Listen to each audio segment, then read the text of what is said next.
In the land of grass lies Junin Village. On a hillside, a strikingly handsome young man, approximately 17 or 18 years of age, wore an expression brimming with excitement.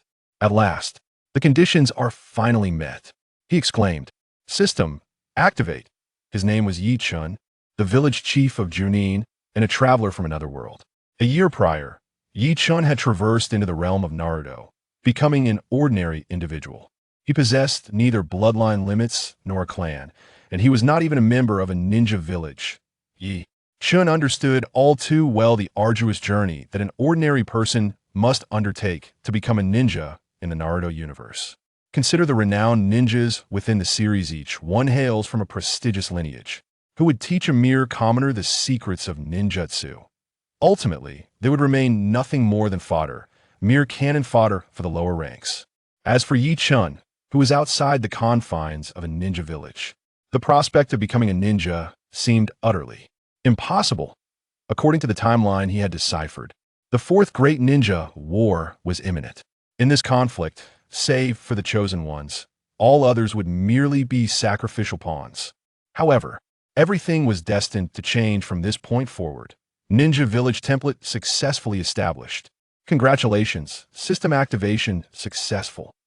Accompanied by two crisp electronic chimes, Yi Chun was overwhelmed with exhilaration. After his arrival in this world, he had acquired a system. Yet, it required him to become village chief for activation. Fortunately, Junin Village was remote and sparsely populated. Leveraging his management experience from his previous life, he successfully ascended to the role of village chief within 6 months. Interdimensional summoning successfully initiated. Mission rewards successfully activated. Marketplace successfully activated. You may summon players from the parallel Blue Star world to log in. The summon players. In essence, the system functioned as a game login interface. Within Blue Star, players could traverse into this world in a VR format, engaging in the construction of the village. Furthermore, to maintain game balance, no one in the real world retained memories of Naruto. Yi Chun's task was to guide these players, helping them grow stronger and expanding the village.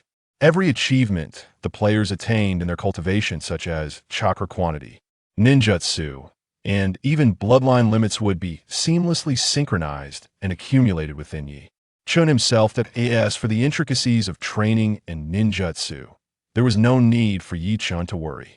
The system would handle it. Free labor? Yi Chun chuckled. According to the system's explanation, players could not betray him, nor were they required to provide anything in return. Purely voluntary labor. He need not even engage in training. He could simply relax and await the relentless dedication of the players, ready to reap the rewards. Junin Village. Village level, 0. Number of ninjas, 0. Buildings, small cabin. Please expedite the development of the village to achieve upgrades. Note, with each upgrade, the system will reward abundant resources and the opportunity to summon interdimensional players. The number of summoning slots doubles with each upgrade. The village's status is assessed based on a comprehensive evaluation of the number of ninjas, buildings, and reputation.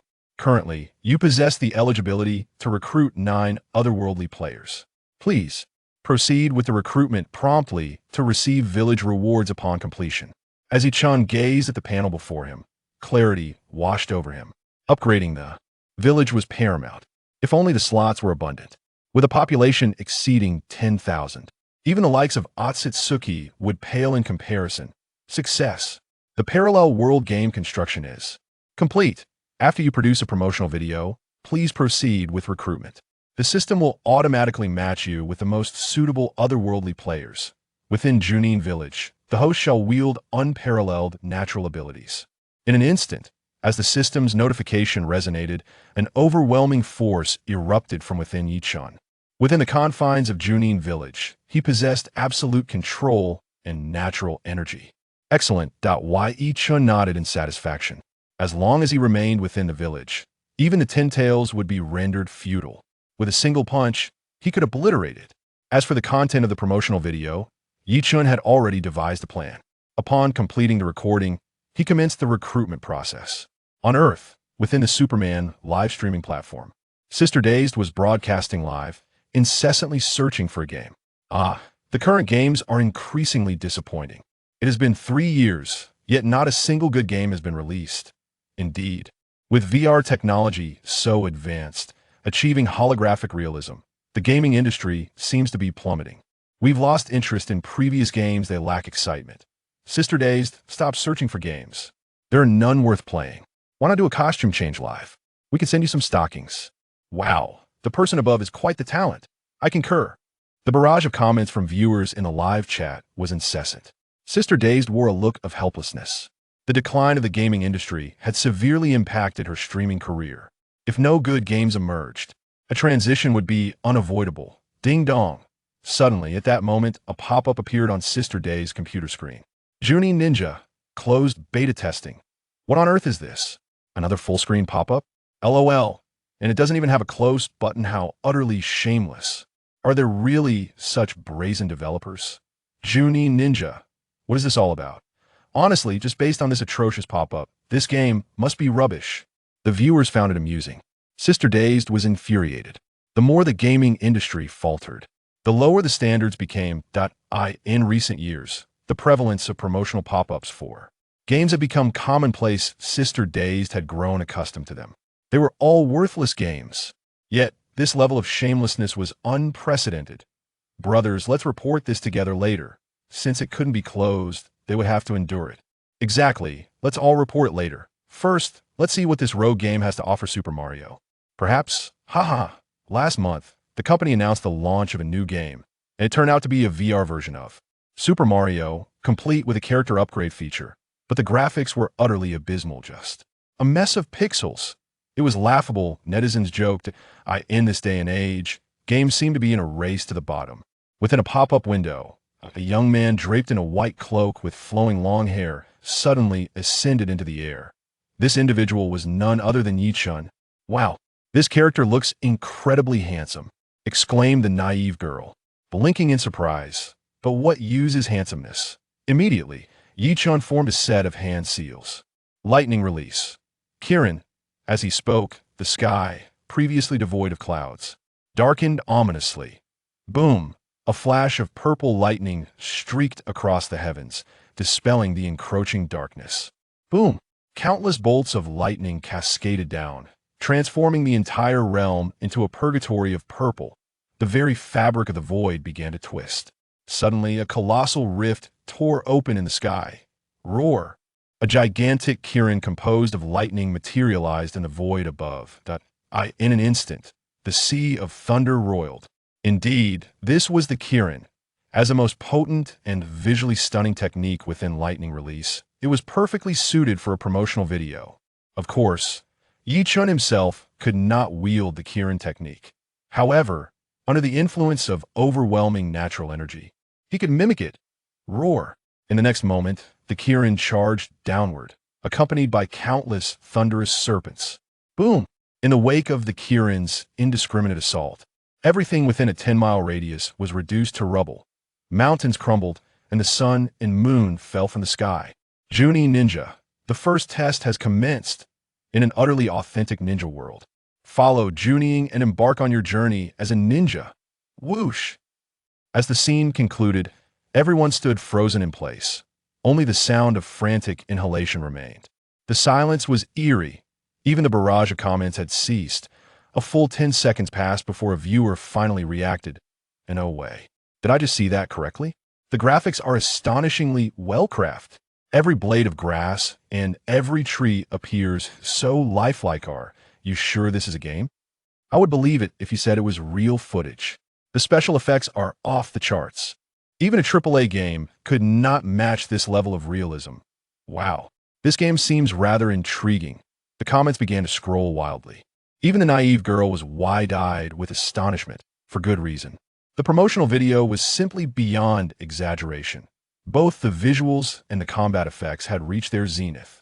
This left the naive girl and everyone else bursting with anticipation. After all, this was precisely the vision they had for what a VR game should embody. I think, should we give it a try? No wonder the gaming industry has been struggling in recent years. Perhaps they're holding back for a grand reveal? Wait a moment, everyone. Do not be deceived. I just glanced at their official website, which has only been launched today, And, curiously, the production company is not even mentioned. Furthermore, with this pop-up, I suspect it might merely be a shell of a game designed to swindle money. Can you understand? The viewers found some merit in this argument. After all, the gaming industry in recent years has been exceptionally disappointing. They often release a promotional video that appears splendid. Yet upon entry, it's akin to a wolf in sheep's clothing. Indeed, it's reminiscent of that recent game based on the classic of Mountains and Seas, where hatching eggs supposedly enhances strength, and the promotional video looked fantastic. But what was the reality? Full of bugs, and the controls were utterly abysmal. Most importantly, it turned out to be a card game, can you believe it? I have a strong suspicion that this so-called Junin ninja will undoubtedly follow the same pattern of dreadful game. There's no need for suspicion, it surely must be. If this turns out to be genuine, I will livestream myself eating excrement. How many of you in the chat will support me? Observing the barrage of comments, Daisia nodded in agreement. Such occurrences were not unfamiliar to her. The quality and effects of the promotional video were astonishing, surpassing even those of Hollywood blockbusters. If it were real, how much would that cost? It must be a fabrication. And what's this about a global beta test with only 9 participants? This is a textbook example of a scam. How can a game company profit with just 9 players? It's laughable. Brothers, allow me to take you on a journey to experience firsthand the stark contrast once we enter this game. Daisia raised her petite fist in excitement. The viewers were filled with anticipation. Come on, streamer, hurry up and start. I wager it's a turn-based garbage game. The one above has too much faith in today. S-game developers, I bet it's a chess game. Let's get started. The chat room buzzed with enthusiasm. Daisia felt an unexpected thrill. With the day's excitement and the content of the stream, it was all coming together. Equipped with her VR holographic headset, Daisia prepared to log into the game and commence her live broadcast. Meanwhile, as Dai Xiaomei received an invitation to the game's internal testing, a select group of individuals also found themselves on the roster. Among them was Zhang Tian. While many may not recognize the name, the moniker One Sword Opens the Sky is well known among gamers. One Sword Opens the Sky, a master of speedrunning. The foremost in completing games such as Sekiro and World of Warcraft, among a dozen others. With an unparalleled mastery of various games and remarkable skills, he too had received an invitation. Additionally, there were others who shared a common trait. They were all luminaries in their respective fields, be it gaming or otherwise. Some were even martial arts masters or practitioners of Taoism. At this moment, this group of individuals faced a choice, to enter or to decline. In Dai Xiaomei's livestream, the flourishing of VR technology in recent years had culminated in a flawless execution of live streaming VR games.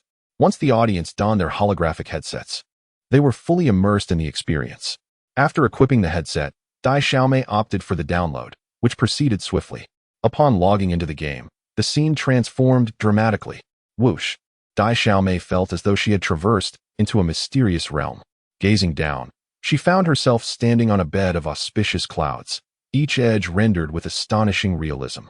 Dai Xiaomei was somewhat taken aback. The login page appeared quite impressive. No way, it looks surprisingly normal. Could this game be genuine? Patience is key. Modern game developers have become adept at retaining players, so enhancing the login page is entirely understandable. Just wait and see. Soon you will witness graphics rivaling those of games from 2 decades ago. Congratulations!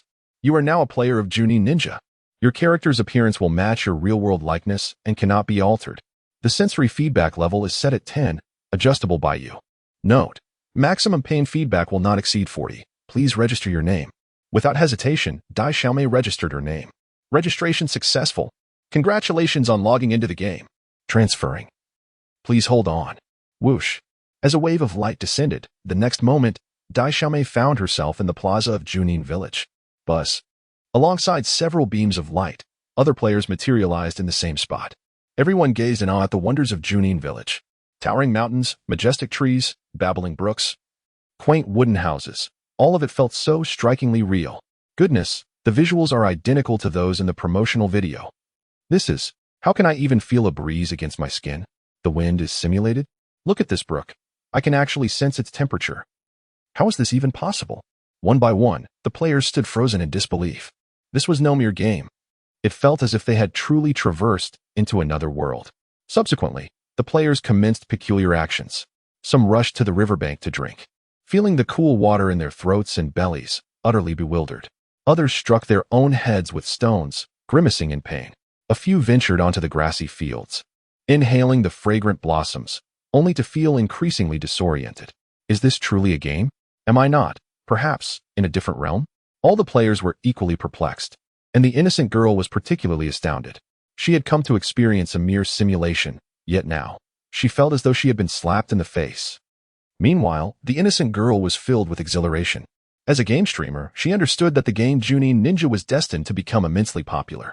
How fortunate she was to be among the 9 players selected for the global beta test. This meant her streaming audience would witness an unprecedented surge in interest. Indeed. The chat room was abuzz with excitement. No way, this is real. The game is genuine. How on earth is this possible? On the other side, Yuchen gradually emerged. Finally, his first batch of villagers had arrived. The gazes of the innocent girl and others immediately shifted to Yichun. He was handsome and striking, exuding an undeniable charm. So handsome.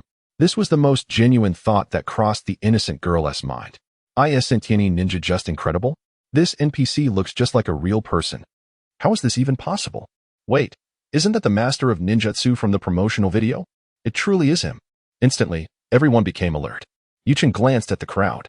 These, indeed, were his first batch of villagers. In a flash, all pertinent information materialized before Yuchen. Villager, innocent girl. Level, ordinary person. Talent, proficient in interaction, possessing a certain charisma. Chakra proficiency, wind. The displayed information was straightforward and clear. Innocent girl. A hint of surprise flickered in Yichen's eyes. It seemed that the system had matched him with commendable players. Now, it was time for him to showcase his abilities. How to utilize these 9 players to construct and upgrade Junin Village was of paramount importance. Suddenly, Yichen spoke slowly. Welcome everyone to Junin Village. I am Yichen, the village chief. In the world of ninjas, countless nations exist. The nation we belong to is known as the Land of Grass. Each nation boasts its own ninja village, serving as the military power of that nation. Ninjas can cultivate chakra and perform ninjutsu, attaining abilities beyond that of ordinary individuals. All chakra and ninjutsu can be acquired using village contributions. Every day, I will issue tasks. Upon completion, villagers will receive contributions immediately. Should one perish within the game, their ninjutsu will remain intact, but they will lose 10 of their chakra. I will lead you all to ensure that the name of Junin Village resounds throughout the entire ninja world. Yichun gradually introduced the village. The players were utterly elated. The various game elements and backgrounds sound truly delightful. There exists a cultivation system alongside a development framework, complemented by breathtaking scenery. It encompasses everything. Build the ninja village. Build the ninja village. The players exclaimed with enthusiasm. They could hardly contain their excitement to begin their training, dreaming of mastering ninjutsu and participating in village battles. Observing this, Yuchen nodded with a smile, then sent the game contract to the players. The contract, of course, was exceedingly stringent, chaotic, lengthy, and rather inequitable. For instance, any discovered items must be surrendered for rewards, and there were clauses forbidding betrayal of the village chief and the village itself. The terms were overly extensive, so they chose not to read further. The players didn't even finish the first line before hastily clicking the agree button. Who, after all, reads the terms when engaging in a game? As the 9 players, including the naive little sister, clicked to agree, a system voice echoed in Yichen's mind. Congratulations, host, on completing the recruitment of villagers. Congratulations, you have received the Ninja Village Starter Pack 1. Lightning Release, Lightning Technique. Earth Release, Earth Technique. Wind Release, Wind Technique. Fire Release, Fire Control Technique. Water Release, Water Control Technique. The names of these ninjutsu reveal that they are merely the most fundamental techniques, coupled with the system's description. Earache. However, it is certainly better than nothing. Moreover, as the system level increases, so too will the strength of the ninjutsu. The contribution value system has been successfully activated. The host can issue tasks, and the system will reward contribution points based on the player's task completion. Players can utilize contribution points to purchase ninjutsu and enhance chakra, among various other uses. Yuchen stroked his chin. Excellent. With the contribution value system in place, players would be motivated. He would not need to invest any tangible resources to have the players eagerly serve him. A perfect arrangement to have players work for him. As for the system's distribution of contribution points, it seamlessly avoids the potential pitfalls of providing players with excessive points that could lead to a snowball effect and cause bugs. Yichin listed the 5 types of ninjutsu and chakra in the system store. In an instant, players took notice. Look, the system shop has ninjutsu and chakra available. It appeared immensely powerful, capable of commanding the elements. Were these the very techniques the village chief utilized? Wow, these ninjutsu can be learned for just 5 contribution points. The chakra refinement technique was similarly priced, also requiring only 5 points. Quite affordable. Wait, although it seems inexpensive at first glance. Consider this. Each level up requires double the contribution points. Take chakra, for instance. The first level only requires 5 points, which appears cheap, but after 10 levels. The contribution required from the village is unimaginable. Isn't this the same as in other games? Regardless of all else, it is imperative to swiftly learn about chakra. According to the village chief's description, chakra resembles an internal energy. Without it, one cannot pursue any form of learning. Indeed, how does one acquire village contributions? The eager voices of the villagers, including the naive girl, urged Yichin to issue tasks. With narrowed eyes, Yichin began to ponder. His foremost priority was the advancement of the village. The requirements for this elevation are quite straightforward. 1. The number and strength of ninjas. 2. The prosperity of the ninja village, which pertains to infrastructural development. 3. The happiness of the villagers. 4. The reputation of the ninja village within the ninja realm. A comprehensive assessment based on these 4 criteria is essential for upgrading. Among these, the latter 2 aspects cannot be accomplished in a short span. However, the construction of the village and the welfare of the villagers can indeed be addressed. These 2 elements are relatively simple. Firstly, the establishment of infrastructure, such as roads, is paramount. The village of Junin lacks young inhabitants and is plagued by muddy paths. During rainy days, traversing becomes nearly impossible. Thus, road construction is of utmost importance. With wide roads, numerous opportunities arise, commercial establishments can flourish, and trade with neighboring villages can commence. To achieve prosperity, road development is essential. Secondly, the happiness of the villagers is crucial. Villagers possess their own needs. Previously, Yichin had assisted the villagers extensively to secure his position as village chief. He is well aware of their daily requests, which are quite manageable.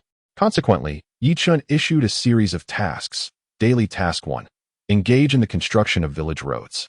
Reward of 1 contribution point for every meter completed. Daily Task 2. Assist villagers in reclaiming abandoned farmland. Reward of 1 contribution point for every square meter cultivated. Daily Task 3. Aid villagers in resolving their issues. Reward of 1 contribution point for each instance of assistance. The tasks have been presented. The first 2 are labor-intensive. However, the third task is particularly enticing, merely addressing villagers' concerns. This is splendid. Fellow villagers, let us focus on the third task first. The naive girl and others rush to claim their tasks. Although the opportunities to aid villagers are limited, with only a few dozen tasks available, they're indeed easy to accomplish. Each task consists of trivial matters, such as mending a broken knife, retrieving a runaway pig, delivering messages, or planting a tree. In essence, these tasks are exceptionally straightforward. After claiming their tasks, the naive girl led everyone on a whimsical exploration. Wow, look at this towering mountain, it's so high. The climb feels incredibly real. Look at the river below, it resembles one in the real world. Fellow villagers, I have struck gold. Choosing to play the Junin ninja game is the wisest decision of my life, without exception. The naive girl continuously elaborated, her enthusiasm infectious. The number of viewers in the live stream escalated, the excitement palpable. This is astonishingly realistic. The level of immersion is indistinguishable from that of the real world. I am utterly perplexed. Who could have crafted such an incredibly lifelike game? This is cutting-edge technology, pure and simple. The breathtaking natural scenery is simply exquisite, unrivaled. This game is undeniably exceptional. Setting aside its gameplay, the mere aesthetic beauty of this landscape makes one feel as though they are on a vacation. Perhaps even more enjoyable than destinations like Singapore, Malaysia, or Thailand. How foolish I was to have previously dismissed it as a subpar game. It turns out I am the one lacking discernment, and I must partake in it. I must download it at once. Alas, do not rush, my friend. I just returned from the official website, and it appears they only have 9 testing slots available. What? Only 9 slots? This is absurd. I am utterly envious. The viewers in the live stream are filled with a mix of envy and resentment. Why? Why were they not among those invited? What gives that old woman, the daishoumei, the privilege? This bitterness must be shared with a greater audience. In an instant, many viewers eagerly shared recorded clips of the live stream on Weibo and various short video platforms. Stunning, the best game of the year, Junin Ninja. Is this truly a game? It feels like a journey through time. Junin Ninja, when will you hold another round of internal testing? As the videos circulated, initially, many were perplexed. Junin Ninja? What on earth is that? But upon further exploration, everyone was left astounded. Is this truly a game? Why was I not selected for the internal testing?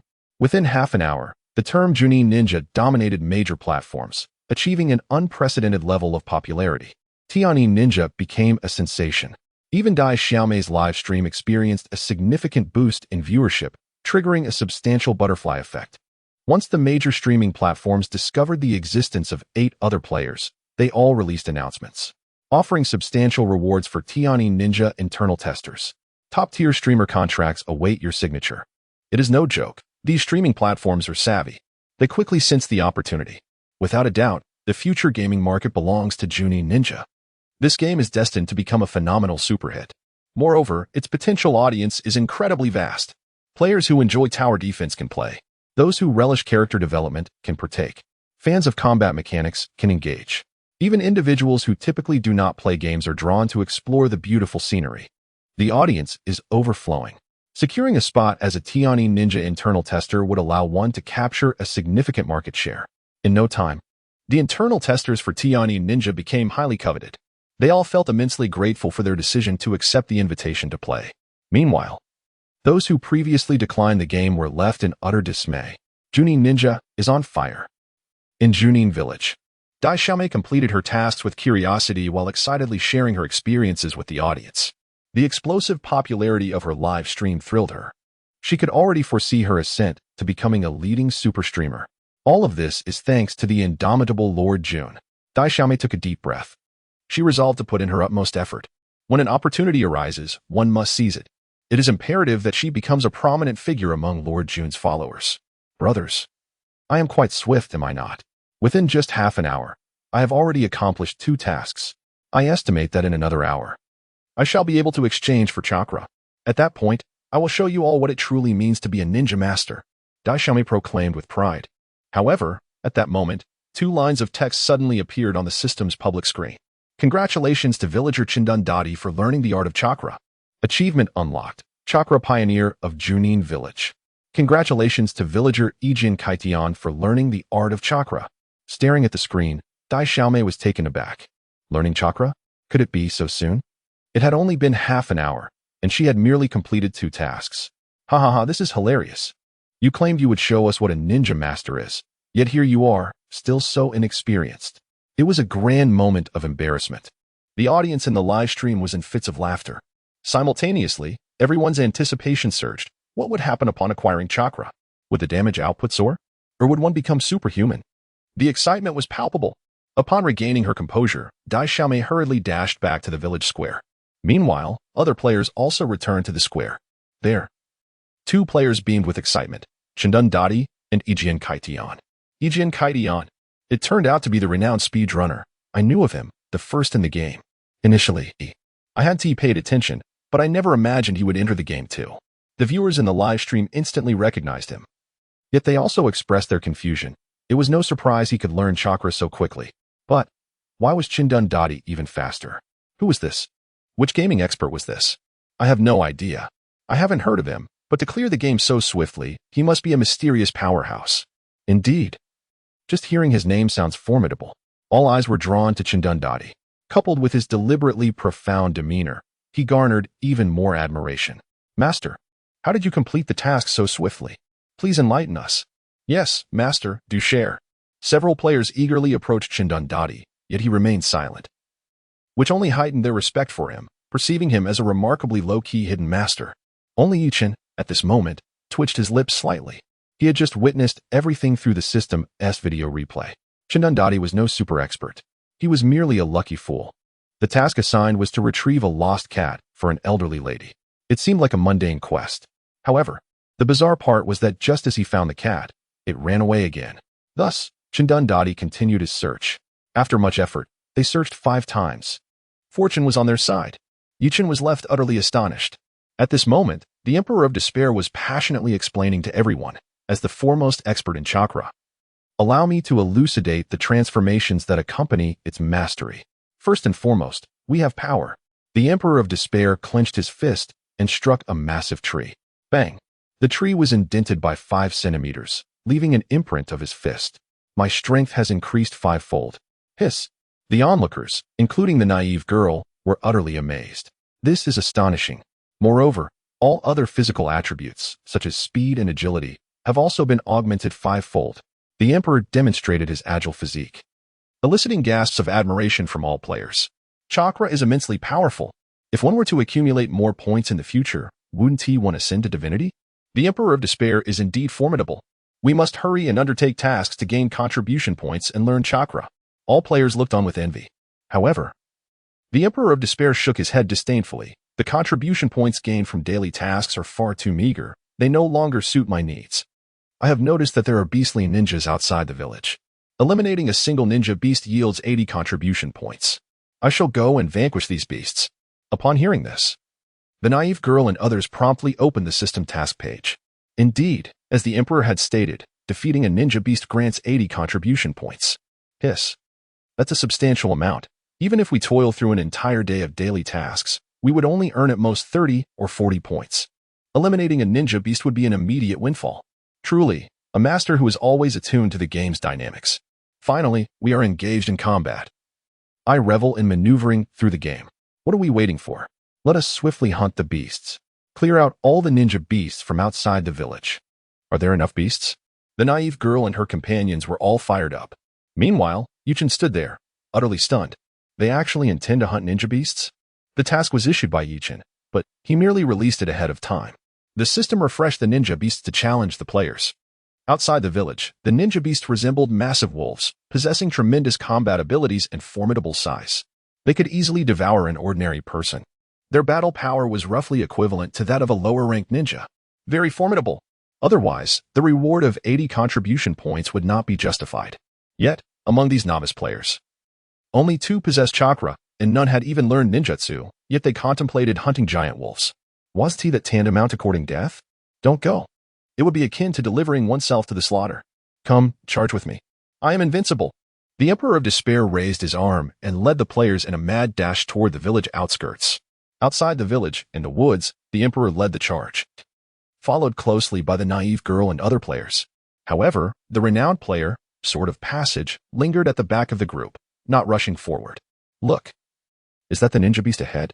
As the players ventured into the forest, they encountered a massive wolf, entirely shrouded in gray, its eyes glimmering with an eerie green light.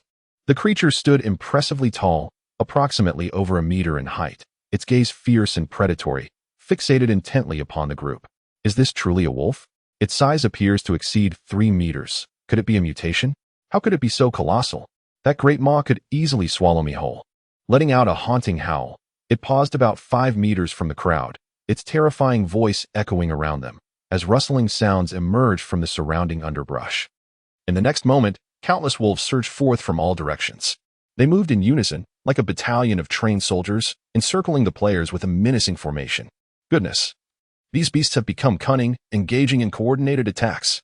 It is only natural for wolves, as social animals, to hunt in packs. Fascinating, utterly fascinating. The game environment is rendered with such realism, it feels strikingly authentic, not at all like a mere virtual image. Observing the advancing wolves, the players felt an exhilarating thrill rather than fear. The leader, known as the Emperor of Despair, was overwhelmed with excitement, contemplating the perfect moment to showcase his true skills.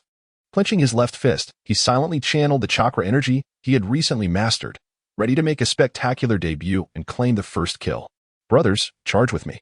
Let's take down the wolf on the periphery first. We cannot allow ourselves to be surrounded, or it will be our end. The wolf pack seemed to comprehend the Emperor's command, letting out a thunderous roar.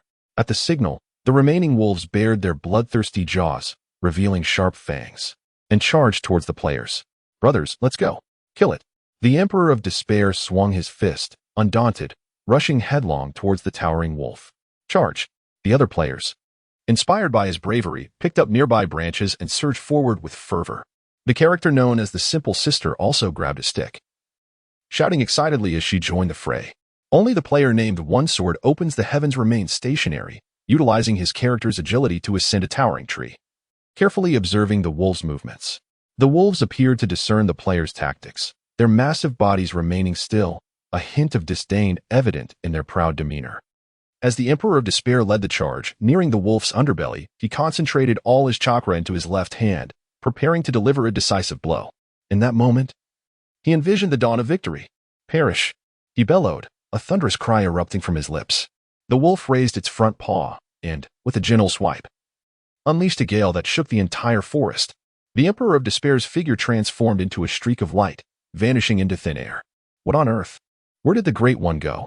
The others barely had time to react before they were sent back to their resurrection point by the wolf's powerful blow. The simple sister stood in the resurrection hall, surrounded by flickering lights, still maintaining a fighting stance with her stick, utterly bewildered. What just happened? How did we die? It appears that the small wolf at the edge has turned us into a mere pulp with a single strike. After a brief moment of confusion, the crowd began to recollect the tragic scene, unable to suppress their collective lament. The Emperor of Despair was equally perplexed, struggling to comprehend how he had succumbed without even enduring a single blow, only to be sent back to the resurrection point. With just one strike, we were utterly annihilated. Goodness, even the lowly creatures in the novice village are this formidable. How are we supposed to prevail? Hold on, has anyone noticed that our party is one member short? Exclaimed the Navi girl, prompting the group to realize the absence. There were originally 9 of them, having just ventured into the forest, yet now only 8 had returned. Where had the other gone? Where is the master known as One Sword Opens Heaven? I distinctly remember him trailing behind us. We were all teleported back. But he has not returned. Could it be that he has discovered a way to defeat the wild beasts? Should we go check on him now? I believe we should. After all, he is the speedrunning master. Perhaps we could glean some advantage by joining him. Thus, they hastily made their way towards the forest, their spirits lifted, completely forgetting the recent brutal slaughter. However, as they reached the entrance, a voice emerged, accompanied by a flickering light. To their astonishment, the figure of One Sword Opens Heaven materialized at the resurrection point.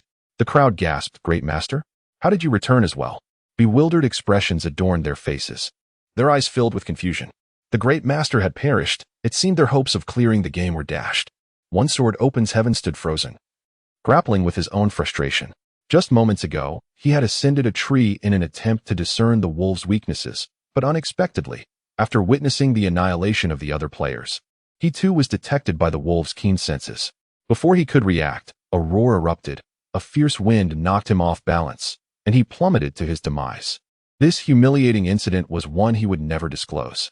After a prolonged silence, One Sword Opens Heaven finally shifted the topic. The wolf pack is extraordinarily powerful. Their intelligence rivals that of adults. A direct confrontation will not suffice. We must devise a cunning strategy. His words garnered unanimous agreement. Indeed, we can no longer act impulsively. Although the game has established resurrection points, an excessive number of deaths will not benefit us. The Navi girl nodded vigorously. I believe we should first master some ninjutsu. After acquiring a sufficient amount of chakra, battling the monsters should become easier. I concur, they all exclaimed. Let us hasten to the shop to purchase ninjutsu and chakra to enhance our strength. The proposal from the Emperor of Despair received unanimous approval, and One Sword Opens Heaven silently nodded in agreement. Everyone began earnestly studying ninjutsu. Among them, the Navi girl exhibited exceptional diligence. Her ambitions driven not only by the desire to defeat monsters and level up, but also by her aspiration to become a gaming deity and ascend to the status of a super streamer through this game. Meanwhile, Junin observed their progress through the energy sphere. Witnessing their dedicated training in ninjutsu to bolster their power filled him with immense satisfaction. From sunrise to sunset, as night descended, the sun rose once more. The day swiftly passed. The players practiced tirelessly throughout, significantly enhancing their mastery of ninjutsu, each possessing varying amounts of chakra energy within them. The sole female player, Daizyo, now felt invigorated, capable of running 10 laps around the village without breaking a sweat. Is this the power of chakra? I feel so energetic, and my body has become much more agile. Me too. Look, I can jump over 3 meters high. The players, experiencing chakra energy for the first time, leaped with excitement. Among them, Junin was the most exhilarated. As the system's enhancement notifications echoed in his mind, player Daizyo successfully refined chakra, now synchronized with the host body. Player Kekkei Genkai successfully refined Chakra. Now synchronized with the host body. Player Dadi successfully refined Chakra, now synchronized with the host body. In just a single day, Yuchin's Chakra surged dramatically, reaching the level of a Genin. It is worth noting that in this world, it is more challenging for ordinary people to cultivate Chakra than to ascend to the heavens. Some toil for a lifetime only to achieve the rank of Genin, with each subsequent level proving even harder to breach.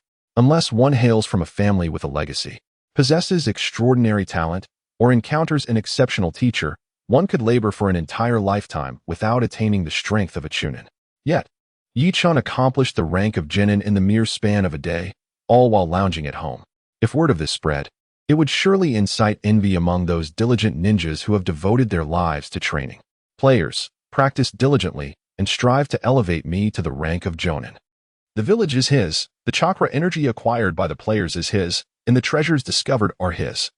He will possess a multitude of free and capable laborers without lifting a finger. A life of effortless victory is simply delightful, is it not? In that moment, Yuchin gazed upon the players with fervent intensity, for they were all his wealth. If chakra can augment our physical prowess so remarkably, wouldn't combining it with ninjutsu render us even more invincible? Daizio Mei raised a question. The other players nodded in agreement. Yes. I was captivated by the ninjutsu performed by NPCs in the promotional videos. Setting aside the power for now, the stances and movements were incredibly stylish. Who wouldn't love that? By ninjutsu, I want to be the first to conquer the game.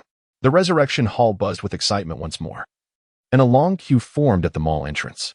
Some players lacking sufficient village contributions hurriedly completed daily tasks. Just as everyone was engrossed in their activities, a system notification suddenly rang out. Congratulations to player Donyo Deshur for completing the first kill mission, successfully slaying a ferocious ninja beast, the Howling Wolf. This notification repeated thrice above the players' heads, leaving them all in a state of bewilderment. Even Yuchin was taken aback, astonished that a player, armed only with chakra energy, could single-handedly defeat a ninja beast of Genin strength. For this reason, he felt even more exhilarated. It seemed that the players chosen by the system possessed considerable prowess. After a minute of immersion, the players finally regained their composure. Who is this person? So impressive. Damn. I just purchased chakra energy, and you have already achieved the first kill? Let us go see who this esteemed individual is. As the words of the Emperor of Desolation echoed, a radiant flash illuminated the revival point, revealing a robust figure. This individual was none other than the illustrious master who had just accomplished the first kill, Bullfighter. He stood tall and sturdy, his skin a deep hue, occupying the center of the revival point while meeting the gazes of the onlookers. Embarrassed, he scratched his head and revealed a hearty smile. Master, you're incredible. You completed the first kill so swiftly. Please, enlighten us on how you managed it, one player exclaimed. Indeed, we all just acquired chakra. Why are you so exceptional? Another added. Master, do you possess some secret techniques? Please share them with us. In an instant, Bullfighter found himself surrounded by eager players. Observing their enthusiastic and fervent expressions, he revealed a bright smile, showcasing his pearly whites. Actually, there's no secret. I merely combined some martial arts techniques. Martial arts? This left the players confounded. The naive girl blinked her sparkling eyes and inquired, is there a martial arts technique available in the shop? Why haven't I seen it? Could there be a glitch in the game? I haven't seen it either. None of us have. The Emperor of Desolation and other players looked equally bewildered, suspecting a genuine game bug. No. It's not a bug. Bullfighter shook his head vigorously, hastily clarifying.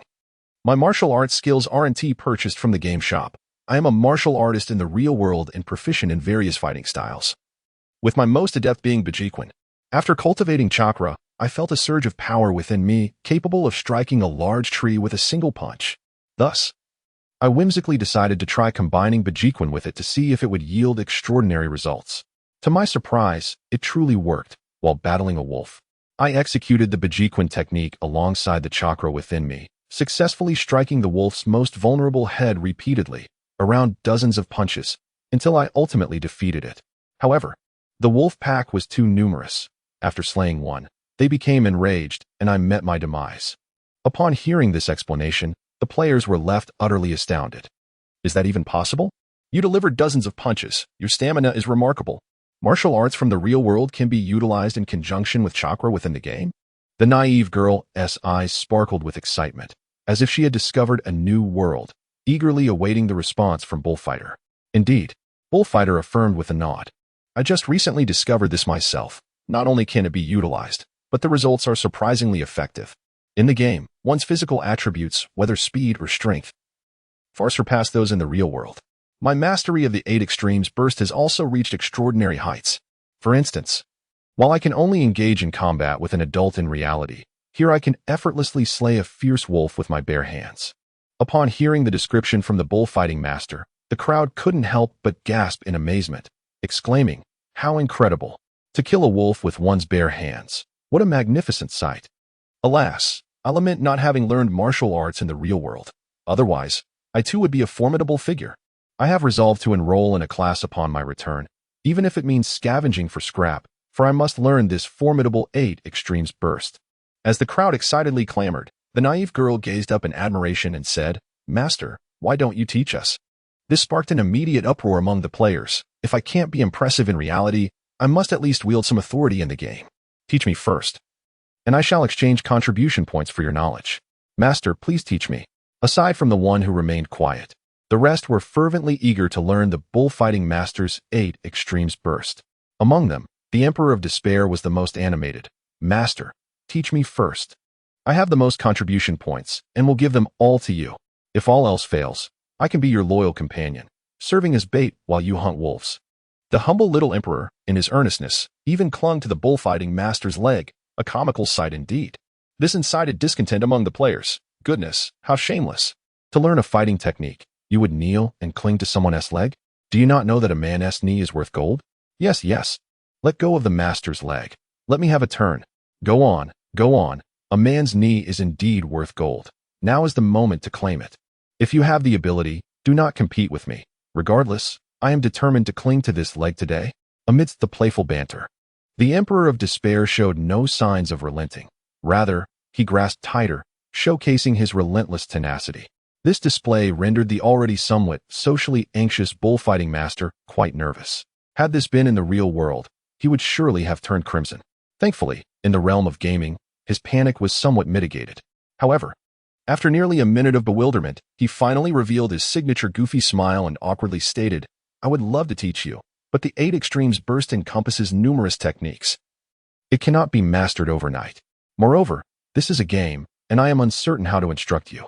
The crowd, upon hearing this, felt a wave of disappointment wash over them. He can't teach us. As expected, there are no shortcuts to success. I suppose I shall obediently return to grinding tasks and purchase some ninjutsu to learn. Sigh, everyone disperse. Back to grinding tasks. Just as the players prepared to leave the revival hall and continue their questing, a new line of prompts appeared overhead, capturing everyone's attention. Attention, players. After acquiring skills or creating your own, you may contribute to the village and earn contribution points, provided you meet the system's requirements. The skills contributed by players will be available in the marketplace for others to purchase and learn. This announcement was, of course, made by Yi Chun, who, with this ingenious scheme of allowing players to create their own combat techniques, effortlessly reaps the rewards without expending any effort. The price Yi Chun set for these self-created techniques was nominal, merely symbolic at 1 contribution point, effectively a gift. As a result, players were elated. This set of 8 extremes collapse was considerably cheaper than any ninjutsu, and its devastating effectiveness had been personally verified by a renowned expert. With such an enticing opportunity, no one wished to miss out. "Master, please, let us exchange. I wish to learn." The Emperor of Indulgence seized the moment, clinging to the bullfighting master's leg and shaking it like an eager puppy. The Navi girl gazed at him with wide-eyed anticipation, while others looked on with similar eagerness. The bullfighting master, feeling the weight of their collective gaze, stammered, "But I don't know how to exchange. I'm not even sure if I meet the requirements." Indeed, how could one fulfill the requirements? The crowd turned, searching for NPC Yi Chun to clarify. Quite simple. After a flash of light, Yi Chun appeared before them and began to explain. You need only to vividly demonstrate a complete set of 8 extremes collapse in your mind. The system will automatically record and assess its value. Is it truly that simple? Upon hearing this, the bullfighting master immediately closed his eyes, meticulously recalling each movement he knew. Upon completing the final motion, a line of text appeared above his head. Player Bullfighting Master, self-created combat technique. Full set of 8 extremes collapse. The actions have been generated. Contributing to the village will yield 120 contribution points. Would you like to exchange? The moment this message appeared, astonishment enveloped the crowd. Even the typically composed speedrunning master, One Sword Opens Heaven, was taken aback. 120? A complete martial art can actually be exchanged for 120 contribution points? This is astonishing. Defeating a ferocious wolf only grants 80 points. I'm truly envious. System, I know Tai Chi. Can I exchange for that? Yes. As long as you demonstrate a complete set of movements and prove its lethality, you may exchange for the corresponding contribution points in the marketplace. Never mind. I was just joking. The Emperor of Indulgence clearly hadn't anticipated the system would respond, and he awkwardly shook his head, indicating he was merely jesting. He had no knowledge of Tai Chi. His earlier remarks were merely expressions of envy. The Navi girl remained silent, contemplating the system's response. As if a realization dawned upon her. This game's freedom appeared to extend beyond her expectations. If self-created combat techniques could be exchanged, might other skills also be eligible? The bullfighting master, surprised by the substantial reward offered by the system, naturally chose to exchange. Not doing so would be foolish. Congratulations to the player, bullfighting master, for contributing a complete set of martial arts, 8 extremes collapse, to the village, earning 120 contribution points.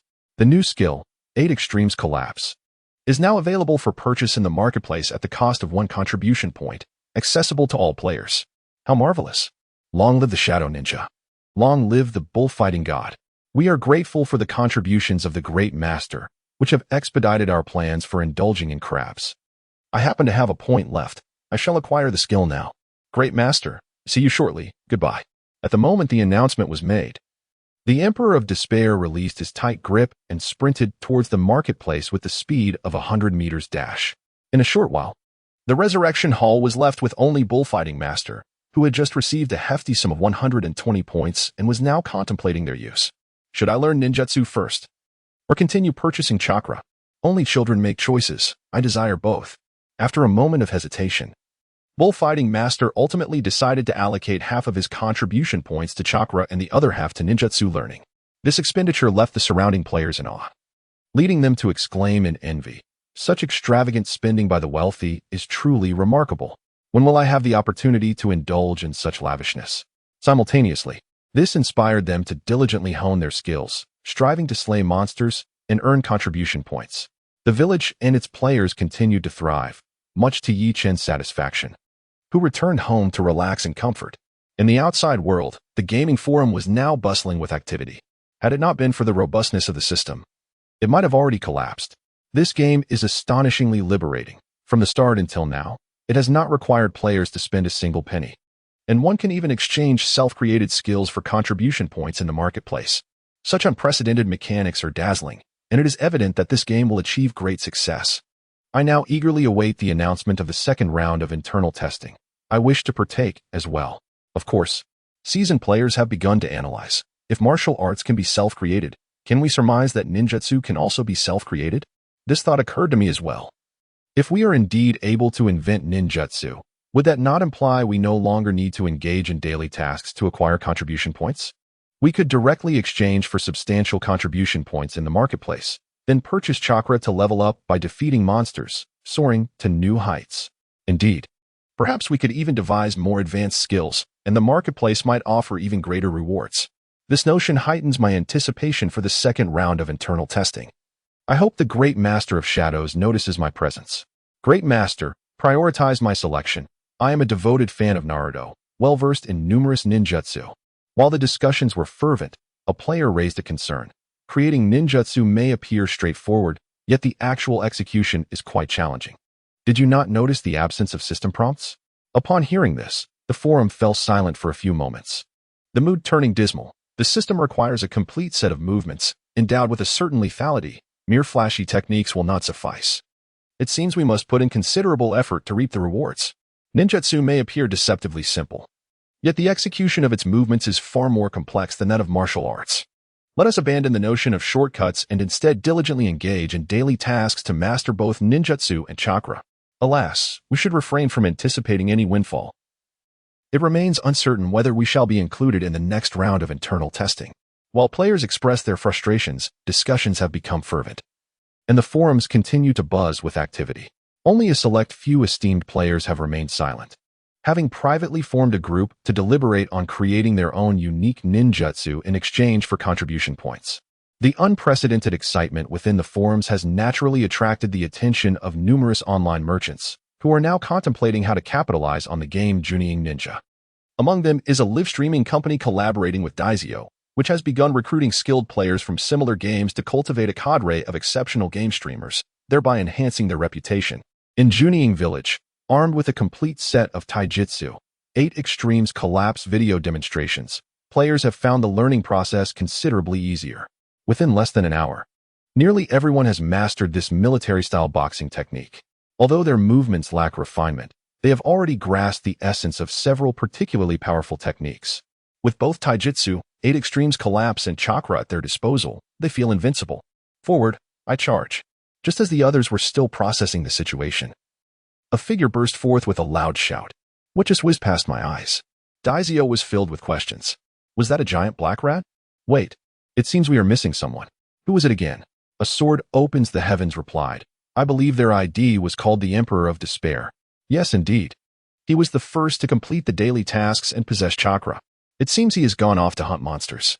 Let us follow him. Perhaps we might reap some rewards from the esteemed one's endeavors. In the forest, standing before a pack of wolves nearly 3 meters tall, the slender figure of the Emperor of Despair appeared exceptionally diminutive. Recently having learned the military-style boxing technique, he felt no fear. Rather, his eyes sparkled with excitement. Each wolf is a treasure, worth 80 contribution points, and slaying 10 would yield 800, with approximately 20 wolves present. If I eliminate them all, I shall become a wealthy magnate within the realm of Junin Ninja. At that moment, the Emperor of Despair's eyes gleamed with eagerness, gazing at the wolves with a fervor surpassing that of first love. However, having previously suffered defeat, he was acutely aware of the wolves' ferocity and dared not recklessly provoke them. Instead, he concealed himself in the underbrush, seeking the weakest member of the pack. Soon enough, he spotted a target, a small, frail wolf straying at the edge. Regardless of size, it too is worth 80 contribution points. I shall dispatch this little creature first. With his target in sight, he wasted no time, swiftly channeling chakra within him, raising his fist and executing a sliding attack towards the small wolf's feet. Prior to this encounter, he had researched some information and understood that the wolves' weak points lie in their waist and head. Although this wolf was small, standing over 2 meters tall, reaching its head would prove quite challenging, so he aimed for its waist instead. I first slid beneath its feet, then, unnoticed, I swiftly ascended along its thigh, launching myself into a powerful leap aimed at shattering its kidneys. The little wolf would be utterly vanquished. Success was within reach. I pressed on. The Emperor of Despair slid forward, tightly grasping the wolf's thigh, channeling all his strength into his left hand, utilizing the agility of an 8th-level strike to leap and attack its midsection. A thunderous boom resonated throughout the forest. The Emperor of Despair executed his plan flawlessly, landing a blow on the little wolf. A howl of agony and a wolf's wail erupted simultaneously. Although the Emperor's punch was delivered with all his might, the wolf's skin was as tough as iron, rendering the strike ineffective. Instead, it shattered the Emperor's hand, but fortunately, the pain within the game was only at 10, otherwise he would have succumbed to the agony. Damn it, today I refuse to be defeated. If others can fight, so can I. The Emperor of Despair spat out a mouthful of blood, disregarding his shattered left hand, rising to battle once more. The little wolf let out a disdainful growl, its massive frame taking a step back, causing the entire forest to tremble. The commotion attracted the attention of other wolf packs, sensing one of their kin was being assaulted. They charged toward the scene in a furious rush. The Emperor of Despair, caught off guard by the wolf's sudden movement, lost his target and instantly lost his balance, tumbling to the ground. A resounding thud echoed as he created a large crater upon impact, dust swirling into the air. Observing this spectacle through an energy orb, Yichin couldn't help but be amused by the Emperor of Despair's comical predicament. Truly, folly breeds laughter. These villagers provided him with not just wealth, but joy as well. Ugh. The Emperor of Despair finally struggled out of the underbrush, spitting out a mouthful of peculiar-tasting earth, his appearance utterly disheveled. Yet, instead of retreating, he grew even more resolute. Damn it, today I refuse to yield. I will not believe I cannot defeat you. He donned a few sprigs of green grass atop his head, raising his fist and charging at the little wolf once more. This indomitable spirit garnered the admiration of the onlookers. However, the ensuing calamity was indeed quite tragic. Just as the Emperor of Despair's fury ignited, he assumed a perfect posture to leap. Yet, before his feet could leave the ground, the encircling wolf pack seized his ankle, yanking him back down with ferocious force. Damn it, don't bite my pants. His cries of despair and the wolf's howl shattered the air. The pack surged forward, and in no time, a complete figure vanished, leaving only a pool of blood on the ground. Inhaling sharply, the players witnessing this scene recoiled in horror. Those with weaker constitutions began to clutch tree trunks and vomit, hastily retreating to a safe distance. Even the usually fearless, dazed little sister stood frozen in shock.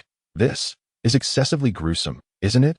A person being torn apart and devoured by wolves, and the scene appears so vividly real? The scene was too grim to behold, too harrowing to watch. Even the ever-composed Sword of Heaven, who had maintained his equanimity throughout, was momentarily taken aback, exclaiming, "In all the games I have played, this is the first that has left me utterly astounded. Had I not participated in this game myself, I would have believed anyone who claimed it was genuine footage. Such vivid imagery, such blood-soaked visuals, could they possibly pass scrutiny? Who can say?" The players shook their heads, quickly regaining their composure, reminding themselves that it was merely a game. Nevertheless, the demise of the Emperor of Despair was exceedingly tragic. Amen. May you be reborn into a better life and return to battle. The players clasped their hands in prayer, mourning for the valiant warrior. Simultaneously, they lamented hopelessly. The divine has imparted the technique, yet we remain at a loss. If the creatures in the novice village are this formidable, how can we prevail against mere minions? They resolved to return to their daily quests, purchasing Chakra to strengthen themselves before attempting another confrontation. After all, time was abundant, and the monsters were not invincible. Instead, they decided to erect a gravestone for the Emperor of Despair to pass the time. By the time the Emperor emerged from the Resurrection Hall, filled with righteous fury, the players had already erected a headstone in his honor.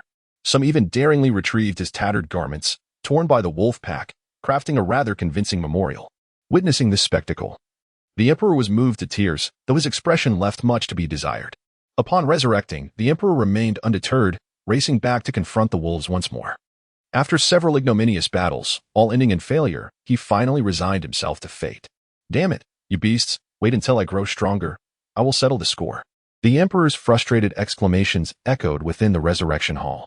When he finally regained his wits, he noticed that other players, diligently undertaking quests, had amassed considerable chakra. Meanwhile, after numerous deaths and resurrections, his previously purchased chakra had been entirely depleted. Now, not only could he not face the wolves, but even running left him breathless. "I cannot fall behind.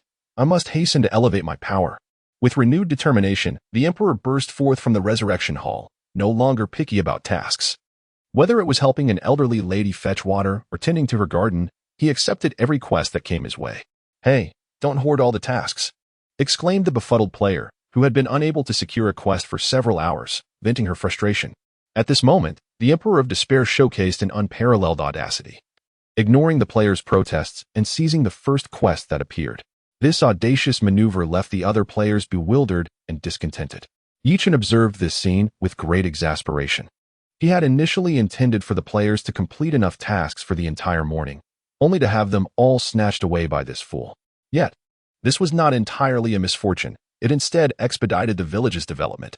With such a character among them, Yichen found himself unexpectedly pleased. Seizing the opportunity while the players were brimming with enthusiasm, he decided to issue various public duties as daily quests. At the eastern entrance of the village, the muddy path requires the laying of stone blocks, necessitating 3 individuals. Upon completion, each participant will earn 10 contribution points. At the western entrance, trees for landscaping must be planted along both sides of the road, requiring 2 individuals, with the same reward of 10 contribution points for each. In this manner, Yichen issued approximately dozens of tasks, all pertaining to the development of the village.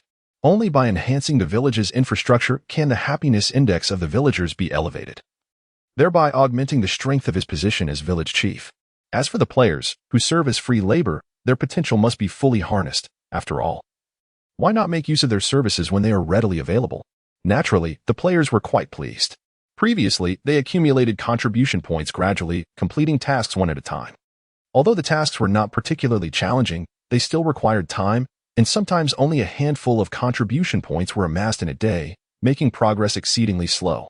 As the demand for contribution points to purchase chakra and ninjutsu increased over time, they often found themselves engaged in tasks for an entire day, yet still falling short of their goals. However, with the emergence of higher contribution point tasks that could be completed in teams, their spirits soared. The moment the tasks were announced, players rushed to accept them, as there were no time constraints for completion. Slow and steady progress was perfectly acceptable.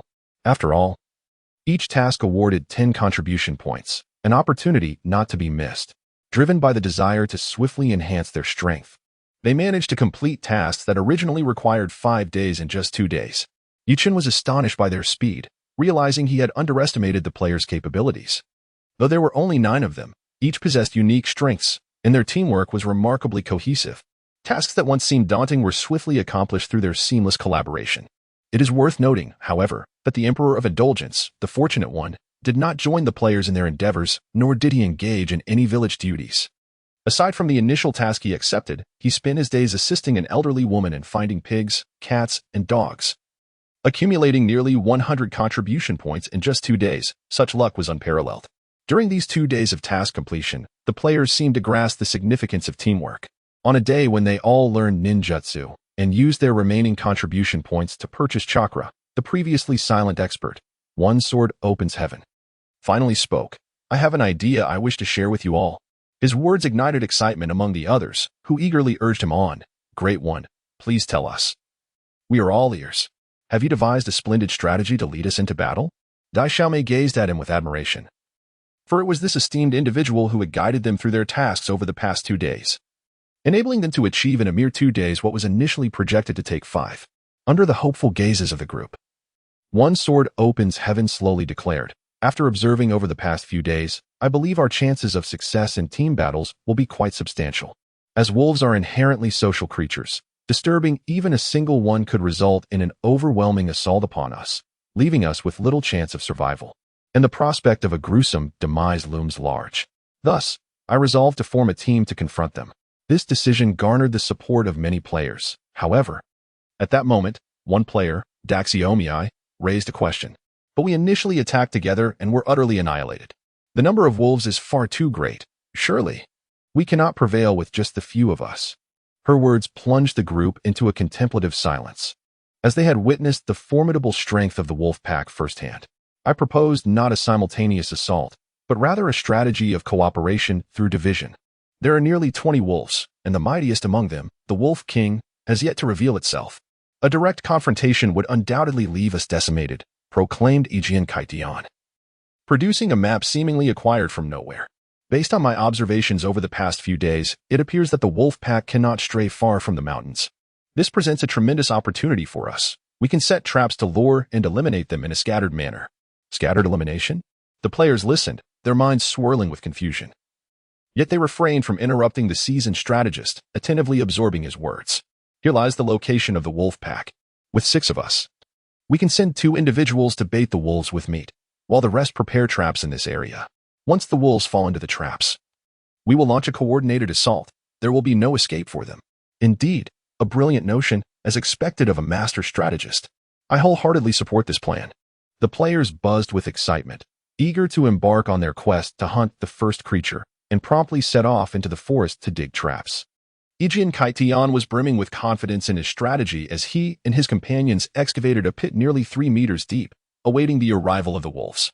Initially, everything proceeded in an orderly fashion, and the wolves were successfully lured into the trap as planned. "Action!" With a commanding shout, Kekkei Genkai urged the 6 of them to unleash their full might upon the wolves. However, the outcome was far from their expectations. Their so-called full-force attack barely tickled the wolves, who, rather than being harmed, howled defiantly and leapt from the pit, sending all 6 players back to the resurrection point with a single swipe. A flash of light enveloped them as they materialized at the center of the resurrection point, and it took them a full minute to comprehend the situation. These creatures were even more formidable than they had imagined. All 6 of them had been dispatched with a mere swat. Infuriated, one player seethed, "I refuse to believe we cannot defeat you. Wait until I bolster my strength. I shall return to settle the score." After enduring a series of disheartening defeats, the player's frustrations boiled over. Genkai, too, was enveloped in vexation, pondering for an extended period without discerning the flaw in his strategy. This cannot be right. According to my plan, slaying these creatures should have been straightforward. So where did things go awry? The creatures in the novice village are certainly not as formidable as one might imagine. They must possess weaknesses that I have yet to uncover. I must observe further. Sitting on the ground, Genkai took out his map and commenced a new round of research. Before long, he identified the crux of the matter. We had consistently overlooked a crucial point: the wolf's agility, keen sense of smell, and above-average intelligence. I suspect that the wolf we encountered earlier purposely led us into a trap. Its target was us from the very beginning, and we had been outsmarted. Goodness, is the game design truly this sophisticated? The monsters seem almost sentient. Do we stand a chance? How can we possibly fight back? Perhaps it's best to abandon the game altogether. Some players began to waver, feeling that such an intellectually demanding game was beyond their capabilities, opting instead to return home for a game of cards. At that moment, the usually quiet Daixi Omiyai suddenly spoke up. Close-range combat is ineffective. Shall we consider ranged attacks instead? Upon hearing this, Genkai eyes brightened instantly. Indeed. I had been pondering methods to extend our combat distance, and your suggestion has sparked an idea. Since the wolves cannot leave the forest, we can lure them to the edge and utilize ranged attacks to gradually wear them down. This notion rekindled hope among the previously disheartened players, and the once dreary revival hall buzzed with excitement once more. What are we waiting for? Let us quickly investigate if any ranged attack ninjutsu is available for purchase. The sooner we buy and learn, the sooner we can level up by defeating monsters. Meanwhile, Ichin, who had been asleep, was abruptly awakened by a system notification. Player Thunder God has created a complete set of ninjutsu, preliminarily rated as sea level, with an estimated value of 180 contribution points. Initially, Yichun granted the system the authority to assess the value of players' self-created skills and to facilitate exchanges independently. What? Someone has actually created their own ninjutsu? Upon hearing this news, Yichin's drowsiness vanished in an instant. He promptly sprang from his bed, confirming the authenticity of the information, and was immediately filled with elation. Currently, the ninjutsu available in the system shop is merely E-level, the most basic and introductory tier. Even these entry-level techniques would typically suffice for an ordinary learner for a year.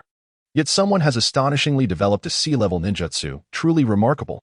This batch of players continues to surprise me. Congratulations to player Thunder God for creating ninjutsu, lightning release, thunder strike, contributing to the village and earning 180 contribution points. In a moment of astonishment, the system notification chimed again, snapping Ichin back to reality. The price of this ninjutsu far exceeds that of the previous body technique. 8th level collapse, and being recognized as C-level signifies considerable power. Ichin's interest peaked, and he quickly utilized the system's privileges to access the energy orb and observe this player's actions. The newly initiated players, who had just learned the basic ninjutsu, were equally astonished by this system message. Goodness, how does one even compete with this? Having recently mastered the formidable technique of the bullfighting god, known as the 8th level collapse, a new player has emerged with a self-created ninjutsu, the lightning release thunder strike. Such extraordinary talent seems almost wasted in the realm of gaming. With such prowess, I must observe closely. In the tranquil glade of the village, players gathered around the Thunder God, each vying to witness this innovative ninjutsu. The Thunder God, appearing as a youthful lad of 17 or 18, smiled shyly yet graciously accepted the attention, eager to demonstrate his newly forged technique. With a dog paddle leap, he ascended to a branch, brandishing a hammer in his left hand while elegantly tracing circles in the air with his right.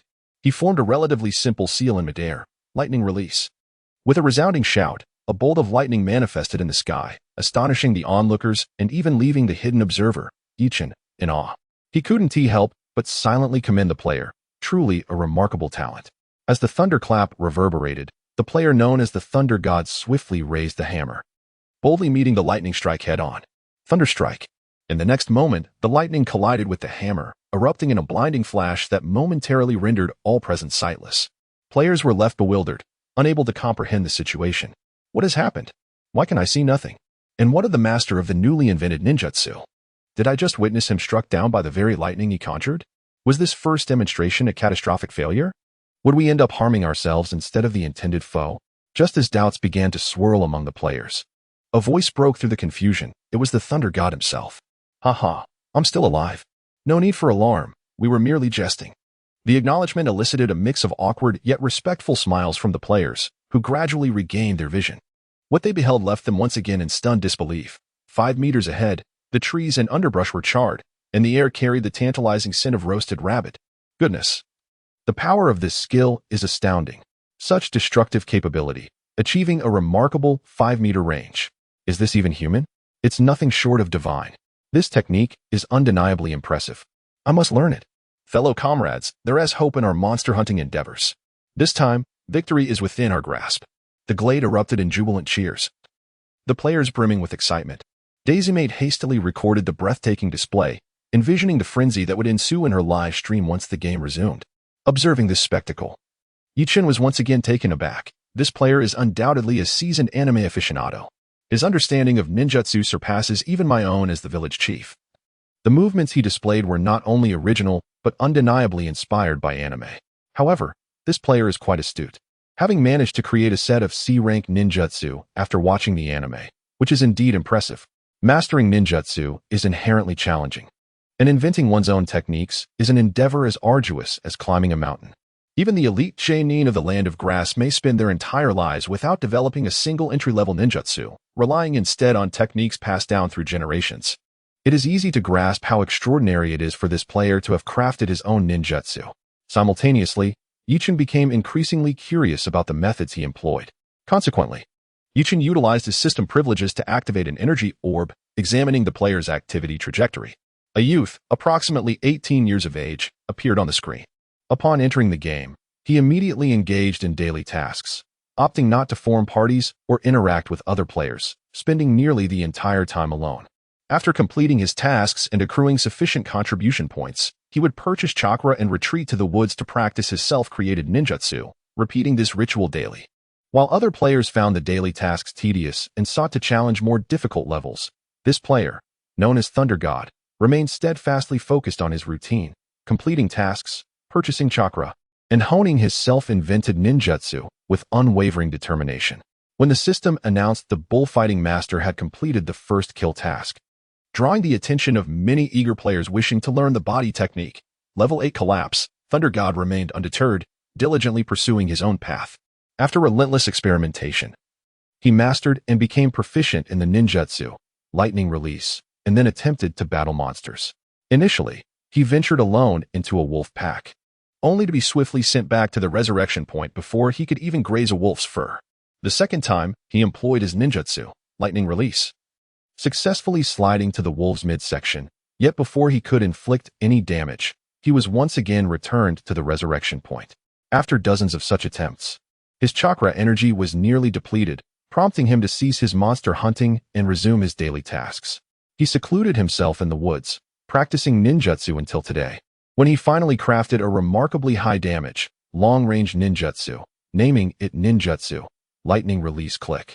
After witnessing the entire process, Yuchin couldn't help but chuckle, remarking on how this player truly embodies the spirit of resilience. Despite being mercilessly slain by wolves countless times, he persisted in his practice of ninjutsu. Such unwavering determination is truly admirable. The other players, upon hearing Thunder God's account, were similarly filled with admiration and astonishment. Every success is a product of effort. Greatness is not achieved by mere happenstance, and we must all strive diligently. Yuchin wholeheartedly agreed with this sentiment. Indeed, greatness is not simply bestowed. Yet it is true that some individuals attain it with remarkable ease, such as himself. Regarding his ability to create ninjutsu recognized by the system, Thunder God was equally thrilled and exhilarated. I have been an anime enthusiast since childhood, having watched countless series from both domestic and foreign creators. From a young age, I aspired to become a ninja, never imagining that this game would not only fulfill my ninja dream, but also allow me to develop my own set of ninjutsu. I vow that as long as this game exists, I shall continue to play. These words have deeply resonated with many, as players express their sentiments that this game is remarkably authentic. I firmly believe that anyone who has experienced Junin Ninja will undoubtedly find other games lacking in comparison. Indeed, this shall be my game of choice henceforth. Junin Ninja reigns supreme. In this moment, players who have suffered countless defeats at the hands of wolves have regained their confidence. With the introduction of ranged attacks, does this mean we can finally retaliate against those beasts? They have tormented us for far too long. It is time to reclaim our dignity. Let us go forth at once. I have just acquired the divine ninjutsu from the system, and this time we shall show those fiends their true place. With hearts filled with excitement, the players resolved to confront the wolf pack and redeem themselves. However, one voice interjected, "Wait. I feel this may not be the right moment." Kekkei Genkai swiftly concurred. "Yes, I too believe we should exercise caution and not rush into action." The players halted, puzzled, and turned back to inquire. We now possess ranged attacks. Based on prior encounters, defeating a few wolves should pose no challenge. In response to the players' confusion, Kekkei Genkai patiently elucidated. While we do have ranged attacks, we have only just learned them. Our proficiency is still lacking, and so is our destructive power. If you doubt this, feel free to test it. No sooner had he spoken than a skeptical player unleashed the newly acquired ninjutsu, lightning release, thunder strike. Yet, the impact was far from the might of a thunder god. It failed to even topple a single tree, with the lightning resembling mere strands of spaghetti, singeing only a few blades of grass. How can this be? Why is my output so feeble, despite using the same technique? The player was taken aback, and their confidence diminished significantly. The answer is simple. Your proficiency is insufficient, and your chakra energy is low, so minimal damage is to be expected, Kekkei Genkai explained patiently. The thunder god nodded in agreement, stating, "Indeed, ninjutsu is akin to martial arts in our world. It requires continuous practice to yield significant results. Additionally, chakra, akin to internal energy, must be abundant within you. Regardless of how formidable your ninjutsu may be, without sufficient chakra, you will not inflict damage. It's akin to a hungry strongman being unable to overpower a well-fed weakling." The players, upon hearing this, experienced a moment of clarity and recognized the importance of practice, tempering their eagerness to engage in combat. However, their enthusiasm was somewhat diminished. Do not lose heart. With diligent practice, a pack of wild wolves will prove trivial for us. Next, I intend to develop this set of ninjutsu into the Thunder God-S skill, making our manipulation of lightning significantly easier and the learning process far simpler. This will save us considerable time, and you will no longer need to expend contribution points. Chakra can be directly purchased with contribution points. As long as we have sufficient chakra energy combined with my ninjutsu, lightning release, thunder strike, we shall be invincible. At that point, we may even find the village's monsters insufficient to sate our thirst for battle. Is this approach even feasible? The players were utterly astonished, exclaiming, "Truly, the master is a genius. Their intellect far surpasses our own. Thus, not only have we conserved our contribution points, but we have also saved time. It is perplexing why we did not realize this earlier." While the other players were filled with exuberance, the Sword of Heaven spoke solemnly. "Will the system allow this? Won't it deem us cheaters?" No. Before anyone could react, Kekkei appeared at the opportune moment, providing an affirmative answer. "The very essence of this game lies in its lack of rules. You are free to play and create as you wish. As long as the system recognizes the value of your creations, you may redeem contribution points." Remarkable, truly remarkable. I am utterly enamored with this game. With Kekkei's confirmation, the players erupted in cheers once more. "What are we waiting for? I shall demonstrate my new skill right away," thundered the Thunder God as he began to act. No sooner had he spoken than the players swiftly retreated several dozen meters to avoid any collateral damage. Only Kekkei remained steadfast, and when the Thunder God inquired if he feared harm, he merely smiled and remained silent, allowing the Thunder God to proceed with his developed skill. Ridiculous. He was the strongest entity in the entire village. How could a mere ninjutsu possibly harm him? The Thunder God did not dwell on this, for NPCs were hardly susceptible to injury, and he commenced unleashing various skills. Boom! Lightning, as thick as a bowl, crackled across the sky, illuminating the entire forest in an instant. The Thunder God raised his hammer, channeling the chakra energy within his body, causing multiple bolts of lightning to converge. Lightning release. He bellowed, directing his gaze toward a towering tree. Instantly, countless strands of intertwined lightning, as if imbued with life, cascaded down in the direction of his finger. Bang! A deafening sound reverberated through the valley, followed by a flash of white light that left the players in awe. The enormous tree, which would take 10 individuals to encircle, was reduced to charcoal by the lightning strike. Its once dense branches vaporized into fine dust that vanished into the sky. Clap, clap, clap. After a brief moment of immersion, resounding applause filled the air. Incredible! How did you achieve this, great deity? With this skill, dealing with those beasts will be a walk in the park. This skill is indeed impressive. Kekkei rarely offered praise. However, your chakra energy is still insufficient. Otherwise, you could unleash tenfold the power. Really? The Thunder God was filled with exhilaration upon receiving the NPC's endorsement. Indeed, Yi Chen nodded. Turning to the others, the destructive potential of the Thunder God's skill is indisputable. Yet your chakra energy is far too meager. If you wish to engage in combat, I recommend that you first acquire a sufficient amount of chakra to maximize your efforts. As he spoke, he swiftly channeled the chakra within his own body, executing the very skill the Thunder God had just demonstrated. Once again, the sky was illuminated with bolts of lightning, intertwining and descending rapidly. The recent thunderous roar was even more deafening, causing players to nearly lose their footing. Once they regained their composure, they beheld a deep crater formed merely 10 meters ahead, with all surrounding flora utterly obliterated. This sight left everyone astounded. It was truly terrifying. The number of lightning strikes was comparable to before, yet their destructive power had increased several-fold, rendering it unimaginable. Have you all noticed that not only has the lethality surged significantly, but the range has also more than doubled? Could this be the might of Chakra? After Daixiomi uttered these words, all eyes turned to Yi Chen. Indeed, the greater the chakra energy within one's body, the more devastating the damage unleashed. You might want to give it a try. With that, a flash of light occurred, and Yi Chen vanished into the woods. The other players suddenly understood. I see now. Our initial focus was misplaced. The essence of this game lies in chakra energy. Ninjutsu and taijutsu are secondary. Without chakra energy, mastering 100 ninjutsu techniques would be futile. I have an idea. Ijian Kaitian suddenly spoke, prompting the others to turn towards him. I will now solely concentrate on mastering the set of ninjutsu created by the Thunder God, using all remaining contribution points to purchase chakra. Once we thoroughly learn the lightning release, Thunder Strike ninjutsu, we shall employ the same strategy as before to defeat the colossal wolf, thereby increasing our chances of victory. This suggestion was met with unanimous approval from the players, who spent their days either completing daily tasks or studying ninjutsu. Naturally, the Thunder God devoted most of his time to researching new ninjutsu, his passion for it bordering on obsession. An exception was the Iron Fool, Emperor of Despair, who, after completing numerous daily quests, purchased a substantial amount of chakra and learned several ninjutsu techniques. Once again filled with confidence, he ventured into the forest, ready to confront the colossal wolf. Aha! You fools, come and meet your demise. Awoo! The feeble little wolf at the edge seemed to recognize the Emperor of Despair. Remembering him as the one who had ambushed it previously, it raised its forepaw and charged forward with a swift leap.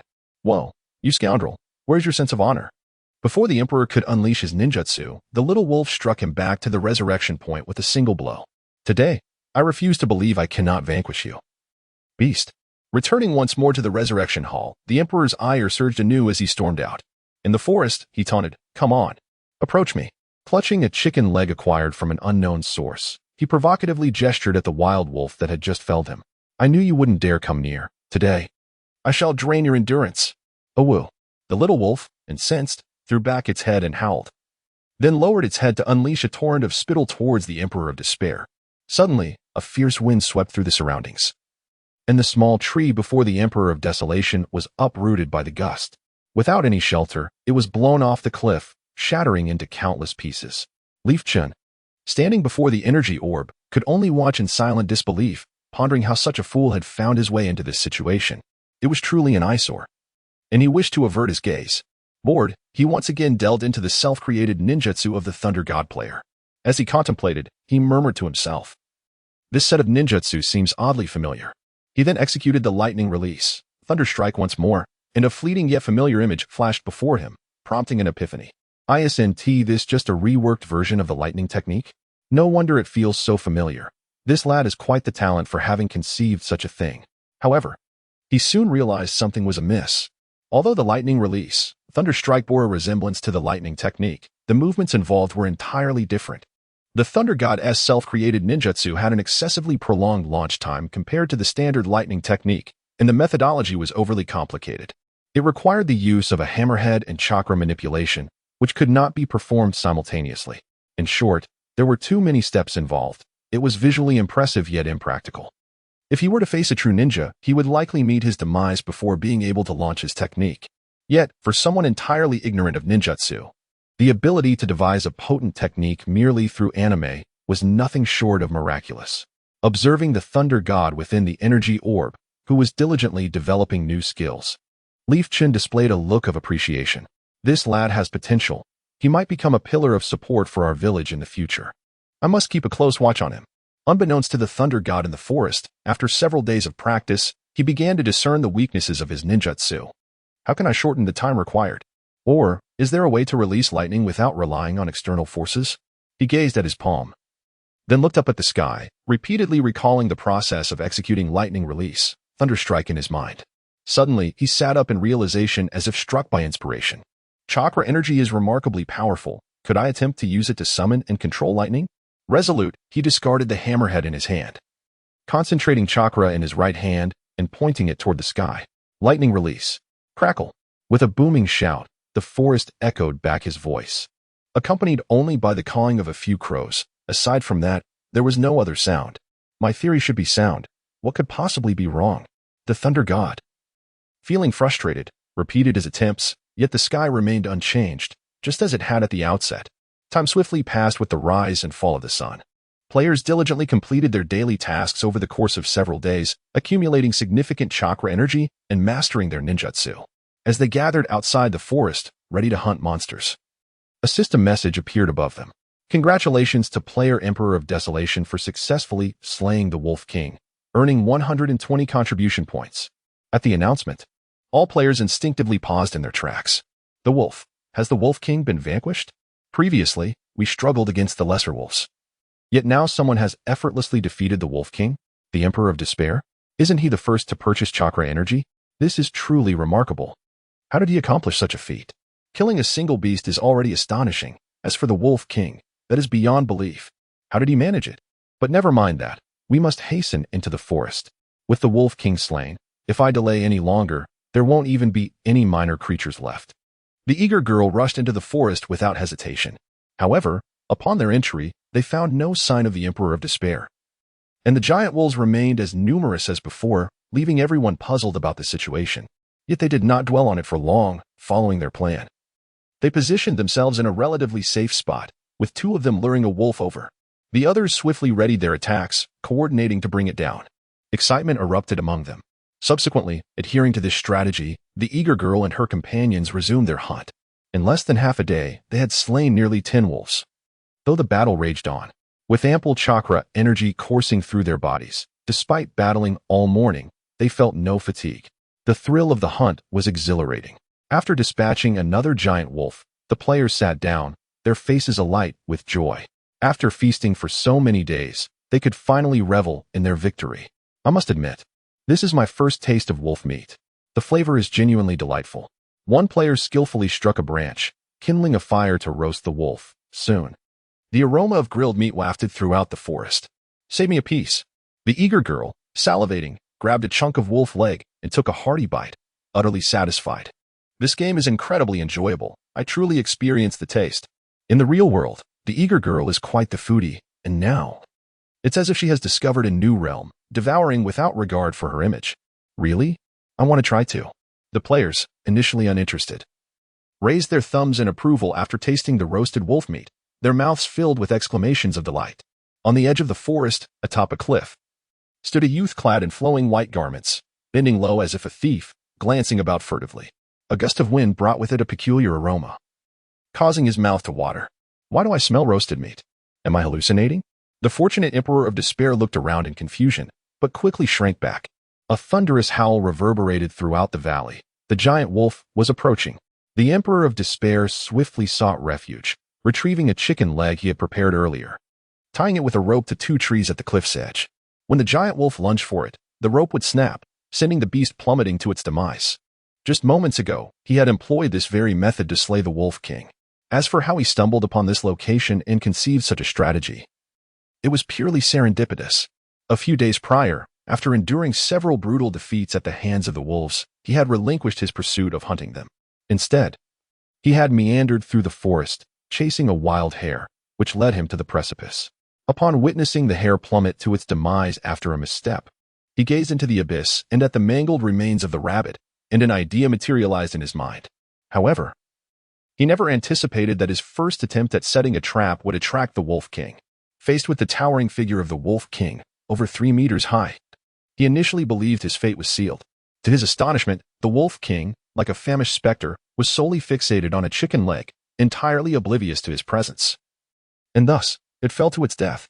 After savoring his sweet victory, the fallen emperor was filled with unparalleled excitement, designating this place as his secret base, intending to replicate his success and ascend to dominance within the game. Witnessing this scene, Yi-chun could only laugh in disbelief, never imagining that this clumsy fool could be so fortunate each time. It seemed that some individuals were indeed born under a lucky star, making it impossible not to concede. Suddenly, a piercing alarm shattered the moment, causing Yi-chun's smile to freeze. This alarm, emanating from the village, typically only sounded during enemy incursions, and could only be heard from his location. Indeed, the next moment, a glaring line of red text materialized before him. "Host, please be advised. There is an enemy invasion in Junin Village." He immediately pursued the enemy's precise location. Reacting swiftly, Yi-chun utilized his system privileges to activate the energy sphere, scanning the village thoroughly. Soon, he discovered an individual disguised as a villager, stealthily wandering in a secluded area to the west of the village. Though he bore the appearance of a villager and seemed harmless, Yi-chun could discern something amiss. Firstly, that patch of land to the west was desolate, seldom visited by villagers, and the few residents there were elderly and solitary, with no young people in sight. Secondly, despite his villager guise and hunched posture, his strides were remarkably strong. Although his movements appeared slow, his gaze was piercingly sharp. A clear flaw was evident. He maintained a hunch back throughout his journey. How could a young, ordinary person's back be contorted in such a manner? He was overplaying his act. How amusing. Yi-chun scoffed, pondering who this weakling dared to insult by sending him here. He refrained from alarming the intruder at once, choosing instead to observe his actions meticulously. The intruding ninja made his way from the western edge of the village to its bustling center. Initially cautious, he kept his head down, avoiding interaction with others. After a while, realizing that the villagers were engrossed in their own affairs and paying him no heed, he grew bolder, engaging in conversation with them. After exchanging pleasantries, he began inquiring about the village's affairs, questioning with great detail, even asking how many dogs each household owned. The villagers, lacking any sense of suspicion, answered him openly, divulging all they knew to the ninja. The ninja could hardly have anticipated that his task for the day would be accomplished with such remarkable ease. Once he had posed nearly all his inquiries, he left the village with great excitement, preparing to wander around before returning to report on his progress. His steps were light and jubilant, and his confidence had notably surged. He walked upright, clearly dismissing Junin Village, convinced that its denizens were feeble. Little did he know, every action of his was being meticulously observed. Yi-chun had assessed the situation and deemed this foolish individual to pose no threat to the village. However, he understood that any intrusion into the village must not be taken lightly. Consequently, he utilized his system privileges to investigate and promptly obtained the basic information of the ninja. Name: Yuji. Age: 30. Ninja rank: Genin affiliated village, Grass Ninja Village. He was agile and adept at disguise. The information provided by the system was clear, though merely preliminary. Should Yi-chun desire, he could easily access the details of Yuji's lineage spanning 3 generations. Grass Ninja Village? When was it discovered? Yi-chun examined Yuji's detailed information again. Yuji specialized in reconnaissance missions, primarily gathering intelligence on villages other than his own. However, his current objective was not Junin Village. He had stumbled upon this concealed settlement after completing a task. Although Junin Village was discreetly situated and its surrounding facilities were quite primitive, Yuji had found the corpse of a ninja beast outside the village, which subtly emanated a chakra energy upon closer inspection. This immediately piqued Yuji's interest, prompting him to disguise himself and infiltrate the village. It seemed he had been overly cautious. The villagers exuded no chakra whatsoever, and throughout his journey, he had encountered not a single ninja. Yuji leisurely roamed the village, oblivious to the fact that all of his actions, including his personal information, had long been under Yi-chun's control. No. This is chakra energy. Suddenly, a deafening noise echoed from a distance, causing Yuji to halt his joyous stride. After carefully surveying his surroundings and finding nothing amiss, he wore a puzzled expression. Indeed, someone was utilizing chakra, strong chakra at that, but there were no ninjas in sight. From where was this chakra emanating? After a thorough observation yielded no results, he grew increasingly cautious, sensing that this village was not as simple as he had initially perceived.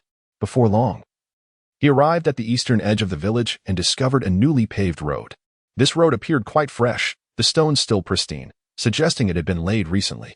Yet, As he traversed the village, he noted that it was populated solely by the elderly and children, with no young people in sight. How could such a long road have been constructed by those unable to do so? Was there some mysterious, undiscovered secret lurking within the village? While Yuji pondered these questions, an elderly lady approached. He promptly discarded his stone and hastened forward to gather information.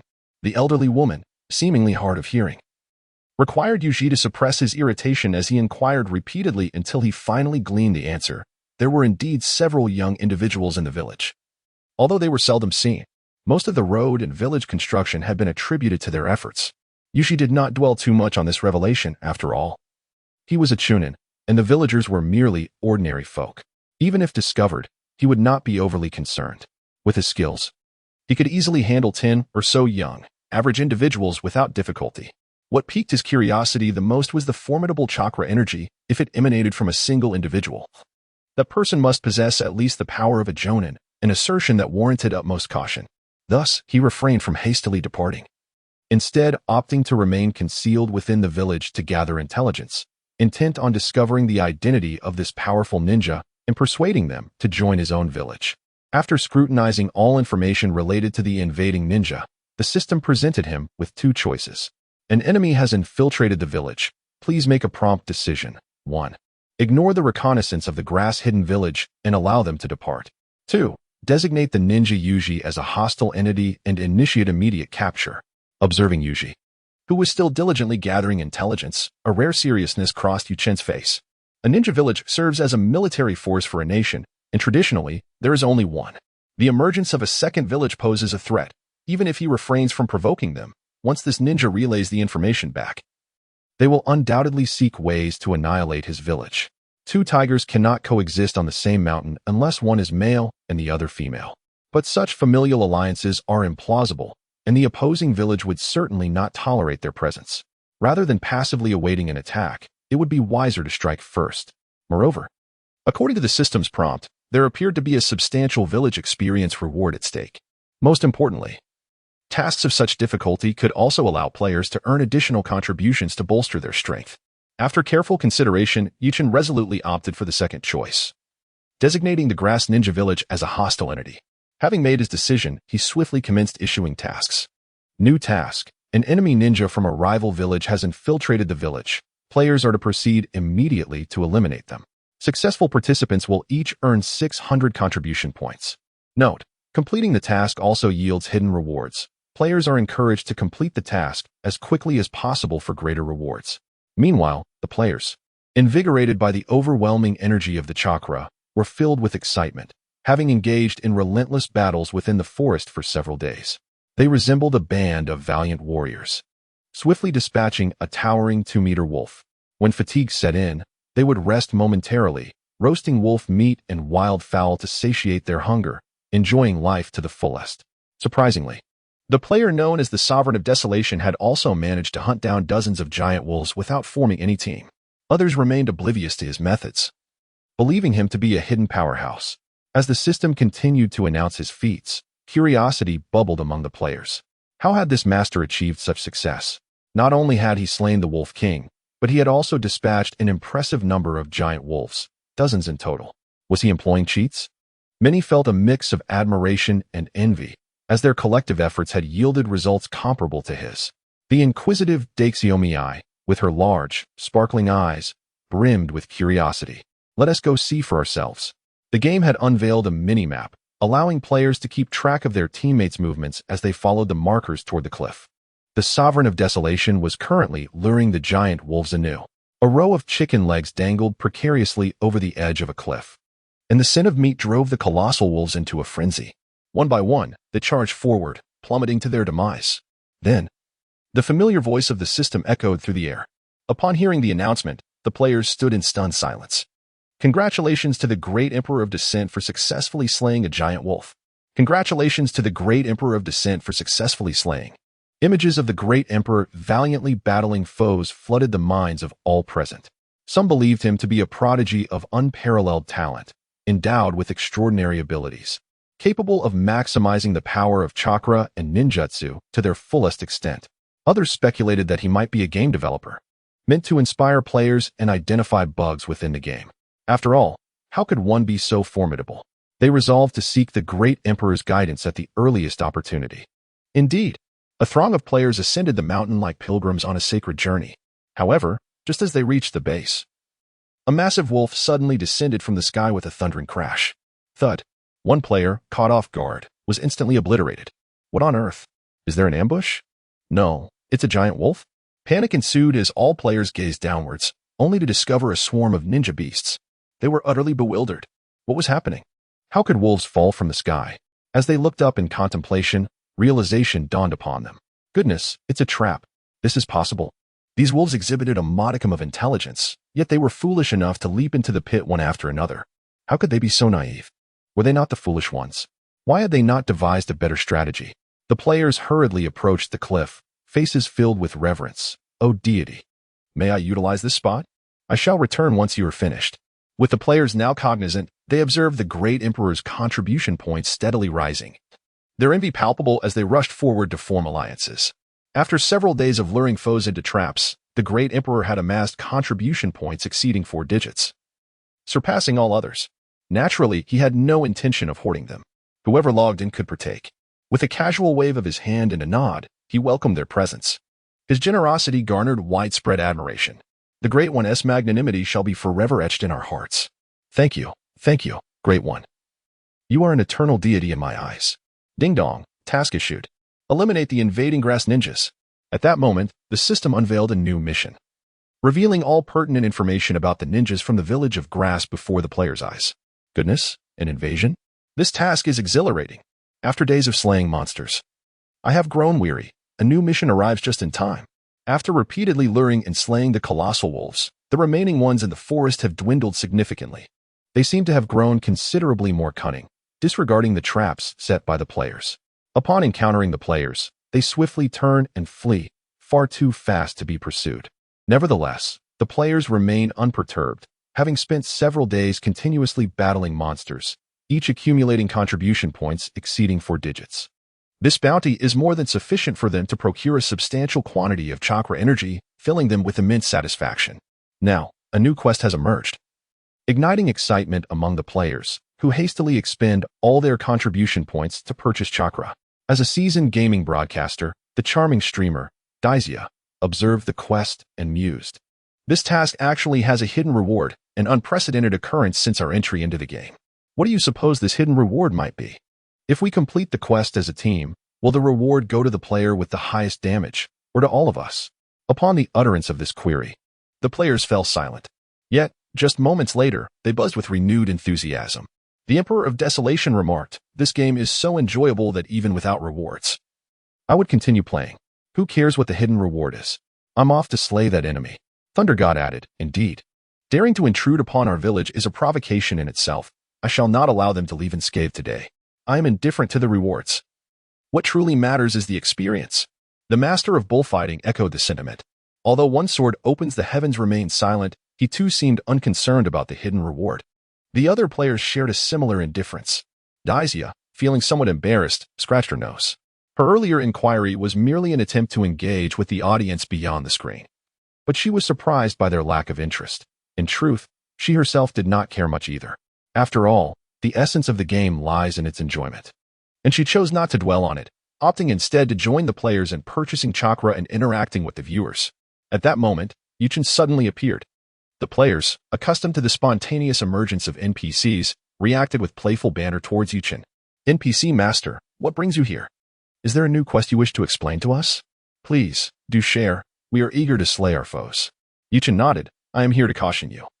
The adversaries you face this time are formidable, possessing levels far exceeding your own. You must devise a comprehensive plan. Otherwise, acting recklessly would be tantamount to courting death. Additionally, I have marked the location of Yoji and placed a mark on his left chest, so even if he transforms, you will be able to recognize him at first glance. My assistance ends here. The rest is up to you. Good luck." "Thank you, NPC, but your concern is unwarranted. We are nearly invincible." The players did not take Yuchen's words to heart. After all, they had already vanquished towering wolves exceeding 2 meters in height. Dealing with such a diminutive ninja was hardly a challenge. Observing the group of confident players, Yuchen chose to remain silent, having already offered his warnings. Ultimately, Their course of action lay in their own hands. Moreover, he held no genuine concern for the player's safety, considering they could respawn infinitely, losing only 10% of their chakra. In a flash of light, Junin vanished from their sight. I have purchased 900 contribution points worth of chakra. That should suffice to confront the ninja known as weak-witted. Yuji, he mused. Come, my dears, follow me and witness how my formidable and invincible Daime secures the head of the ninja. As Daime moved alongside the players towards the village, she joyfully interacted with the audience beyond the screen, delighting in this dual engagement. Meanwhile, Yuji strolled through the village, occasionally expressing disdain for the poorly maintained roads and the outdated facilities, lamenting that they were far inferior to those in his own prosperous grass ninja village. All while oblivious to the fact that he was being watched. He muttered to himself, "Damn it. This wretched village has squandered an entire day of my time. Absolutely unforgivable. How could such a dismal place possibly harbor any ninjas?" Suddenly, a number of dark figures appeared before him, and an overwhelming pressure enveloped him. Whoosh, whoosh. Sounds of slicing air resonated through the atmosphere.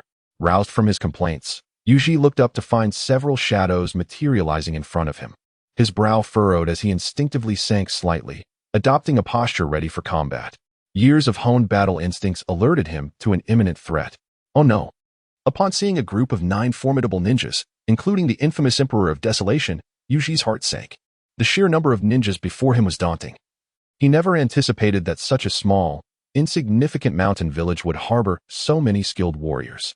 How had this village managed to cultivate ninjas so quietly? Why had he not noticed earlier? A flurry of questions raced through his mind. With little time to ponder, Yuji understood he was about to face the most challenging moment of his life. The appearance of the ninjas confirmed that Junin Village was indeed a genuine ninja village. Such critical information would warrant the attention of even a high-ranking shinobi, and yet, here he was, merely a lowly genin. He was doomed. In that moment, Yuji steeled himself, bracing for a gallant end, though a sense of reluctance lingered within him. He recalled the acquaintance he had just made at the brothel, regretting that he would never see her again. What struck Yuji as most peculiar was the realization that he had no idea when he had been exposed. Surely, this was a testament to the formidable skills of his pursuers. "Charge!" shouted the bullfighter master, leaping high into the air. 8 extremes collapse. He channeled all his chakra into his limbs, unleashing an unprecedented surge of energy within his body. Suddenly, the master of bullfighting unleashed a powerful strike. A resounding crack echoed through the air as his hand transformed into a wing of steel, surging towards Yuji with an undeniable force. Yuji furrowed his brow. Sensing the imminent threat? Physical techniques? At that moment, the Emperor of Despair and his companions also formed hand seals, launching their attacks. Lightning release, lightning jutsu. Earth release, rock technique. Wind release, wind calling technique. Fire release, fire control technique. Water release, water control technique. In an instant, 5 types of chakra flooded the surroundings, converging upon Yuji simultaneously.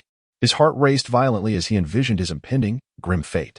However, upon witnessing the Emperor of Despair's onslaught, Yuji suddenly paused, his tense heart gradually easing.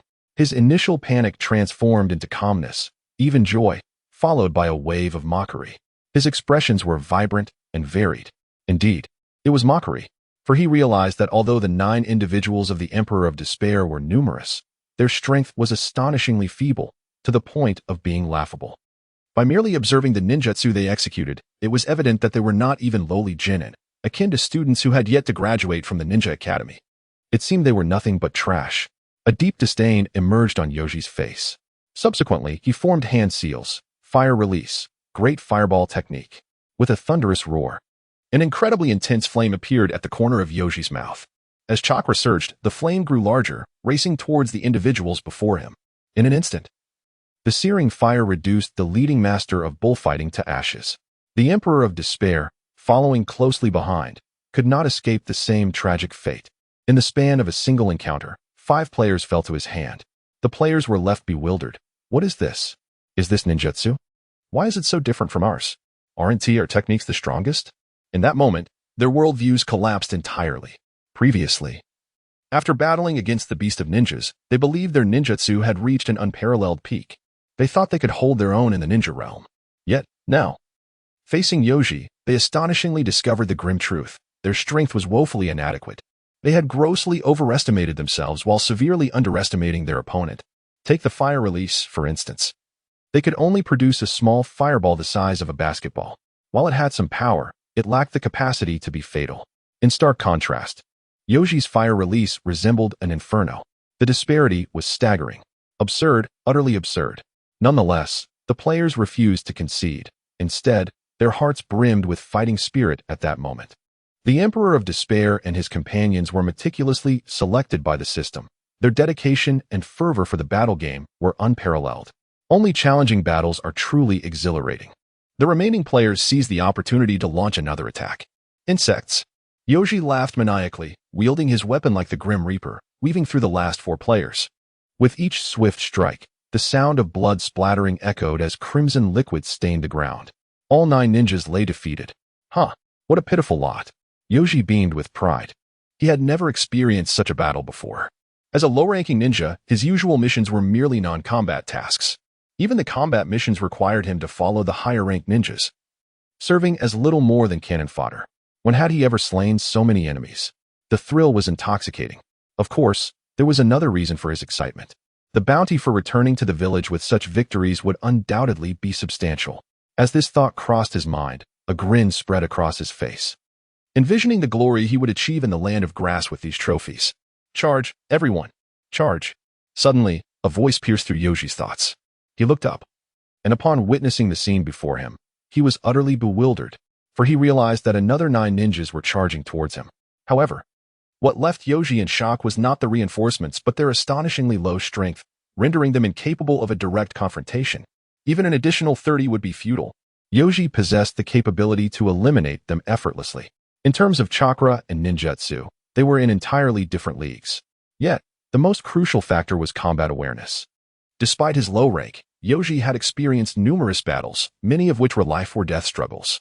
Conversely, the players of the Fallen Emperor, despite their experience fighting the giant wolves, were merely facing beasts.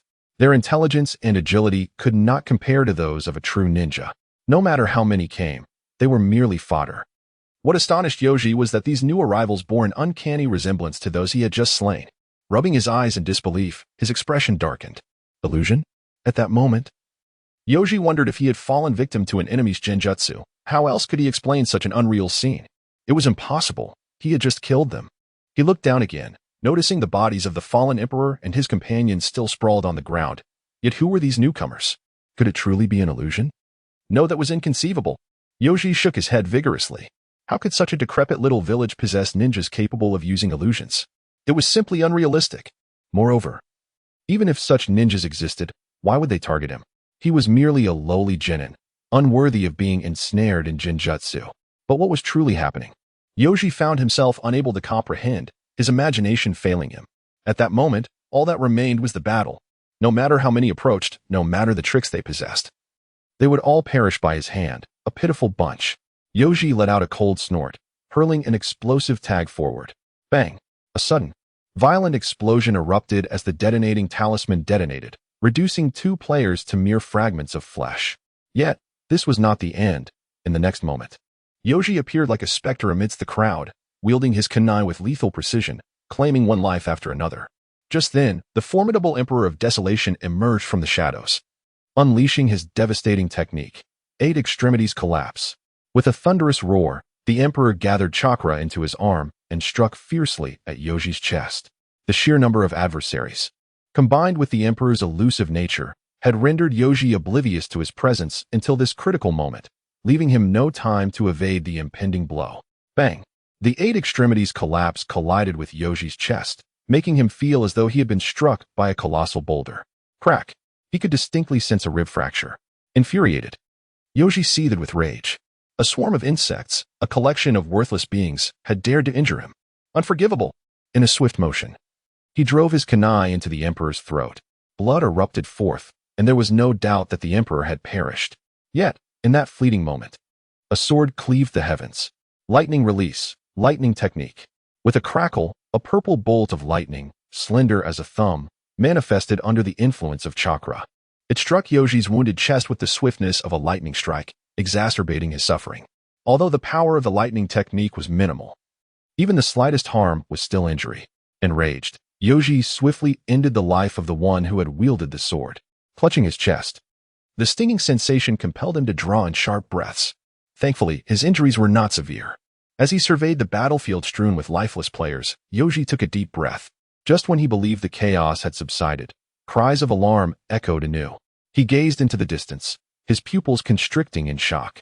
To his astonishment, the Emperor of Desolation and 9 others had resurrected once more, their eyes blazing with fury as they charged towards him. What on earth was happening? Yoji was utterly bewildered. He could not comprehend the situation. How could ninjas continue to revive? This was unprecedented. Could it be that he had indeed fallen victim to an illusion? Regardless of the circumstances, it was beyond the capability of a mere lowly ninja like himself to manage. Yoji turned and fled, shedding the previous arrogance and disdain that had characterized him, replaced now by gravity and dread. He had to escape. He needed to relay this critical information to Lord Kage and summon reinforcements to obliterate the hidden Junin Village. Yoji understood that although the Emperor and his cohort possessed feeble offensive power, their capacity for relentless resurrection was terrifying. They fought without regard for their lives. Even if it meant sacrificing themselves, they were determined to inflict damage upon him.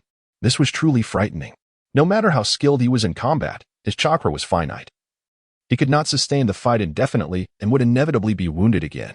What terrifies Yoji the most is that, after these 2 brief skirmishes, he observes a remarkable enhancement in the combat prowess of Emperor Chinchun and his companions compared to before.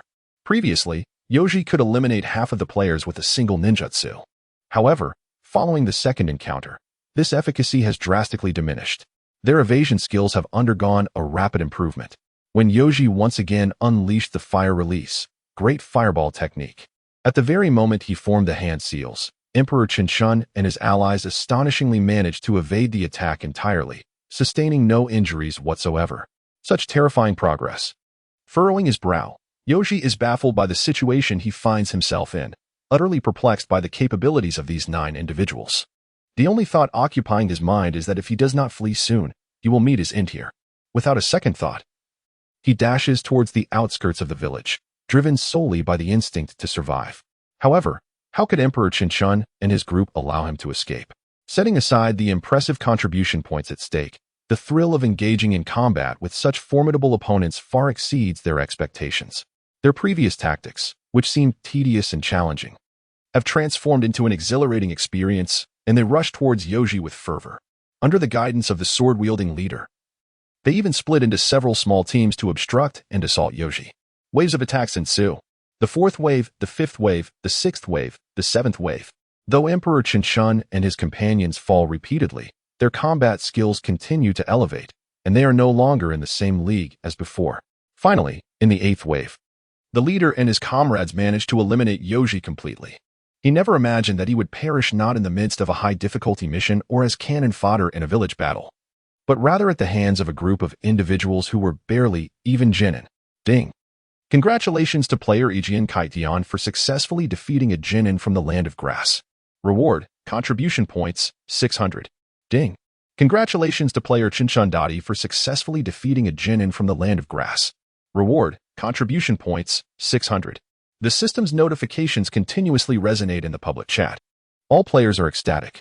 Yes, we finally killed him. We won. We won.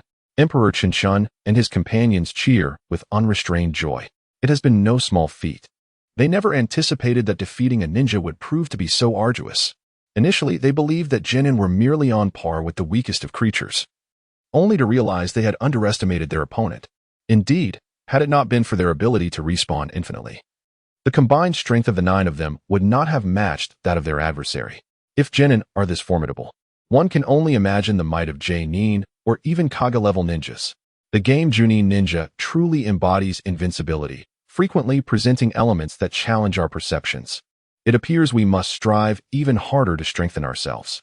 Indeed, the ninja beasts are merely the most insignificant entities. We cannot limit ourselves to the sense of accomplishment they provide. We must become stronger. All the players engage in fervent discussions about their harrowing experiences in battle. In the beginning, everyone merely summarized some details or techniques, reflecting on the recent battle and pondering better methods for victory. As time progressed, a more comprehensive synthesis emerged regarding how to enhance one's strength and the fruitful outcomes derived from the confrontation. I emphasized the paramount importance of chakra. I suggested that we allocate all our accrued contribution points towards elevating our chakra levels. Indeed, The esteemed one sword was correct, just moments ago. The enemy ninjas wielded jutsu whose intensity was on an entirely different plane compared to ours. Chakra is akin to experience points, indispensable for our advancement. Let us proceed to acquire chakra. Soon, the Emperor of Despair and his companions reached a consensus. Without hesitation, they expended all their contribution points to purchase chakra. Buzzing sounds resonated as several luminous rings flickered, continuously augmenting their chakra reserves. In the distance, Yuchen quietly observed the unfolding scene. Indeed, their combat awareness had rapidly improved, and their martial prowess was commendable. Yuchen nodded in satisfaction, acknowledging the impressive overall caliber and quality of this group of players. The recent battle had significantly benefited them in two key aspects: their combat proficiency and their worldview. However, what mattered most to Yuchen was their elevation and strength. Yuchen opened the player attribute panel for inspection. ID: Emperor of Despair. Chakra level: Genin. Ninjutsu. Oh, they have already reached the Genin rank. Quite impressive. Yuchen was astonished to discover that several players, including the Emperor of Despair and One Sword, had elevated their chakra levels to that of Genin. His village finally boasted genuine ninjas. Though merely a handful of Genin, this was merely the beginning. Yuchen firmly believed that one day, his hidden Junin Village would become renowned throughout the ninja world. It was time to reap the rewards. With the player's advancements, he too would receive substantial rewards. The system began to synchronize the rewards, and Yuchen silently recited in his heart, "Ding! Your ninja village has 4 Genin. Congratulations! You have received a substantial chakra feedback." With a whoosh, the system showered Yuchen with a deluge of chakra feedback. He felt an intense surge within, as his chakra level skyrocketed. This increase far surpassed the previous one by an unfathomable magnitude. At this moment, Yuchen's chakra had reached approximately the level of a Chunin. Observing this, his heart swelled with joy. The gratification derived from nurturing such growth was beyond the imagination of others. If this trend continues, as long as the players persist in their endeavors, he could effortlessly grow stronger. In just a few short days, he had ascended to Chunin. With the passage of time, Yuchen was confident that it would not be long before he reached the level of a Kage, perhaps even surpassed that and touched the realms of the sage. But that was merely a matter of time. Of course, this was solely in terms of chakra levels. A true ninja's combat prowess must be evaluated through a comprehensive assessment of ninjutsu, battle intelligence, and chakra capacity, among other factors. Presently, Yuchen has merely attained a certain level of chakra. However, he remains unperturbed. As for ninjutsu, he need not worry. He can simply recline and await feedback from the players. Excellent. Charge forth, my beloved villagers. I have faith in you. Yuchen felt invigorated, aware that his era was imminent, as was the dawn of a new age for Junin Village. Ding! Your villagers have vanquished a grass ninja, earning Junin Village 50 experience points. Congratulations! Your village has achieved the first blade of the ninja realm. Reward obtained. Achievement Resource Pack 1. Would you like to open it? The system's melodious prompt resonated. Rewards from the system are dispensed in 2 forms. 1.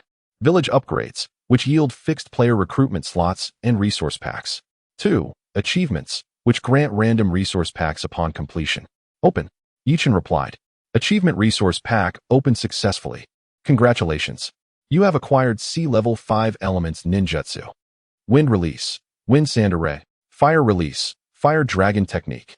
Water Release, Water Prison Technique. Earth Release, Earth Dragon Concealment Technique. Lightning Release, Lightning Beast Pursuit. With the system's announcement, Yuchen obtained C-level 5 elements ninjutsu.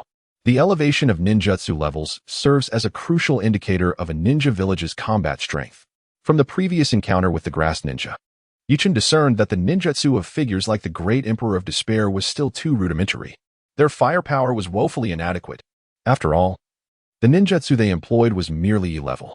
What does E-level ninjutsu signify? It is simply the capability to launch basic attacks using chakra. As for lethality, it is truly lackluster. In contrast, C-level ninjutsu possesses genuine killing power, although it pales in comparison to A-level or even S-level forbidden techniques. It undeniably serves as an essential foundation for a ninja's combat strength. With these C-level ninjutsu at his disposal, the combat capabilities of his village are certain to ascend several tiers. But that is not all. This resource pack is exceptionally bountiful. Shortly thereafter, the system's voice chimed once more. Ding! Congratulations! You have received Village Generator 1. Construct a hydropower generator to support the village's electricity needs, requiring no maintenance, as the system will provide one maintenance personnel. Congratulations! You have received Village Restaurant 1. Congratulations! You have received Village Item Shop 1. Congratulations! You have received Village Medical Department 1. All of the aforementioned facilities are equipped by the system, with 2 professional NPCs provided. What? Additional structures? A generator? Yi Chun was utterly astonished. This reward was entirely beyond his expectations. In truth, the world of Naruto possesses some peculiar settings, while it is portrayed as ancient. The technology they can utilize is remarkably advanced, including computers and more. However, the village of Junin, where Yi Chun resided, was merely a backward mountain hamlet, with a population of only a few hundred souls. The available facilities were exceedingly meager. In fact, one could more accurately say that there were none at all. It resembled an impoverished, remote village from ancient times, consisting solely of simple wooden huts. The villagers merely existed, without the luxury of electric lights. At night, they could only retire to sleep or rely on oil lamps. Now, however, Junin Village had finally entered the realm of technology, having acquired a generator, which signified that the villagers' quality of life would dramatically improve, enabling them to accomplish more. For instance, Yi Chun could create electric lights, banishing the darkness from Junin Village and ushering in illumination. Furthermore, the food store was an exceptional reward. After his arrival in this world, Yi Chun faced a severe scarcity of food. To eat, he had to cook for himself. With the establishment of the food store, all his concerns could be alleviated, as he could dine directly at the establishment. As he surveyed the food store, he was struck by its description. The food store can prepare a variety of dishes from around the globe, including Chinese, French, Western, and Japanese cuisines. Among others, all equipped chefs are Michelin-starred, capable of mastering any culinary endeavor. Excellent. The system's rewards exceeded Yi Chun's expectations.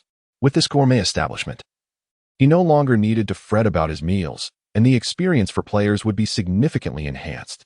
The item shop's description read, can sell various items, including ninja tools, shuriken, soft armor, and the crafting of various weapons, as well as explosive tags. Not bad. Although the ninja world primarily relied on individual strength, equipment remained vital during the novice phase. The emergence of the item shop would greatly bolster the village's combat prowess. The medical department can provide professional treatment, currently at a 1-star healing level. As for this medical department, it appeared somewhat superfluous at present. After all, players either sustained no injuries or faced death. However, upon seeing the 1-star designation, Yi Chun speculated, could it be upgraded? What wonders might await at its maximum potential? Since it was a gift from the system, it surely held extraordinary value. The potential for growth was of utmost importance. With these rewards in hand, the overall standing of Junin Village had ascended numerous tiers. Indeed, to achieve prosperity, one must first engage in battle. Yi Chun was resolute in his decision to declare war on the village of Grass Ninja. This encounter would grant substantial rewards to the players, while he transformed Junin Village into a genuine ninja enclave. At this moment, Yi Chun pondered the implications. If eliminating a single Grass Ninja yielded such bountiful rewards, what might be reaped from vanquishing the entire Grass Ninja village? Undoubtedly, the forthcoming rewards would far exceed Yi Chun's imagination. It was time to commence the strategy for the annihilation of the Grass Ninja village. The eradication of the Grass Ninja village was the first step towards dominating the ninja realm. Yi Chun smiled faintly, and a notion suddenly emerged in his mind. At this moment, Emperor Qinluan and the group of players, including the Na'vi's little sister, were fervently accumulating contribution points. Through this battle with the Grass Ninja, they had clearly recognized the disparity between themselves and other ninjas. Only through relentless effort and the enhancement of their combat prowess could they avoid falling victim to needless demise in future conflicts, and prevent being mercilessly defeated. The competitive spirit of all players was ignited, brimming with determination. Ding! Progress in scientific research achieved in Junin Village. Generator successfully constructed. Item shop completed. Gourmet restaurant established. Medical department operational. Players may use contribution points for personal purchases. What? There are now shops? With the system's announcement, some players astutely noticed the transformation in the village. Wow, I have always felt that while Junin Ninja excels in every aspect, it somehow lacked a touch of everyday life. This is not meant as a slight. Rather, it is due to the game's stunning realism. For instance, the characters in the game actually experience hunger and fatigue. It perfectly replicates reality. Thus, it necessitates that we must eat in the game as well. Regrettably, in Junin Ninja, there are no restaurants. Players must cook for themselves. Encountering those who can cook is a stroke of luck, as it allows one to savor a delicious meal. However, most of us are not adept at culinary skills. Take me for instance. I can only manage to grill meat until it is cooked. The first and second times it tasted quite good, but after repeated consumption, it becomes tiresome. I was pondering what to do in the future when unexpectedly, our village developed a gourmet restaurant. How splendid! I will be able to indulge in various dishes. I yearn for hot pot. Wow, astonishing. The fact that one can enjoy such a diverse array of food in this game is simply extraordinary. Junin Ninja, I shall deem it the most formidable. All players were utterly exhilarated, especially those who cherished culinary delights, like the Navi little sister, who was overjoyed beyond measure, dancing with glee. Wow, brothers. Did you see that? We can enjoy 5-star Michelin meals without spending a dime. Brothers, are you envious? The Navi little sister boasted to the live stream. I am so envious and frustrated. Why am I not the one playing this game? Why? I am truly amazed. Junin Ninja is simply phenomenal. What were the developers thinking? Do they genuinely aim to create an entirely new world? Indeed, it is astonishingly realistic. Even those who do not play games could explore within it. Is this not a million times better than visiting major tourist attractions? Is it not a million times better than being exploited by tour guides? This transcends being merely a game. It is a new way of life. Everyone in the live stream was filled with envy. Simultaneously, their admiration for Junin Ninja grew immensely. A groundbreaking creation. This is precisely what Junin Ninja embodies. At this moment, the players, increasingly immersed in the shop, continued to feel exhilarated. Look, there's even a prop shop. The description inside states that it can manufacture any item, which means we can create our own desired props based on our imagination, doesn't it? Indeed, this is fantastic. The last time I saw that grass ninja wielding a kunai, I felt a surge of excitement. How wonderful it would be if I could forge a sword or a suit of armor according to my vision. And now, it's all within reach. I am determined to craft the most dazzling sword in the entire ninja world. Shouldn't you be focusing on the medical department? We often sustain injuries while battling monsters.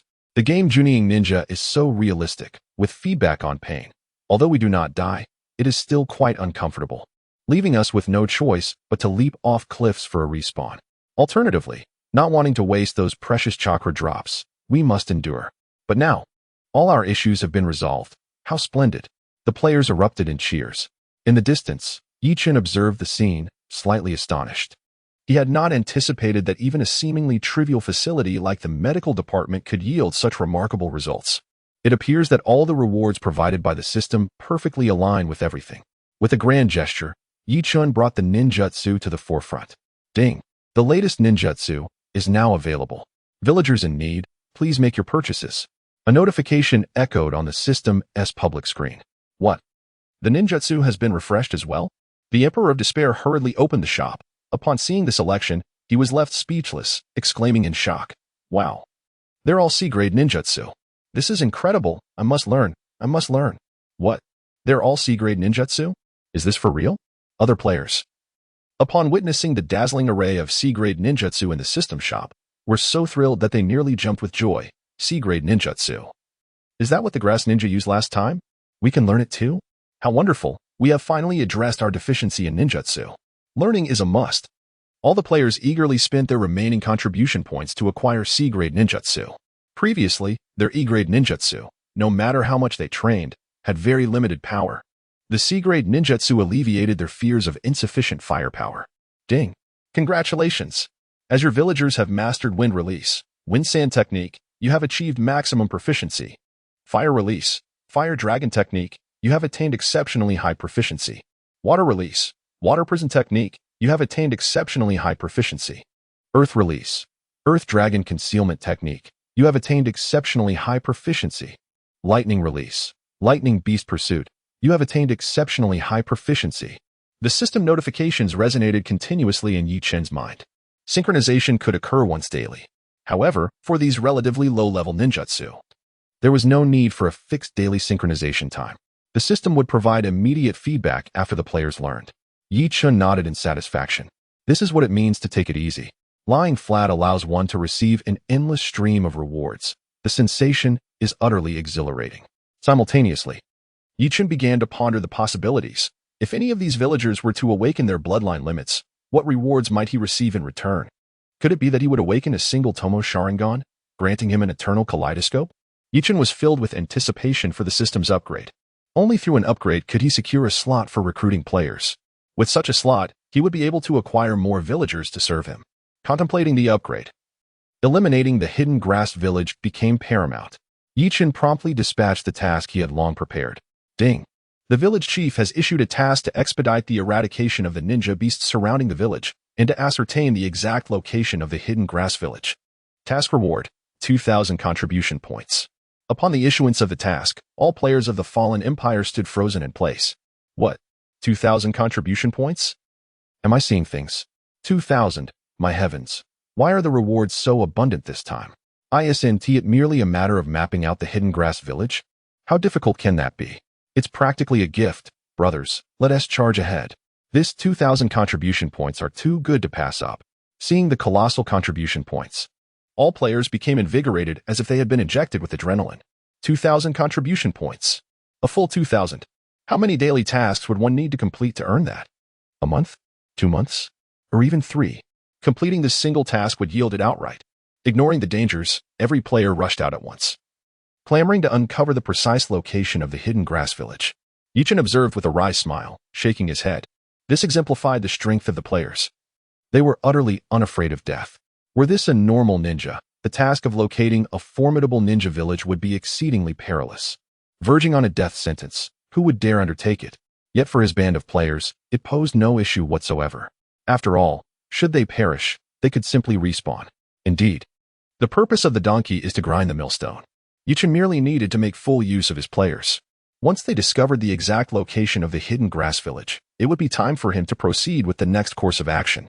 Meanwhile, in a vast forest, as far as the eye could see, the landscape was enveloped in dense foliage. Towering trees rose like gigantic umbrellas, blocking out all sunlight. Though it was daytime, beneath the canopy, it was as dark as night. Not a single ray of sunshine could penetrate. Within the forest, clusters of buildings were tightly packed together. This was the hidden grass village. At this moment, within the dark division of the hidden grass village, the captain, Bibi, was listening to the daily reports from his team members. Although the hidden grass village is relatively small compared to the 5 great ninja villages, its dark division is by no means inferior to any of the ninja villages within the 5 great countries. Of course, this is only in terms of intelligence gathering and the number of ninjas, not combat prowess. After all, the prosperity of the grass ninja village, thriving amidst the 5 great nations, is largely attributed to its geographical position, which enables it to gather and sell intelligence. Consequently, the village's covert operations are notably extensive, with a considerable number of operatives. Report to Captain BBE. We have received an invitation to the Chunin exam in Kanahagakur.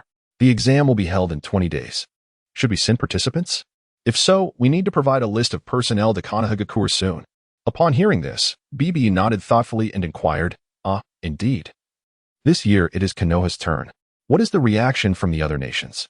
Captain, the other 4 nations have responded in kind, particularly Sunagakure.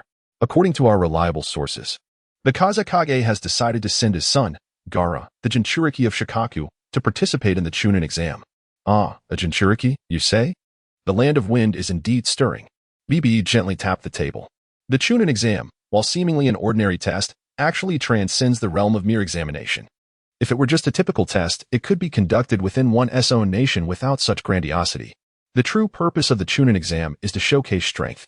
It serves to present the most promising and youthful ninjas to the other nations of the ninja world, to amplify one's reputation and demonstrate military prowess. This is the genuine significance of the Chunin exam.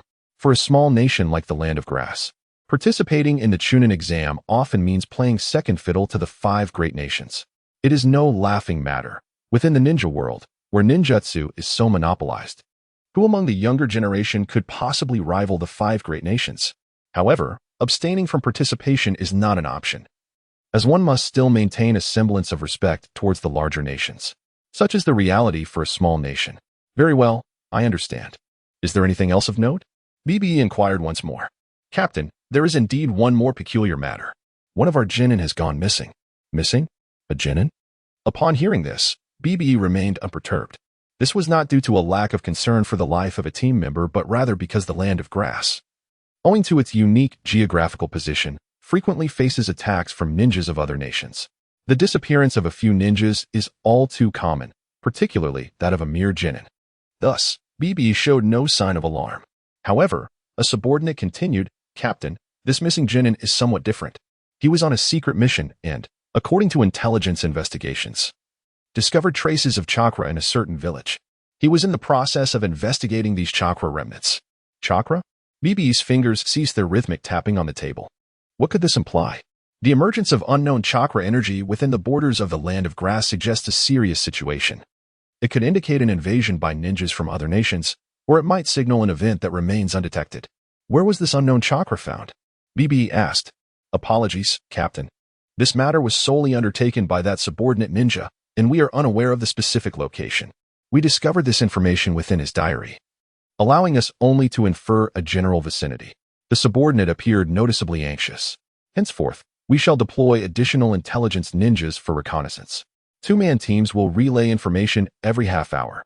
BB promptly organized the arrangements. Indeed, upon hearing this, the group nodded in agreement and dispersed. Who could it be? After everyone had left, a peculiar glint appeared in BB's eyes. With the Chunin exams approaching, it is certain that various organizations are stirring.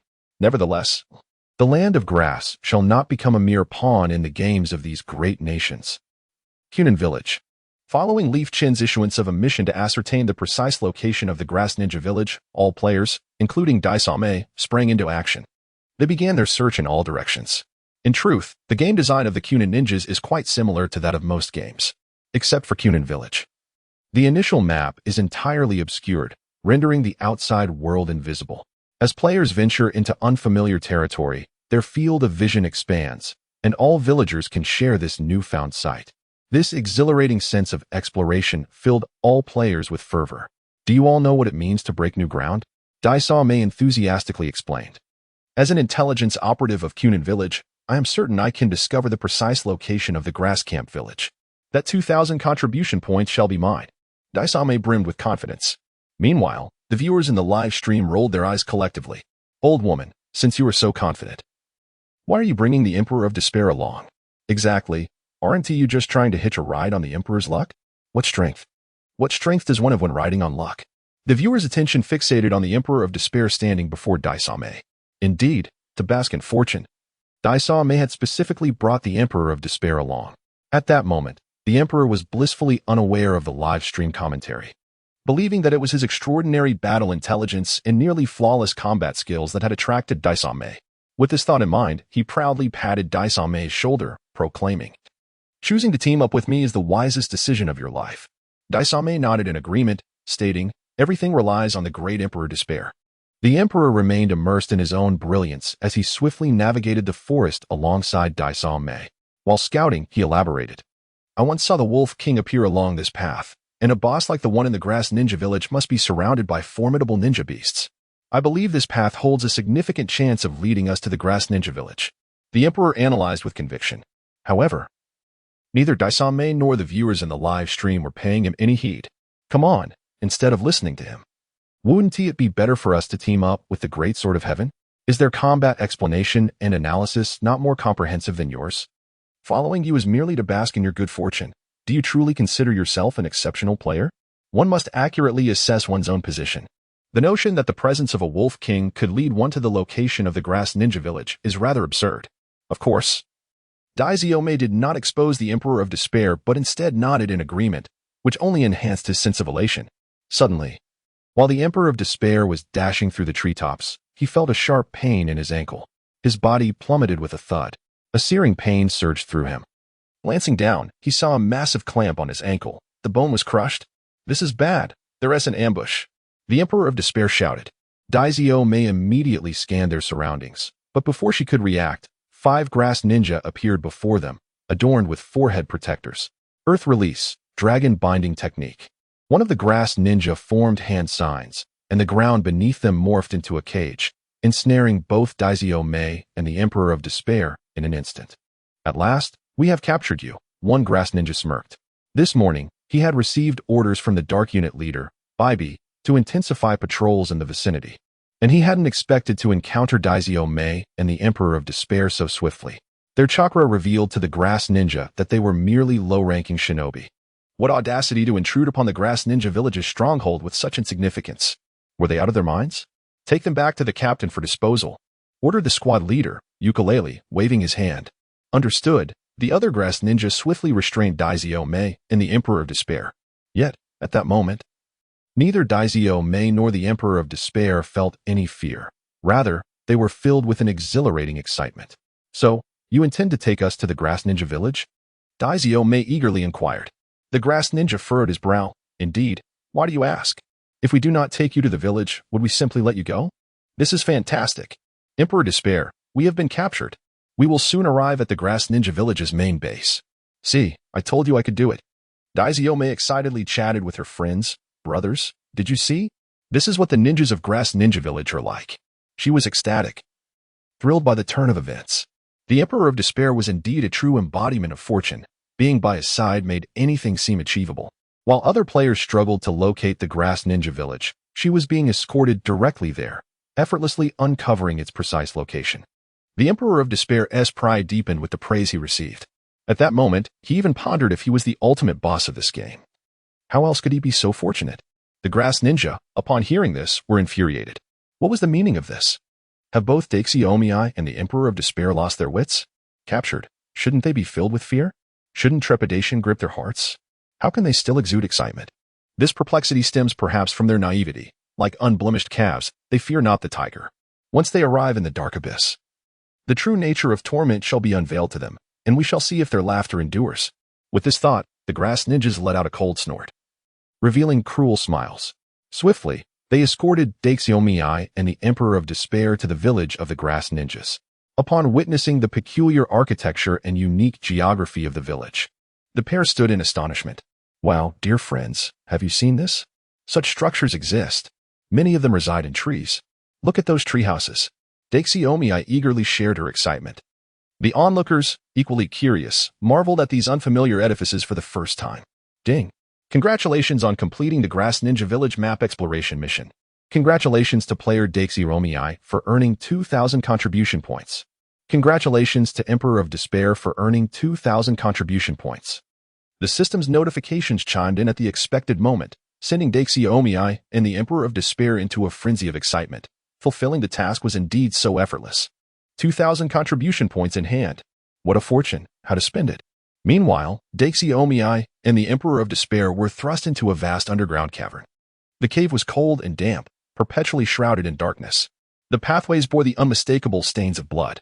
The air was rife with the echoes of anguished cries, reminiscent of hell itself, sending chills through their very souls. With a cruel grin, Ukulele brandished a sharp knife, teasingly licking its blade. He placed it against Daizio's stunning visage, smiling as he said, "Have you ever heard of Link Chi? It entails slicing away every piece of flesh from your body, ensuring you remain alive to savor the utmost agony. Here, you will witness all our methods of torture. Come, let them behold." As Ukulele spoke, two subordinates approached with various instruments of torment: tiger benches, electric devices, bamboo skewers, and more. Now, I offer you a chance. Reveal your origins, the source of your ninjutsu, and the purpose of your arrival. Speak, and I may grant you a swift end. Should the information be significant, I might even consider sparing you. Ukulele's voice was slow and deliberate. The disdainful expressions once worn by Daizio and the Emperor of Despair had ignited their ire. Surely, now they would be frightened, right? The grass ninjas wore smug smiles at the thought. Do I fear death? Death is but a fleeting notion. At that moment, the Emperor of Despair erupted into uncontrollable laughter. The grass ninjas furrowed their brows in anger. Young man, you are quite audacious. Have you ever witnessed death? Do you comprehend the despair in a corpse's gaze? Do you know such pain? Ukulele suddenly pointed at the surrounding prisoners. The prisoners appeared like beasts, weeping and pleading. Please, let me out. As long as I live, I will tell you everything. The desperate entreaties of others invoked an indescribable thrill within the grass ninjas. Yukiri reveled in this sensation, wielding life and death over others as if he were a deity. Yet, the Emperor of Despair remained indifferent. With a cold snort, he unleashed a devastating technique. Chakra surged violently into his right palm, and without hesitation, he struck his own head with tremendous force. Bang! A dull sound resonated as the Emperor's head was obliterated, splattering crimson matter upon the surrounding grass ninjas. Silence! All the grass ninjas stood frozen in place. Despite having witnessed countless deaths, they had never encountered such a scene. He actually committed suicide in such a brutal manner, to shatter his own head. What kind of monster is he? The grass ninja's pupils constricted in horror. Terrifying, utterly terrifying. Meanwhile, dazed girl, observing the event, was filled with admiration. The Emperor of Despair was indeed formidable. His method of suicide exuded a chilling elegance. Dazed girl yearned to emulate the Emperor's dramatic exit. However, being a girl, she found herself unable to muster such ruthlessness. Gradually, she cast a pleading gaze towards the grass ninjas. This look of desperation struck them like a lifeline to a drowning person, calming their previously tumultuous hearts. What? Do you wish to live? The grass ninjas speculated that dazed girl must be terrified after witnessing the Emperor's demise, yearning for them to spare her life. However, dazed girl fervently shook her head. No, I do not wish to live. I only beg you to end my life. What a jest. Only in death could she return to her village immediately. Otherwise, she would have to ponder escape, which seemed far too troublesome. After all, she could be resurrected. What was there to fear? Please, just a quick stab. Preferably to my neck, so that I may die instantly. Is that possible? Dazed girl implored. What? The ninjas were bewildered, their hearts racing uncontrollably. The air seemed to freeze, leaving only the sound of sharp intakes of breath. What in the world was happening? Were dazed girl and the Emperor of Despair even human? Why did they both fearlessly confront death? Facing mortality, all should be equal, yet they were not. The grass ninjas were confounded. What kind of organization could nurture such individuals? Their perceptions had been utterly shattered, leaving them in disbelief. What? Are you afraid to act? Did you not just proclaim your strength? Isn't it said that you can control the kunai, ensuring that no one dies when struck? If that is the case, your prowess in killing should be formidable. So hurry up and act. Dazed girl exclaimed with displeasure. Gulp. The grass ninjas swallowed hard. A desire for death? Who could possibly harbor such a wish? Why do you all hesitate? Weren't you just boasting about your might? Useless. Forget it. I shall take matters into my own hands. Dazed girl snorted coldly. Subsequently, she violently slammed her head against the wall. Bolstered by chakra, the force of her impact was immense. Her skull shattered instantly, splattering the unfortunate grass ninjas with crimson matter once more. Another suicide. Ah, another one has perished. The grass ninjas exchanged fearful glances, their faces etched with profound terror. At that moment, they could no longer contain themselves. Their bodies trembled slightly, and an icy dread gripped their hearts. Initially, they had looked down upon Junin Village, considering it nothing more than a collection of trash. Yet now, their arrogance had vanished. They all understood that they were facing a formidable opponent. Just imagine, someone capable of training ninjas unafraid of death, how terrifying that is. Indeed, both the fallen emperor and dazed girl were relatively weak, not to be feared. However, their strength would invariably grow.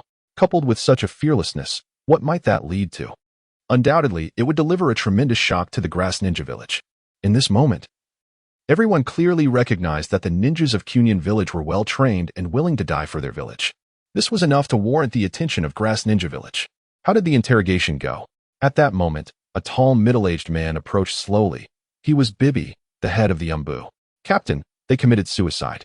His subordinate, Ukulele, replied with a quivering voice. What? They committed suicide? What happened?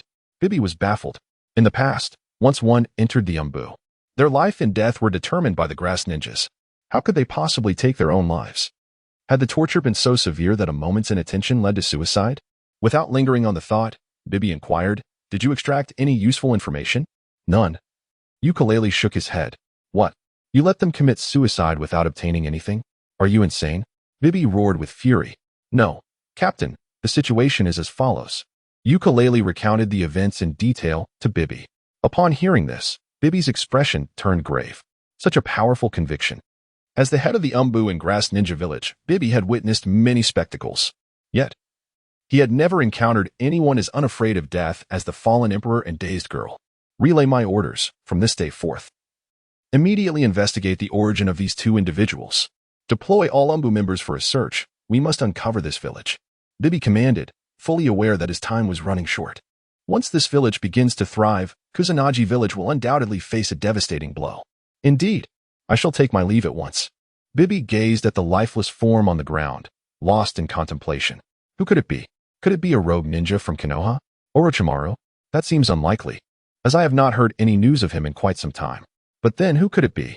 Bibi fell deeper into thought. Within the confines of Junin Village, as two radiant beams of light appeared, Kekkei and the Sovereign of Despair materialized at the resurrection point. Other players, alerted by the system's notification, hurried over to inquire, Kekkei, how did you manage to pinpoint the exact location of Kusanagi Village? We searched all day and found not a trace. The curiosity of the players was palpable. Kekkei looked up at the Sovereign of Despair with admiration and explained, all credit goes to the Sovereign of Despair. Fortunately, we are a team. And not long after we set out, within less than an hour, we successfully uncovered the location of Kusanagi Village. She then recounted the tale of her capture. Upon hearing this, the players were swept away by a torrent of excitement.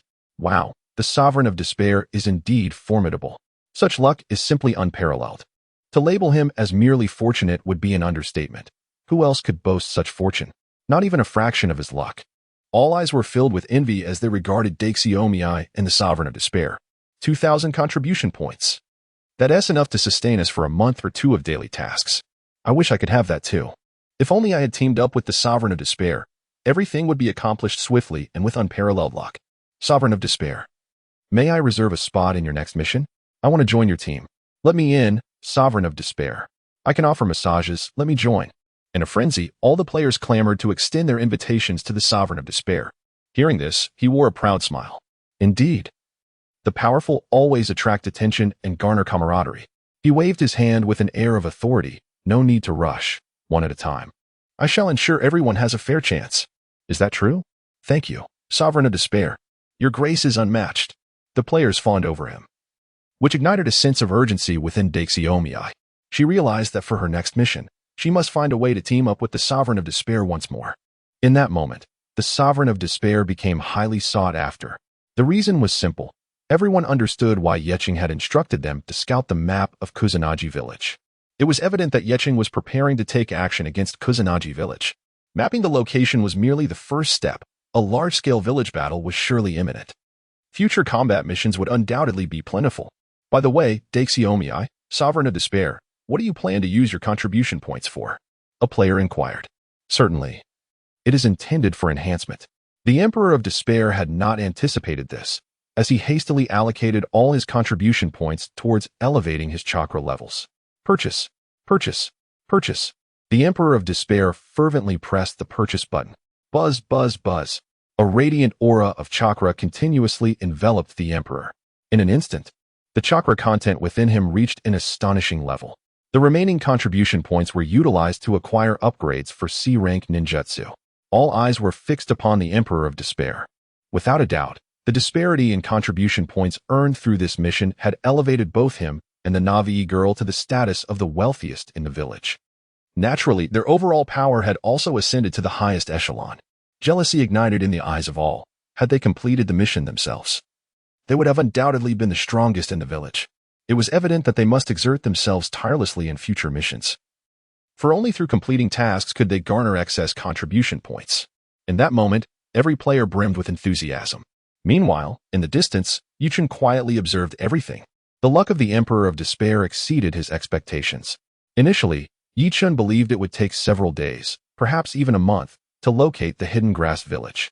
Yet, astonishingly, he had completed the map exploration task in a mere half-day, a development he had not foreseen. At times, Yichun found himself reflecting.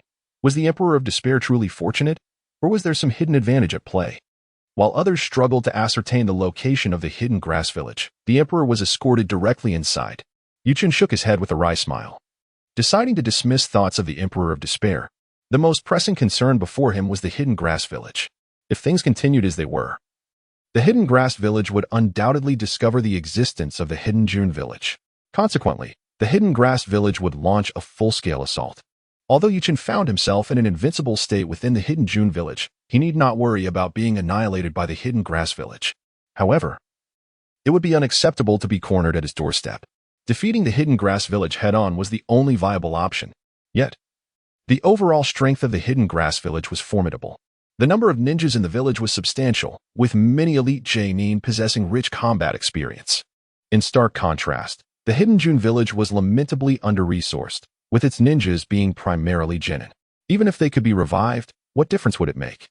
The distance between the hidden Junin Village and the hidden Grass Village was approximately 200 kilometers. This distance rendered resurrection futile. By the time they revived and rushed to the battlefield for a war of attrition, it would be too late. Like the tale of the Calabash brothers rescuing their grandfather. Distant waters cannot quench immediate thirst. Currently, the hidden Junin Village lacked the strength for a direct confrontation. As for himself, he possessed merely the strength of a Nin, making it impossible to leave the village. Yuchen paced back and forth, contemplating. The challenges at hand were twofold.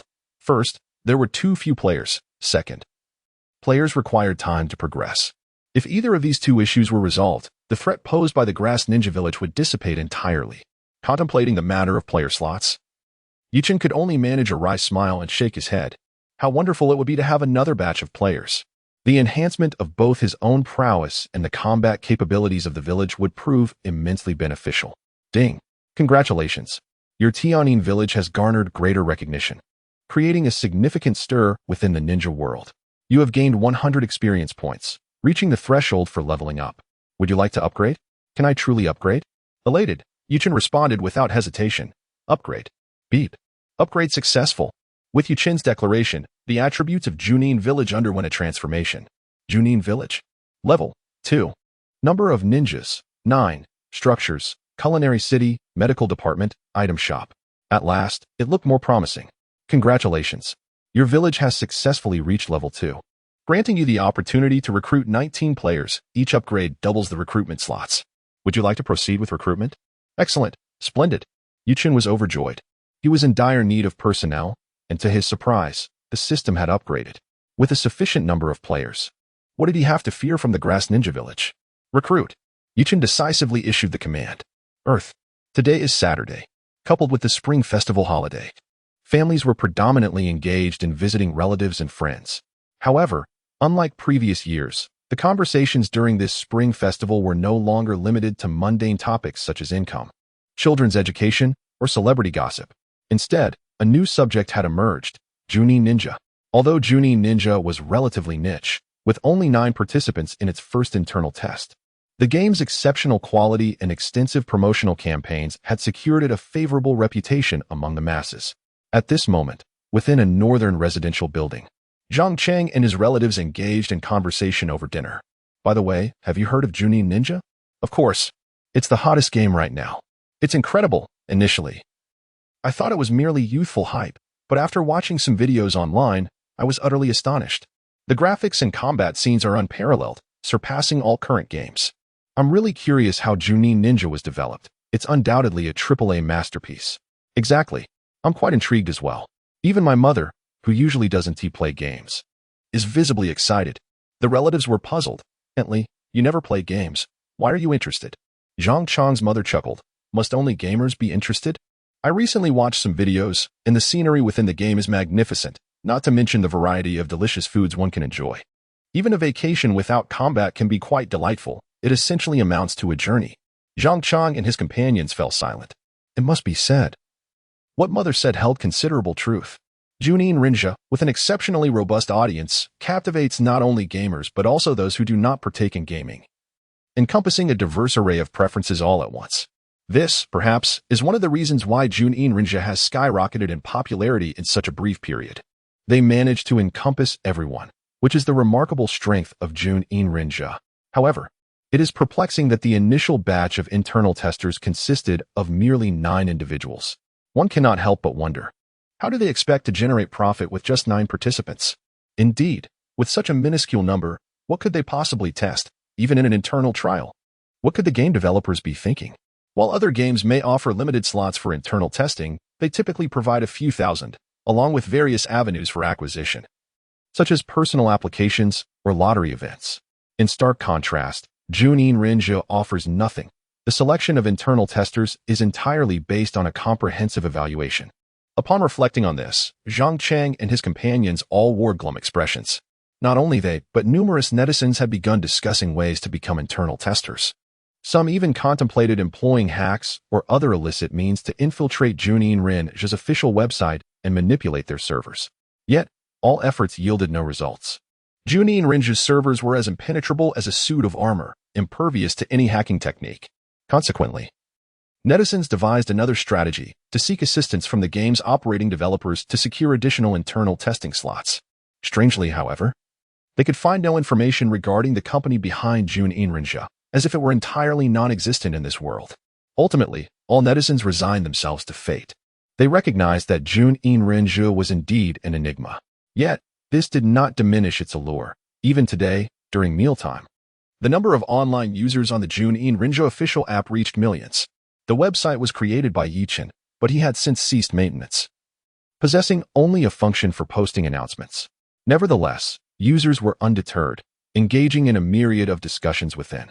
However, just as they were engrossed in their usual discourse regarding game details, a pop-up window appeared abruptly, reminiscent of rogue software.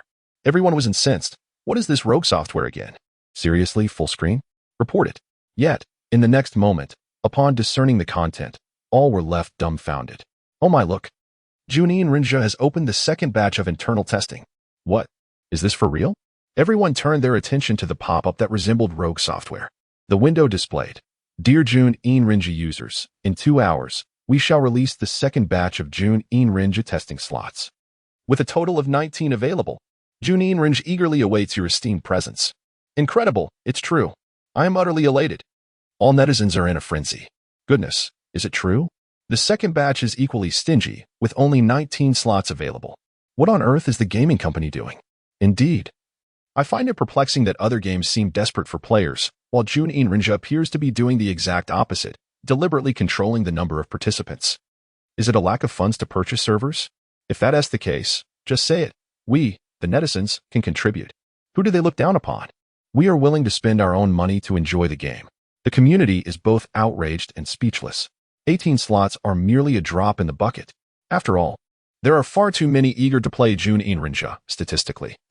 The chance of securing a spot in the closed beta is akin to winning the lottery's grand prize.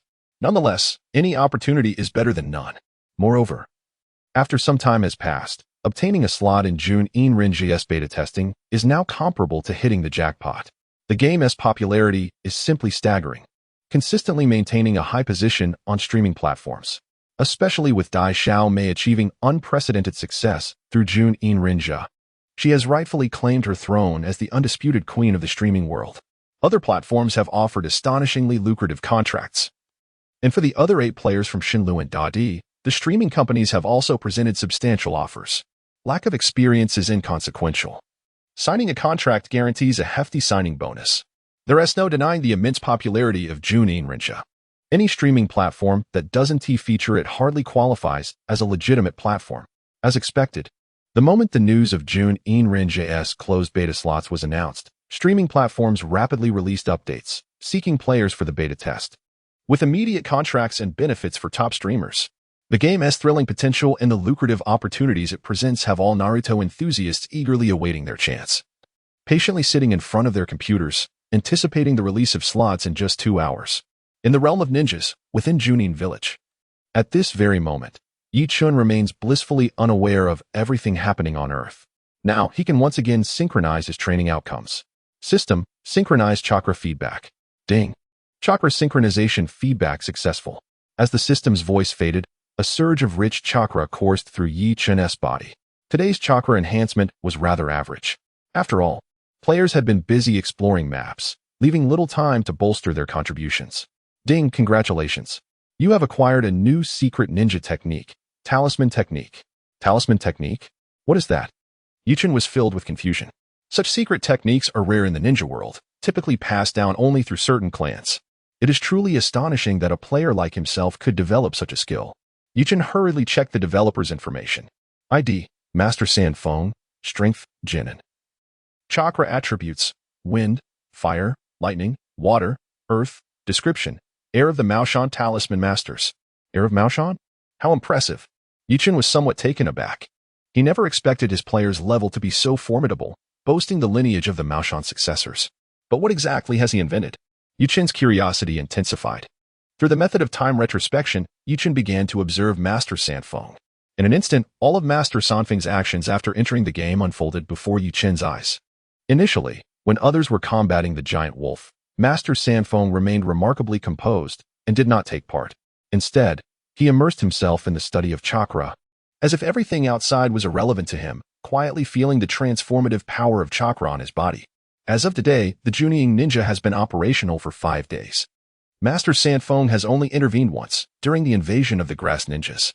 This was necessitated by the group task of eliminating the grass ninjas. Otherwise, Yichun was certain he would not have participated.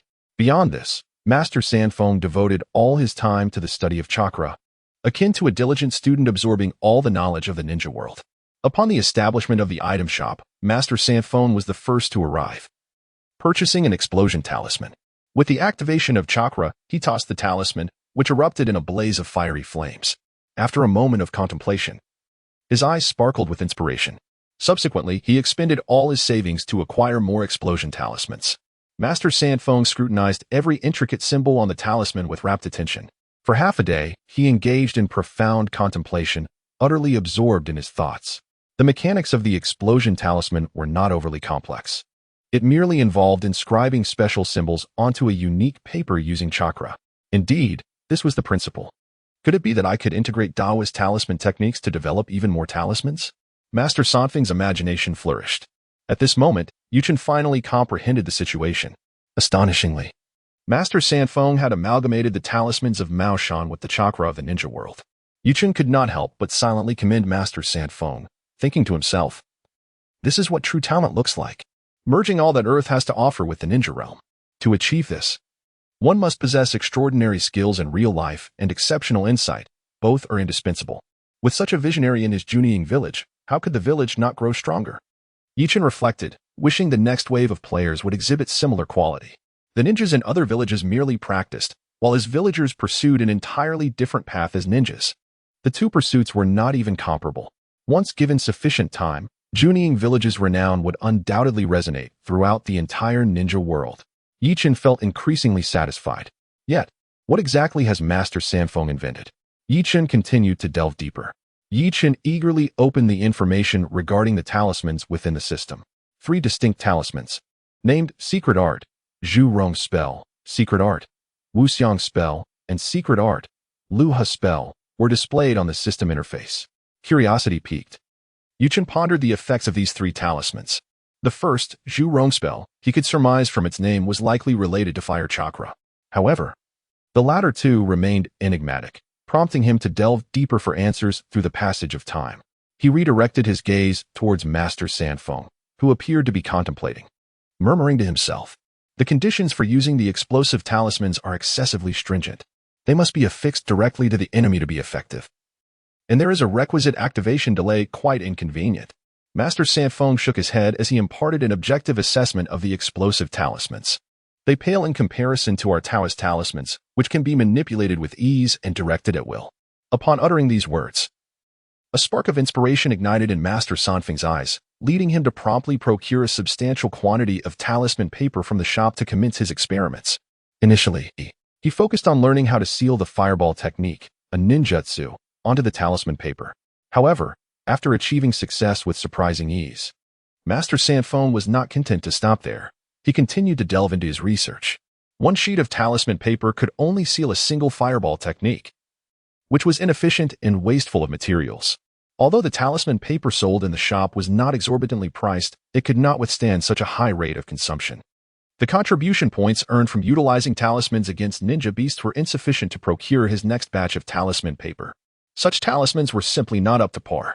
"This won't do. Absolutely not. I cannot bring shame to the Mao Shan lineage."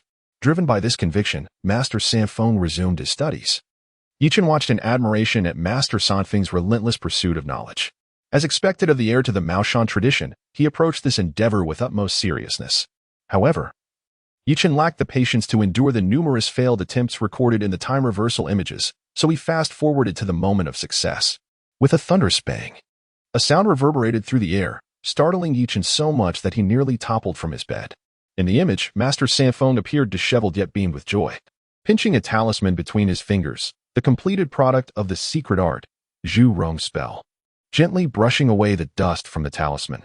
He then adopted a resolute expression and activated it.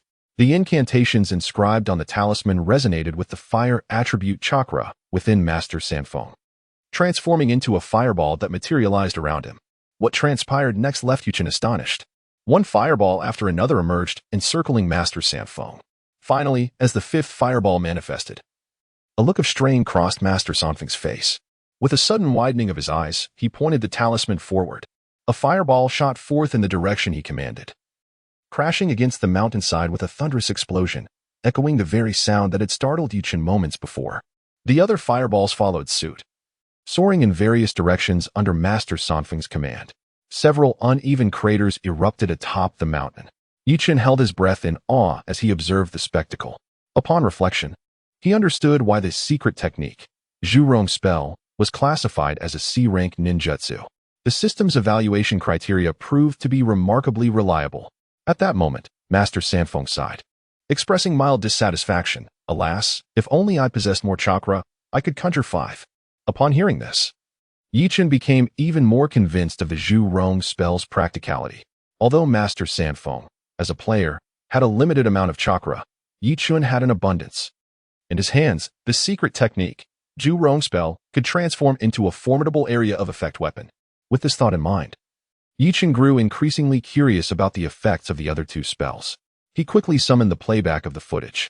After successfully creating the Zhurong spell, Master Sanfeng had gained considerable experience.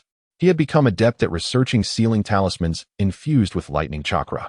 Drawing from his childhood experiences of playful mischief and electric shocks, he invented the experimental version of the Wuxiang spell, successfully rendering some poultry incapable of resistance. However, he encountered yet another dilemma. He crafted these talismans to confront powerful foes, not these feeble animals. Yet the giant wolves would not cooperate with his experiments, and he feared that before achieving any results, he would be sent back to the revival point, depleting his chakra. Thus, he ultimately chose himself as the test subject. His desired effect was to induce a state of dissociation, rendering him immobile. By carefully controlling the amount of lightning chakra, he could avoid fatal consequences. This would allow him to repeat the experiment. Yuchen couldn't help but gape in admiration at Master Sanfeng's bravery in using himself as a guinea pig. Subsequently, Master Sanfeng continuously adjusted the sensory values of his body. Eventually, he developed the finished product of the Wuxiang spell, which could affect targets with values ranging from 10 to 40. This was the very spell recorded in Yuchen's system. Yuchen couldn't help but give Master Sanfeng a thumbs up. A person of such unwavering resolve was bound to achieve greatness. It was only a matter of time before he would shine. He hoped that the next batch of players would also possess such quality. Just 1 or 2 would suffice. Next, he examined the playback footage of the secret technique, Lioa spell, development process. It continued to reflect the indefatigable spirit of this inheritor of the Maoshan lineage, earning his deep admiration. The Lioa spell was a defensive secret technique that utilized earth chakra to form a protective shield in front of the user, safeguarding against ninjutsu attacks. It too was classified as a C-rank secret technique. After closing the time rewind, Yuchen looked at these 3 secret techniques with great satisfaction. All were of C-rank ninjutsu, and today had yielded a bountiful harvest. Moreover, it was likely due to time constraints that only 3 types of chakra secret techniques had been created. Given a little more time, Master Sanfeng should be able to produce even more diverse talismans utilizing the other 2 chakra attributes. It can be said that anticipation is running high. After studying the utility of talismans, it is time for him to attend to serious matters. With a grand gesture, he rewarded Master Sanfeng with contribution points and issued a system announcement. Player Master Sanfeng has created a complete set of unique ninjutsu techniques, preliminarily classified by the system as Grade C, with an estimated value of 540 contribution points. As soon as the system notification sounded, the players erupted in excitement. Day's little sister stared blankly at the system announcement, expressing her doubts. This doesn't add up. Previous Grade C ninjutsu only granted 180 contribution points.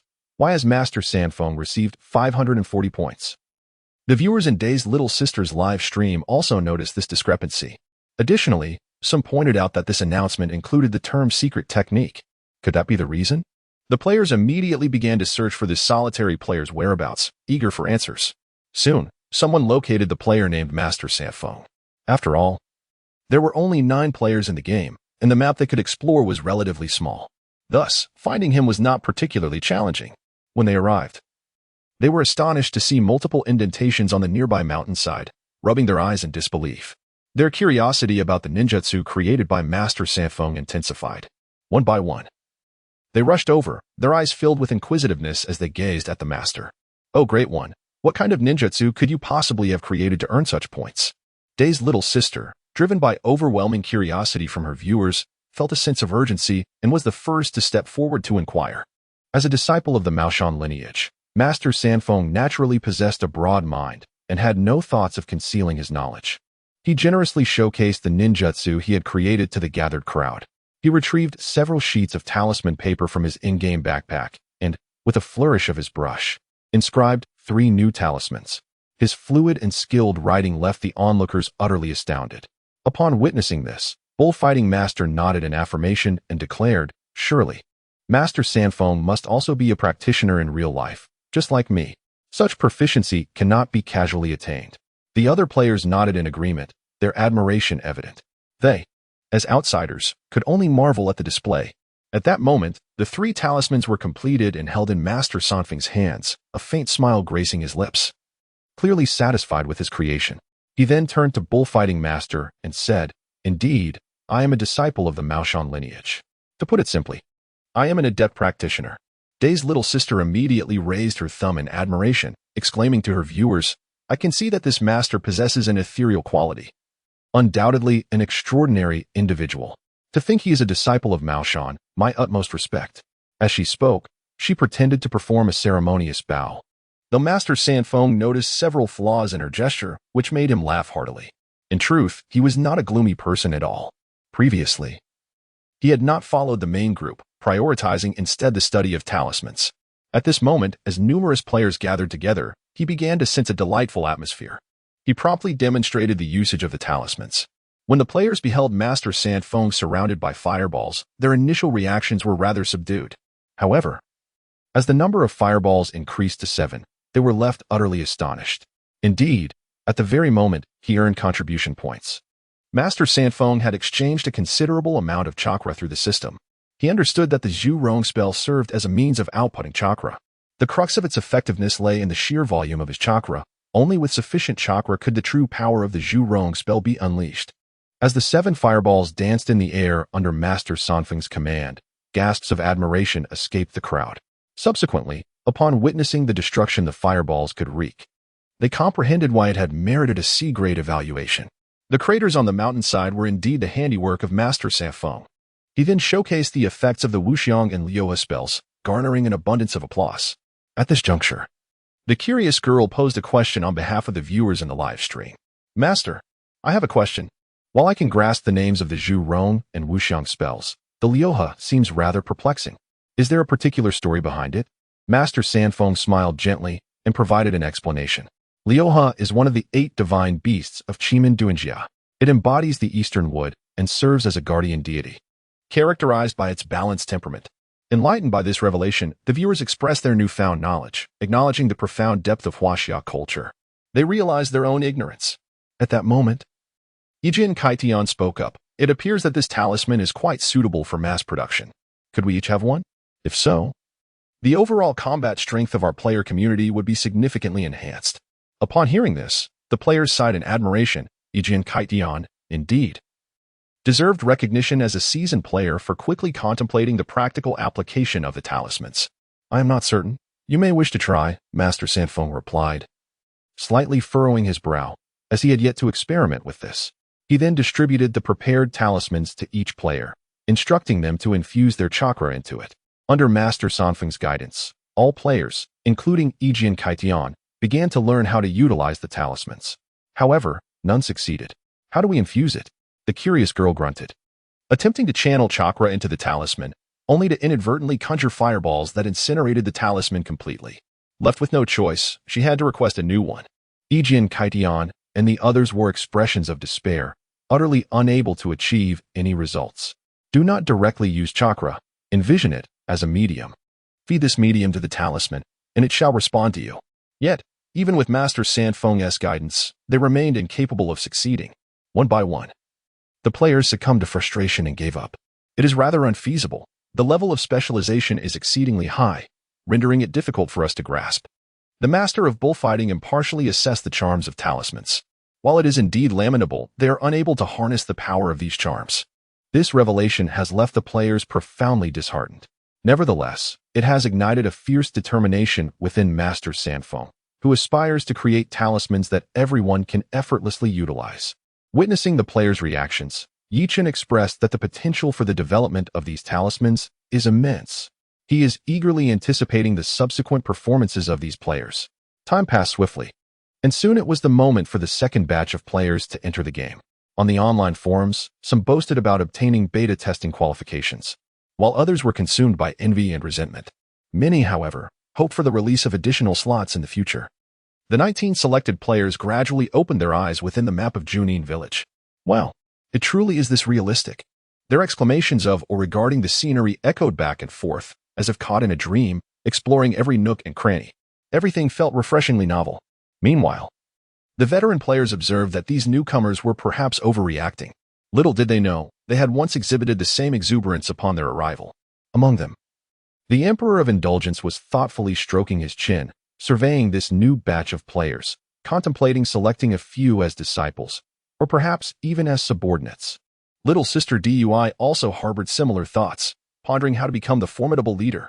Just then, the system notification interrupted the musings of all players. Ding. Main quest: expand the map surrounding Junin Village. Participants may earn 1,000 contribution points. With the quest announced, the players immediately stirred with excitement. After the task was released, the veteran players, envious of the contribution points, began devising their strategies. Meanwhile, the newcomers were brimming with exhilaration. They had not anticipated such a bountiful task to undertake upon entering the game. After all, prior to their entry, they had already heard the buzz surrounding this phenomenal game. The initial players who entered the game were indeed the most popular at present. Hardly anyone was unaware of the IDs of these 9 players. They were also well aware that when these veteran players first entered, everything was self-exploration. There were no tasks offering such generous rewards at the outset. The newcomers were not foolish enough to recklessly charge ahead. They intended to stand on the shoulders of giants and observe the world. As a streamer, Little Sister Dui was naturally the most adept at engaging with others, promptly stepping forward to recruit new players. Is anyone interested in teaming up to level up? Beautiful ladies are offering free assistance, while male players are politely declined. Upon hearing the initial invitation, some male players considered raising their hands, only to be deterred by the subsequent remark. Why were male players declined? To be honest, this was an opportunity for close interaction with a renowned streamer. Who wouldn't desire that? Little Sister Dui playfully stuck out her tongue and remarked, "Of course, it is far more delightful to team up with my sisters." Thanks to Little Sister Dui's charm, the majority of female players opted to join her team, leaving only 2 female players who did not choose to side with her.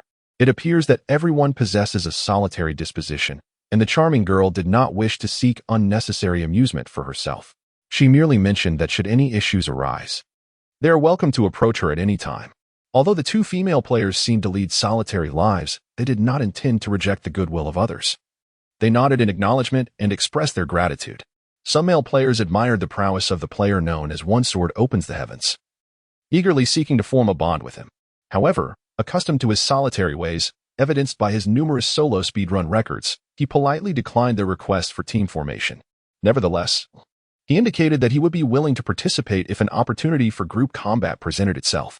Observing the charming girl attracting so many players, the player known as Emperor of Despair could no longer remain idle. He quickly began to recruit followers as well. His fortunate disposition proved to be quite alluring, resulting in 3 or 4 male players opting to team up with him. Among the male players, many preferred solitude, while some were utterly captivated by Master Sanfeng's talismans, fervently hoping to be accepted as his disciples. This astonished Master Sanfeng, who regarded the act of accepting disciples as a matter of utmost importance due to his prestigious lineage. Hesitant to make a hasty commitment, he nonetheless offered the earnest individual a chance to assist him temporarily, assuring that he would not withhold any knowledge pertaining to the game. However, should the player wish to learn more profound secrets, formal apprenticeship would be necessary. The enthusiastic male player nodded vigorously in agreement. As the sun reached its zenith, the players made their decisions. Meanwhile, Yichin had just awakened, stretching languidly in bed. After tapping a button on the system interface, an NPC promptly appeared at his door, presenting a splendid array of delicacies that had been meticulously prepared. Once he finished washing up and had consumed half of his meal, he gradually regained full awareness, marveling at the culinary skills of the NPC chef, which were simply extraordinary. To date, he had not encountered any repeated dishes, each seemingly tailored to his palate. As a citizen of China, one's culinary desires are of paramount significance. Alas, the players bore the burden of financial expenditure to enjoy such cuisine. Speaking of players, Junin suddenly recalled that today marked the arrival of new players into the game. He had scheduled the release of the system announcement in advance. But in the midst of his meal, he had completely forgotten about it. Hastily finishing his food, he opened the real-time effects for all new players. The screen was suddenly filled with a multitude of windows, leaving him somewhat dazzled. Among them, a strikingly beautiful female player with a sharp demeanor captured Junin's attention. He observed her as she tasted each dish from the NPC chef without spending any money, merely sampling, yet not purchasing. Intriguing. Junin stroked his chin. Pondering the intentions of this player, whose ID was Yummy Bobo, she appeared quite serious, yet her sweet-sounding ID presented a delightful contrast. Subsequently, Yummy Bobo turned and began to survey the surroundings of the village. She gathered some crops and, having borrowed a pot and seasonings from an elderly villager, commenced her culinary endeavor. As the flames danced and her hands worked deftly, a finished dish emerged. She tasted it first, finding it satisfactory, and then offered it to the kindly grandmother who had lent her the pot and stove. The grandmother, with a beaming smile, took a bite and immediately nodded in approval. "It is exquisite. I have never encountered such delicious fare in my lifetime. Although a new restaurant has opened recently in the village, its prices are surely exorbitant, far beyond what a humble old woman like me could enjoy." At this point, the grandmother's eyes welled with tears. The recent transformations in the village were evident, and she felt their impact deeply. Yet, she had always perceived herself as distant from such changes. To her surprise, the newcomer, a young girl, possessed such remarkable culinary skills. Junin, witnessing this poignant moment, felt a stir of emotion. Though he was a traveler from another world, he had spent a considerable amount of time in this village and had developed a connection, however shallow, with its inhabitants. Without hesitation, he accessed the system interface and issued a hidden quest to this player. Congratulations to player Yummy Bobo for triggering the hidden achievement, the Elder's Emotion. Reward, 100 contribution points. Upon seeing this achievement, Yummy Bobo's eyes sparkled with delight. She had never anticipated that the game could be so lifelike, where even a fleeting thought could unlock an achievement. This revelation greatly ignited her desire for exploration. After observing this female player, Junin turned his attention to the performances of several lone wolves, seasoned experts from various fields. The system's selection of players proved to be remarkably reliable. He and the system merely provided a stage for these players to showcase their talents. Their success ultimately depended on their own efforts. Indeed, the quality of players this time was commendable. With that, Junin felt reassured and indulged in his afternoon tea. Just as he sipped his tea, admired the blossoms, and basked in the sunlight, the system notifications abruptly shattered the tranquil ambience. Player Shinluan Da-Di is severely injured and is transmitting to revive point. Player Da Xiaomei is severely injured and is transmitting to revive point. Player Ying Guai is severely injured and is transmitting to revive point. Player Jun Ishi Meng is severely injured and is transmitting to revive point. Junin, upon opening the system screen, was inundated with messages regarding the player's injuries. He was utterly bewildered. What had transpired?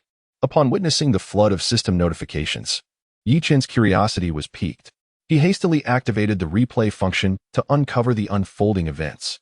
The imagery revealed none other than the illustrious Emperor of Despair and the whimsical little sister, leading their team.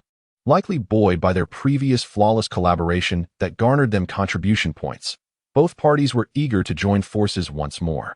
After exchanging introductions and familiarizing themselves, Little Sister and the Emperor aimed to showcase their seasoned prowess before the new players, hoping to inspire their admiration. Thus, they forged a pact to collaborate, targeting minor foes to facilitate the members leveling up and subsequently embark on map expansion together. The Emperor, exhibiting his consistent prowess as a fortuitous player, successfully guided the group to encounter a cohort of ninjas from Grass Ninja Village. Little Sister's eyes sparkled with anticipation, envisioning vast contribution points upon sighting these adversaries. Sisters, the foes are ninjas from Grass Ninja Village, undoubtedly high-level monsters. The contribution points obtained from their defeat will be substantial. The Emperor nodded in agreement. However, unlike Little Sister, who seemed indifferent to the potential risks, he was acutely aware of his mortality and cautioned the male players in his charge to exercise caution, emphasizing their ignorance of the opponent's strength. We must first ascertain their techniques. Conversely, the ninjas from Grass Ninja Village were no mere amateurs. Observing the Emperor's group as they brazenly conferred, They clearly felt dismissed. The leading ninja subtly signaled to his comrades, and the trained ninjas promptly encircled the players, creating a formidable barrier. From his vantage point, Yuchen discerned that this squad of grass ninjas comprised no fewer than a dozen members, likely an elite unit dispatched with intent. However, the true extent of their capabilities, particularly that of the leader, remained shrouded in mystery, evoking an unsettling sense of unpredictability. Yet, as players, the Emperor and his companions were not inclined to succumb to fear. At this moment, one of the ninjas caught a glimpse of the two leading figures. Recoiling in shock as if confronted by a specter, he hastily approached the leader and whispered something urgent. The leader's expression shifted dramatically as he pointed at Little Sister and the Emperor, his voice cold and commanding. "These two. Capture them alive." Upon hearing this, Little Sister laughed defiantly. "Capture us alive? That depends on whether you possess the capability." With that, she charged forward, directly assaulting the leader with a fiery technique. Fire release. Great fireball technique. The senior ninja, recognizing the threat, prepared himself earnestly, invoking the grass release, vines of growth. With his declaration, countless thorny vines erupted from the ground, destabilizing the very earth beneath their feet. The Emperor and his companions momentarily lost their footing. However, seasoned players like them had encountered unforeseen circumstances before. Instinctively, they employed earth release to create stable ground beneath themselves, while those in proximity managed to grasp a hold onto the earthen walls. Meanwhile, the others found themselves ensnared by the encroaching thorny vines. The protruding thorns pierced the skin. Emitting a sharp sound, the new players suddenly felt a chill, as if the thorns had truly punctured their flesh. But they need not dwell on such thoughts. In the game, the pain sensation was merely at 10%, hardly worth worrying about. The experienced player, Daizio, approached and gently patted the backs of her fellow female players, offering them comfort. Upon hearing her words, the newcomers experienced a moment of enlightenment.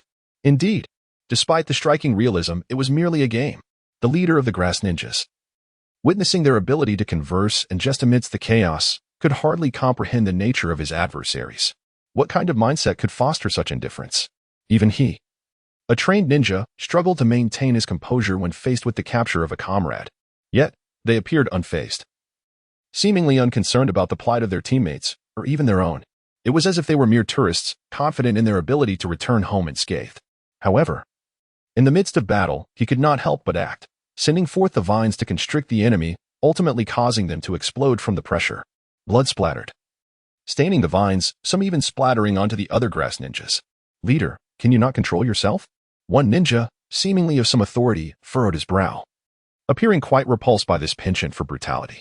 "Just focus on your task and ensure they do not escape," the leader replied coldly. The ninja huffed, falling silent. Daizio and Emperor of Despair gazed up at the leader's handiwork, exclaiming, "How violent! I like it. What level of ninja do you suppose they are?" Emperor of Despair mused, scrutinizing their opponents.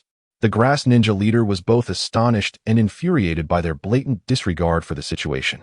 He was enraged that, despite his offensive, they remained engaged in idle chatter. He was astonished that they could maintain such composure in the face of their comrades' brutal demise. Meanwhile, Yeching surmised that this grass ninja was likely a Jonin. The impressive size of the vines he summoned bore a resemblance to Yamato's would-release techniques. The dissatisfied ninja, he deduced, was likely a Chunin, along with two others of considerable strength, also Chunin. Yeching could not help but click his tongue. Such a formidable team would be a challenge for the players. As anticipated, the enraged grass ninja leader unleashed another grass release, launching a swift strike from the ground that was inescapable, swiftly eliminating a target. Daizio and Emperor of Despair, however, received special treatment. Their limbs were bound, preventing escape. Yet they remained alive. Drawing upon their prior experiences, the two exhibited no hesitation, immediately committing suicide by biting their tongues. Both were swiftly returned to the revival point. This decisive act left the grass ninjas in a state of shock. What kind of conviction could lead them to embrace death so readily, rather than await rescue from their comrades? Did they not possess a desire for life? The grass ninjas found themselves engulfed in a profound confusion and doubt regarding the essence of existence. The imagery has finally come to an end, and Yi Chun has at last comprehended the circumstances that transpired. He glanced at the system panel. While he was engrossed in the footage, the messages continued to flood the screen. At this moment, the players had already challenged the foe 3 times in pursuit of contribution points, only to meet the same disheartening fate. swiftly dispatched by their adversary. They hadn't even laid a finger on the enemy's garments. This left the new players pondering the very essence of existence. I now realize that I have underestimated the intricate ninjutsu system of this world. Junin Shiming rested her chin on her hand, letting out a sigh. She had initially thought that the grass ninja was merely a novice boss. Who could have anticipated that merely summoning a handful of them would result in a massacre of dozens? The players were swiftly eliminated by the grass ninja, unable to halt the advance of the grass ninja squad towards Junin Village. Thus, this elite grass ninja team surged forward without encountering any resistance, swiftly nearing the village. The several Chunin exchanged nods before vanishing from sight in an instant. Minutes later, they returned in unison. They had discovered no guards around Junin Village, as if anyone could effortlessly enter. After years of navigating the ninja world, they were acutely aware of one fundamental truth: one must never underestimate the enemy. Therefore, the Jonin refrained from acting impulsively, choosing instead to observe further. One Chunin remarked, "This Junin village is quite peculiar. The roads in this vicinity appear to be newly constructed. Where could they have sourced the materials? It is known that the resources of the land of grass are monopolized by their own grass-hidden village. Yet, they seem to be engaging in extensive construction. This is exceedingly strange. Surely, these resources cannot have appeared out of thin air? Indeed, it raised suspicions. Thus our actions must be executed with utmost caution." The Jonin nodded in agreement. In his view, this Junin village was merely an inconspicuous little ninja village, hardly deserving of the attention of the grass-hidden village. Yet, the more they delved into it, the more perplexing it became, as if shrouded in a veil of mystery. Logically, ninjas could be considered a form of resource, and a destitute village could hardly possess the means to cultivate such a lavish asset. However, this Junin village not only boasted ninjas but also seemed to have unwavering faith among them. Could it be that this Junin village is a hidden paradise? As this thought crossed his mind, the Jonin's curiosity intensified, solidifying his resolve to seize Junin village and uncover its secrets. Meanwhile, the players, after being swiftly eliminated, refrained from recklessly charging in again to offer their heads. Instead, they engaged in tactical discussions. Dui Xiao Mei and Chun Lun Dadi even summoned Genkai Tian to join in their strategizing. Upon hearing their descriptions, Genkai Tian promptly conducted a brief assessment of the enemy's capabilities. He was taken aback, his brow furrowing as he declared, "I fear that the leader of the grass ninja possesses the strength of a Jonin. Those with authority among them are likely Chunin." His deduction was not unfounded. The prevailing worldview in this ninja realm clearly prioritized strength above all else. The ability to command such a multitude of ninjas surely reflects an extraordinary prowess that commands respect. Hence, it is more fitting to regard him as a Genin rather than merely a Chni. Upon hearing this, the other players reminisced about the situation at hand. And indeed, it was remarkably close to what Genkai Tian had described. But how shall we confront this adversary? After all, they are a Genin. Daizio Mei couldn't help but feel somewhat disheartened. While she often acted recklessly, it was primarily for entertainment value. Even the prominent figures, including Genkai Tian, were merely at the level of Genin. To engage directly with a Genin from the grass ninja village seemed reckless, as if lamenting the insufficient depletion of Chakra. At this moment, Yichin received a system notification. The grass ninjas had arrived near Junin Village, indicating that he could now initiate a new quest. After a brief contemplation, Yichin proceeded to release a new main quest, which included some intriguing additions. Ding. Main quest: protect Junin Village from the invasion of the grass ninjas until the arrival of Junin. Reward: all participants will receive 1,500 contribution points. Ding. All players will gain the Blood Battle Horn status before Junin's arrival. Blood Battle Horn. Players in this blessed state will not drop chakra upon death and will be restored to their peak condition. Countdown begins. 159. 59. All players were alerted to the latest quest release and observed the countdown. Those who had been leveling by slaying wolves in the wilderness quickly made their way back to the village, searching for signs of the grass ninjas nearby. Players engaged in research or solo activities also hastened to the village entrance, eager to partake in this quest. After all, there were a substantial 1,500 contribution points at stake. For new players, the allure was immense, as they feared missing out on the opportunity. Daizio Mei and her companions, who had been contemplating strategies against the grass ninjas, momentarily paused in surprise. They hadn't anticipated that the grass ninjas they had just encountered would be the foes of the main quest. Genkai Tian was particularly intrigued by the announcement regarding the Blood Battle Horn status. With this status, they would no longer need to worry about the detrimental effects of risking their lives. Clearly, this was a collaborative main quest, designed to facilitate the integration of newly joined players into the game's progression. After Kekkei Genkai's analysis, the new players were filled with enthusiasm and eagerness. They were astonished by the game's considerate design. Many games typically emphasize the disparity between seasoned and novice players to retain the former, yet this game actively supports new players, truly a heartwarming revelation.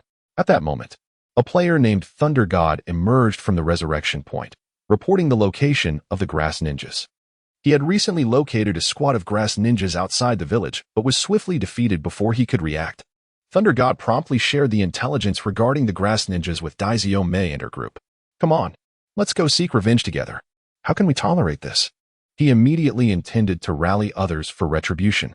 Though revenge was one thing, they were united in the bond of being players. Shall we die together? The Sovereign of Despair said with a bitter smile, a hint of helplessness on his face. The Thunder God blinked, glancing at the Sovereign of Despair and the daft girl. Then observing the expressions of the other new players. With an odd expression, he inquired, "Were you also sent back by that grass ninja team?" He had presumed himself to be the first to discover it. "Let us first complete the main quest," proclaimed. One sword opens the heavens, and everyone nodded in agreement. Setting off together. The moment they spotted the grass ninjas, each player envisioned a bounty of 1,500 contribution points. Countless eager gazes fixated on the group of grass ninjas, who felt a wave of anxiety wash over them. At one sword opens the heavens command, the players surged forward like ravenous wolves. Grass release, leaf blade. Countless leaves sliced through the players' bodies, rendering them into mincemeat. Soon, they revived. Countdown, 121, 05 grass release, vine whip. Delicate vines constricted around the players' necks, choking their breath. Countdown, 049, 42, lightning release, ground walk. Lightning chakra spread across the earth, immobilizing everyone. Countdown, 014. Noticing the countdown on the screen, Junin slowly rose. It was finally his moment to make an entrance. In truth, Junin could have simply waited for the grass ninjas to enter the village before eliminating them. However, he desired to hone the players' skills and enhance their combat experience. Additionally, he wished to allow them to earn some contribution points. Thus, he issued such a task. Fortunately, the system was generous, directly rewarding them with 1,500 contribution points. A twofold achievement. Now, it was his turn to act. All players wore solemn expressions. Gripped by an unprecedented tension, they finally felt their insignificance. Before absolute power, all fanciful talk was but empty words. Initially, the players were quite excited, believing this to be a free opportunity to amass contribution points. Yet, as the grass ninjas pressed deeper and they suffered relentless defeats, everyone uncovered a startling reality. As ninjas of Junin Village, they could not even protect their own village.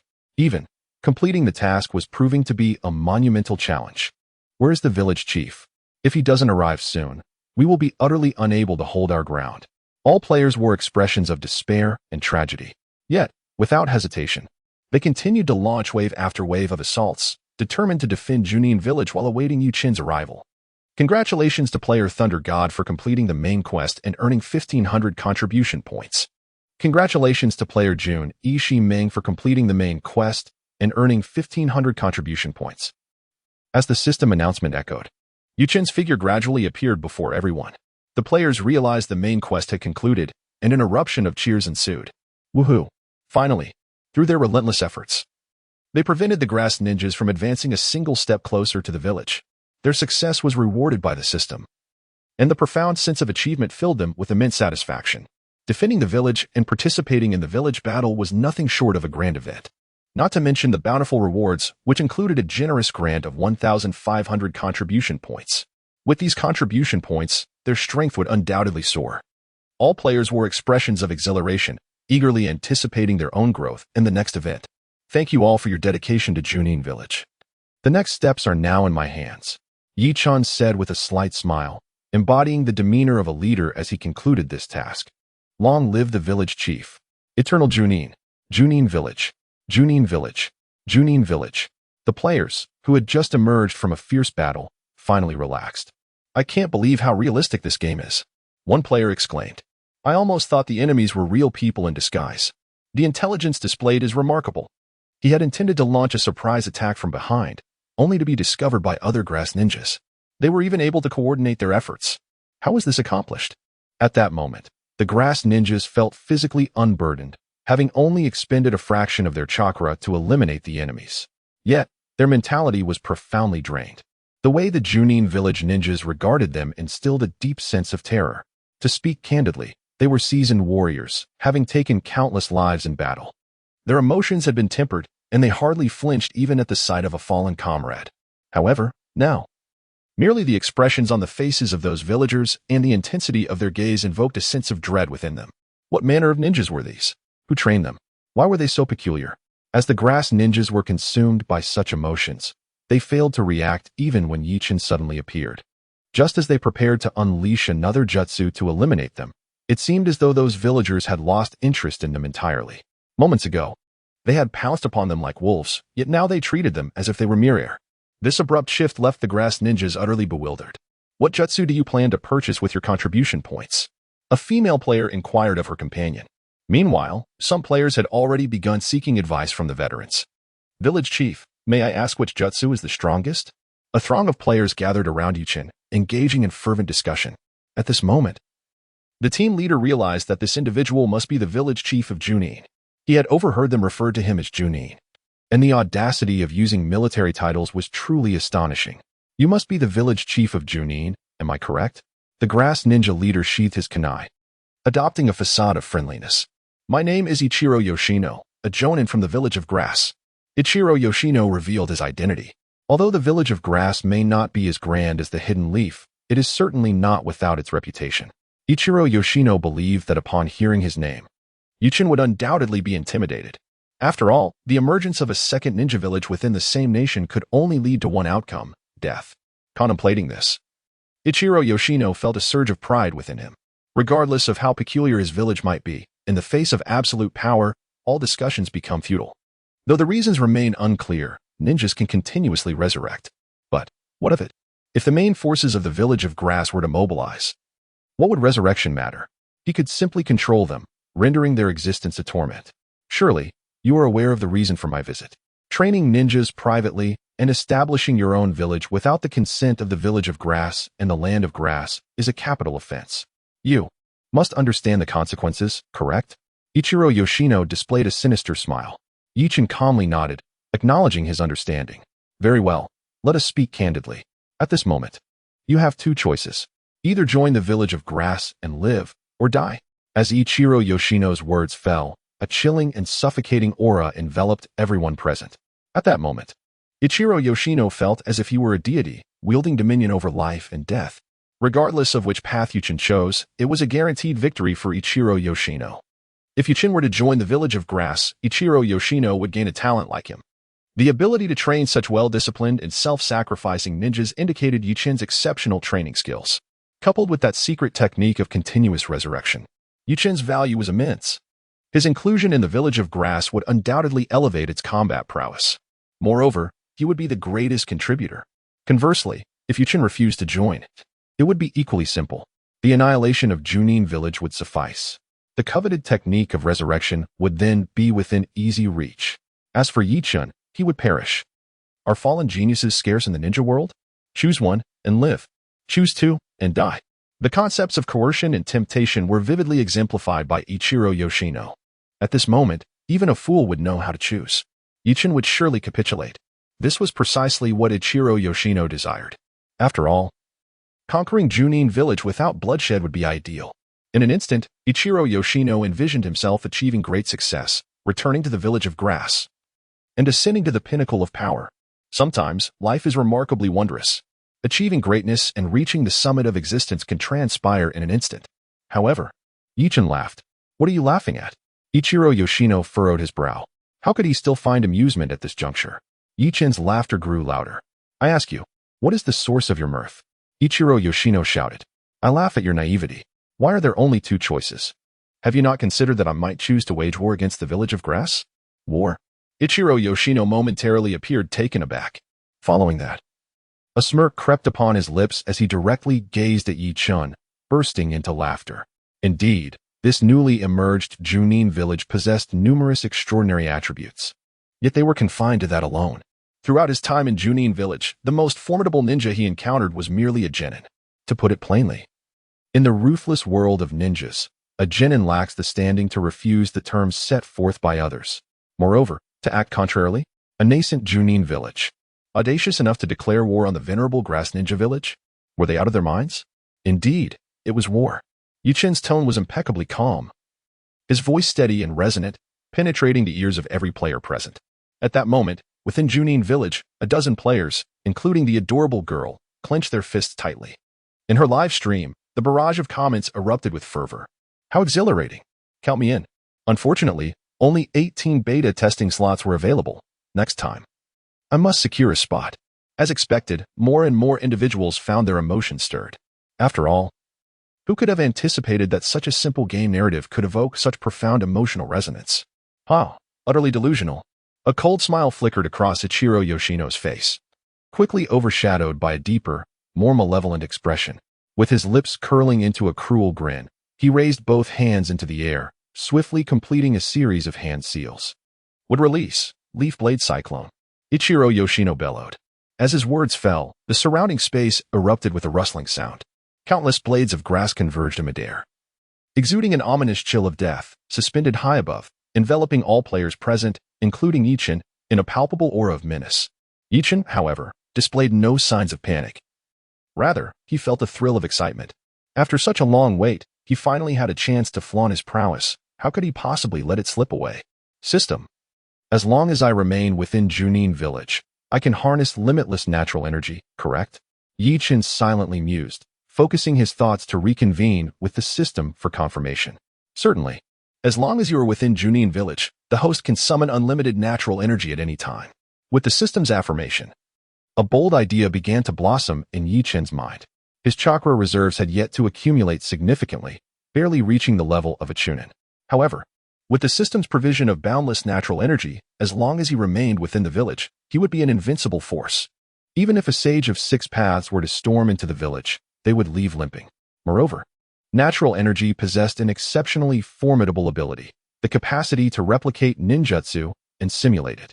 Although not entirely authentic, under the enhancement of natural energy, both its power and appearance would rival that of the original techniques. Dare to engage me in battle while distracted? Prepare to perish. A frenzied glint flashed in Ichiro Yoshino's eyes as he gestured with his hand. The grass blade vortex suspended in the air erupted violently. Countless beams of cold light sliced through the air, hurtling towards Yichin. With a subtle motion of his hands, he ascended effortlessly into the air, employing the technique of levitation and wind manipulation. At that moment, Yoshino Ikir's expression shifted dramatically. He had previously encountered numerous extraordinary ninja techniques in Junin Village. Yet this time he was profoundly shaken. However, a glimmer of greed soon crossed his face. If he could annihilate Junin Village, all these marvelous jutsu would belong to him. With these techniques, not only would the strength of the Grass Ninja Village surge, but as the chief contributor, his rewards would be substantial. Earth explosion stars. Yichin swiftly formed seals in midair, exclaiming with conviction. Instantly, the surrounding air seemed to erupt with energy. In the blink of an eye, the ground cracked open with numerous vast fissures. Hard rocks shattered upon the surface, and countless fragments, as if drawn by an unseen force, began to ascend slowly into the sky. These fragments coalesced into an enormous sphere of earth and stone, measuring over 10 meters in diameter. A surge of cataclysmic energy brewed within this earthen sphere. At this juncture, Yoshino Ikir's countenance shifted once more. For the first time, he sensed the chilling breath of death upon him. Meanwhile, a group of players, including the dazed Xiaomei, gazed up in astonishment, their eyes glimmering with envy. Indeed, after considerable contemplation, Ichin had ultimately decided to utilize natural energy to simulate the Earth Explosion Star's technique against the invading ninjas from the Grass Ninja Village. It is worth noting that in the original narrative, Pain's Earth Explosion Stars not only possessed immense power, but was also recognized as an absolute S-rank jutsu. With the augmentation of the system, Yichin's version would be even more formidable. Moreover, he himself had a profound appreciation for this technique. If one were to consider flamboyance, Earth Explosion Stars would undoubtedly rank among the top 5 jutsu. Cold sweat drenched Yoshino Ikir's back as he sensed the impending threat of death, his eyes widening in horror. He attempted to retreat, but his feet remained rooted to the ground, ensnared by the colossal yellow rock suspended above, which seemed to have locked onto him. The very space around him felt constricted. Boom. Yuchen parted his lips slightly, slowly uttering a single word. As his voice resonated, the massive earthen sphere detonated instantaneously. A torrent of energy surged forth, with countless rock fragments hurtling towards Yoshino Aikir like blades. The resounding explosion reverberated through the air, enveloping the vicinity for hundreds of meters in a dense cloud of dust. All the invading grass ninjas, including Yoshino Aikir, were caught unawares, trapped within the devastating domain. With no option left, they braced themselves to defend against the onslaught. Grass release, grass wall technique. Grass release, leaf blade. Several swift-handed grass ninjas hastily formed seals to unleash their jutsu. Without the slightest hesitation, they unleashed their most formidable ninjutsu. Yet, was it of any use? In an instant, they were engulfed by the colossal explosion and the ensuing clouds of dust from the Earth Explosion Stars technique. Even the ninjutsu they had cast failed to create a ripple. It was indeed a case of a mantis trying to stop a chariot. The faces of Yoshino Aikiru and the group of grass ninjas behind him were overtaken by despair. Before they could even utter a cry of anguish, they were consumed by the cloud of dust that followed the explosion. The players, including the dazed girl, widened their eyes, unable to discern what transpired within the realm of the explosion. As the dust gradually settled, the area where the grass ninjas had once stood had transformed into a deep pit several meters in diameter. The grass ninjas themselves had been utterly obliterated, leaving no trace behind, completely annihilated in the air. The sheer magnitude of this power was truly terrifying, beyond comprehension. The players were left in a state of shock. It is important to note that they had previously encountered the formidable grass ninjas, who had either dispatched them in an instant or overwhelmed them without giving them a chance to retaliate. But now, with a mere flick of his hand, Yuchen unleashed the legendary S-rank ninjutsu, Earth Explosion Stars. The once mighty grass ninjas were reduced to nothing in the blink of an eye. What an extraordinary feat! The visuals from the promotional footage were not exaggerated in the slightest. The village chief's strength was indeed unfathomable. Devoid of any embellishments, it was pure power. In an instant, the players on the lawn began to engage in animated discussions, each contributing their thoughts. As a seasoned gaming blogger, the dazed girl began to speculate in her heart. Could it be that this enigmatic village chief was the most powerful entity within the game world? Or perhaps the unfolding plot would revolve entirely around this mysterious village chief. Her mind raced with possibilities. Soon, she voiced her conjectures, sharing them with the viewers in her live stream. Although the viewers could not participate in the game due to not securing a beta testing spot, it did not hinder their discussions. Consequently, numerous conclusions began to emerge in the comments. Many viewers articulated their analyses with great insight, while others entertained wild theories, wondering if the mysterious village chief was, in fact, the true protagonist of the game. This particular comment sparked a heated debate in the livestream. Naturally, it heightened their enthusiasm for the game to unprecedented levels, with a silent vow to improve their reflexes for the next opportunity. The beta testing spots were limited. Those who seized them early would reap the rewards, while those who delayed would miss out. Meanwhile, as the earlier events continued to gain traction, an increasing number of onlookers began to flock to the dazed girl's livestream. What is this? I don't understand. Is this a movie? The special effects are quite impressive. What movie? This is game footage. Incredulous, I found myself captivated by the vividness of the scene before me. I eagerly sought the link, expressing my gratitude to the generous souls around. Within the live stream, enthusiastic viewers promptly shared the official website link of the gaming platform. One by one, passers-by clicked the link, hoping to download the game, only to be met with disappointment. The testing slots had already been filled, leaving them to anticipate future openings. What sorcery is this? Already filled? Unyielding, the onlookers clicked repeatedly, yet the download remained elusive.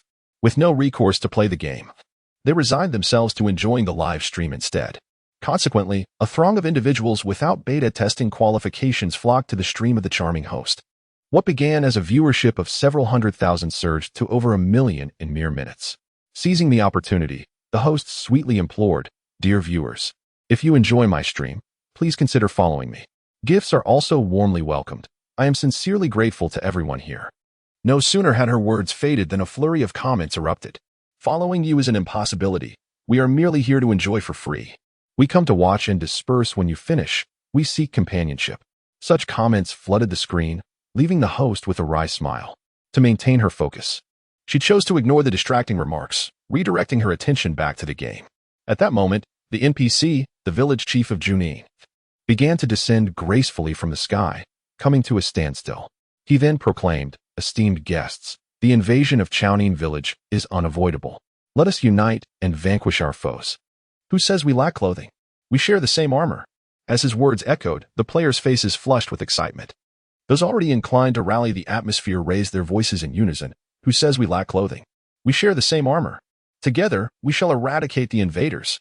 Should they dare assail Junin Village, we shall pursue them relentlessly. The fervent cries intensified, and the instigator, Ichin, could not help but smile knowingly.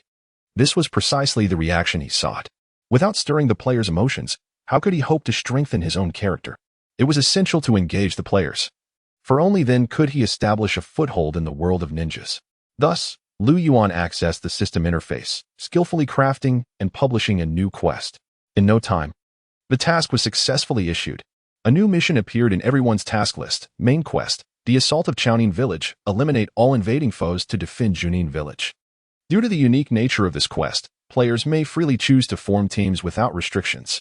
Eliminate a Junin Village Genin for a reward of 1,000 contribution points. Eliminate a Junin Village Chunin for a reward of 1,500 contribution points. Eliminate a Junin Village Jonin for a reward of 2,000 contribution points. Note: the number of team members is not limited. Additionally, during the task acquisition period, players automatically gain a beneficial buff. United against a common foe. When battling the ninjas of opposing factions, Chakra is increased by 30. In an instant, a multitude of players erupted with excitement. Especially upon glimpsing the task rewards, their eyes gleaming with anticipation. The allure of the rewards was undeniable, for they were astonishingly generous. Initially, assisting the village in road construction yielded merely a paltry contribution value per meter, and performing tasks for the villagers granted an equally meager amount. Players toiled tirelessly for an entire day, only to earn a handful of contribution points. Yet now, eliminating a mere grass ninja village Genin awarded a staggering 1,000 contribution points. Such a prospect was bound to incite fervor. However, despite the bountiful rewards, claiming them was no simple feat. Players had encountered the ninjas of Grass Ninja Village before. Many had perished more than a dozen times, with some facing death upwards of 20 times. The prowess of the Grass Ninja Village ninjas was formidable. Thus, enhancing one's combat strength became the foremost priority. Before Yuchen could depart, he received notifications from the system backend. One sword to the heavens exchanged 1,000 contribution points for a substantial amount of chakra, further enhancing strength. Little sister exchanged 1,000 contribution points for a significant boost in chakra. Poisonous young master exchanged 1,000 contribution points. Ding ding ding. In that moment, Yi Chun was inundated with notifications, as players uniformly opted to exchange their contribution points for chakra to augment their strength. The frenzy of leveling up and purchasing was palpable. The recent village defense task had yielded a total of 1,500 contribution points, which everyone had claimed. Many players exclaimed, "You can't possibly spend it all, it's simply unmanageable." Simultaneously, the players opted to deplete their contribution points in exchange for chakra. Yichen, too, received feedback regarding his chakra. A vast surge of pure chakra energy flowed into him, akin to enlightenment, pouring into his being. With a swift motion, Yichen vanished from his spot, returning to his room to assess his transformation. Within him lay an ocean of chakra energy visible to his inner eye. With such an abundance of chakra, he surmised that his strength must now rival that of a high-ranking ninja. He couldn't help but chuckle with delight. Being a village chief and enjoying the fruits of diligent players laboring on his behalf was indeed a stroke of fortune. He needed only to issue tasks and bask in the resultant growth. Even a capitalist would weep with envy. As Ichin pondered, he began to speculate. Upon completing the Grass Ninja Village task, acquiring contribution points, and exchanging them for chakra, he anticipated that his strength would truly ascend to a pivotal level among high-ranking ninjas. This, he thought, was the essence of extraordinary cultivation. Meanwhile, a flying ninja beast circled above the village, seemingly gathering information. Several minutes later, a bird departed directly from above the village chief. Hours later, the avian messenger, carrying the gathered intelligence, appeared within the Grass Ninja Village. It then soared directly into a mysterious building, the clandestine headquarters of the Grass Ninja, dedicated to the collection and reconnaissance of intelligence. This operation targeting the hidden Junin Village was orchestrated entirely by this secretive organization. A male ninja subtly moved his hand, allowing the bird to alight upon it. "Captain, what did Yoshihara Ikaru say in his missive?" he inquired. However, that diminutive ninja village had already been annihilated. After all, a newly emerged small village posed little challenge. Members of the Grass Ninjas covert unit gathered around the man, clamoring with questions. Yet, BBE's expression shifted slightly, and he remained silent for a considerable time. Eventually, with a rather grim countenance, BBE finally spoke. The mission has failed. Yoshihara Ikaru and his entire unit have perished. What? How could that be? It was merely a newly emerged small ninja village. The disbelief was palpable as murmurs erupted among the gathered. Yoshihara Ikaru is a seasoned Jonin. Surely he could have retreated. There must have been a misunderstanding. An entire unit wiped out? BBE, you cannot be jesting with us at such a critical moment. The group collectively reacted with skepticism. All eyes turning to BBE. Do you truly think I would jest at such a juncture? BBE's voice turned icy, sending a chill through the air.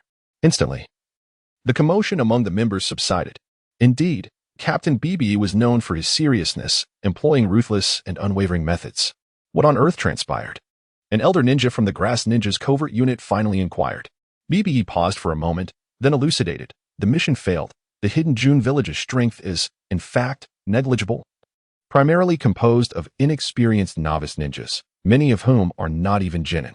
But how could Yoshihara fall to a group of novices? The incredulity resurfaced among the gathered. Silence. I am speaking now. BBE's countenance hardened, and with a downward motion of his hands, he commanded quietude. The group fell silent, their gazes fixed upon him. It was then that BBE continued. The cause lies with the village leader, Junin, who appears to wield an exceptionally destructive ninjutsu. Yoshihara and his team met their demise at the hands of that enigmatic leader. The other ninjas in the village are inconsequential. A collective gravity settled upon the members of the covert unit. In the ninja world, a Jonin was already considered a formidable force, and those capable of slaying one were exceedingly rare. For a time, no one dared to suggest a continuation of operations against the hidden Junin Village. Yet BBE, with a look of intent on his face, slowly addressed them. Esteemed colleagues, Yoshihara Ikaru and his comrades perished in service to the village chief. But their sacrifice was not in vain. Conversely, we have acquired remarkably valuable intelligence. BBE has tantalizingly hinted at something. As expected, the curiosity of the crowd was piqued. Captain, what is the information? Could it be that a mysterious tailed beast has appeared in Junin Village? If Captain BBE deems it significant, it must indeed be extraordinary. Everyone gazed at BBE with insatiable curiosity, awaiting his revelation. Tailed beast? BBE slowly shook his head and continued. This intelligence is far more crucial than any tailed beast. The information I received indicates that a mysterious ninjutsu has emerged in Junin Village, capable of resurrecting fallen ninjas. Moreover, the resurrected ninjas are said to be unaffected in strength. A collective gasp resonated through the room at BBE's words. Yet, soon after, someone stepped forward to voice skepticism. Impossible. The resurrection technique is already sufficiently taboo. How could it possibly have no side effects? Even the legendary mysterious ninjutsu cannot achieve that. Indeed, this seems implausible. Silence. BBE's voice cut through the murmurs with chilling authority. He then surveyed the room with a steely gaze and coldly remarked, Do you truly believe I would fabricate information merely to amuse you? The intelligence gathered by the flying ninja beast confirms this. Furthermore, I suspect that Junin Village harbors even more wondrous ninjutsu. Another collective gasp echoed among the crowd. The ability to resurrect ninjas without detriment would undoubtedly incite a frenzy throughout the entire ninja world. Should this resurrection technique fall into the hands of our Grass Ninja Village, one cannot fathom the extent to which the village's combat prowess would be enhanced. It is crucial to acknowledge that cultivating an exceptional ninja is a time-consuming and labor-intensive endeavor. Each ninja's death signifies a considerable loss to the village. However, with a flawless resurrection technique, the implications are self-evident. In an instant, the eyes of all present gleamed with fervor. Without waiting for BBE to speak, someone eagerly volunteered, Captain, what are we waiting for? We must secure this flawless resurrection technique. Indeed, if it were to fall into the hands of other ninja villages, the consequences would be dire. Silence. BBE once again cast a piercing gaze over everyone. The resurrection technique must be acquired.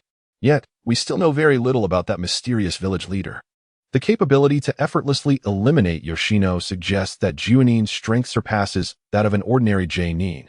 They could very well be an elite Genin, or perhaps even a Kaga-level ninja is not out of the question. Kaga-level. Upon hearing BBE's concluding remarks, the members of the Grass Ninja Village's Umbu could not contain their astonishment. For the great ninja villages, while Genin are scarce, they are not non-existent. Even elite Genin are not particularly rare. However, Kaga level represents a true watershed in the division of power within the ninja realm. A Kaga-level powerhouse is sufficient to turn the tide of a small-scale war. What is even more alarming is that the destructive power wielded by an elite shadow is on par with that of an entire ninja army. Silence. Bibi, exuding a sense of helplessness, once again admonished the group. Then, he slowly began to speak, though we have yet to fully discern the strength of that enigmatic village leader. If we were to provisionally categorize him as a shadow-level powerhouse, our grass ninja village may not necessarily be defeated. The Ninja World War is not solely a contest of high-level combat prowess, in terms of sheer numbers. That newly emerged small ninja village pales in comparison to our grass ninja village.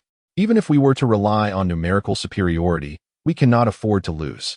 Upon hearing Bibi's words, the nearby ninjas immediately displayed expressions of enlightenment.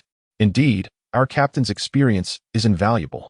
After all, they're just a bunch of novices in the ninja world. How could our illustrious grass ninja village possibly fear them? Moreover, that Junin Village is notorious for harboring forbidden resurrection techniques. Regardless, we must seize that resurrection technique. No, we must acquire it at all costs. Many individuals excitedly engaged in discussion.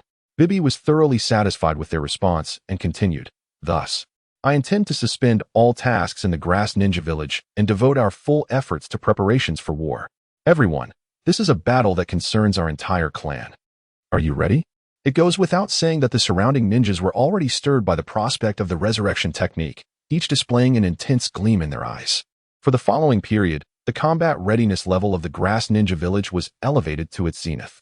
All routine tasks were rescinded, and no external mission requests were accepted. With unwavering determination, preparations for war commenced, as a great conflict began to brew. Indeed, after deliberation among the grass ninja village's dark faction, the strategic decision was made to strike with thunderous force against Junin Village, aiming to extinguish this nascent village with utmost swiftness. Firstly, to prevent the situation from dragging on and becoming complicated. Secondly, and most importantly, the forbidden resurrection technique is best kept known to as few individuals as possible. Should the knowledge of it linger too long, and if it were to be discovered by other ninja villages, the ensuing complications could prove daunting.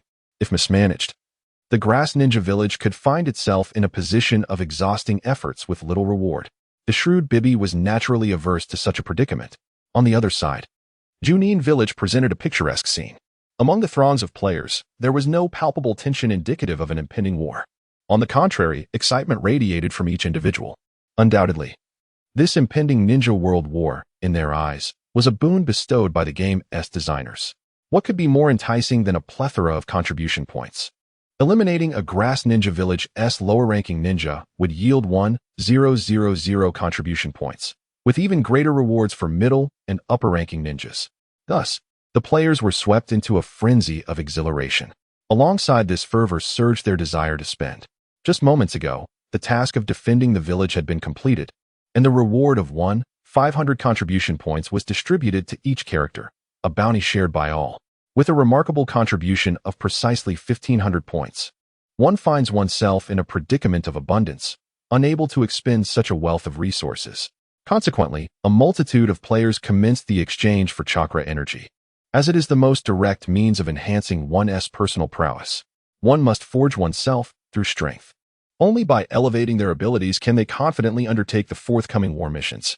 The character, One Sword Opens the Heavens, utilized 1,000 contribution points to exchange for chakra energy, thereby achieving a significant boost in power. On the grassy expanse, Zhang Tian, skillfully maneuvering his character, displayed a look of exhilaration. Rising slightly, an explosive surge of energy erupted from him, immediately drawing the astonished gazes of nearby players. "Goodness, Brother Tian, you've ascended to the rank of Nin at such a terrifying pace," lamented another. "Alas, I am but a mere Genin." This sentiment echoed from the second wave of players who had just joined the game, their power enhancement lagging behind that of Zhang Tian, who had been fortunate enough to secure his place in the initial testing phase. Conversely, with One Sword Opens the Heavens leading the charge, other first-wave players such as Dai Shiomi, Master of Descent, and Master of the Bull, also opted to consume their contribution points for chakra. Almost simultaneously, The village witnessed the emergence of several formidable presences, all elevating to the Nin rank. Even the newly inducted second-wave players, having received the 1,500 contribution points reward, chose to exchange for Chakra, consequently stepping into the realm of Genin. As it stands, Junin Village boasts a total of 18 ninjas, with the weakest among them being of the Genin rank, while the more powerful first-wave players have achieved Nin status. Following their advancement, an inevitable clash of epic proportions looms on the horizon. Come, let us engage in a duel and test our might. Why not? After all, the village has a medical department. Should we sustain injuries, we can simply spend contribution points for healing. I shall join as well. In an instant, the grassy fields outside Junin Village became a chaotic battleground, as players animatedly controlled their ninja characters in fierce combat. The game, Junin Ninja, is inherently open and allows for complete freedom, facilitating friendly sparring between players. Soon, the air was filled with the explosive sounds of ninjutsu. Lightning release, thunder power. Water release, water pillar. Earth release, rock wall. In a flash, all players unleashed their ninjutsu upon one another. It soon became apparent that the disparity in ninjutsu levels among ninjas of the same rank was stark. E-rank techniques were no match for D-rank ones. I see now. Chakra is akin to mana, while ninjutsu is the true combat skill. Thankfully, I did not exchange all my contribution points for chakra energy. Otherwise, I would have had nothing left to acquire ninjutsu. One sword opens the heavens. A seasoned gamer quickly grasped this critical insight, and many players around him nodded in agreement. Thus, a throng of players eagerly opened the exchange interface and began their purchasing spree, though this time for ninjutsu. Meanwhile, Yuchen reclined in the exclusive room of the village chief, a grin stretching across his face, nearly splitting it in two. It is worth noting that as the village chief, he need not exert any effort. Simply lying in repose allows him to grow stronger. A substantial amount of feedback chakra has been credited to him, elevating his prowess by an entire tier, if he was previously on the cusp of the elite shinobi realm.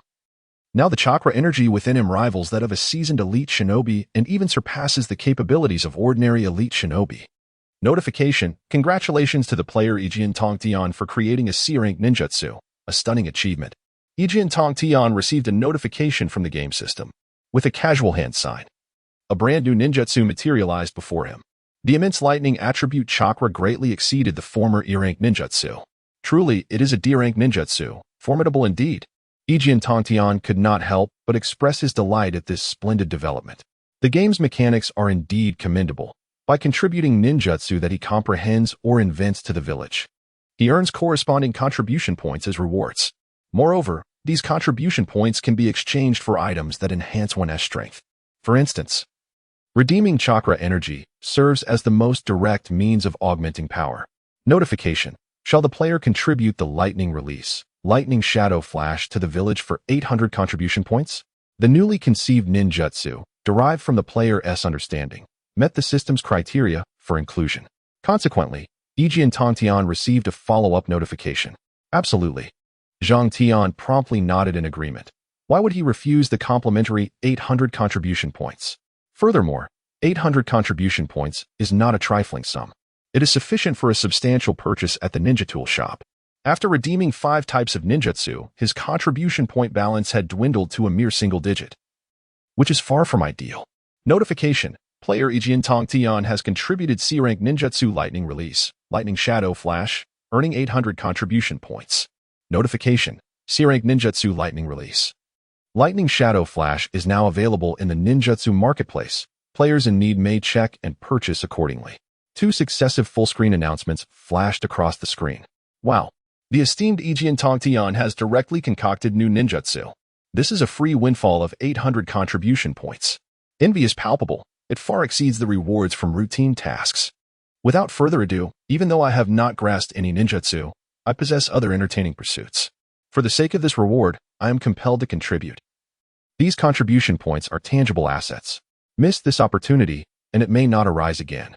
Some players expressed their astonishment, openly stating that while they had not created new ninjutsu, the game rewards contribution points not solely for ninjutsu but also for any skills recognized by the system as valuable. Meanwhile, another game announcement appeared.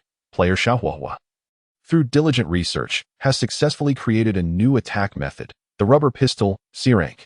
Player Xiaohuahua contributed the C-rank attack method, rubber pistol, to the village. earning 800 contribution points. All players may now independently check the ninjutsu marketplace to purchase new skill learnings. Yuchen couldn't help but exclaim upon seeing this announcement. Wasn't this attack technique akin to that of Luffy in One Piece? The fact that players had managed to create it and that it met the system's approval standards was astonishing. Moreover, it was classified as a C-rank attack skill. It seemed that the absurdity of this generation of players was truly remarkable. One could only wonder what peculiar and bizarre feats these whimsical players could conjure next. Indeed, a myriad of eccentric and imaginative skills had been developed by these playful players. While they were peculiar, they nonetheless conformed to the system's criteria for new skills.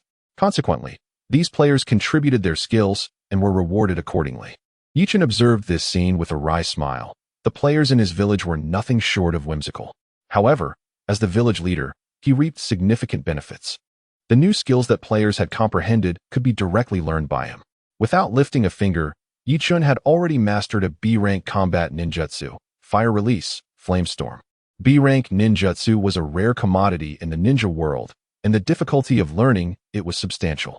Fortunately, with the support of the system, he could learn it directly, bypassing the arduous steps of training.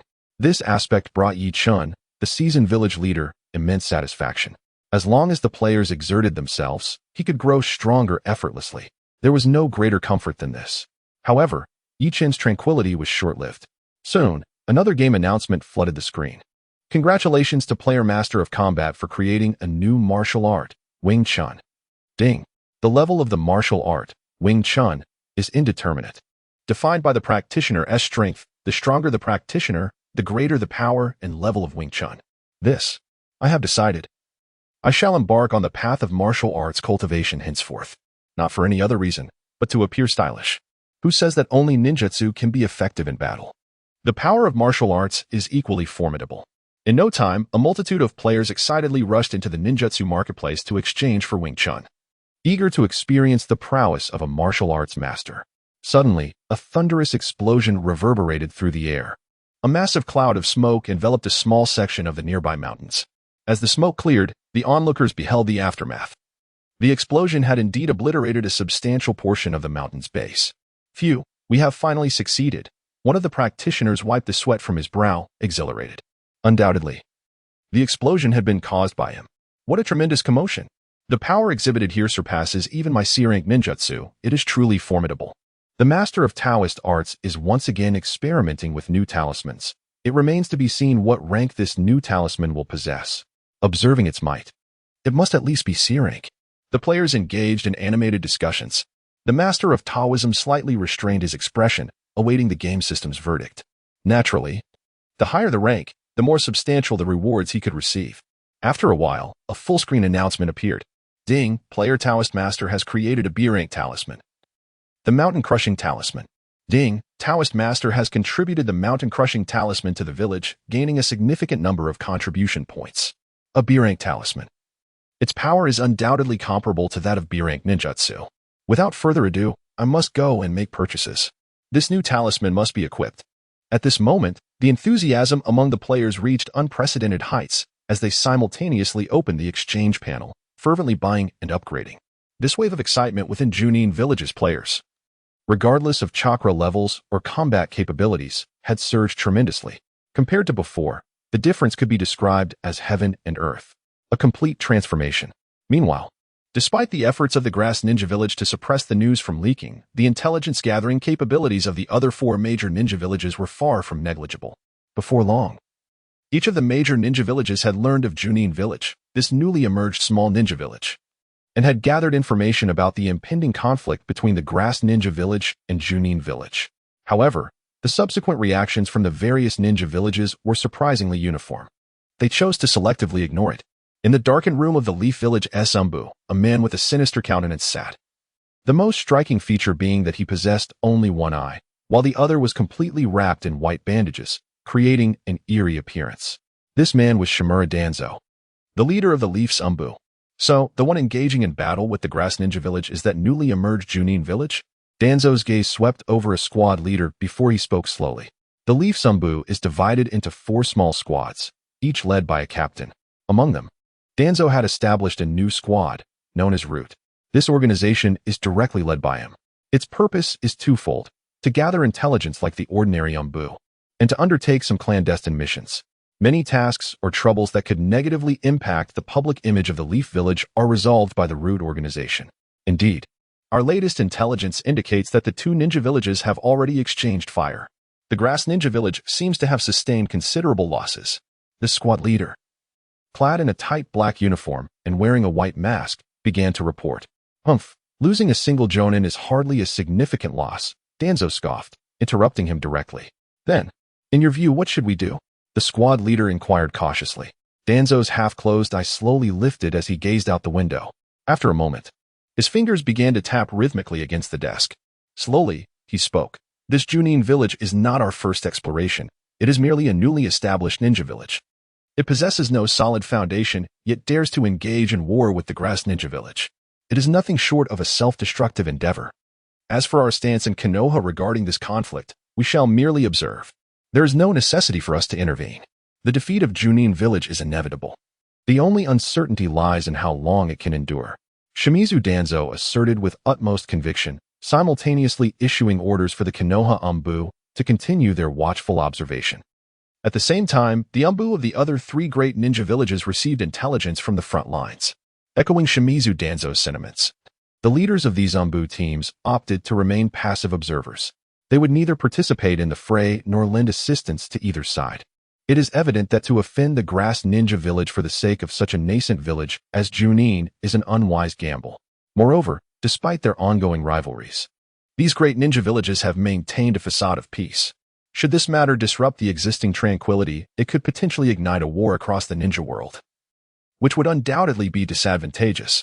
The leaders of each ninja village are not foolish. Ding! The player has completed the exploration task. The coverage area of Junin Village has increased.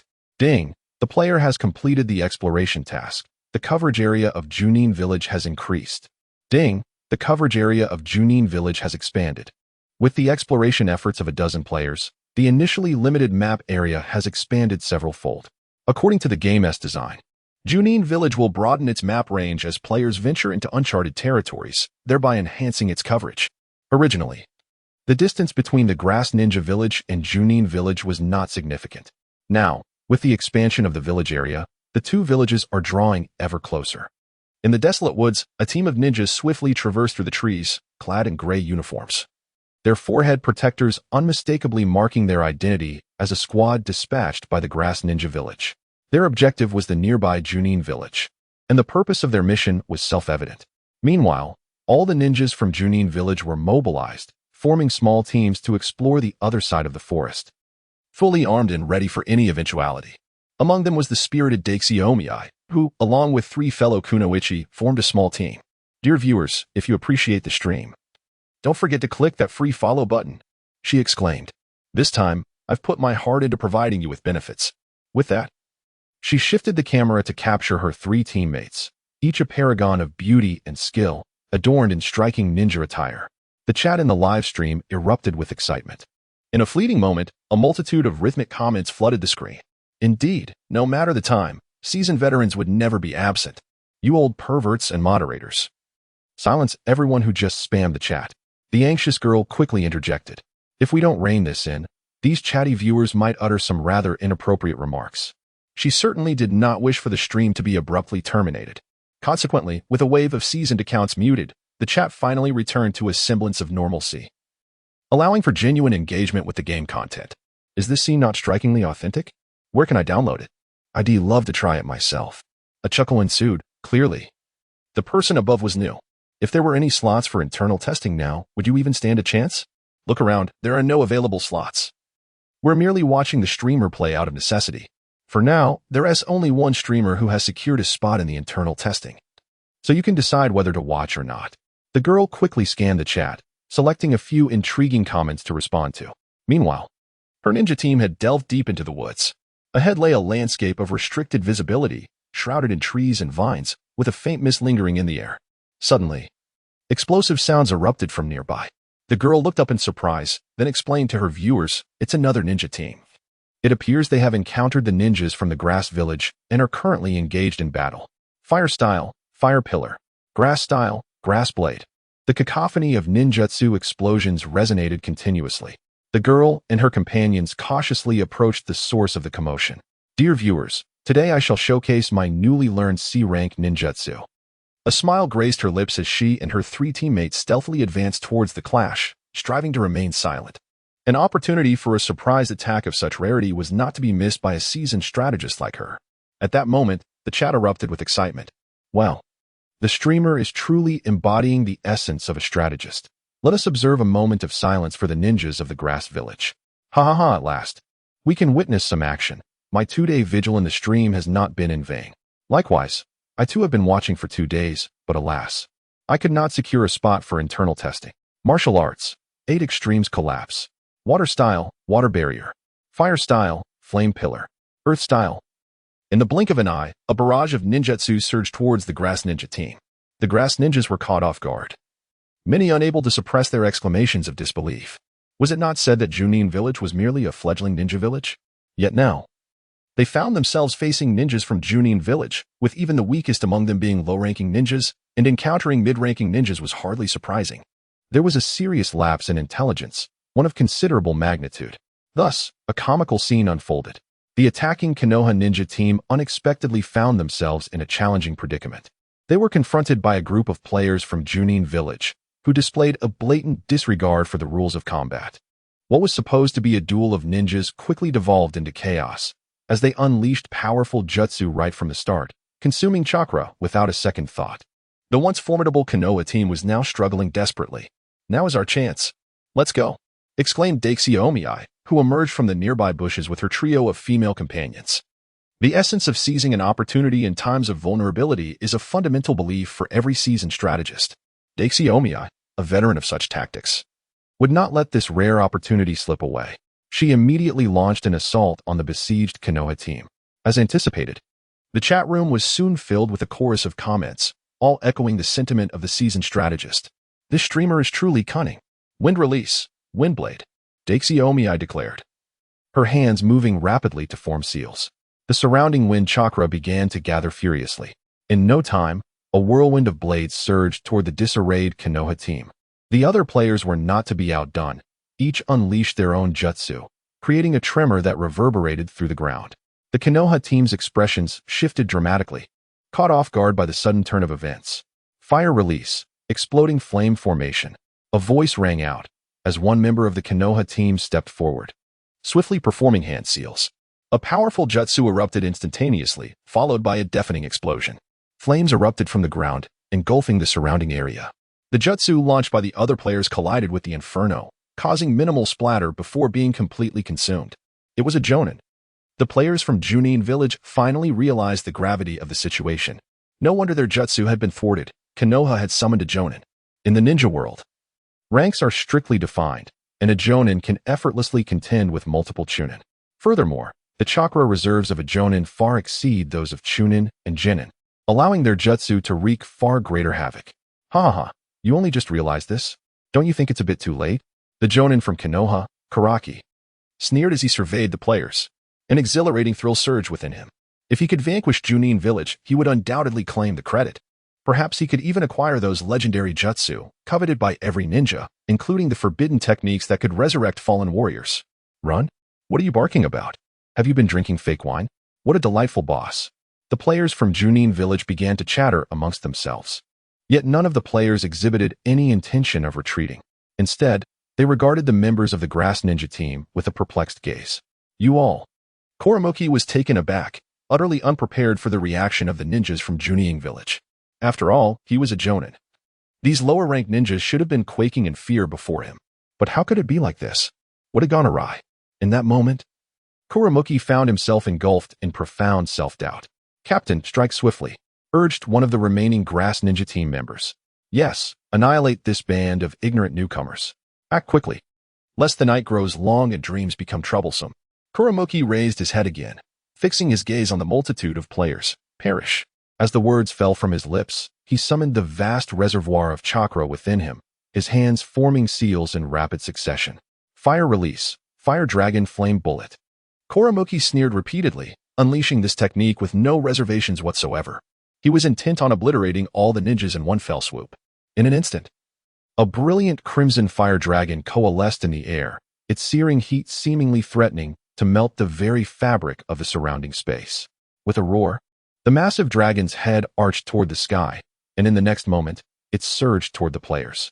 To die beneath my most prized jutsu. You may take pride in that, Kuramuki declared, hands clasped behind his back, convinced that this battle was drawing to a close. The dignity of a Jonin, he thought, was far too elevated for mere Chunin and Genin to provoke. In the blink of an eye, the blazing fire dragon had raced toward the players' ranks. The intense heat bore down upon them, almost suffocating. However, the next moment, Kuramuki's eyes widened in disbelief as he gazed ahead. A throng of players stood before the fire dragon, not exhibiting the slightest inclination to evade. Rather, they wore expressions brimming with eagerness. What Kuramuki failed to realize was that the players from Junin Village were so exhilarated due to the prospect of contribution rewards. Eliminating a Jonin from the Grass Ninja Village would yield a staggering 2,000 contribution points, far beyond what they typically earned from ordinary missions. Such a once-in-a-lifetime opportunity was not to be squandered. Fools without sense, Kuramuki thought to himself. Yet, in the very next moment, he witnessed all the players reach into their pockets, each producing a handful of yellow talismans. Before Kuramuki could discern their design, the players hurled the talismans into the air. In an instant, the talismans detonated upon striking the fire dragon, a cacophony of explosions ringing out. 1 second, 2 seconds. The colossal fire dragon, unable to withstand the onslaught, was swiftly reduced to mere wisps of flame, dissipating into the ether. What the hell? You are cheating. Kuramuki's expression finally shifted, his face twitching uncontrollably. His mind raced in disbelief. After years of being a ninja, he had never encountered such a means of attack. Initially, the use of ninjutsu to clear the battlefield could be overlooked, but now the situation has escalated to direct talisman bombardments. This defies all logic and reason. Strangely, the power of these talismans is astonishingly immense, capable of even repelling one's own fire dragon technique. Yet, this was merely the beginning. The relentless players soon turned their attention to the remaining members of the Grass Ninja squad. While dealing with a Jonin poses a significant challenge, confronting a Chunin is far less daunting. Although the rewards for eliminating a Chunin are not as substantial as those for a Jonin, who would begrudge a lesser reward. After all, defeating an invading Chunin from the Grass Ninja Village grants a contribution reward of 1,500 points. In an instant, all players hurled their remaining talismans at the Grass Ninja squad. The air was filled with the cacophony of explosions, and in a blink, several unfortunate Chunins found themselves gruesomely obliterated, collapsing to the ground. As a seasoned player, Daisuke would not let this rare opportunity slip away. Amidst the chaotic melee, she executed a wind blade technique, striking a half-dead ninja on the ground. Ding! Player Daisuke has eliminated an invading Chunin from the Grass Ninja Village, earning a reward of 1,500 contribution points. Instantaneously, the reward announcement flooded the screen. All players turned their gaze towards her. Even Daisuke, known for her thick skin, felt a twinge of embarrassment at that moment. She scratched her head and chuckled. Hee, just lucky my foot. We've been working hard to deal damage, and you swoop in to claim the kill without a hint of remorse. Many players chimed in, frustrated with her opportunistic behavior. However, more players seized the moment created by the talisman bombardment. With only a limited number of invaders from the Grass Ninja squad, the rewards for defeating them were clearly first come, first served. Consequently, the others set aside their grievances against Daisuke and charged into the fray. Per Jonin Karaki, who had just repelled 2 close-range attackers with his ninjutsu, now faced a new wave of 4 or 5 players launching their attack with reckless abandon. Madness, sheer madness. All of you are insane. Karaki felt overwhelmed. He had never encountered such a fearless fighting style or self-destructive assault tactics. Yet, the players were undeterred by his plight. The reward for eliminating a Jonin from the Grass Ninja Village was a staggering 2,000 contribution points. Such a bountiful reward was too tempting to resist. With renewed vigor, they charged forward, eager to secure their share before it was too late. Ultimately, after exhausting his remaining chakra, Karaki unleashed a fireball technique, but he was left utterly defenseless, becoming nothing more than a target for the ensuing mob of players. Ding! Player Ejian Tongtian has eliminated a Jonin from the Grass Ninja Village, earning a reward of 2,000 contribution points. Tragically, Karaki, a dignified Jonin, met his end at the hands of a brutal onslaught. If news of this incident were to spread, it would undoubtedly leave the entire ninja world in shock. With Karaki's demise, the already faltering Grass Ninja squad lost all desire to resist. One could almost wish that their parents had given them 2 fewer legs, as they frantically fled backwards. A host of players, however, activated their agility techniques to pursue them closely. The realism of this game was astonishing. Even the minor monsters knew how to escape. Yet, the allure of rewards was paramount. First come, first served. The players engaged in lively discussions filled with enthusiasm before resuming their chase. Minutes later, the battlefield was cleared. The initial squad of grass ninjas had been utterly obliterated, with not a single survivor. On the player's side, the losses were substantial as well, with each player having met their demise at least once, and some unfortunate souls experiencing death 3 or 4 times. However, dying merely meant a return to life, after all. The journey from the village to the battlefield was not particularly time-consuming. It could be said that the grass ninja squad had been thoroughly exhausted through a relentless war of attrition. On the other side, following this fierce battle, the individual most delighted was undoubtedly the Taoist master who had invented the talismans. This confrontation had led nearly everyone to recognize the significance of talismans. While ninjutsu required complex hand seals and chakra consumption, ultimately correlating its power with the user's strength, talismans, on the other hand, required nothing more than being thrown. Some talismans possessed power that could rival B-class ninjutsu. For instance, the fire dragon technique of Haruki had been directly dispersed by a talisman. Unquestionably, this triggered a frenzy among the players to purchase and exchange talismans. The primary beneficiary of this surge was the Taoist master, who was earning contribution points effortlessly. Within this game, he could manufacture talismans and consign them through the village's talisman shop, with the only cost being a listing fee. In contrast, the amount that flowed into his pockets was substantial. Thus, the Taoist master had never been more fervent about Taoist culture. He was either developing new talismans or on the path to creating them. These were pure contribution points. Meanwhile, in the Grass Ninja Village's dark department, a flying ninja beast entered the room and landed in Bibi's hands. Captain Bibi, have we received any news from Haruki and his team? What on earth has transpired? Surely dealing with a newly established small village cannot be so arduous. Indeed, Haruki was an experienced ninja. There should have been no unforeseen circumstances. Inside the room, members of the Grass Ninja's dark department engaged in animated discussions. Bibi remained silent as he absorbed the intelligence relayed by the flying ninja beast. His expression visibly darkened, becoming so grim that it seemed water could drip from it. Haruki and his team have been completely annihilated, Bibi stated coldly. Upon the utterance of these words, the entire room erupted in disbelief. How could this be? Surely there must be a mistake. Yes, Captain Bibi, it must be a misunderstanding. Haruki has never failed on a mission. How could he possibly be defeated by a small ninja village? The voices of skepticism filled the air. Bibi's countenance darkened, and his gaze swept over the assembled crowd. Do you truly believe I have any reason to deceive you? The air in the room seemed to drop several degrees at that moment. Silence enveloped the space, a stillness so profound it felt almost lifeless. Not only Bibi, but everyone present was fervently contemplating the veracity of this news, regardless of whether the Kuramaki team had met with total annihilation. One fact remained undeniable: they had completely lost contact with the village. This alone spoke volumes. It was likely that the Kuramaki team had perished. We had indeed underestimated the strength of Junin Village. After a lengthy pause, Bibi sighed deeply before continuing. He felt a twinge of regret. If contending with the novice ninjas of Junin Village was already so arduous, how much more challenging would it be against a foe of shadow-level prowess residing within the village? Yet, war had commenced, and it could not simply be halted at the whim of either side. Moreover, as one of the 5 great shinobi villages, could Kusanagi Village truly seek reconciliation with a burgeoning ninja village? Such an occurrence had never transpired in the annals of shinobi history, and Kusanagi Village was certainly not an exception. Should this information leak, it would not merely tarnish Bibi's reputation but that of the entire Kusanagi Village. One could easily envision the remaining 4 great ninja villages standing by, reveling in the misfortune of Kusanagi.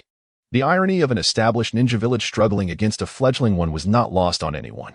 The sacrifice of the Kuramaki team was not without significance. At the very least, we now possessed a clearer understanding of Junin Village's overall combat capabilities, predominantly lower-ranking ninjas, a scant few middle-ranked, and aside from that enigmatic figure of Junin, no high-tier combatants had emerged.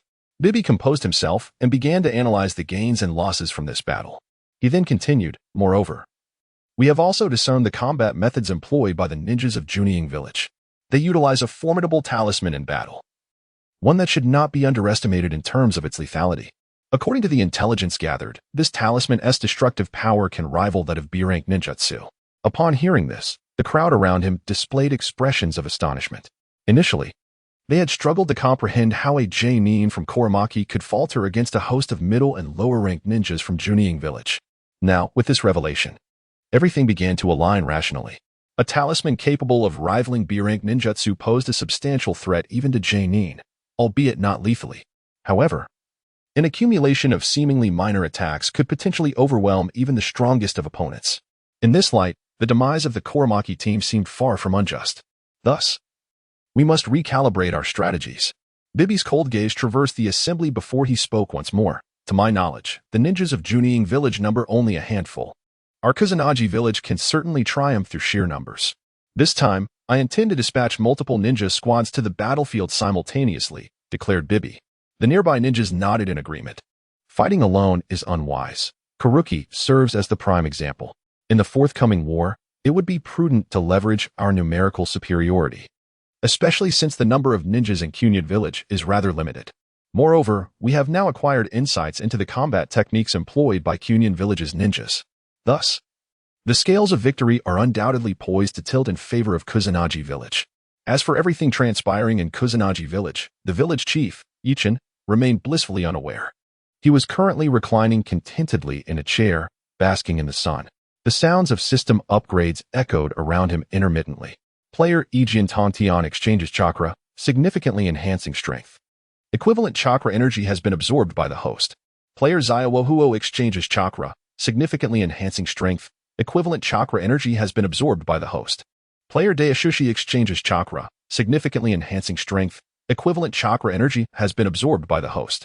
Throughout the brief span of the morning, the notifications from the system had not ceased. Ichin could distinctly feel that the chakra energy within him had reached a level that could only be described as terrifying. If categorized by rank, his chakra energy was likely no less than that of an elite Genin, drawing perilously close to the legendary Kage level. It is worth noting that he had accomplished this without exerting any effort, merely lying back each day to absorb energy. The notion of diligent cultivation was entirely foreign to him. Well, lying around does become monotonous. Having just finished a meal, he thought it would be delightful to take a stroll outside the village, perhaps to check on his dear villagers and see how their tasks were progressing. Murmuring to himself, Ichin rose from his chair.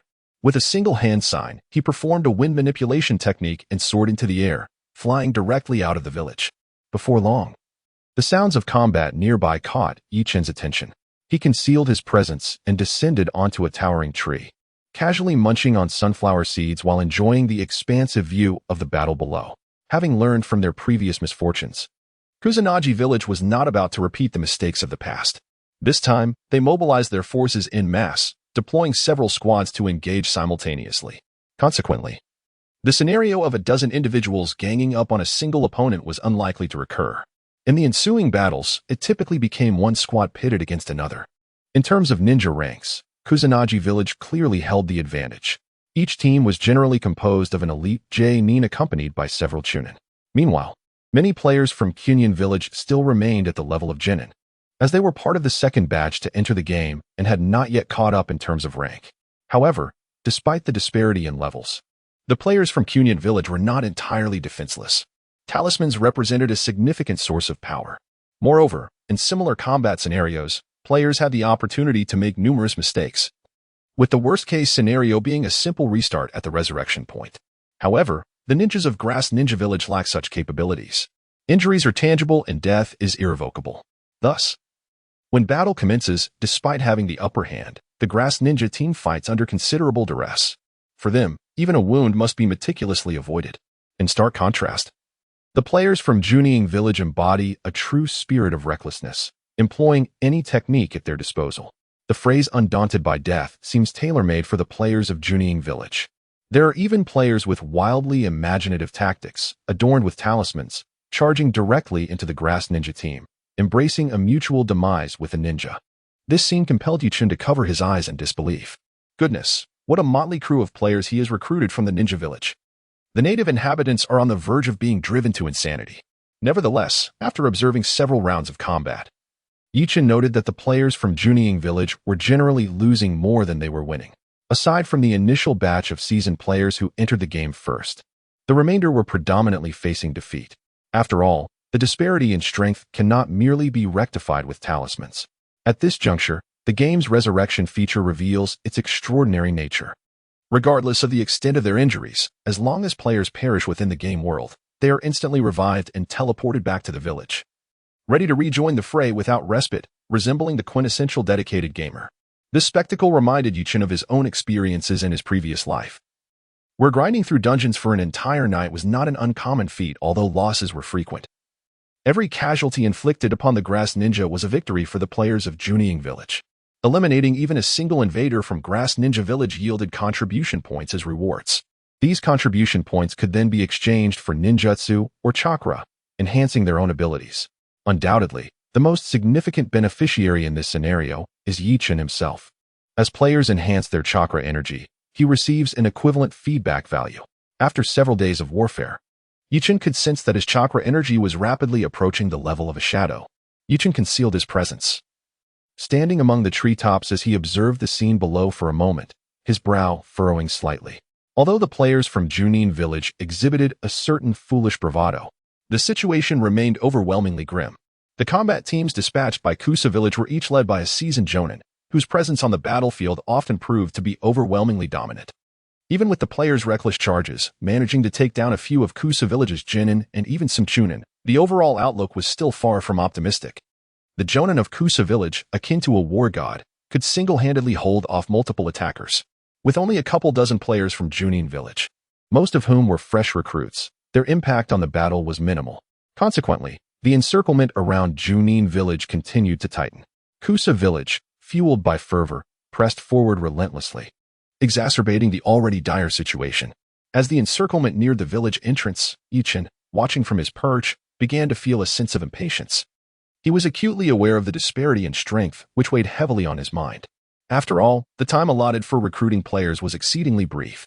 It was already a remarkable feat to cultivate several Chunin players in just a few days. Junin could only lament the relentless passage of time. How could they possibly reverse such an imbalanced situation? With furrowed brows, he pondered deeply, seemingly disconnected from the clamor outside. Moments later, his expression eased, and a spark of inspiration illuminated his thoughts. He had found it. The current way to turn the tide lay in deploying higher-tier ninjutsu onto the battlefield. It mattered little that the strength was unequal. With the sheer power of advanced ninjutsu, they could certainly shift the balance. Of course, Junin understood that higher-tier ninjutsu often imposed stringent requirements on the user's capabilities. Low-level ninjas, due to insufficient chakra reserves, struggled to unleash the full potential of advanced techniques. Additionally, high-tier ninjutsu typically involved complex hand seals and lengthy incantations. In the midst of such a tumultuous battlefield, even if all players were to master advanced ninjutsu, fulfilling those demanding conditions would be a luxury. However, was there an advanced ninjutsu that demanded less of its user? One that was simple to grasp and executed swiftly? Indeed, Junin confidently concluded that there was. He recalled a particular high-tier ninjutsu that met all these criteria, the Rasengan. According to the lore of the Naruto universe, this technique was conceived by the fourth Hokage, Minato Namikaze, through his observations of the tailed beast bomb. It was later taught by Jiraiya to Naruto Uzumaki and, by fortunate circumstance, passed down to Boruto Uzumaki. This technique is not only steeped in tradition but also possesses immense potential. Most importantly, the Rasengan's requirements for execution were remarkably straightforward. One merely needed to concentrate their chakra in the palm and unleash it as a sphere of energy. In comparison to other advanced ninjutsu, the Rasengan requires no elaborate hand seals. It manifests with a mere lift of the hand, simplicity itself. What delights Junin the most is the immense adaptability of the Rasengan. Different chakra attributes can fuse seamlessly, coalescing into variations of the Rasengan that yield astonishing results. This, indeed, is the extraordinary nature of the Rasengan. However, such high-level ninjutsu is not easily mastered. Were it otherwise, the Rasengan would be commonplace in the world of Naruto. Mastery of this technique demands exceptional aptitude from its user, and it bears a connection to the tailed beasts. Thus, for a ninja of ordinary talent, grasping such advanced ninjutsu remains exceedingly challenging. Nevertheless, Junin remains unperturbed. In Junin Village, he is an invincible force. His innate talent, while not truly otherworldly, is nonetheless remarkable. Coupled with the support provided by the system, he finds himself capable of manipulating all natural forces at will. Junin is confident that replicating a Rasengan would be a mere trifle. Without hesitation, he draws upon his memories, beginning to extract the natural energy surrounding Junin Village. A terrifying surge of energy immediately captures the attention of all ninjas on the battlefield. In a state of astonishment, they observe a radiant orb, bright as the sun, spinning amidst the treetops. The flickering light obscures the figure behind it, yet every ninja present is acutely aware of the orb's formidable power. The overwhelming energy waves cause the surrounding air to tremble with trepidation. The leader of a combat team from the grass village, an elite Genin named Gui Xiao, perceives the energy fluctuations most keenly. Consequently, beads of sweat form on his dark visage. Trembling, he shouts, "Retreat! Quickly retreat!" Without waiting for his teammates to respond, Gui Xiao turns and flees. Perched atop a treetop, Yichun weighs the Rasengan in his hand, smacking his lips. The initial simulation still leaves much to be desired. He can distinctly sense that the power of the Rasengan in his grasp pales in comparison to the might of an S-rank ninjutsu. He estimates its strength at most equivalent to that of an A-rank technique.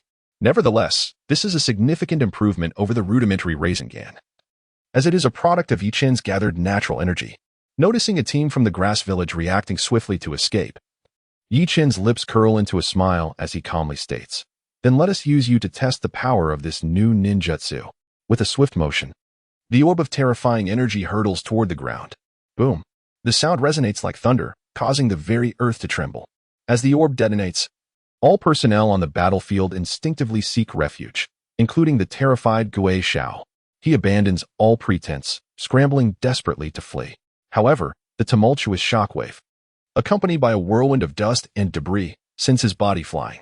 Moments later, as the chaos subsides, a 5-meter-wide crater remains where the orb struck. The grass-hidden squad lies in tatters, with most of its members reduced to mere fragments. Even the swift and elusive Gui Xiao could not escape unscathed. The bone of his right leg was obliterated below the knee. Moreover, his ninja attire was riddled with countless holes, and blood flowed profusely from his wounds. Enduring the excruciating pain, Gui Xiao crawled forward with determination. The village chief of Junin appeared, urging him to report back. In truth, Gui Xiao and his combat team were mere pawns in a larger scheme, designed to lure out the formidable Yichun. After all, how could the grass-hidden village, having recently suffered a significant loss, recklessly launch an assault without proper preparation? Shadows flitted around the periphery of the battlefield, a palpable aura of dread permeating the air. Yichun, sensing something amiss, cast a fleeting glance into the depths of the forest. Then, with a serene smile, he vanished from sight. Simultaneously, a notification echoed in the ears of countless players from Junin Village. Ding! A-class ninja technique, Spiral Sphere, is now available in the marketplace. Players may exchange it with the corresponding contribution points. What a stir this announcement caused. An A-class ninja technique? I must hurry to exchange it. Isn't this Spiral Sphere the very energy orb that appeared on the battlefield moments ago? I could have sworn I glimpsed the village chief's silhouette amidst the chaos. It was utterly magnificent and awe-inspiring. I must possess this technique immediately. Isn't the village chief incredibly cool? Alas, he is but an NPC. Otherwise, I would gladly bear his children. Hey, we're still in the midst of a battle. Perhaps it's best to refrain from daydreaming. The players of Junin Village, invigorated as if by a potent elixir, surged back into the fray with reckless abandon. To be precise, they were fervently seeking their demise. Why? Because they could swiftly return to the village in exchange for the A-class ninja technique. The players had been lamenting their dwindling firepower and the dire situation. At that moment, the sudden availability of the A-class ninja technique served as a much-needed morale booster. While this technique might not directly alter the tide of battle, it would certainly alleviate the current despair. Moreover, having endured relentless assaults from NPCs for so long, the players were overflowing with frustration. Seasoned warriors, who had faced myriad challenges in other games, had never experienced such indignities. Now, with the prospect of an A-class ninja technique, how could they not be filled with zeal?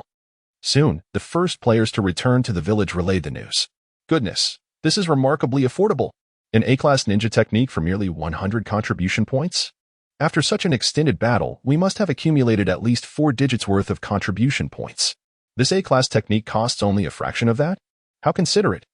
This is an absolute bargain. The frontline players, still possessing some combat capability, were stirred by the news. Having entered the game early, they had naturally reaped significant rewards. Not to mention, many had already reached the mid-level ninja realm. Their contribution points alone far exceeded 4 digits. Coupled with their formidable strength, they amassed contribution points at an accelerated pace. Thus, they had accumulated a substantial reserve of resources. As the battle raged on, one sword broke through the skies while devising strategies. "Brothers," he declared, "it is unrealistic for us to withdraw from the battlefield together. How about this? We shall die in batches and replace each other. What do you think?" The Emperor of Desolation pounded his chest and proclaimed, "Let me take the lead. I assure you, I will return swiftly." The thoughts behind the Emperor's actions were understood by the others, yet no one dared to voice their opinions, for he was notoriously audacious. And further discussion would be futile. In the live stream, the Navi girl excitedly shouted, "Brothers, I will soon master A-rank ninjutsu. Then I shall show you what it means to wield thunder and lightning." The audience, however, was skeptical and mocked her, saying, "Wield thunder and lightning? Aren't you the one being controlled by it? Old woman, be careful not to blow yourself up instead of the enemy." Given her skill level, such a mishap was not out of the question. Laughter filled the live stream, with teasing comments fluttering like snowflakes. The Navi girl's frustration grew. But upon witnessing the surge in viewership, her anger dissipated. She feigned cuteness, shaking her fists in front of the camera, sweetly saying, "Now, allow me to demonstrate the true power of the irresistibly adorable Navi girl." The chat overflowed with emoticons of people foaming at the mouth. Observing this, the Navi girl felt a surge of delight within. Meanwhile, as Ichin returned to his residence, he pondered the terrifying aura he had sensed earlier. That presence was likely emanating from a shadow-level ninja. The adversary had deliberately concealed their energy, which led to Ichin's initial oversight. It was only when he unleashed the spiral Maru that he perceptively caught a whiff of the faint aura. This prompted him to retreat to Junin Village, avoiding a complete extermination. Ichin was perplexed as to why the shadow-level powerhouse did not reveal themselves. Could it be that this formidable figure harbored some reservations? The reasoning eluded him. Logically, a legendary shadow-level expert could dominate between two small ninja villages. Why then were they so cautious? What concerns were they harboring? His mind was a whirlwind of chaotic thoughts and suspicions. Nonetheless, upon returning to his abode, Ichin felt no trepidation regarding his safety. According to the system, as long as he resided within Junin Village, he was an unequivocal force to be reckoned with. Should the enemy possess the audacity, they were welcome to enter the village for a confrontation, where he would ensure they left empty-handed. Comforting himself with this notion, he was soon inundated with a series of system notifications. Ding! Player Emperor of Desolation has mastered A-rank ninjutsu Spiral Maru. Your proficiency in Spiral Maru has significantly increased. Ding! Player One Sword Breaks Through the Heavens has mastered A-rank ninjutsu Spiral Maru. Your proficiency in Spiral Maru has significantly increased. Ding! Player Navi Girl has mastered A-rank ninjutsu Spiral Maru. Your proficiency in Spiral Maru has significantly increased. The notifications continued to echo in his ears until Ichin had thoroughly mastered the Spiral Maru technique. Immediately afterward, his ears were once again filled with a series of intense system notifications. Ding! You have mastered all S-ranked and below ninjutsu, achieving the pinnacle of excellence, and are rewarded with 100,000 chakra. Ding! Your chakra limit has successfully reached the elite Jonin level, attaining the initial standard of the shadow rank. Ding! Congratulations on successfully breaking through your realm. You have received a realm breakthrough gift package. Ding!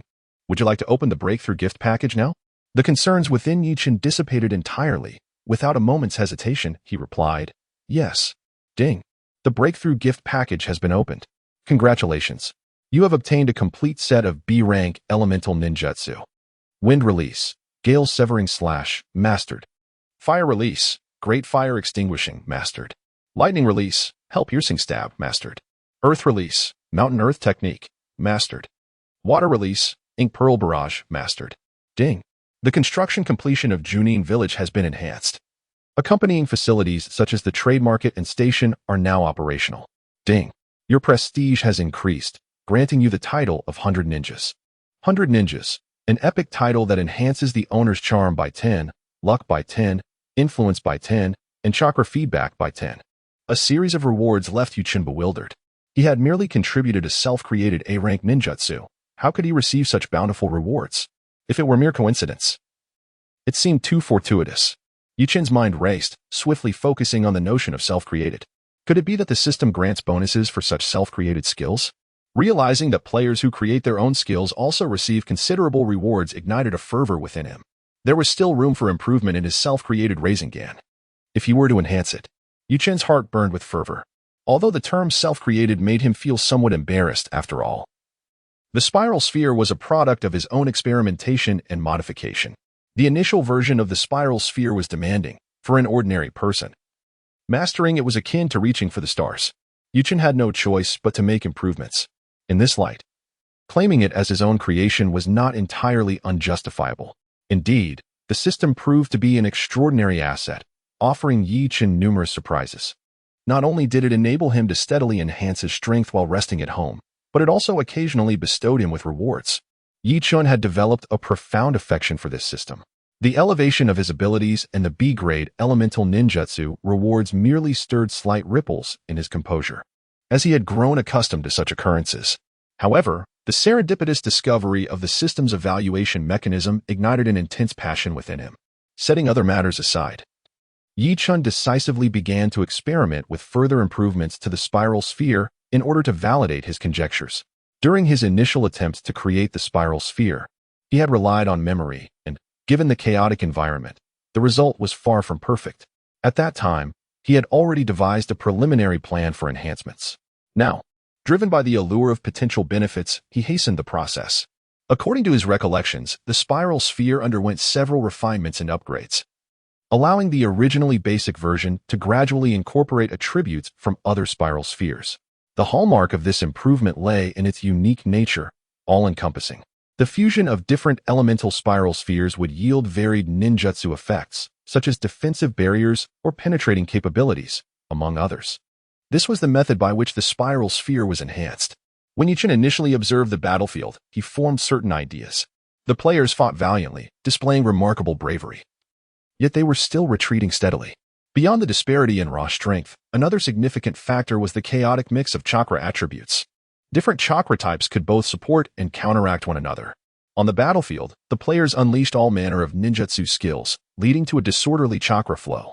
In fact, some ninjutsu effects even canceled each other out, resulting in diminished damage that could have otherwise been more devastating. In contrast, the players from the grass-hidden village demonstrated seasoned combat skills and seamless cooperation, clearly seasoned veterans of numerous battles. Their experience stood as a formidable mountain compared to the novice players from the Junin Village. Most importantly, their harmonious teamwork allowed their ninjutsu skills to achieve a synergistic effect that exceeded mere addition. This was one of the primary reasons the players from Junin Village endured such overwhelming pressure. Upon first witnessing the situation, Junin pondered how to facilitate the fusion of differing chakra attributes among the players. His aim was not to achieve a synergy greater than the sum of its parts, but at the very least, to prevent mutual cancellation and the significant reduction of lethality. Now, with the emergence of the spiral sphere capable of fusion effects, Junin glimpsed a glimmer of hope. Of course, he recalled that chakra fusion in his memories was accomplished by a single individual. It was indeed the result of Naruto Uzumaki mastering the shadow clone technique and frequently practicing the spiral sphere that led to the creation of the advanced version. The chakra of different ninjas inherently possesses distinct characteristics. The mere thought of merging their chakras evokes a sense of trepidation, setting aside the potential effects of the resulting Rasengan. Its stability alone is enough to instill fear. However, none of this poses a challenge for Junin. With the aid of the system, he has undoubtedly gained an advantage. He is capable of emulating various chakra types through the natural forces. By conducting continuous simulations of fusion experiments, he can ultimately achieve the most stable fusion techniques. Of course, as long as the Rasengan does not detonate in his hands, it suffices. After all, the Rasengan is meant for bombardment when thrown. The more unstable its core, the more remarkable the explosive effect is likely to be. Junin immerses himself wholeheartedly in the grand endeavor of invention and creation. In due course, a fearsome fusion ninjutsu begins to quietly take root under these conditions. While Junin is fervently occupied, the battlefield outside the village becomes increasingly lively. Players returning to the city to exchange for A-rank ninjutsu immediately transition from basic weaponry to heavy artillery. Although their proficiency with the Rasengan is not yet high, its simplicity and lack of specific preparatory movements allow for relentless bombardment of various Rasengan constructed from different chakra types across the battlefield. As players continue to unleash their attacks, their proficiency with the Rasengan rises sharply, and the power of their thrown Rasengan escalates rapidly. Boom! The ninjutsu battlefield achieves a level akin to artillery bombardment, unmatched by any other. Flickering lights and shadows abound as the grass ninja team is relentlessly bombarded, forced to retreat. Although the team leader, a high-ranking ninja, can withstand the onslaught due to his strength, the lower-ranked ninjas cannot endure such pressure. The previously encircled situation begins to shift as the Grass Ninja team is compelled to withdraw from the firepower of the Junin players. The retreat of their encirclement instantly alleviates the pressure on all players, allowing them to breathe freely once more. The Emperor of Despair, flushed with excitement upon witnessing the enemy's retreat, immediately leaps forth, raising his arms in a triumphant call. "Brothers, those bastards want to flee. Let us pursue them. This is a chance to earn contribution points." His rallying cry resonates, and players, invigorated as if by a surge of adrenaline, rush forward with fervor. Some female players, abandoning their reservations, join in the enthusiastic charge. Leading the charge is the veteran player, Daisame. As a representative of the new generation of female players, she takes the initiative, sprinting even faster than her male counterparts. Viewers in the live stream are amused, flooding the screen with comments. In every endeavor, she excels at claiming heads. This remark is echoed countless times, creating a lively atmosphere in the chat. Among the players, several admirers of the Taoist master Sanfeng, adorned with talismans, charge towards the disheartened Grass Ninja team as living explosives, shouting fervently. The team leaders, high-ranking ninjas, can only scoff and exclaim, "Madmen! They are all completely insane." With renewed determination, they quicken their pace. On the battlefield, apart from the recently emerged forbidden jutsu, there has been a significant bounty. Initially, that batch of talismans proved equally effective. It must be said that these exquisitely crafted talismans are far simpler to use than ninjutsu. They require no specific hand signs. One can simply infuse them with chakra to activate their power.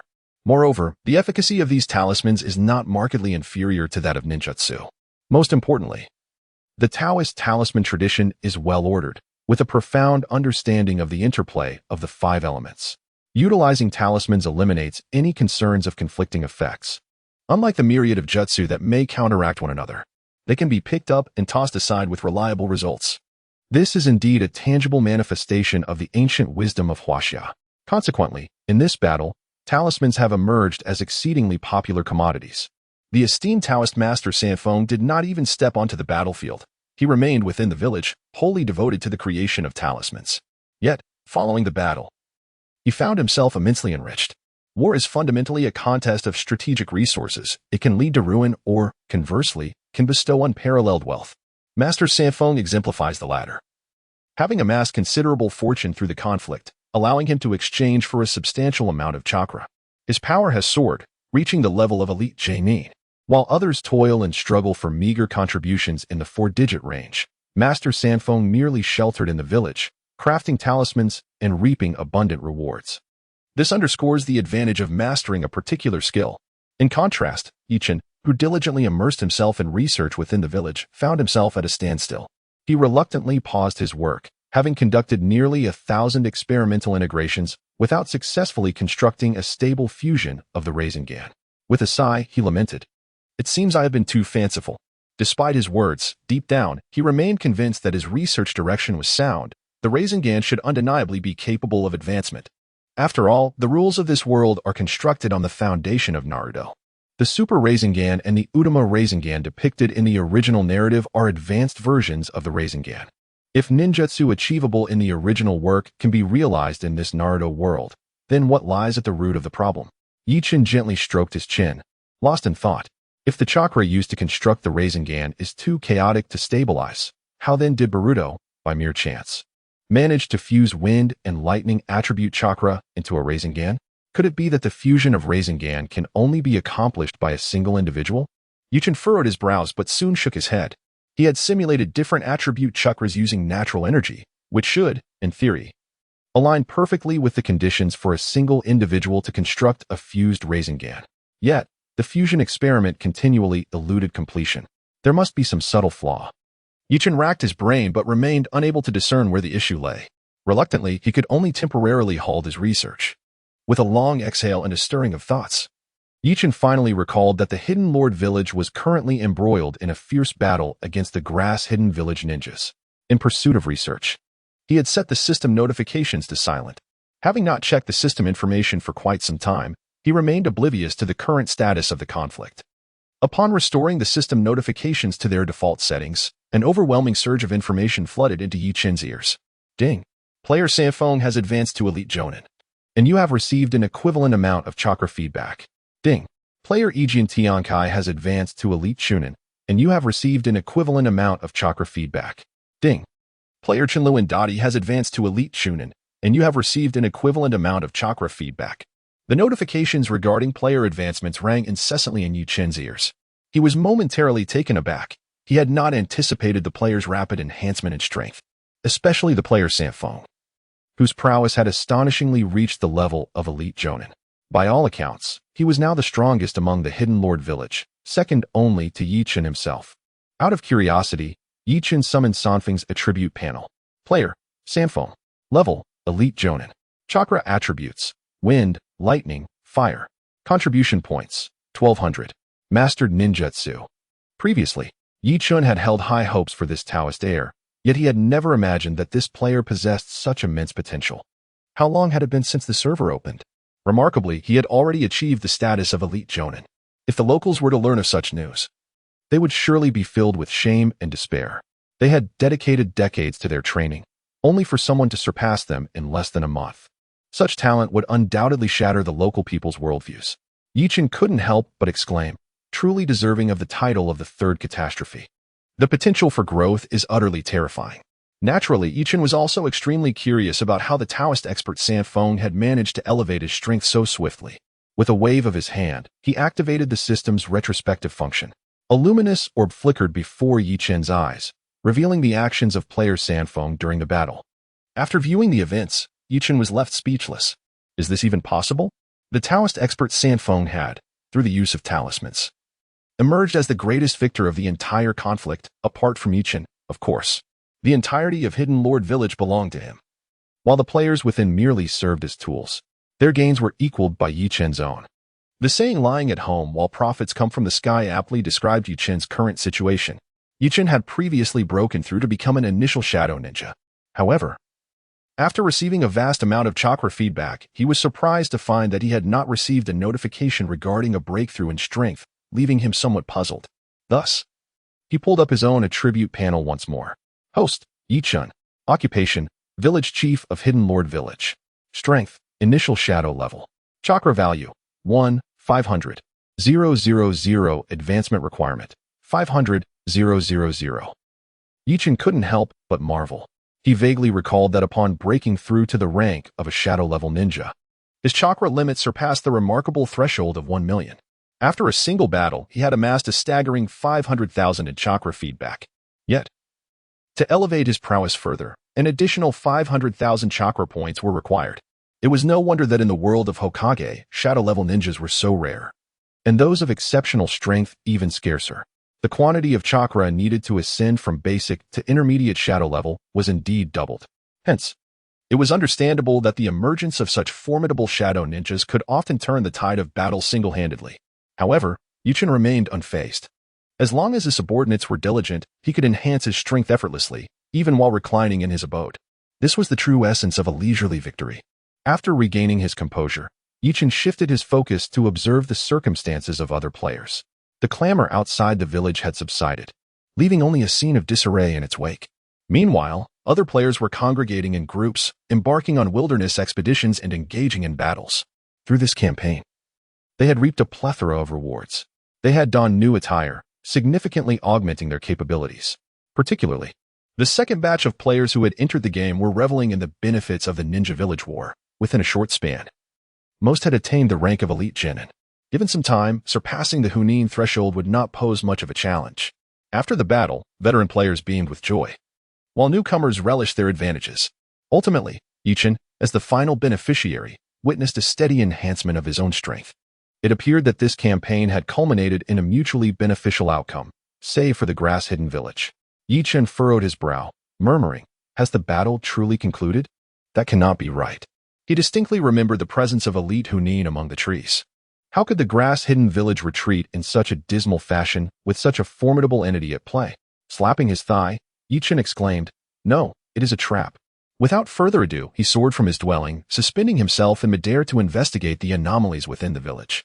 Yi Chen hovered in midair, his chakra roiling within as his consciousness extended outward to probe the peculiarities surrounding Junin Village. The village had recently acquired 2 additional facilities, frequented by 2 novice players with a penchant for PV. Their abilities were merely at the intermediate level of a lower ninja, as they favored management over combat. Despite having garnered commendable rewards during prior skirmishes, their growth paled in comparison to that of other players. Each individual possesses their own aspirations and preferences, and Yichin, finding amusement in their pursuits, chose not to intervene. However, the current situation was concerning, with a multitude of players venturing into the wilderness. The village's defensive capabilities were virtually non-existent, rendering it as vulnerable as an open gate. Could one truly rely on NPCs for protection? They were no match for even the smallest of the new players, and thus, incapable of safeguarding the village. Yichin furrowed his brow, contemplating the necessity of assigning roles to the players. While the high degree of freedom offered certain advantages, excessive liberty bore its own costs, much like the present state of Junin Village. Should an enemy seize this opportunity to launch a surprise attack, it would fall upon him, the village chief, to intervene personally. This thought provoked a silent lament within Yichin. Were these foolish players so complacent in his presence that they disregarded vigilance and recklessly ventured into the wild? Reflecting on his few yet formidable displays of power, he could not help but feel a sense of invincibility. Nevertheless, he remained unswayed, floating in the air, grumbling incessantly. Let us be clear, I am the one who wins by merely lying down. You are all mere tools. Why must I personally guard the tower? It was imperative to promptly assign them duties. Through the system, delegating roles was not a daunting task. With generous contributions as incentives, they would undoubtedly scramble for them. Just as Yichin continued his complaints, he sensed a shift in his awareness. At the eastern edge of the village, he detected an anomaly. Narrowing his eyes, he silently descended from the air, and in a fleeting motion, vanished without a trace. At the eastern edge of Junin Village lay a dense forest, a stark contrast to the open terrain of the previous battles.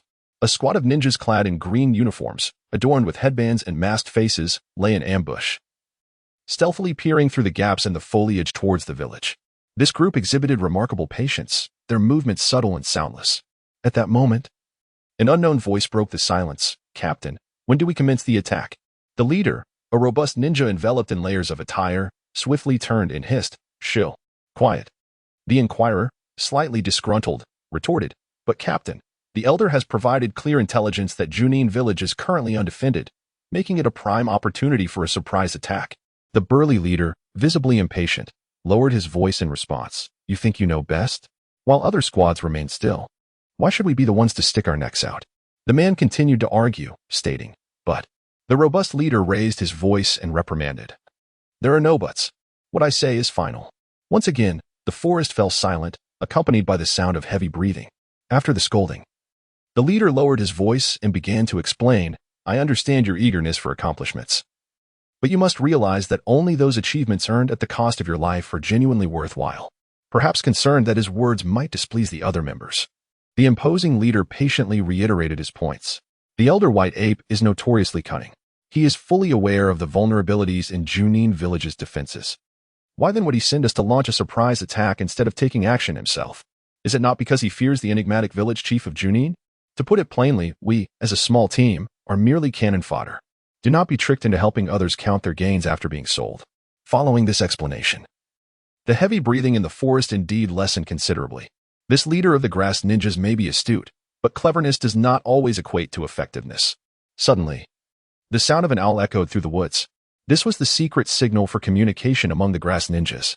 Upon hearing the signal, one of the team members could not contain himself and exclaimed, "The order to charge has already been given, Captain. What should we do?" The sturdy leader slowly crouched down, lowering his voice. "Do not rush. Let us observe for a moment." This team of grass ninjas chose to remain still. Yet the rustling sounds in the dense forest intensified. Well-concealed grass ninja teams surged forth with lethal intent, rushing toward the defenseless Junin Village. These grass ninja squads were formidable, each led by an elite upper ninja, flanked by 2 upper ninjas, with elite middle ninjas following closely behind. In truth, these squads constituted the primary force of the grass village's assault. The previously defeated grass ninja teams were merely bait. The vulnerable Junin Village resembled a delectable feast, ready to be devoured by these grass ninja squads.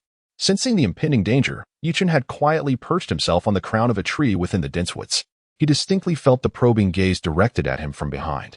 To his astonishment, That mysterious elite upper ninja was still holding back, refraining from striking. However, if that elite upper ninja chose not to act, Yi-chan could no longer restrain himself. Should the grass ninjas truly invade the village and face the defenseless villagers, the consequences would be dire. A cold glint flashed in Yi-chan's eyes as he leaped from the treetop. His fingers danced through hand seals, occasionally flickering with lightning, silently chanting, "Lightning release, lightning cutter." In the woods outside the village, the previously clear sky suddenly darkened with ominous clouds. Crackling sounds echoed as massive arcs of electricity snaked through the clouds. The grass ninja squads charging toward the village looked up in terror at the sky, instinctively scattering in panic. However, Yi-chan was enveloped in arcs of electricity, resembling a massive electric pillar descending from the sky. With a crackling sound, a blinding white light emerged, rendering onlookers momentarily sightless. The terrifying electric column struck precisely amidst the crowd, more ominously, beneath the brilliance of the white light. The arcs of electricity scattered. Electric serpents effortlessly pierced through the bodies of all the ninjas present. The technique of lightning release naturally possessed a piercing advantage, rendering the finely equipped members of the grass ninja team virtually defenseless. Those of lesser strength were instantly penetrated by the arcs, leading to a gruesome demise. Even those slightly stronger found themselves paralyzed, their movements sluggish.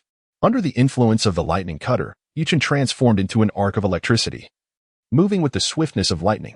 In the blink of an eye, he had dashed through the throng, leaving a trail of fallen grass ninjas in the wake of his erratic electric strikes. Everything transpired in a flash, as if only a thunderclap had been heard. Yet Yi-chan had already claimed dozens of lives. This was the terrifying nature of S-rank lightning release techniques. In the distance, Elder White Ape, observing intently, could no longer restrain himself. Would release, Forest of Ghostly Trees. As the supreme commander of this campaign, the elite Jonin White Ape had truly exemplified the art of stealth.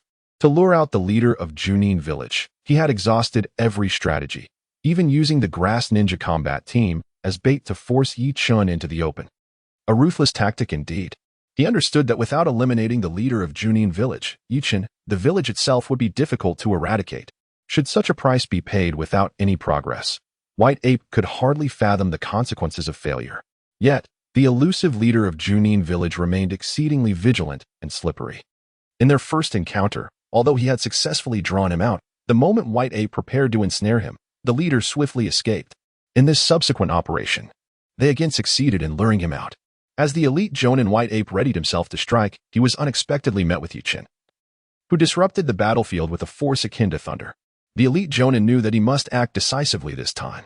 After 2 costly engagements without gains, it would be nearly impossible for the grass-hidden village to provide him sanctuary. Exercising caution, the elite Jonin White Ape had carefully assessed Yi-chan's strength through 2 prior investigations. The ability to annihilate so many grass ninja teams in a single sweep indicated that he was undoubtedly a shadow-level powerhouse. White Ape had observed the efficacy of Yi-chan's 2 assaults and estimated his strength to be at the initial stage of shadow level. Confident in his abilities to engage, the elite Jonin White Ape believed he could at least delay Yi-chan. After all, Yi-chan was alone. Even if his strength was remarkable, he would find no rescue. Conversely, for the grass-hidden village, as long as they could delay for a while, reinforcements would inevitably arrive. Thus, the elite Jonin White Ape finally cast aside his reservations and acted directly. The once verdant forest responded to the elite Jonin White Ape's intervention. One by one, the trees seemed to come alive, their crowns swaying, branches trembling, truly resembling living beings. What is even more terrifying is the way those dense branches sway, reaching out towards Yi-chan. They oscillate ominously, shrouded in an eerie atmosphere. The ninjutsu employed by the White Ape can be classified as an A-level summoning technique within the realm of wood release. The wildly twisting branches are particularly pronounced, exuding a chilling dread. Meanwhile, Yi-chan swiftly tidies up the aftermath, arcs of electricity still crackling around him as he stands silently in place. The air is thick with a potent scent of burnt material. In Yi-chan's eyes, flashes of lightning dance, giving him an almost celestial appearance. He observes the branches forming a colossal cage, converging towards him, allowing those writhing tendrils to entwine around his wrists and ankles. Yi-chan has awaited this moment for quite some time. As the saying goes, one fears not the thief who steals, but the one who lurks. In the grass-hidden village, an elite Jonin has remained dormant, which has been quite irksome. Each time he acts, it is under the scrutiny of others. An uncomfortable feeling indeed. Fortunately, That elusive individual has finally made his move. Yi-chan permits the branches to ensnare him entirely, his chakra radiating as he senses the opponent's position rapidly approaching. Boom. The seemingly tight cage of vines disintegrates instantly under the surge of electric energy. Yi-chan transforms into a pillar of lightning, charging directly towards the elite Jonin. The white ape, hurtling forward at great speed, is suddenly filled with dread. He had believed that the vine cage would be sufficient to delay a shadow-level powerhouse, yet he did not anticipate Yi-chan's effortless dismantling of it. Despite his shock, the ninjutsu must still be unleashed. Would release. Puppet technique. The white ape remains rigid, standing in place, while the true white ape stealthily conceals himself in the shadows. Simultaneously, countless branches and vines, like serpents, pursue Yi-chan's figure, twisting and turning around him. However, no matter how swift they may be, can they outpace lightning? Crack. The immobile white ape is instantly pierced through by the lightning pillar. Thud. A crude wooden carving falls to the ground. The carving, now charred by the lightning-infused chakra, is a puppet capable of helping the caster evade a single attack. Nevertheless, Yi-chan, transformed into a pillar of lightning, continues his relentless charge into the depths of the forest. Wherever he passes, the trees bear witness to extensive charring. The power of the Raikiri is evident.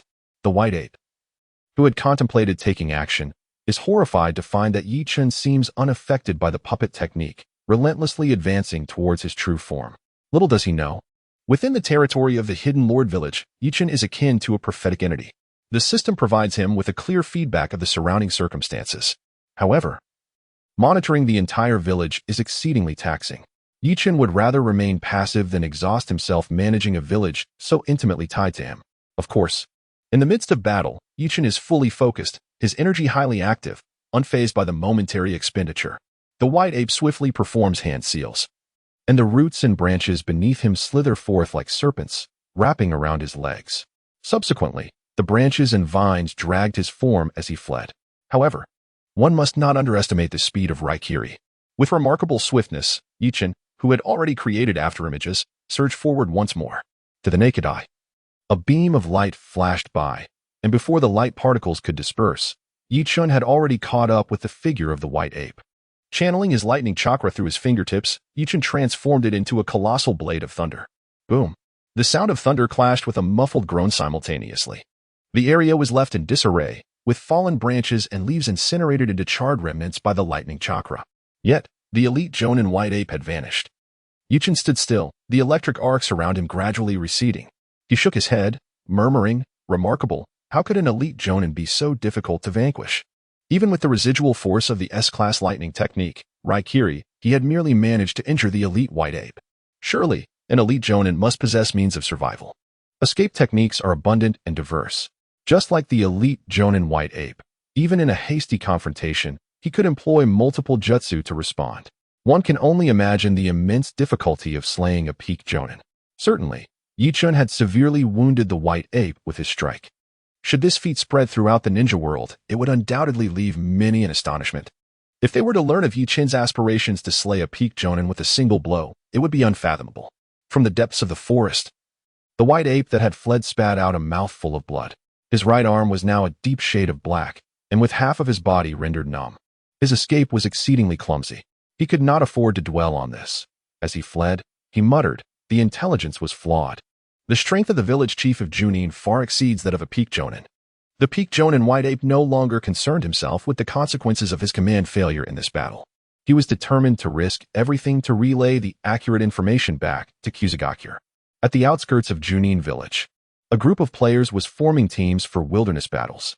The naive girl, accompanied by a group of sisters, once again chose to mingle with the boastful brigade led by the Emperor of Despair. After several joint ventures, she had come to recognize the Emperor's extraordinary luck.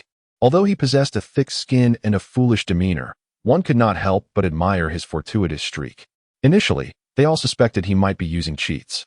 However, after multiple collaborative endeavors, they finally acknowledged that this fool was indeed blessed with extraordinary fortune, in pursuit of entertainment value, and naturally to bask in his good luck. The naive girl had grown accustomed to teaming up with the Emperor of Despair. The viewers in the live stream had also become familiar with the comedic antics of this ludicrous duo.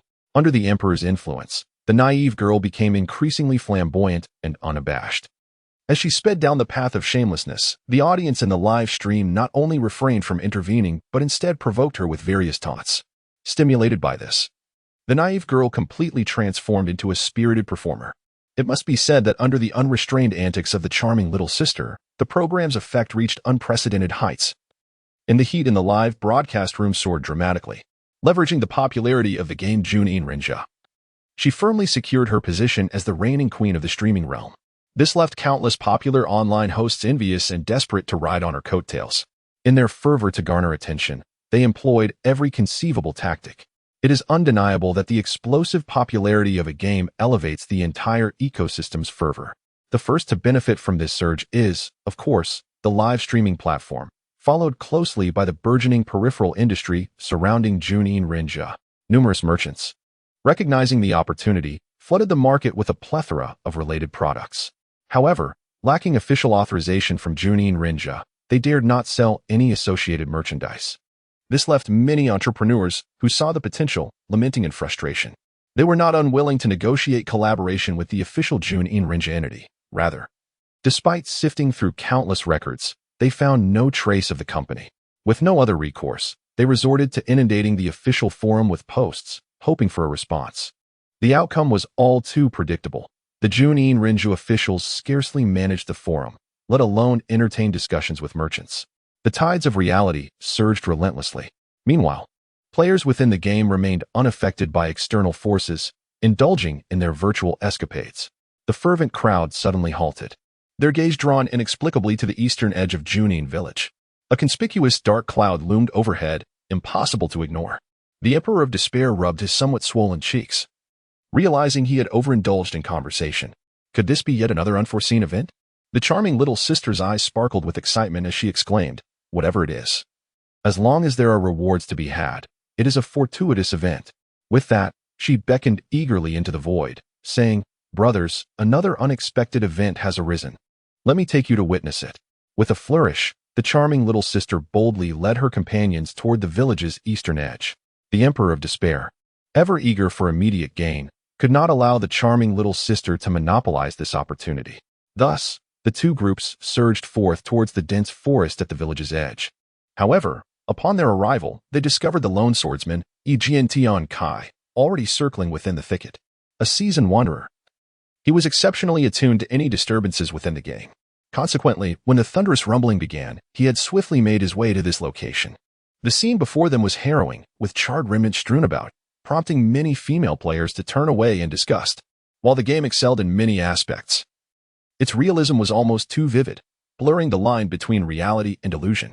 Even the three seasoned players, Kekkei Genkai, could not help but pale at the horrific sight within the depths of the forest. Dai Xiaomei turned her head and waved, thoughtfully reminding everyone, "The atmosphere here is quite inappropriate for those with heart conditions and minors. Please exercise caution while watching." The live streaming platform has strict review standards for the broadcast content. Should anything deemed unsuitable be discovered, immediate action will be taken to impose a ban.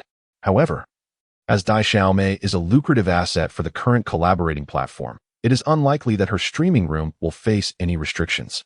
The effective solution is to apply a full-screen blur. By the time Dai Xiaomei issued her warning, the screen had already become a haze. Therefore, her admonition was somewhat superfluous. Nonetheless, possessing such commendable professional ethics naturally allows her to reap certain benefits in terms of fan appreciation. Yet, amidst the barrage of comments, there were also numerous voices of discontent. "Damn, full-screen blur, what is the point of watching this? Refund in Geneva. It's just a minor scene, why the fuss?" While some expressed dissatisfaction, others emerged to defend the situation. Currently, there exists but one streaming room showcasing the Junin Village gang. If it were to be banned, who would bear the consequences?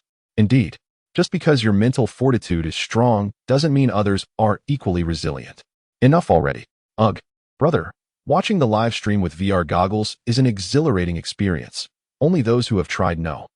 The commotion in the streaming room was not lost on Dai Xiaomei. Rather, it brought her joy. The louder the clamor, the higher the engagement in the streaming room.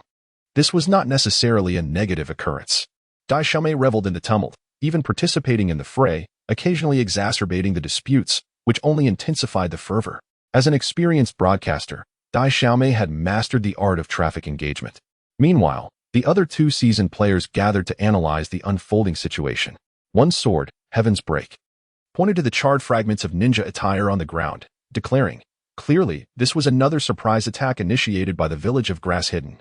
The outcome is evident. They were obliterated by lightning-based ninjutsu. The Emperor of Despair nodded, affirming, indeed, it appears the village chief took matters into his own hands, eliminating these foes. However, the Emperor of Despair pondered momentarily before continuing, logically, in such rare interactive events with NPCs. Why has the game's official platform provided players with any notifications?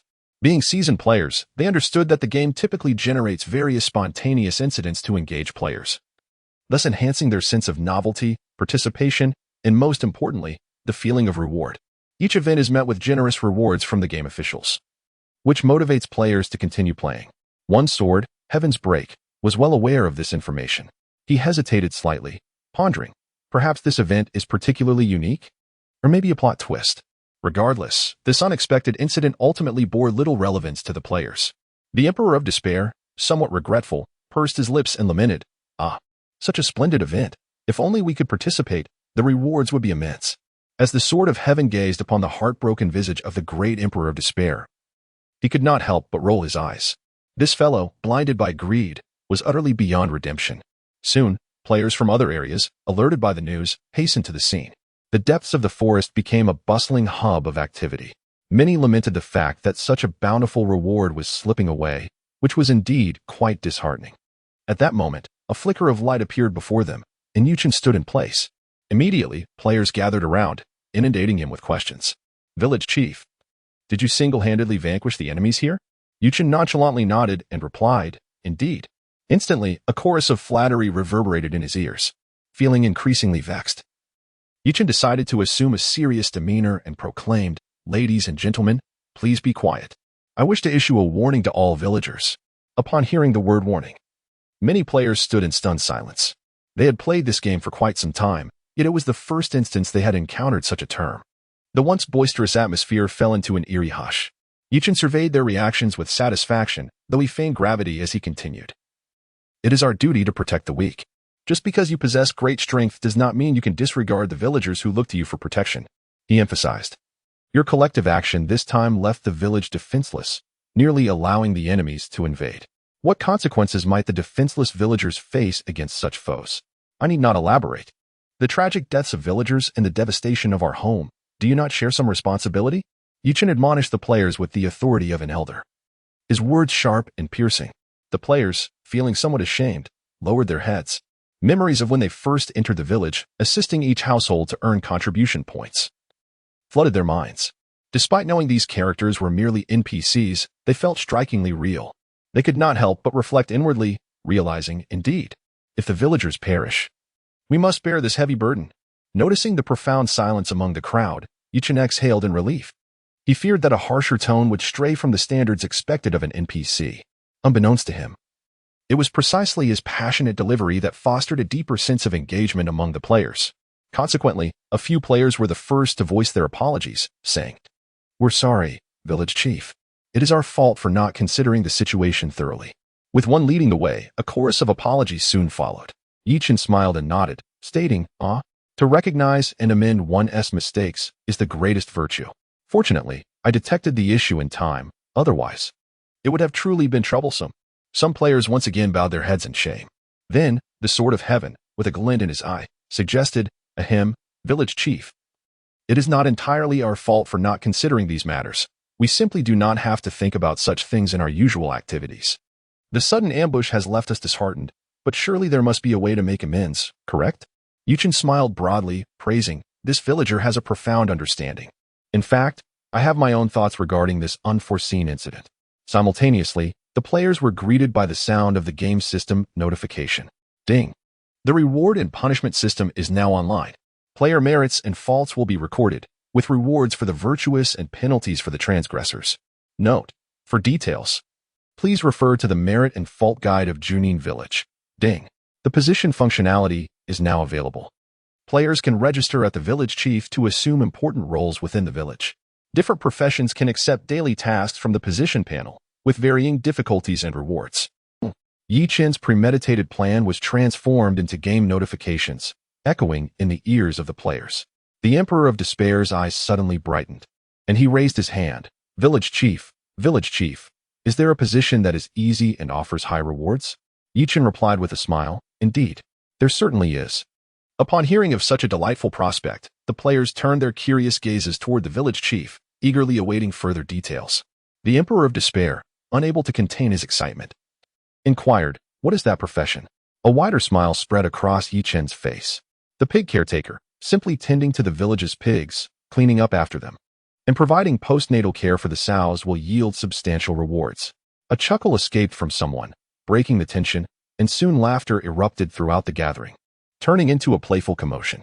The Emperor of Despair, with a thick skin, unabashedly retorted, do not underestimate the value of pig farming. When pork prices soar, you will be the ones lamenting. The crowd ignored him, continuing their teasing.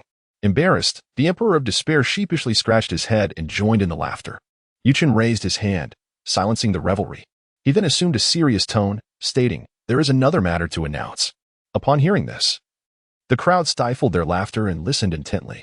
Yi Chen continued unhurriedly, Junin Village has repeatedly provoked our village, and this is a transgression we can no longer tolerate. Prepare yourselves. We shall commence our counterattack against Junin Village. The players displayed no signs of apprehension. Instead, their faces lit up with excitement. The Ninja Village War had already rewarded them handsomely. This time, Junin Village was taking the initiative, presenting yet another opportunity for a grand battle. Through this conflict, they anticipated further lucrative gains. The exploits of the Taoist master Sanfeng, who had profited immensely during the last war, had sparked envy among many players. With the resurgence of the Ninja Village War, some players had already devised strategies to capitalize on the situation. Yi Chen, timely pouring cold water on their fervor, cautioned, the enemy is formidable. I urge all villagers to be prepared for battle at any moment. Yet, this mere splash of cold water did nothing to extinguish the players' enthusiasm. They roared with excitement, as if invigorated, eager to join the fray. Yi Chen watched this scene with a mixture of bemusement and fascination at the antics of these exuberant players. He smiled silently and turned, vanishing into the depths of the forest. Thus, a throng of fervent players, with exuberant cries, returned to the village. Some procured equipment while others gathered materials. With ample contribution points, they were well equipped to arm themselves to the teeth. Meanwhile, it was also the opportune moment to introduce new items into the marketplace. Previously, when Yi Chen experienced a breakthrough in his realm, he had received a set of B-grade elemental ninjutsu as a reward, which he readily placed into the shop. Furthermore, the recent battle with a shadow-level powerhouse had granted him a glimmer of insight. It seemed he had grasped the opportunity for the advancement of the Rasengan. The specifics, however, would only be revealed through subsequent experimentation. Yi Chen returned to his residence once more, immersing himself in the meticulous study of the method to elevate the spiral sphere. As for the players registering for their professions, he delegated this task entirely to the system. Players visiting the village chief's abode no longer needed to meet him in person. A registration interface would spontaneously appear. This innovation alleviated the burdensome queues for registration, and swiftly, all 27 players completed their professional registrations. Upon completion, players could independently navigate their profession panels to review their professional statuses. Among the various functionalities of the panel, the daily task feature emerged as particularly significant. Different professions enabled the acquisition of distinct tasks, and the rewards varied considerably according to the challenges presented. Furthermore, an additional feature appeared on the operation panel, the Reward and Punishment Archive. The player's fulfillment of responsibilities and daily conduct would be recorded in accordance with Yi Chen's meticulously crafted reward and punishment guidelines. Thus, a certain degree of constraint was imposed upon the players. Of course, the guidelines were privately formulated by Yi Chen, essentially serving as his bespoke regulations. Lengthy and tedious, the players naturally found little motivation to peruse them. Unbeknownst to them, they had unwittingly sold their freedom to Yi Chen, their unscrupulous master. Despite the varying difficulties of professional tasks, players were not hindered from forming teams to accomplish them. For the exceedingly active players, these challenges posed little difficulty.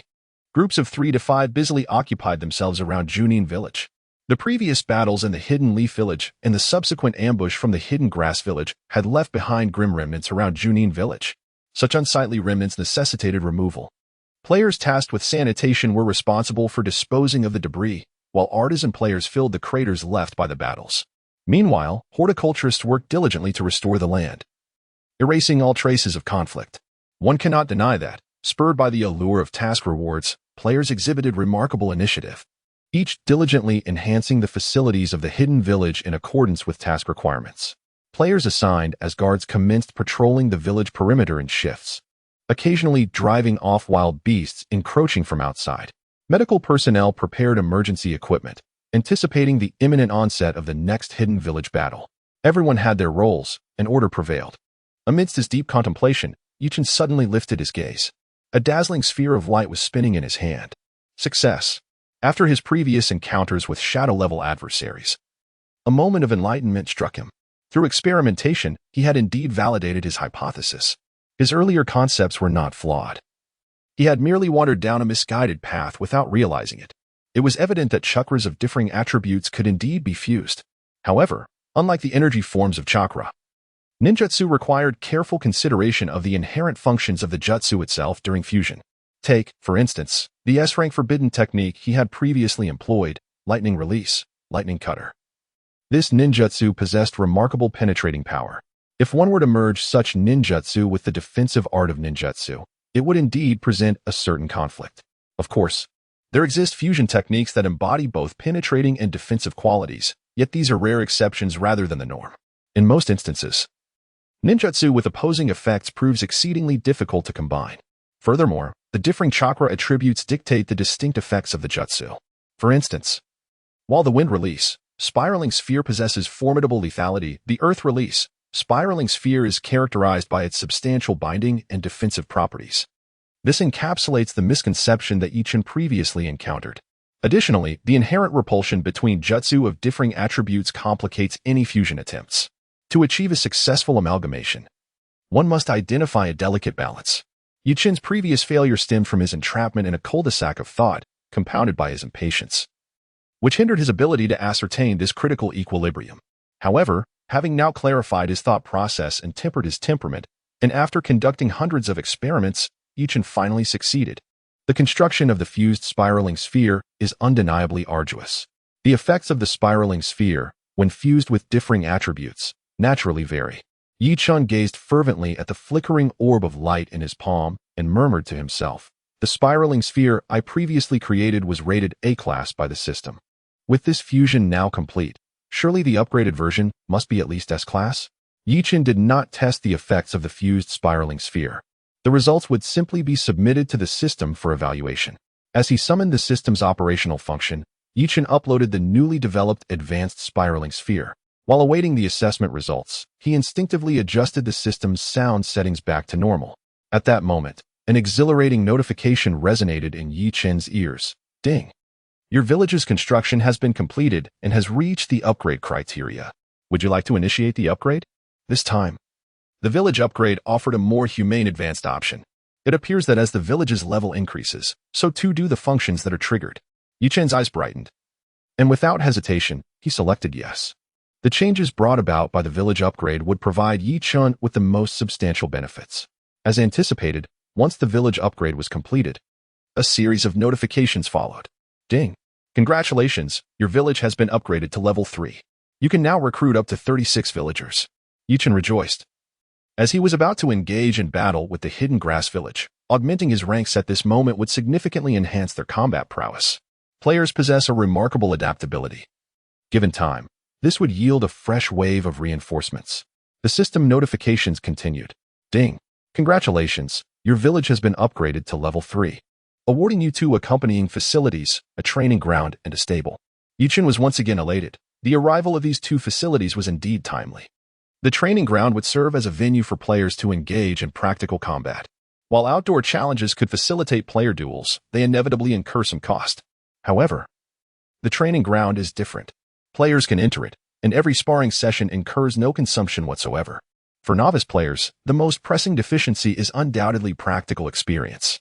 At this moment, on the brink of battle, the emergence of the trial grounds is remarkably timely. Another accompanying facility, the stable, serves as a haven for nurturing steeds. Players can procure warhorses from here, significantly enhancing their ability to charge into enemy camps. After all, a considerable distance separates the 2 ninja villages. The existence of a mode of transportation alleviates many inconveniences. Furthermore, agility is indeed one of the most advantageous conditions on the battlefield, while chakra enhances a ninja's physical prowess. Why exert oneself unnecessarily when one can await the enemy's approach? The introduction of the stable signifies the opening of the mount feature. However, at this moment, Yuchen is not inclined to activate this function. Enabling mounts may inadvertently foster a degree of player complacency. After all, venturing forth and hastening one's journey can also be considered a form of training, cannot it? Additionally, Junin Village serves as the novice village for players, and there are no remarkable exotic beasts to capture in the vicinity. Thus, activating the mount feature would be a mere waste. It would be more prudent to await the enhancement of player abilities and the exploration of wider territories before proceeding with its activation. Then, another system notification chimed. Ding! Congratulations! Your village has been upgraded to level 3, and you have received an upgrade gift package. Would you like to open it now? There was no hesitation. Yuchen promptly selected yes. Ding! The upgrade gift package has been opened, and you have received a set of sea-level elemental ninjutsu. Lightning Release, Daylight Mastered. Fire Release, Molten Shield Mastered. Wind Release, Breathless Mastered. Earth Release, Seismic Wave Mastered. Water Release, Water Healing Mastered. Yuchen slightly shook his head. In comparison to the previous B-level elemental ninjutsu, this new set felt rather lackluster. Nevertheless, it is better than nothing, particularly with a multitude of new players poised to enter this world. The broader the array of items available in the marketplace, the greater the potential for their advancement. Without a second thought, Yuchen listed the sea-level elemental ninjutsu in the marketplace. Yet, the system's rewards were not yet finished. Ding! Congratulations! You have obtained a mysterious item, the Leather War Drum.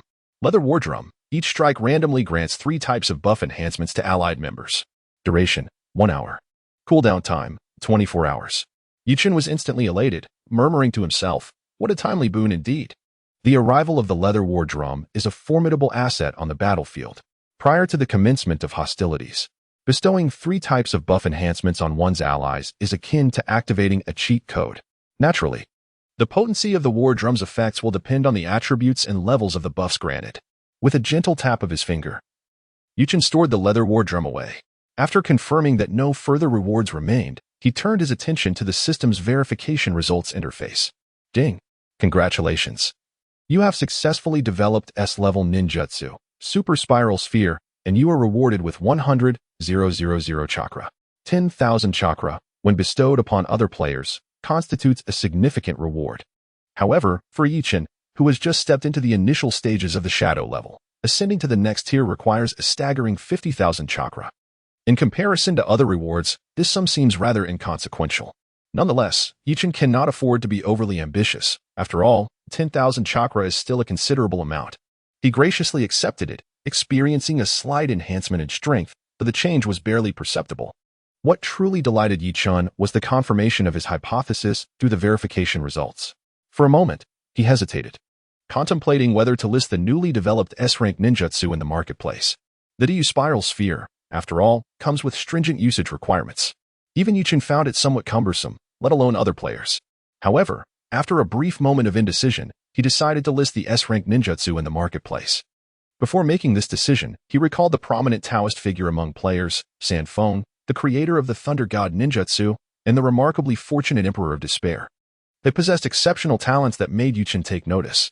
Who knows what extraordinary talents might emerge among the next batch of recruited players? Yuchen remembered that the Thunder God was an ardent fan of Naruto. Ever since the last listing of the A-rank ninjutsu, the Spiral Sphere, this individual had become obsessed, diligently practicing his ninjutsu in secluded spots, just as he had during his own development phase. Among the multitude of players, his proficiency with the Spiral Sphere was unparalleled. The feedback he received allowed Yuchen to fully grasp the pinnacle effect of the Spiral Sphere. It was hard to fathom the impact that the listing of the S-rank Du Spiral Sphere would have on this player. Once the items were listed, Yuchen swiftly turned to the official channel to release an announcement. This triggered a tremendous uproar both within and outside the game. Ding! The S-rank ninjutsu Du Spiral Sphere has been listed in the marketplace. Players may purchase it using corresponding contribution points. What? S-rank ninjutsu? Surely. I must have misheard. It is indeed S-rank ninjutsu. I just checked the marketplace and confirmed it. Brother, is the S-rank ninjutsu expensive? Not at all. It's merely 1,000 contribution points, truly a remarkable value. My goodness, this game is incredibly generous. Selling S-rank ninjutsu at such a low price? I must commend this conscientious developer. While executing her tasks, the player known as Dazed Sister paused her work and exclaimed, Brothers, it's S-rank ninjutsu. The streamer is about to exchange it to demonstrate its effects. This time, the live stream chat was unusually devoid of sarcasm, with viewers eagerly urging the streamer. Hurry. Streamer, quickly redeem the S-rank ninjutsu. I'll send you rockets. Ninjutsu performance, a starship awaits. Goodness, has the game planner lost their mind? Releasing S-rank ninjutsu so early. Aren't they afraid of it becoming commonplace? Hey, those of you with sour grapes, don't be so envious. It's rare to find such a conscientious company. Yet you still choose to disparage them. Truly, it's unjust. Indeed, it is a rare encounter to find such a conscientious manufacturer. Perhaps you should exercise some restraint in your words. What does it mean to be sarcastic? I am merely speaking the truth. What of it? Are we not allowed to express ourselves? The barrage of comments in the live stream was a cacophony, yet the oblivious girl chose to disregard it entirely. In the present day, with the explosion of live streaming, this has become the norm. The tug-of-war between those who instigate and those who counteract only serves to invigorate a multitude of viewers. Consequently, the popularity of the live stream soared. Much to the delight of the girl, the contributions she had amassed had long surpassed 4 digits, and without a flicker of hesitation, she spent 1,000 contribution points. Indeed, acquiring an S-rank ninjutsu for such a price was an extraordinary bargain. After completing her purchase, the girl exclaimed, Everyone, please quiet down. Your noise disrupts the anchor's cultivation. And you shall not bear the consequences. As she spoke, she extended her right hand, her palm shimmering with flickering lights. This was the precursor to releasing her chakra. Akin to the A-rank ninjutsu, the Rasengan. However, after a few flickers, the lights abruptly extinguished with a soft pop. The girl stood there, dumbfounded, uttering, This cannot be right. It was clearly supposed to. The audience in the live stream found amusement in her predicament. Haha, old woman. After holding it in for so long, you only managed to produce a fart? A silent one at that. I smell it. Please, decorum upstairs, maintain your dignity. Indeed. How can one lack decorum? If it were me, I would not be picky at all. At that moment, the girl's focus was entirely on the S-rank ninjutsu. After the lengthy uproar in the live stream, she finally regained her composure. Gazing at the screen filled with teasing comments, a sense of grievance welled within her. She had never been a particularly powerful streamer, often leaning towards a humorous approach. In the past, she would simply laugh off any teasing from the comments. Yet this time, the mockery struck her differently. Perhaps having become accustomed to the admiration following her rise to fame. This inexplicable failure in casting left her with a sense of disillusionment akin to a fall from great heights. This might be the adverse effects of fame and fortune. Once one becomes lofty, it becomes challenging to discern one's true position. With determination surging within her, the girl gritted her teeth and declared resolutely, Everyone, silence. There must be some mistake. The viewers, driven by their contrarian nature, only intensified their barrage of comments the more she implored them to be quiet. Frowning deeply, she chose to temporarily ignore the comments and turn to the A-game chat channel. Hello? Is anyone there? Has anyone exchanged for the S-rank ninjutsu? How effective is it? Emperor of Decadence, little sister, you've been duped? Haven you? I exchanged for the S-rank ninjutsu, and I couldn't even produce a single fart. Emperor of Bullfighting, same here. I followed the hand signs for the ninjutsu over 100 times and failed to conjure anything. Sky-splitting sword, perhaps we are misapplying the technique? Or maybe our levels are too low to wield such forbidden arts. Thor, it is intrinsically linked to one's own abilities, as well as to one's inherent talents. I recall that in Naruto, Uzumaki Naruto only managed to utilize that jutsu after significantly enhancing his strength. Seifong, no wonder then. How could an S-rank technique be so easily mastered? Otherwise, forbidden techniques would be commonplace. Emperor of Despair, could it be that this jutsu is merely a fade? A ruse concocted by someone to reap benefits? Sword of Heaven, do not speak carelessly. All listed items undergo rigorous evaluation and pricing through the game system. It is utterly impossible, as you suggest. Thor, it is not beyond our reach to master S-rank techniques. With diligent practice, we shall surely reap the rewards. Seifong, I wholeheartedly agree. Diligence can compensate for lack of talent. My own talismans were developed through relentless research. I believe this jutsu follows a similar principle. Emperor of Despair, You two zealots are the only ones deceived, thinking others have your best interests at heart. Dai Xiaomei. Despair, do not incite conflict. Everyone has their convictions, so refrain from sarcastic remarks. Emperor of the Bullfight. Haha. It's merely 1,000 contribution points, not a hefty price. Let us not be so petty. The public chat channel fell silent once more. Dai Xiaomei, feeling considerably better, spread her hands in the live stream and continued to laugh heartily. Haha. As you can see, it's not just me who struggles. Everyone finds it challenging. The audience in the live stream echoed her sentiments in a flurry of messages. Indeed. How could mastering an S-rank jutsu be so simple for players? What a disappointment. I was all worked up, hoping for a grand spectacle. How tedious. Hey, what about those who teased the streamer earlier? Come forth and apologize. All right. Sorry, streamer. We will dare again next time. Next time we will dare. In an instant, the phrase next time we will dare dominated the entire screen. Dai Xiaomei's nose crinkled in irritation once more. Meanwhile, on the official website of the Junin Ninja game, a post surged to the top of trending topics. This was a video post, showcasing edited footage of 2 actual battles from the ninja villages. Utilizing a VR perspective, the edited video provided an immersive experience. Below the post, countless comments expressed fervent admiration, accumulating into the tens of thousands. Heavens, the realism of this scene is astonishing. I am in love. Not only is it realistic, but the overwhelming sensation created by the swirling chakra is maddening. Isn't it? The dazzling jutsu appears so lifelike, it feels as if it is exploding right beside me. It is utterly breathtaking. The grandeur of the scenes is monumental. Each frame is worthy of being a wallpaper. Those upstairs truly appreciate it. I have already captured dozens of snapshots. I will share them on foreign forums to show that domestic developers can indeed create AAA masterpieces. Do not even mention that group of fools. They are all a bunch of simpletons. Trying to reason with them is akin to playing music to a cow. With that time, I might as well promote it to relatives and friends. I had intended to introduce this to my friends. Yet the gruesome scenes of war are far too brutal. I fear that the average person might find it unbearable. Hey, are you foolish? The game Junin Ninja boasts an exceptionally realistic production, appealing to a vast audience. If one does not appreciate the grand battle scenes, why not capture some serene landscapes and melodious birdsong instead? I would have loved to take snapshots, but alas, I lack the qualifications to play. There's no way around it. During the 2 rounds of internal testing, only 27 slots were made available to experience the game's content. One must resort to watching live streams, yet such streamers are scarce, and the desired experiences remain elusive, driving one to madness.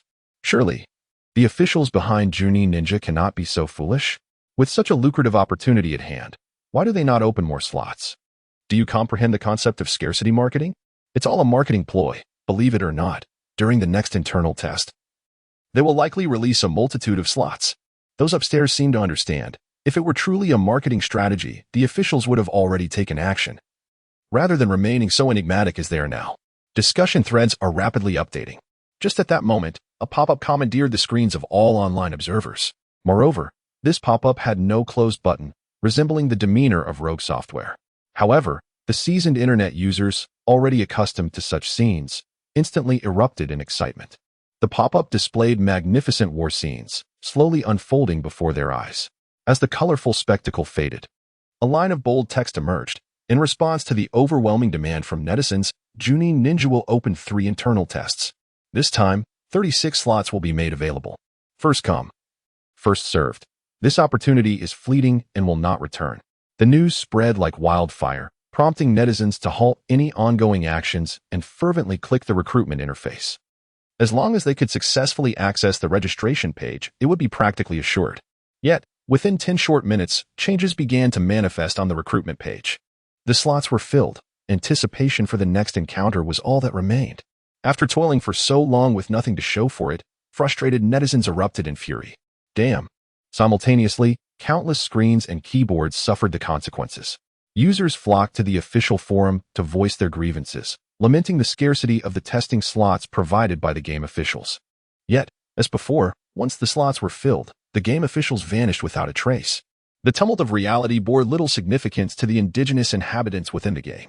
In the village of Chaoyin, within the Dark Faction, a mystical bird flew through the window, landing upon the arm of the Dark Faction leader, BB.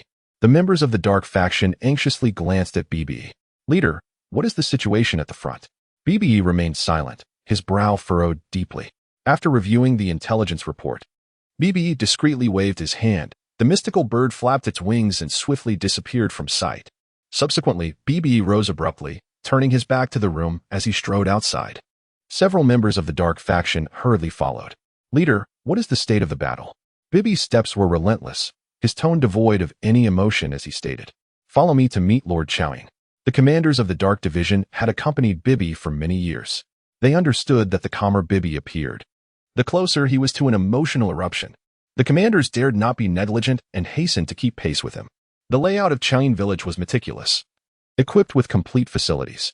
The streets were at least several times cleaner and more orderly than those in Junin Village.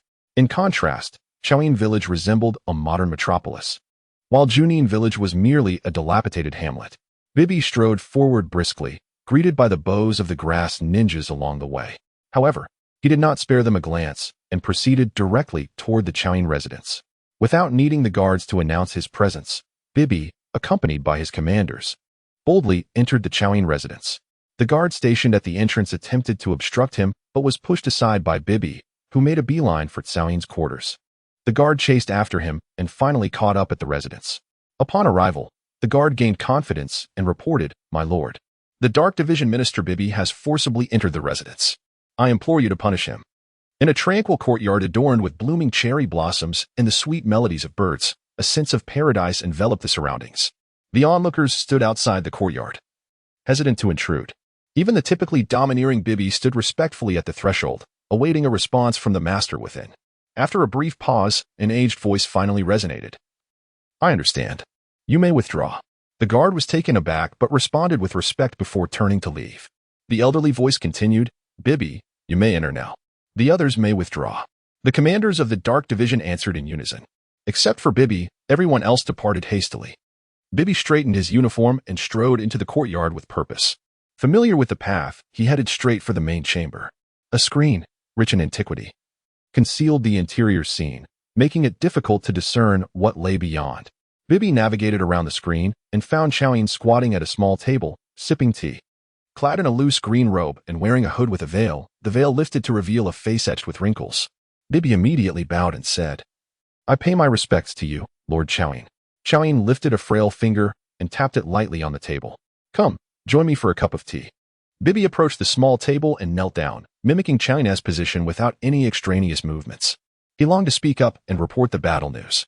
However, as Chowing leisurely sipped his tea, BBE could only endure the agonizing wait in silence. After a moment, Chowing finally set down his teacup, glanced at BBE, and inquired gently, "What news from the front lines?" Unable to contain himself any longer, BBE relayed the battle report he had just received. "My lord, Elder Bayuan led the troops into battle, and nearly all were annihilated. Only he managed to escape by luck and is currently on his way back to the village." With an expression of calmness, Chowing suddenly raised his drooping eyelids, and his previously dim eyes sparkled with intensity. Did the entire army truly fall? The opponent possesses remarkable skills. Although Chowing spoke with an air of nonchalance, the chill in his eyes betrayed him completely. BBE exclaimed in frustration, "My lord, I have long warned you that Elder White Ape is nothing but a coward, fearful of death, and overly ambitious. Why did you not heed my counsel and insist on letting him lead the charge?" With narrowed eyes, Chowing coldly replied, Are you questioning my decisions?" BBE, feeling a sudden chill at his neck, quickly bowed his head. "Forgive me, my lord." Chowing snorted softly and continued, "Such a significant loss cannot be overlooked. Elder White Ape must bear the consequences. Upon his return, ensure he is brought forth for punishment." BBE's eyes brightened as he nodded in agreement. Understood. It was rare to see any movement on Chowing's weathered face, but the reality of their losses rendered further discussion futile. What mattered now was whether any useful intelligence had been gathered during the campaign. After a moment's hesitation, BBE hesitantly spoke. "According to the reports from the battlefield, Junin Village possesses many peculiar traits." Chowing raised an eyebrow, inquiring, "Oh, what peculiarities?" BBE's expression turned serious as he responded, "Firstly, aside from the village chief, the ninjas of Junin Village generally lack high skill levels. However, they possess a unique ninjutsu that allows them to resurrect the fallen. Their ninjas engage in battle without regard for life, relentlessly inflicting damage, while our ninjas remain burdened by hesitation and cannot unleash their full potential." Chowing, Producing a pipe and filling it with a bit of tobacco, took a few puffs, pondering, I have indeed heard of this. This small Junin village is quite extraordinary. Their understanding of resurrection techniques suggests they have some significant background. He placed the pipe down on the small table with a crisp sound. However, that is where it ends.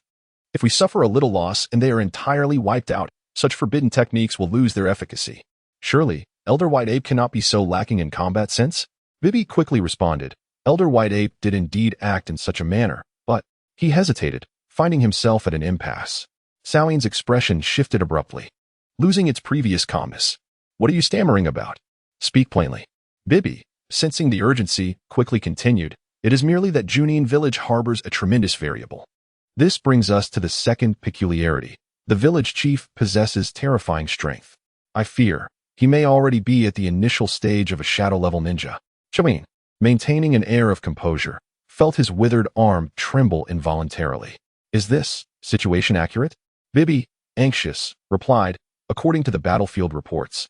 Elder White Ape was severely injured by the opponent. Given his peak Genin strength, he should have easily overwhelmed them. It is estimated that the village chief must possess at least initial shadow-level strength. What is the specific situation? Once Elder Baiyuan returns, we shall know. The visage of Xiaoyin, aged and worn, twitched unnaturally, devoid of the calm demeanor it once possessed. Impossible. It cannot be. How could such a terrifying presence exist within this humble village?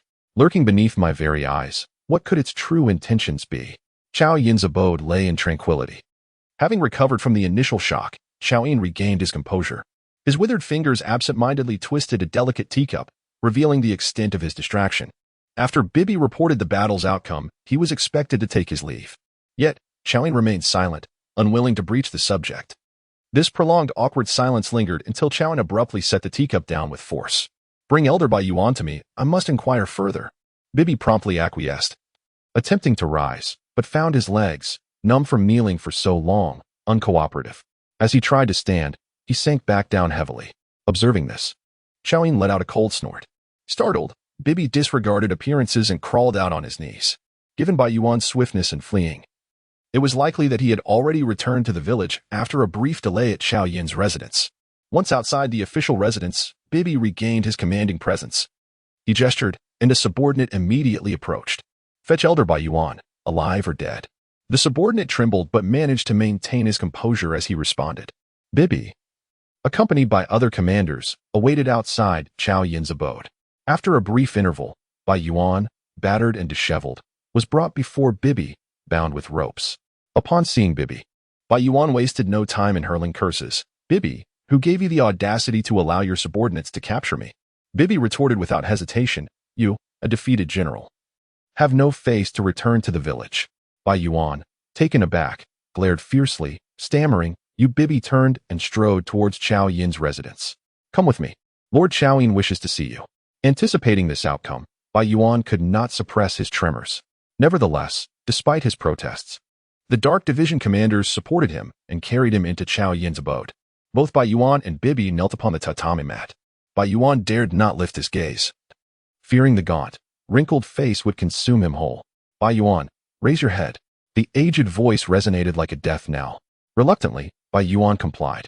Now, recount the details of your battle with the village chief of Junin. Gazing upon the lifeless visage before him, Baiyuan's body trembled even more violently. Master. It happened thus he refrained from concealing any details, recounting every aspect of the confrontation in meticulous detail. After listening, Xiaoyin once again fell into silence. The white ape knelt in profound anguish, awaiting the arrival of death's tidings. Are you certain that his strength surpasses the initial stages of the shadow rank? The white ape contemplated before cautiously asserting. The confrontation was rather hasty, however, based on the ninjutsu employed by the opponent and the density of their chakra. I can reasonably ascertain that their power hovers around the initial shadow rank. Before returning, the white ape had firmly believed that Yuchin's strength lay within the intermediate shadow rank. Yet, upon being questioned by Lord Kusanagi and reflecting carefully, the white ape felt that his previous deduction had been overly subjective. Thus, in his response, he hesitated, leading to a rather ambiguous answer. Kusanagi fell silent, as did Bibi. The white ape found himself ensnared in an uncomfortable silence. After a considerable pause, Kusanagi finally spoke. Very well, your message has been received. You may return now. As if struck by the news of death, the white ape immediately crumbled, pleading for mercy. My lord, I implore you. Return? To where? Bibi also looked at Kusanagi in disbelief. With a calm demeanor, Kusanagi replied, naturally, to your dwelling. Do you wish to convalesce here? The white ape was instantly overwhelmed with joy and tears. Thank you, my lord, for sparing my life. A series of loud kowtows echoed through the air. Bibi frowned and remarked, my lord, is this not against protocol? Kusanagi waved his hand, silencing Bibi's objections. With a composed smile, he advised, to prevent exacerbating your injuries, you should hasten back to recuperate. The white ape expressed his gratitude once more, fervently bowing. Disregarding the ropes binding him, he scrambled towards the exit. Bibi, with a scowl, watched the white ape's figure vanish before venting his displeasure. My lord, now that you have released him, what will the other commanders think of you? Kusanagi waved dismissively. I care not for their opinions. What I know is that we are in dire need of capable individuals. A confrontation with the hidden monarch village is inevitable. Given the significant losses we've sustained in this conflict, we cannot be overly concerned with protocols at this juncture. Bibi hesitated. While that may be true, not imposing any punishment may encourage other commanders to follow suit. Kusanagi chuckled. Who said there would be no punishment? Bibi was momentarily taken aback, recalling Kusanagi's prior statements, and quickly grasped the implication. With any concerns now alleviated, he prepared to take his leave. However, Kusanagi called him back. Wait a moment, I have a task to assign to you. Bibi paused, eagerly responding. My lord, please instruct me. Kusanagi slowly rose from the tatami mat, clasping his hands behind his back, and began to pace within the room. At present, we are in urgent need of personnel, and our village has suffered substantial losses in combat. Elder White Ape may evade the death penalty, but he cannot escape the consequences of his actions. However, with the war looming, he shall be granted some time to recuperate. Moreover, to effectively confront the impending battle, we must seek external assistance. Bibi expressed his doubts, saying, My lord, the war between the ninja villages is not something outsiders can interfere with, is it? Hasn't this been an unwritten rule in the ninja world for ages? The grass ninja nodded in agreement, stating, Indeed, members of ninja villages from other nations cannot partake in battles between different villages. However, there are certain exceptional organizations that are exempt. Bibi's eyes widened, his pupils dilating in shock. My lord, you can't possibly be considering seeking help from those mercenary organizations. Can you? The grass ninja replied decisively. Exactly, it is the mercenary organization, and specifically, the Akatsuki. Bibi immediately grew anxious, exclaiming, My lord, setting aside how you plan to establish contact with this mysterious organization, all members of the Akatsuki are S-rank rogue ninjas. Inviting them in would undoubtedly be inviting a wolf into the fold. My lord, Bibi wished to persuade further. But the grass ninja interrupted sharply. What does inviting a wolf into the fold matter in comparison to the annihilation of the entire village? Furthermore, how could we, as a small village, possibly attract the attention of those rogue ninjas? Bibi's eyes still brimmed with concern, yet he ceased his objections. My lord, do you have contact information for this mysterious organization? The grass ninja's expression shifted, revealing a tumultuous mix of emotions. Of course, I possess the contact information for one of Akatsuki's most capable members, Kisame Hashigaki. Meanwhile, news of the war in the Land of Grass spread throughout the ninja world. In the Land of Fire, at the root headquarters, Shimura Danzo regarded the intelligence before him, slightly widening his singular eye. Oh, a shadow-level powerhouse has emerged from the small Land of Grass? How intriguing, quite intriguing indeed. The busy members of Root paused their tasks upon hearing their leader's exclamation. Yamato looked on in disbelief, asking, Chief, are you saying that such a minor nation as the Land of Grass has actually produced a shadow-level powerhouse amidst this ninja village war? A collective gasp arose among the Root members. Initially, they thought they had misheard and dismissed it. However, upon seeing Yamato's inquiry, they clearly witnessed the chief nodding in affirmation. Danzo's solitary gaze swept over the group as he stated, Indeed, the information is accurate. This shadow-level powerhouse is none other than the leader of a small village. Instantly, murmurs erupted. How could this be? How could an obscure little village suddenly give rise to a shadow-level powerhouse? The Land of Grass. Such a minor nation could possibly have a shadow-level ninja? One cannot say that. Each individual's circumstances differ. Is it not possible for someone to possess extraordinary fortune? How could that be? The majority of resources in the ninja world are monopolized by our 5 great nations. How could smaller nations cultivate shadow-level ninjas? Perhaps it is not so impossible.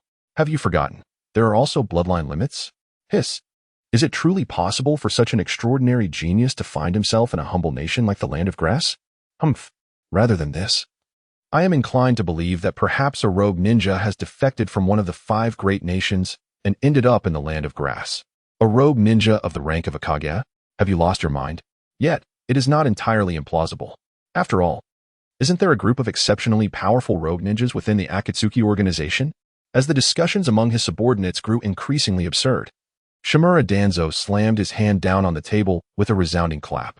The sharp sound immediately silenced the cacophony. Shimura Danzo admonished, "Silence, all of you. This ruckus is utterly unbecoming." Following his reprimand, the root members lowered their heads in submission. Once the scolding was over, Shimura Danzo's tone softened slightly as he continued, "Currently, Konoha Village is preparing for the Genin exams, and you must focus your energies on this significant matter. As for the situation regarding the conflict in the Land of Grass, Yamato." A root member named Yamato responded promptly. "Yamato is here," Shimura Danzo commanded. "You are to depart immediately for the Land of Grass and investigate the truth of the matter." Yamato knelt on one knee, accepting the order with, "Understood." Still feeling uneasy, Shimura Danzo cautioned, "Remember, your task is solely to investigate the veracity of the situation. Do not act recklessly. Our Konoha village cannot afford any unnecessary losses." Yamato replied earnestly. Yamato will heed the minister's teachings. With a wave of his hand, Shimura Danzo said, "Go." Yamato rose and, with a graceful leap, vanished from sight. Meanwhile, the other 4 great nations also received reports in due course. Their respective Umbu, after experiencing initial shock, dispatched members to the Land of Grass to ascertain the truth. The Land of Grass, merely a small nation tucked away in a corner, hardly warranted excessive attention from the 5 great nations. Even if a Kage-level powerhouse were to miraculously emerge there, such a rarity could not possibly threaten the fundamental interests of the 5 great nations. Thus, upon receiving the intelligence, the Umbu of the 5 great nations were only momentarily astonished. They did not regard the Land of Grass with any seriousness, let alone feel compelled to report the information further. In contrast, they preferred to invest considerable energy in the upcoming Genin exams. Meanwhile, Yichen remained unaware that news of the conflict in the Land of Grass had spread throughout the ninja world. An undercurrent was flowing towards the Land of Grass. Of course, even if he were aware, Yichen would remain unfazed. As long as he did not leave the village, his current strength would allow him to hold his own, even against an invasion led by a Kage-level adversary. Moreover, would such a formidable figure truly demean themselves to lead a direct assault? This was the advantage of residing in a remote and insignificant nation. While external currents swirled, Junin Village flourished. At that moment, the only square in Junin Village suddenly bore witness to the appearance of 36 figures. These were the 3rd batch of recruited players. Yichen directed his full attention towards this new group of players. He eagerly anticipated the discovery of 1 or 2 exceptionally talented players. Just 1 or 2 would suffice. Yichen had tempered his expectations to the bare minimum. The square was alive with a cacophony of voices. Wow, is this truly the real gaming world? Experiencing it firsthand is a completely different affair from watching videos. Look at that mountain, that water, those people. Goodness, it feels so incredibly real. Someone slapped me. I suspect I'm dreaming. Is this truly a scene that a game can create? Hey, you all continue to marvel. I must hasten to undertake a quest. Nothing is more vital than enhancing one's abilities. Indeed, we have already distanced ourselves significantly from the seasoned players, and further delay will make it impossible to catch up later. With someone leading the charge, many players suddenly awakened to this realization and began to disperse to accept their quests. At that moment, veteran players who had caught wind of the situation immediately surrounded the square. The Emperor of Despair bellowed, "The Despair team is actively recruiting. We offer numerous benefits, with veteran players leading the way to ensure your rapid growth. What are you hesitating for? Sign up quickly." It was evident that the competition for resources had begun, and one could not deny that the Emperor of Despair possessed a commendable business acumen. On the other side, the charming little sister refused to be outdone. She shouted, "Sisters, the little sister team is fervently recruiting. We exclusively welcome female players, striving to forge a sisterhood that will triumph over those pesky men. Sisters, what are you waiting for?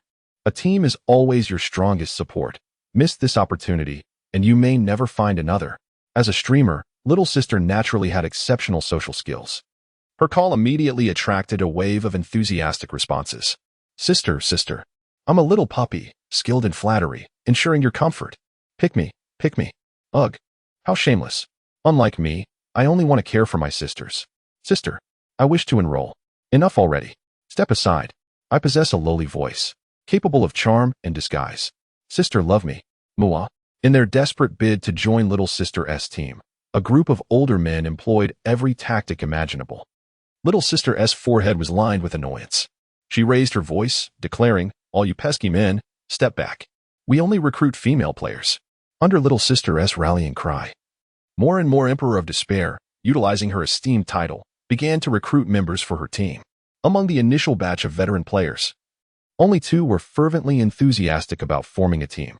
Sword Unleashed was a solitary wanderer, entirely disinterested in assembling a group. The bullfighting Emperor, devoid of ulterior motives, was willing to work for others, yet the prospect of team formation truly posed a challenge for him. The Taoist master Sanfeng, an ardent enthusiast of talismans, had amassed a wealth of resources through numerous battles and was currently striving to break through the bottleneck to reach the elite upper echelon of ninjas. At present, he stood as the most formidable player within the entire ninja village. Had he chosen to rally a team, he would undoubtedly have drawn an eager crowd. Alas, he was solely engrossed in his talismans, indifferent to other affairs. The Thunder God was an unabashed fan of the Hokage series. Ever since the introduction of the Rasengan and the Big Ball Rasengan in the marketplace, he had become utterly captivated. At this moment, he was likely hidden away in some secluded valley, honing his ninjutsu skills. He was currently the player that Ichin had the highest hopes for in mastering the S-rank ninjutsu, the Big Ball Rasengan.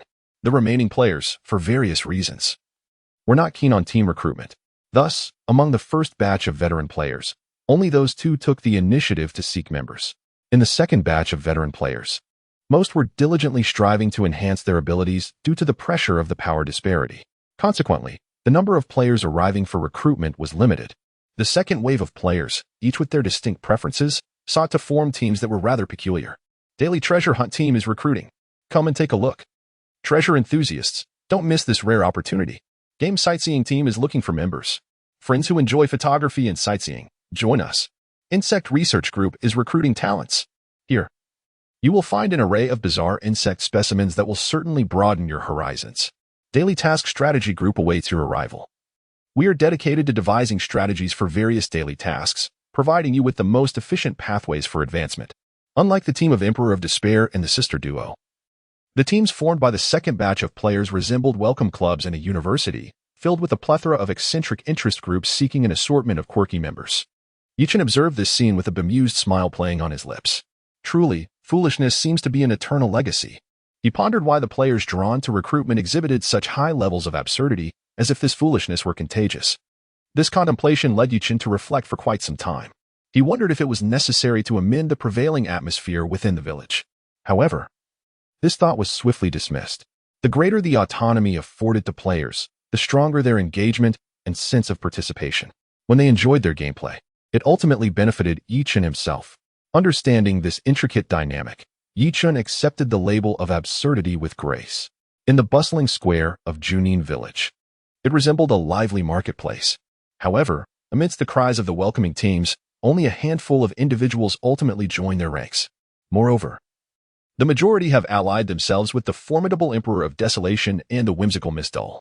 As for the other interest groups, they merely serve as comedic relief. Most of the newly arrived players have been avid spectators of live streams or videos for quite some time. They are well acquainted with the tasks that lie ahead. Rather than squander time joining teams, it would be far more prudent to directly undertake quests in exchange for contribution points. While joining a team certainly offers certain advantages, those benefits are accrued over time. These novice players, lacking in strength, must start from the very beginning. Only by laying a solid foundation can they earn the right to discuss future rewards. Thus, over 30 players swiftly dispersed like startled birds, racing to the nooks and crannies of the village to accept various assistance tasks.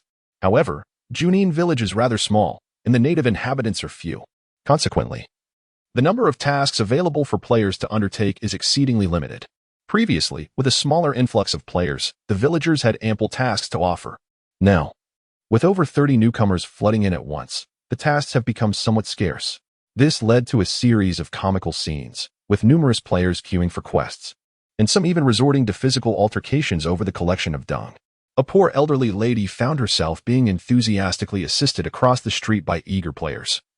only to be carried back and forth over 100 times at a small intersection.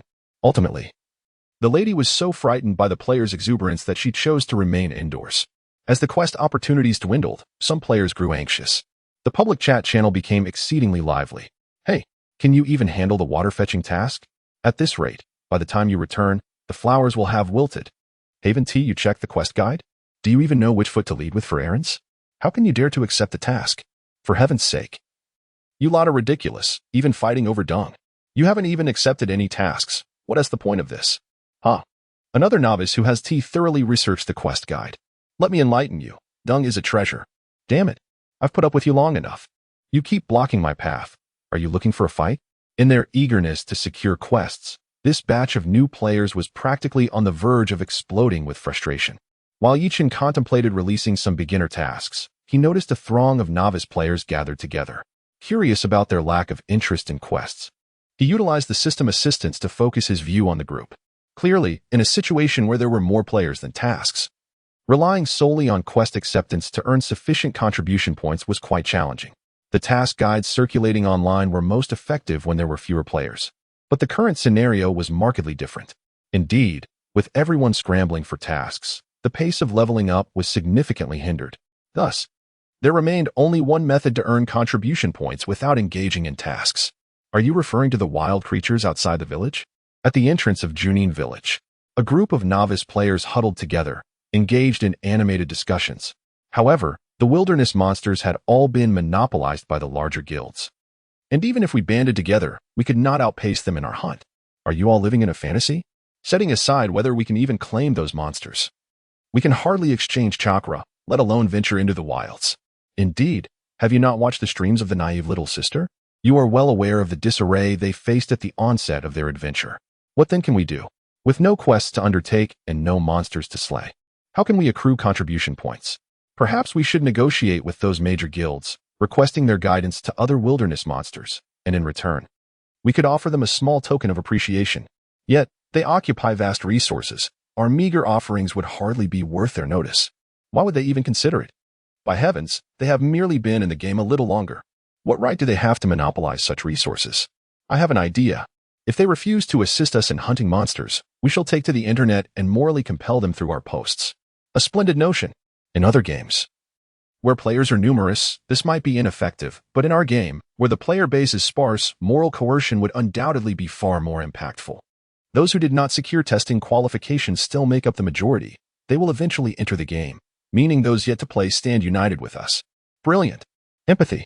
By making those who cannot access the game aware of the tendency of veteran players to bully newcomers, they will rally to our cause. Yes, I shall post right away. At that moment, a resonant voice broke through the crowd. If you post now, you will only exacerbate the divide between new and veteran players. Everyone turned to see a bespectacled young man standing on the periphery, his ID reading Master of Strategy. Some voiced their dissent, naturally inciting the ire of those who had previously advocated for posting. This was precisely the polarization they desired. Only by garnering the support of those who had yet to play could they secure greater benefits. Master of Strategy adjusted his glasses and calmly replied, "And then what?" The questioner fell silent, momentarily taken aback. "And then? Then we can smoothly level up by fighting monsters." Master of Strategy shook his head disdainfully. "Foolish. Utterly foolish." The questioner's face flushed with embarrassment, retorting, "Foolish? Very well. I would like to hear your esteemed opinion." All eyes in the crowd turned toward Master of Strategy. With an air of pretentiousness, he clasped his hands behind his back and spoke with a tone of superiority. "Your decision, while somewhat useful, is far too short-sighted." A collective huff of discontent arose from the crowd. Unfazed, Master of Strategy continued. "Creating conflict may indeed rally a majority of netizens and secure the moral high ground. However, have you considered the repercussions?" The crowd, perplexed, gazed at him, awaiting further elaboration. "The consequence is a complete rupture in the relationship between new and veteran players, leading to a degradation of the gaming environment. What about us? How should the newcomers navigate their way in the game? Following the deterioration of relationships, disputes are inevitable, and we too shall eventually become seasoned players. At that point, with players embroiled in constant conflict, how can one hope to enhance their skills?" Suddenly, someone exclaimed, "Wait, isn't it true that other online games encourage player competition? Such rivalry enhances player engagement." The strategist shook his head and replied, "That is partially correct. While other games indeed thrive on such competition, often instigated by the developers for profit, have you forgotten that this game is fundamentally different from the others? Since its inception, it has lacked any profit-driven initiatives, setting it apart in essence. Even the characters available for play are offered sparingly. To claim that the developers are making a profit would be my first disagreement." Satisfied with the consensus among the crowd, the strategist nodded approvingly, stating, "Thus, I assert that undermining player relationships is a foolish endeavor." Some remained obstinate, arguing, "But the game's developers haven't explicitly forbidden player conflict, have they?" The strategist cast a sidelong glance at the speaker, prompting the other players to distance themselves from him. At this juncture, anyone who continued to sow discord could only be deemed either foolish or malevolent. Embarrassed by the collective gaze, the individual lowered his head. The strategist continued, pacing with hands clasped behind his back. "The very mechanics of this game dictate that it is a collaborative effort. Development, defense, and scenario battles all necessitate teamwork to succeed. In essence, players are a unified entity. What affects one affects all. Now, if you still wish to incite division, you understand the implications, don't you?" The expressions of the crowd darkened, and the previously defiant individual had already slinked away, vanishing from sight. Observing this, Yichin could not help but commend, "What a talent. A rare gem indeed. It is only a matter of time before ill-intentioned players infiltrate the game, and I have long been prepared for that." Thus, the player who had fled the crowd did not venture far before his silhouette faded entirely. Concurrently, a full-screen notification popped up on the official website of Junin Village. Due to personal reasons, a player has chosen to delete their account, creating an opening for beta testing. Hurry and register. The online community paid little heed to the identity of the misguided soul who chose to leave. They only knew that accounts for Junin Village were exceedingly rare and valuable. Once Yichin concluded his tasks, he redirected his focus to the cluster of novice players, listening to the master of strategy eloquently speak amidst the crowd. It did not take long for him to garner the support of several individuals. Yichin marveled once more at the talent present before him. Driven by curiosity, he summoned the Master of Strategy's attribute panel to delve deeper into his capabilities. Villager, Master of Strategy. Strength, Ordinary Civilian. Chakra quantity, 0. Chakra attribute, none. Position, none. Contribution points, 5, despite only having completed a few quests since entering the game. The Master of Strategy had found himself unable to secure further tasks due to the increasing activity of other players. However, Yichin's interest lay more in the true identity of the Master of Strategy. At this moment, the system's extraordinary capabilities were revealed. After a brief search, the system promptly produced a personnel dossier. Name, Lu Dong. Age, 24. Profession, consultant in the XX Military Department. Alma mater, XX Military Academy of Huaxia. Resume. Yichin could not help but be astonished. The system was remarkably powerful, capable of filtering such individuals to become game players. Truly a talent. Yichin silently marveled, having now regarded the Master of Strategy as one of his key focal points. However, just then, a discordant voice erupted from the crowd. "Hey, you've had your turn to speak, but we're left without tasks and unable to defeat wild monsters. What do you propose we do?" The atmosphere fell silent, and all eyes turned towards the Master of Strategy. Following his earlier passionate discourse, many players had already become his admirers. With the crowd's eager attention fixed upon him, the Master of Strategy feigned an air of profundity and smiled gracefully. I was just about to address this matter."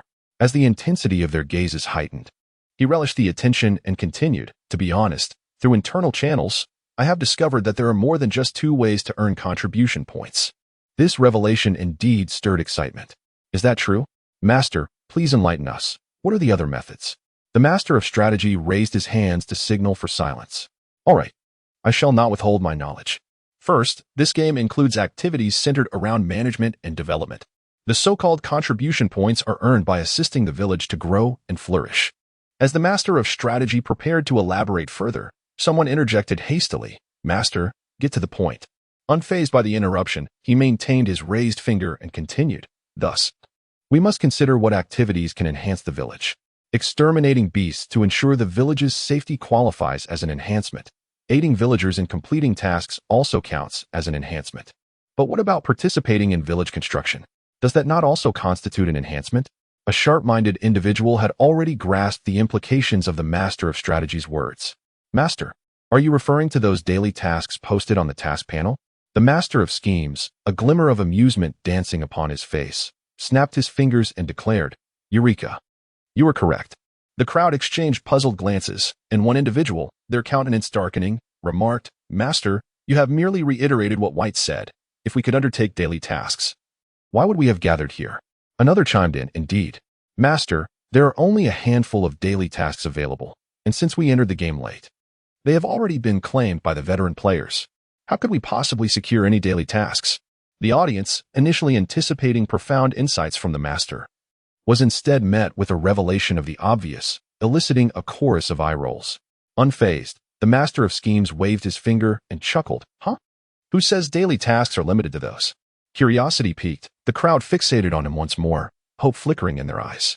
This time, the Master did not keep them in suspense. He candidly stated, in addition to the daily tasks within the task system, there exist exclusive daily tasks for each profession within the duty panel.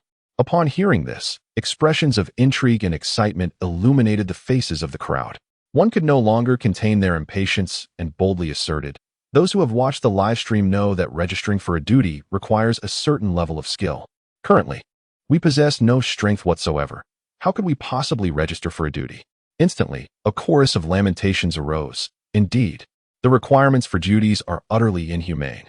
Why impose such barriers? Is this not discrimination against novice players? Only those seasoned veterans who meet the criteria can register. We might as well forget it. The Master of Schemes, upon hearing this, shook his head vigorously and replied, You are unjustly blaming the game developers. You must understand that village duties also entail a degree of danger. If there were no strength requirements, would you send ordinary individuals to defend the village? Would they not be devoured by the beasts lurking outside? The crowd's opinion shifted once more, swaying like reeds in the wind. Determined to intensify his argument, the Master quickened his pace and declared, Indeed, we are unable to undertake duty-related daily tasks. However, that does not preclude our participation. The daily tasks associated with various duties essentially serve to maintain the stability and harmony of the village. And those daily tasks, without the incentive of contribution points, do you think the veteran players would willingly engage in the monotonous drudgery every day? Our presence could serve as a valuable substitute. While we may not be able to accept duty tasks, we can assist other players who hold such duties. For instance, transporting supplies, clearing debris, and collecting spoils. The tasks that veteran players find tedious and devoid of peril are precisely what we can eagerly undertake. I ask you, do you think those veteran players, constrained by pride, would refuse to reward us with contribution points? This ingenious plan instantly enlightened the crowd. Is this not akin to the auxiliary roles in reality? Master, how did you conceive of such an idea? Truly, your mind operates on a different level. The crowd marveled, recognizing that by proactively aligning with the veteran players, they could foster harmonious cohabitation while also reaping rewards, achieving a perfect balance. Compared to the previously contentious plans, this scheme is nothing short of brilliant. Indeed, the Master of Cunning Strategy is truly exceptional. With praises showered upon him, the strategist's face flushed with delight. Though referred to as a master, he is merely 24 years old. Ultimately, he is still a youth, and how could he not revel in the adulation of the crowd? As the Master of Strategy began to feel a sense of euphoria, he raised his middle finger and declared, Once we have accumulated a sufficient number of contribution points, we can exchange them for Chakra and ninjutsu. With adequate strength, we shall venture beyond the village to hunt in the wild. By then, we will have harmoniously coexisted with seasoned players, and what reason would they have to withhold a few monsters from us? The crowd collectively raised their thumbs in admiration, exclaiming, Brilliant, truly brilliant. The Master then raised his ring finger and continued. Now, regarding the third step, the speed at which we acquire contribution points through daily quests and monster hunting will soon lag behind our progress. Fortunately, there exists another rapid method to earn contribution points: battlefield trials. Following the Great Ninja War, the majority of the ninjas from the Grass Village fled. However, scouts still lurk outside the village. If we can eliminate just one scout, will we not gain ample contribution points? The expressions of joy on the faces of the crowd swiftly vanished. Master, the seasoned players often find it challenging to confront those scouts. With our current strength, wouldn't we merely be delivering ourselves to them? The crowd's demeanor shifted dramatically, their gazes towards the Master now resembling that of incredulity. The rapid change in attitude brought the once aloof strategist crashing back to reality, his earlier pride replaced by sincerity. He pointed to his temple, stating, "It is clear that we cannot rely solely on our strength to confront them. However, we possess this." The strategist's words quickened as he continued, "Trust me. I am well versed in the art of war and adept at troop deployment. When the time comes, if you simply follow my command, capturing a ninja scout will be far from a daunting task." Some rolled their eyes and remarked, "Goodness. To play a game and invoke military strategy, is it truly necessary?" Others muttered, "Initially, I found him quite astute, but now he seems like nothing more than a complete charlatan." Even the strategist's supporters began to waver. What the master proposed might, perhaps, hold some truth. You should trust the master. After all, he has illuminated our path. Without his guidance, we would struggle to navigate the early stages of the game. A chorus of opinions ensued, some in support, others in opposition, and some remaining neutral, observing the unfolding drama. Meanwhile, a few silently withdrew from the throng. Yichin had been attentively observing this scene for quite some time and had come to recognize the strategist's talents. With the impending conflict against the grass village, the need for a commander was apparent. Yichin felt it was time to offer the master of strategy an opportunity for growth. At this moment, he spotted a shadow silently slipping away from the crowd. Given the previous incidents, Yichin suspected that this was yet another miscreant. Thus, he decided to fix his gaze upon the individual. As for the discussions at the village entrance, it was unlikely that any conclusions would emerge soon. It would be more prudent to seize the opportunity to discern the intentions of this stealthy figure. Out of curiosity, Yichin summoned the character panel of the mysterious individual. Villager, corpse bearer. Strength, ordinary civilian. Chakra count, 0. Chakra attribute, none. Occupation, none. Contribution points, 2. The player's ID was rather unsettling. However, within the realm of gaming, peculiar IDs were commonplace. Though the name of this player was indeed eerie, it was not entirely surprising. The paltry attributes on the panel explained why the corpse bearer mingled among the villagers. Yet, what could possibly motivate him to depart alone? Seizing the moment, Yichin utilized the time rewind feature. From the instant the corpse bearer entered the game, every move he made was laid bare before Yichin's eyes. Throughout, this individual remained solitary, communicating with no one, resembling a mute. Even during the congregation at the village entrance, he remained silent, not uttering a single word, setting himself apart from the others. Yichin furrowed his brow, pondering. Anomalies often conceal mysteries. This person surely harbored an undetectable secret. Driven by curiosity, Yichin further employed the system to filter through the player's personal information. Name, Wang Zhe. Age, 27. Occupation, forensic consultant. Autopsy specialist. Alma mater, Huaxia XX. Law school experience. Yichin was left speechless. He could hardly fathom how such an extraordinary talent had managed to pass the filters and enter the game. Logically, such an esteemed individual should be engrossed in work and research, with little time for gaming. It was surprising that Yichin held such a stereotype. The corpse bearer's demeanor was strikingly reminiscent of a cold, obsessive scientist. Armed with this newfound information, Yichin's intrigue deepened regarding the pursuits of this scientific madman. Thus, he closely followed the corpse bearer as he gradually departed from the village. Yichin's brow creased, given the corpse bearer's current abilities. Leaving the village now was tantamount to courting death. However, in this world, it was merely a game for them. Should they fall, resurrection awaited, rendering fear unnecessary. The corpse bearer exited the village, heading towards the eastern part, a region dense with trees where encounters with wild beasts or grass ninjas were likely.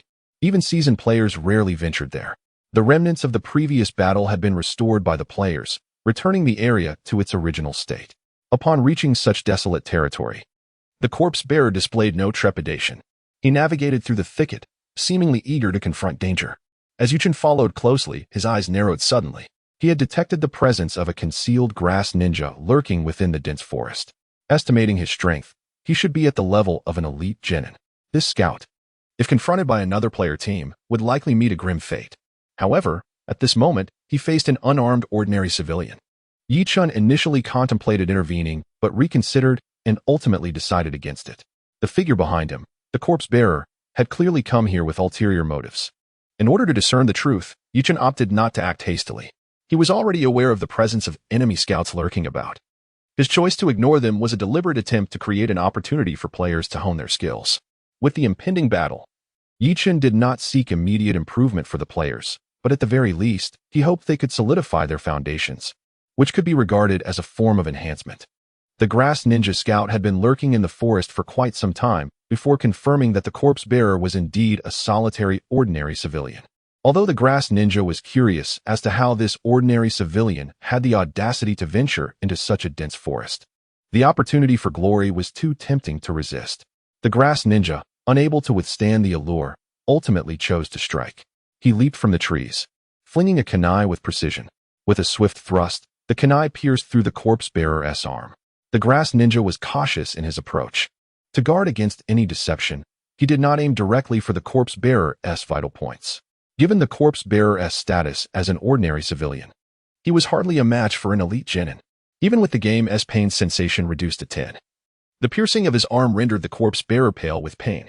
Blood dripped as his arm fell limp. After landing the blow, the grass ninja waited a moment before revealing himself. Perhaps the corpse bearer intended to feign terror, but his expression remained wooden, unable to convey anything beyond a few involuntary muscle twitches. The grass ninja, observing the corpse bearer's calm demeanor, hesitated slightly. However, his presence had already been exposed, and retreat was no longer an option. A glint of ferocity flashed in the grass ninja's eyes. With a leap, he soared more than 2 meters into the air, gripping another kunai tightly in both hands. Die, he declared, plummeting with astounding speed. The kunai aimed directly at the corpse bearer's head. The corpse bearer stood frozen in place, as if struck dumb, watching the kunai descend. As the weapon approached at an alarming speed, he remained paralyzed, unable to move. The grass ninja's eyes gleamed with madness. To him, the corpse bearer appeared as a lamb awaiting slaughter. The kunai struck without resistance, embedding itself in the corpse bearer's head.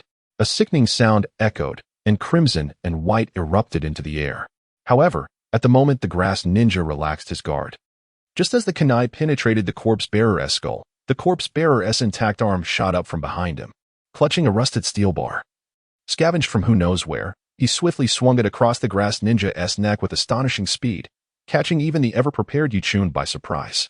Is such hand speed attainable by an ordinary person? Compared to some trained genin, it may not be lacking at all. Yuchun's mind stirred as he suddenly recalled the Baji Chong introduced by the bullfighting master within the game. If the physical techniques from reality could be carried into the game, then could the hand speed honed over many years in reality also be transferred into the game? The answer is undoubtedly obvious. The movements of the corpse bearer wielding the steel bar were succinct and efficient, devoid of any superfluous actions. That rusted steel bar resembled a surgeon's precision instrument, sharp and adept in the hands of a skilled practitioner. With this thought, Yuchun finally comprehended the corpse bearer's intent. He intended to use himself as bait, leveraging his years of cultivated hand speed to forcibly claim the life of a grassland scout. One must admit, the corpse bearer harbored ambitions that were rather grandiose. There exists an insurmountable chasm between ordinary individuals and ninjas. Whether that rusted steel bar could even graze the neck of a grassland scout was debatable. Even if it did inflict a wound, what would be the purpose? Yuchun furrowed his brow, finding the corpse bearer's reckless actions lamentable, just as Yuchun anticipated. At the moment the rusted steel bar grazed the grassland scout's neck, the scout's chakra erupted explosively, sending the corpse bearer's arm holding the steel bar hurtling away. How could an ordinary person's arm withstand such a chakra onslaught? The dislodged arm was mangled beyond recognition from the chakra's impact. Thud. The corpse bearer collapsed to the ground like a discarded sack. Meanwhile, the grassland scout's eyes gleamed with ferocity. His neck bore a wound from the rusted steel bar. Though shallow, it incited a fit of frustration within him. After venting his anger at the corpse bearer's body, he clutched his neck and swiftly disappeared into the dense forest. Observing this scene, Yuchun could not help but shake his head in exasperation. His lack of combat experience rendered him entirely unaware of the disparity between ordinary individuals and genuine ninjas. The corpse bearer's plan was indeed audacious and reckless. However, had his strength reached that of a genin, he might have genuinely succeeded in claiming the life of that grassland scout. After all, a player's demise incurs minimal loss, while a native of the ninja world faces true annihilation upon death. Something feels amiss. Yuchun intended to retract his tracking perspective but noticed the corpse bearer swiftly resurrecting in the revival hall. In his grasp remained the rusted steel bar. Yuchun's suspicion was piqued. This steel bar had apparently fallen into the dense forest. How could it reappear in the corpse bearer's hand upon resurrection? A spark of realization ignited in Yuchun's mind as he conjectured, could it be a weapon item? The game is replete with various weapon items, and some bound items indeed do not drop upon a player's death. It is no wonder Yuchen misjudged the situation. Who would have thought that a rusted steel bar could serve as a weapon? With a sudden impulse, Yuchen promptly accessed the attribute panel for the rusted steel bar. Title: Blade of Tetanus Quality, Ordinary Attack Power, 1-3, Tetanus. Inflicts 1 HP damage per second upon wounding an enemy, stackable, duration, 1 hour. Note: if the target's health falls below 30, it triggers Tetanus Frenzy, resulting in an instant death. Legend: it is said to have once been a legendary weapon. Upon examining the attributes, Yuchen could not help but smile. The luck of the corpse bearer seemed quite commendable. Previously, during a time rewind, he had witnessed the completion of a simple villager task. Little did anyone expect that such a straightforward task would reward a weapon. Though it may be an ordinary weapon, its accompanying debuff is indeed noteworthy. The tetanus effect not only stacks, but also guarantees an instant kill when the target's health dips below 30. This is somewhat extraordinary. If one possesses sufficient speed, continuously stacking debuffs on an enemy could lead to their demise in mere moments. Such formidable attributes seem improbable to be found in an ordinary weapon. Yuchen felt somewhat perplexed and chose to rewind time once more, scrutinizing the details before finally feeling reassured. The corpse bearer had not exploited any game bugs. Rather, he had undertaken a task that other players were reluctant to complete. At the western edge of Junin Village, there resided a senile old man who solicited assistance in locating a family heirloom. Initially, players eagerly rummaged through his dilapidated thatched cottage upon receiving this task. However, their efforts yielded no results. The old man, in his befuddled state, could provide no useful information. Consequently, a growing number of players failed to complete this task, labeling it as unachievable. The players entering the game this time were well prepared, having memorized strategies from online guides. In their quest for progress, they were even less inclined to undertake a task deemed impossible. The corpse bearer, by a stroke of fortune, found himself unable to secure any tasks upon entering the game. In resignation, he accepted this seemingly impossible quest. With patience, he meticulously searched and, to his surprise, discovered the blade of tetanus in a latrine just a few dozen meters from the thatched cottage. Yuchen's lips twitched as he murmured, "No wonder it is called the blade of tetanus. Its origin alone is extraordinary. It is hardly surprising that players within the game have yet to acquire this remarkable weapon." Whether the corpse bearer will share the relevant strategies online is no concern of Yuchen's. What piqued his interest more was what the corpse bearer intended to do next. By examining the properties of the blade of tetanus, Yuchen began to form a suspicion. Just as he anticipated, the corpse bearer, upon exiting the resurrection hall, dashed out of the village without a backward glance. The corpse bearer sprinted fiercely, plunging into the dense forest at the eastern edge of the village. The bodies from the earlier skirmish still lay sprawled on the ground. The bearer of corpses remained unflinching, crouching down to examine his own lifeless form. This scene struck onlookers as disconcerting and surreal. Nevertheless, the bearer maintained his composure, gesturing and probing at his own cadaver. Subsequently, he prostrated himself on the ground, meticulously scrutinizing the bloodstains that marred the earth. Before long, he sprang to his feet and dashed toward a specific direction within the dense thicket. Yuchen understood that the bearer was tracking the enemy's trail through the residual blood on the ground and its scent. However, his unrefined actions bore an uncanny resemblance to that of a hunting hound. The bearer moved intermittently. Whenever the trail grew cold, he would lower himself, sniffing the ground fervently until he unearthed a clue. Meanwhile, the grass-hidden scout, who had slain the bearer, clutched his neck and hurriedly retreated through the woods. He feared that the earlier commotion would attract the attention of Junin Village's pursuers. As he ran, an incessant itch plagued his neck, as if a worm were wriggling through the wound. At that moment, he had no time to tend to his injury and could only endure the discomfort while hastily relocating. After meandering through the thicket for an extended period, the grass-hidden scout finally halted. He swiftly retrieved a first aid kit, an essential item for scouts of his kind. From within the kit, he extracted a small porcelain vial. Upon uncorking it, a potent herbal aroma wafted into the air. As he inverted the vial, a viscous green liquid began to trickle forth.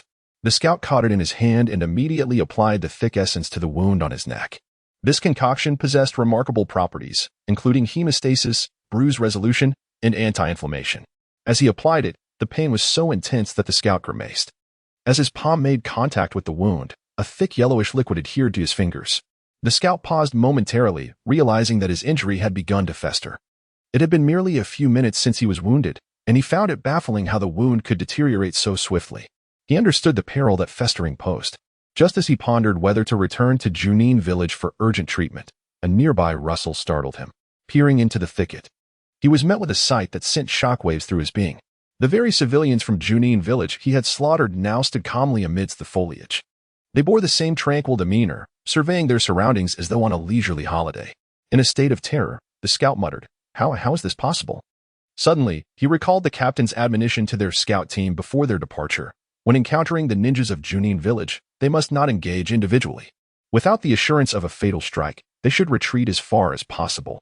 For Junin Village possessed the forbidden techniques of resurrection, their ninjas could rise time and again. And yet, one's life was singular and irreplaceable. The words of the captain echoed in his mind, yet the scene before him shattered his understanding of reality. He was able to accurately ascertain that the person before him was not a ninja. There were no signs of chakra, nor any understanding of ninjutsu or taijutsu. This individual was nothing more than an utterly ordinary civilian. When had the common folk of Konoha Village gained the ability to resurrect the dead? The Konoha scout shook his head vigorously, murmuring, No, it's an illusion. Everything is an illusion. Suddenly, a thought struck him, and he exclaimed with joy. Perhaps it's a twin brother? Yes, that must be it. The Konoha scout comforted himself with this notion. The corpse bearer, having tracked his quarry to this point, flared his nostrils, searching for clues in the air. Soon, his expression brightened as he lunged towards a large tree. The Konoha scout, hidden behind it, realized his cover had been compromised. Gritting his teeth, he gripped his kunai tightly and, with a swift movement, charged directly at the corpse bearer's face. The corpse bearer did not flinch, his arm turned, and a rusted steel bar appeared in his hand. Upon seeing this bar, the Konoha scout involuntarily shuddered. To avoid being cut again, he concentrated all his chakra into the kunai before launching it. In a flash, the kunai pierced the corpse bearer's face. The chakra accumulated on the kunai erupted with a forceful explosion.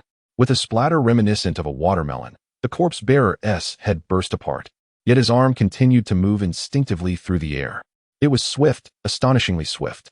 The rusty steel bar left behind a trail of afterimages. Even as the Konoha scout desperately attempted to evade, the bar still left shallow wounds on his shoulder and arm. As he gazed upon the lifeless body on the ground, confirming the absence of any life, he hastily made his escape. This time, he could not afford to express his emotions. However, in this familiar thicket, for reasons unknown, he found himself unable to locate the way out. His arm and shoulder itched unbearably, lowering his gaze. He saw the wound on his arm rapidly changing from red to black, then from black to yellow. In just a few short minutes, the wound had begun to fester. It dawned on the Konoha scout that the rusty steel bar had likely been coated in poison. With this realization, his desire to flee intensified. He urgently sought his companions. Finding no way out was inconsequential. As long as he could locate his comrades, he would still have hope. Naturally, the wound was merely infected with tetanus, and the skilled ninjas of Konoha Village could easily remedy it. However, the Konoha scout did not find his companions. Instead, he encountered the relentless corpse bearer once more. This time, he dared not underestimate the threat and immediately employed a long-range ninjutsu to incapacitate the corpse bearer before making a hasty retreat. He now confirmed that this relentless being was undoubtedly a ninja, a special kind of ninja. The Konoha scout recalled his captain's admonition when faced with an overwhelming foe. Fleeing was the best strategy for survival. Yet, this accursed forest seemed to conspire against him today. No matter how he tried to escape, he could not find an exit. In a bewildering twist of fate, he found himself lost amidst the dense forest he knew so well. The scout, filled with profound sorrow, felt his wounds worsening with every futile maneuver. In desperation, he retrieved his signaling device and blew his whistle. The mournful call of an owl echoed through the woods. Through coded signals, he conveyed his resolve to face death. He ceased fleeing and confronted the relentless corpse bearer. Time and again, he struck down his assailant, yet within minutes, the man reappeared, as persistent as a stubborn leech. Initially, the scout managed to repel the corpse bearer with his strength, retreating unscathed. However, as time wore on, whether due to his injuries or a disheartened spirit, his movements grew increasingly sluggish. With each skirmish, he bore more wounds. The corpse bearer's blade grew sharper and more precise with every encounter, often inflicting fresh cuts upon the scout. The rapid evolution of the foe impressed Yi Chun, who had been observing for some time. Ultimately, the scout awaited a rescue that never came. His body was a tapestry of wounds, festering and severe. After an hour of relentless debilitation, he succumbed to excessive blood loss, triggering a fatal bout of tetanus. Meanwhile, the gravely injured corpse-bearer was not idle. With his remaining arm, he wielded the rusted blade, striking accurately at the joints of the scout's lifeless form. A true professional. He swiftly dismembered the scout's corpse with brutal efficiency. The scene was so gruesome that it caused Yichin to feel physically ill. Yet, the corpse-bearer continued relentlessly, his blade revealing the shadows of a practiced technique, swift, lethal, cold-blooded, and precise. Ultimately, the corpse-bearer too succumbed to his injuries and collapsed lifelessly. However, he had the potential for resurrection, unlike the unfortunate scout. The scout's inability to escape the forest was orchestrated by Yichin, who remained an invincible presence in Junin Village. Through remote manipulation of the terrain via the system, he effortlessly ensnared not only the ill-fated scout but also his companions. This was the sole action Yichin had taken. After all, for an ordinary civilian to defeat an elite shinobi was nothing short of a fantasy. In the span of an hour, the corpse-bearer was slain a dozen times, yet each time, he reappeared before the scout, a principal cause of the latter's complete breakdown. In summary, Yichin admired the indomitable spirit of the corpse-bearer, which inspired him to intervene. Thus, another formidable warrior was added to Yichin's list of interests. Upon the corpse-bearer's revival and return to the village, Yichin lifted the forest restrictions.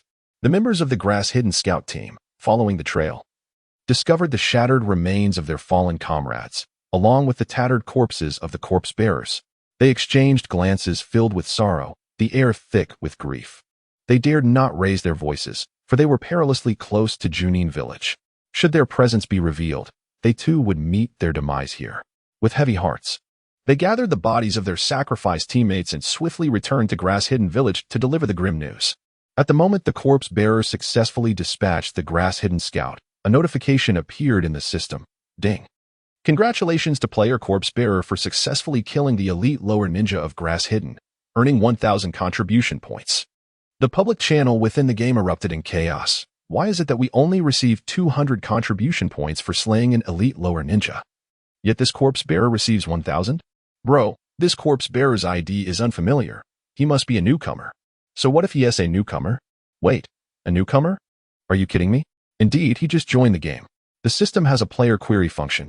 Check it for yourself. Wow, he really is a commoner? How could a commoner possibly kill an elite lower ninja? That is outrageous. If this game allowed cheating, it would have lost its balance long ago. It wouldn't be running smoothly like it is now. Could it be that he just swooped in for the final blow? That is a possibility. Hey, does anyone know if this newcomer named Corpse-Bearer was part of a team? No, I've never seen this person. I think I saw him leave the village alone. Amidst the lively chatter, another system notification emerged. Ding. Player Corpse-Bearer has uploaded his self-developed taijutsu, the bone-cleaving blade, which has been rated as C-class, earning 500 contribution points. Ding. The C-class bone-cleaving blade is now available in the marketplace. Players can exchange their contribution points for it.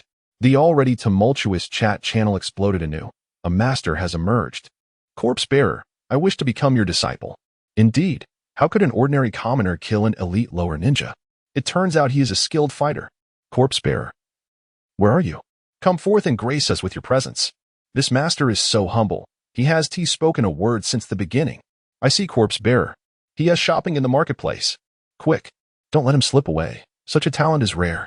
A multitude of players surged towards the marketplace, surrounding it in a frenzy. Where's the master? Come and say a few words. Master, from this day forth, I am your follower. Master, how did you develop your taijutsu? Please share your insights.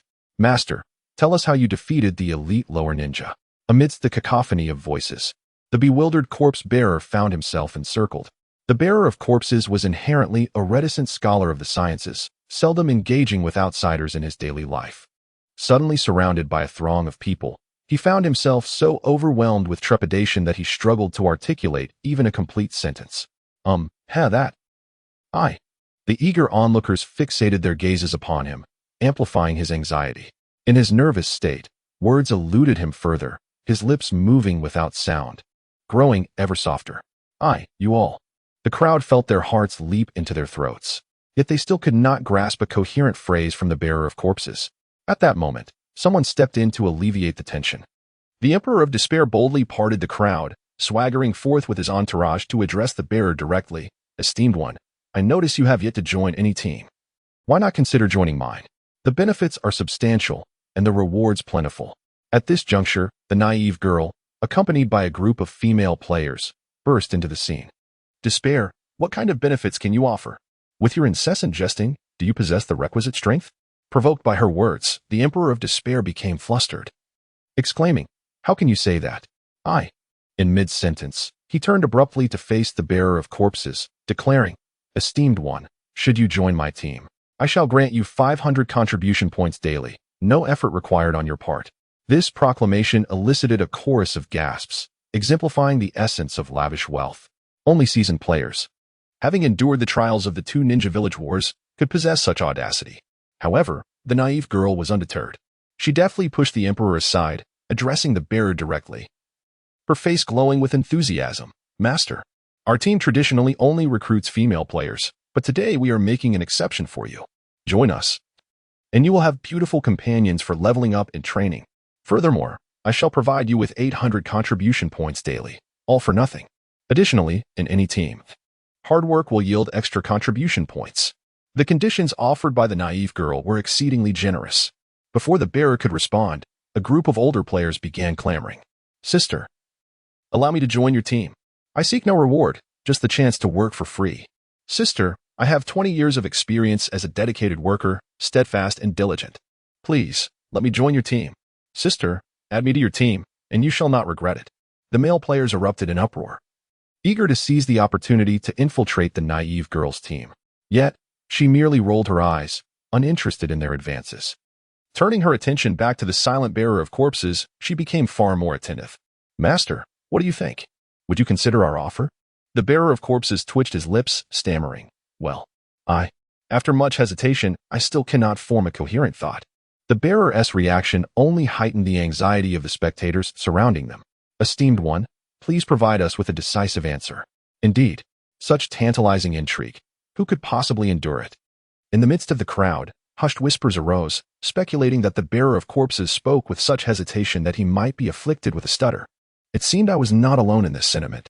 The esteemed individual, possessing remarkable capabilities, faced a significant obstacle in engaging with others, a lamentable predicament indeed.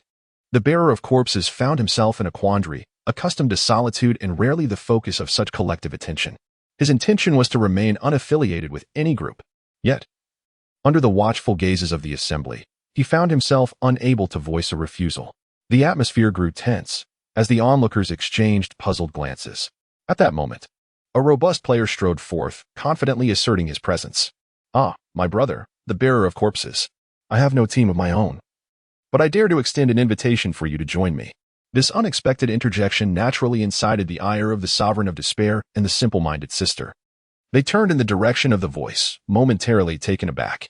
The newcomer was none other than the rarely seen bullfighting master, a figure known to accompany teams in the wilderness.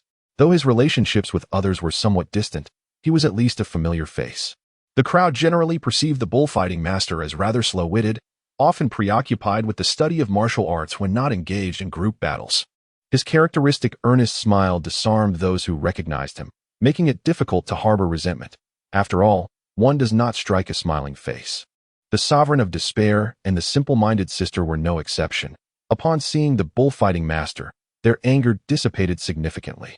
Yet, rather than indignation, their curiosity was piqued. What could have prompted this normally reticent giant to actively seek companionship today? The bullfighting master soon alleviated their doubts with an explanation. "I have heard of your self-developed sword techniques. Truly remarkable. To be frank, I am an enthusiast of martial arts in real life. When I discovered that I could incorporate my real-world skills into this game, my joy was boundless." As he spoke, the earnest smile on the bullfighting master's face deepened, though it soon faded into a frown. "Regrettably, it seems that the other players have little interest in martial arts.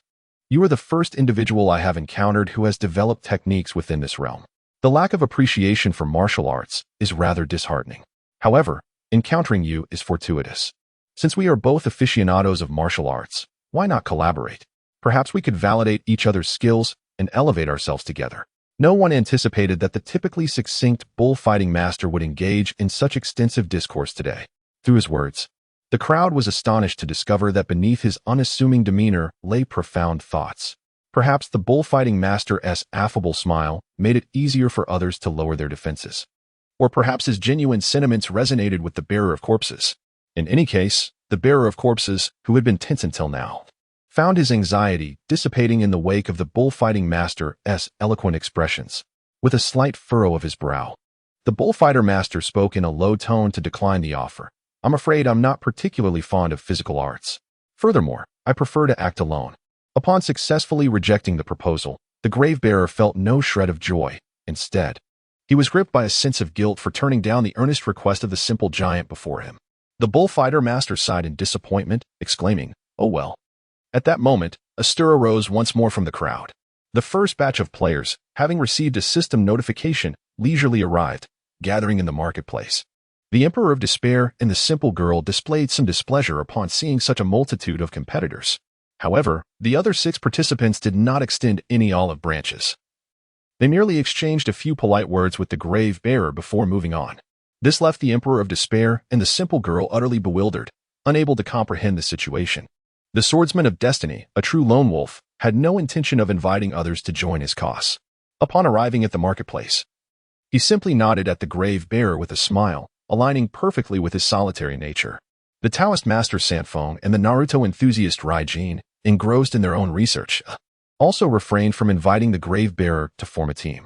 Their willingness to momentarily set aside their work to engage with the grave bearer spoke volumes of their respect for him. The remaining 3 were casual players, each with their own teams, yet they only sought to become acquainted with the grave bearer before moving on. The 9 individuals exhibited varied attitudes, yet all shared a profound respect for the esteemed grave bearer. As the grave bearer stammered through a few pleasantries with the others, he prepared to take his leave. At that moment, the bullfighter master pursued him a few steps, persistently insisting, "Grave bearer brother, please reconsider. Teaming up with me would be the most efficient choice." Having parted the crowd, the grave bearer abruptly halted, his eyes sparkling with intrigue. He turned back with a light-hearted smile and replied, "Very well, let us join forces. I happen to have a plan that is difficult to execute alone." The bullfighter master had merely been making a tentative attempt to retain him. Yet the grave bearer's swift acquiescence left him momentarily bewildered. Oh. Grave bearer brother, what is your plan? I promise to cooperate, he exclaimed. The grave bearer nodded with a smile, but refrained from elaborating. The 2 walked side by side out of the marketplace, heading towards a less crowded area. After observing for some time, Yi Chun, stirred by curiosity, adjusted his perspective and closely followed the pair. He was eager to uncover the reason behind the grave bearer's sudden change of heart, sensing that something significant was afoot. Shifting his viewpoint, Yi Chun watched as the grave bearer and the bullfighter master exited the marketplace, heading towards the western edge of the village. From their trajectory, Yi Chun began to piece together some information, intensifying his curiosity. "Grave bearer brother, where are you taking me?" Upon exiting the marketplace, the bullfighter master incessantly chattered, eager to cultivate a swift camaraderie. However, the corpse bearer remained taciturn, fixated on the path ahead. After exhausting his attempts to engage, the bullfighter master decided to shift the conversation's focus. Fortunately, the corpse bearer finally spoke, revealing a quest to locate a family heirloom. The bullfighter master, perplexed, queried, "Is this the task labeled as unachievable online?" The corpse bearer nodded affirmatively, stating, "Follow me. I shall guide you to the precise location of the quest objective." Intrigued, the bullfighter master inquired, "Surely, the reward for such a task must be substantial?" The corpse bearer personally led him to undertake this assignment. To the bullfighter master, this task appeared to be quite extraordinary. The corpse bearer continued on his path without raising his gaze, cryptically replying, "You'll find out once we arrive." The bullfighter master, momentarily rendered speechless, hastened to keep pace. Eventually, they arrived at a rudimentary latrine at the village's western edge. With a perplexed expression, the bullfighter master remarked, "Brother corpse bearer, you cannot be suggesting that the quest objective lies within this latrine?" The corpse bearer decisively nodded. The bullfighter master's complexion shifted to a hue reminiscent of liver. He intended to voice further objections, but the corpse bearer thrust him into the latrine. Enduring the foul stench, the bullfighter master retrieved a rusted steel bar from within. Subsequently, they sought out a bewildered old man to complete the quest. Upon successfully acquiring the tetanus blade, the bullfighter master, with visible disdain, attempted to pass the weapon to the corpse bearer. "Brother, I prefer to fight barehanded. This weapon is not suited for me."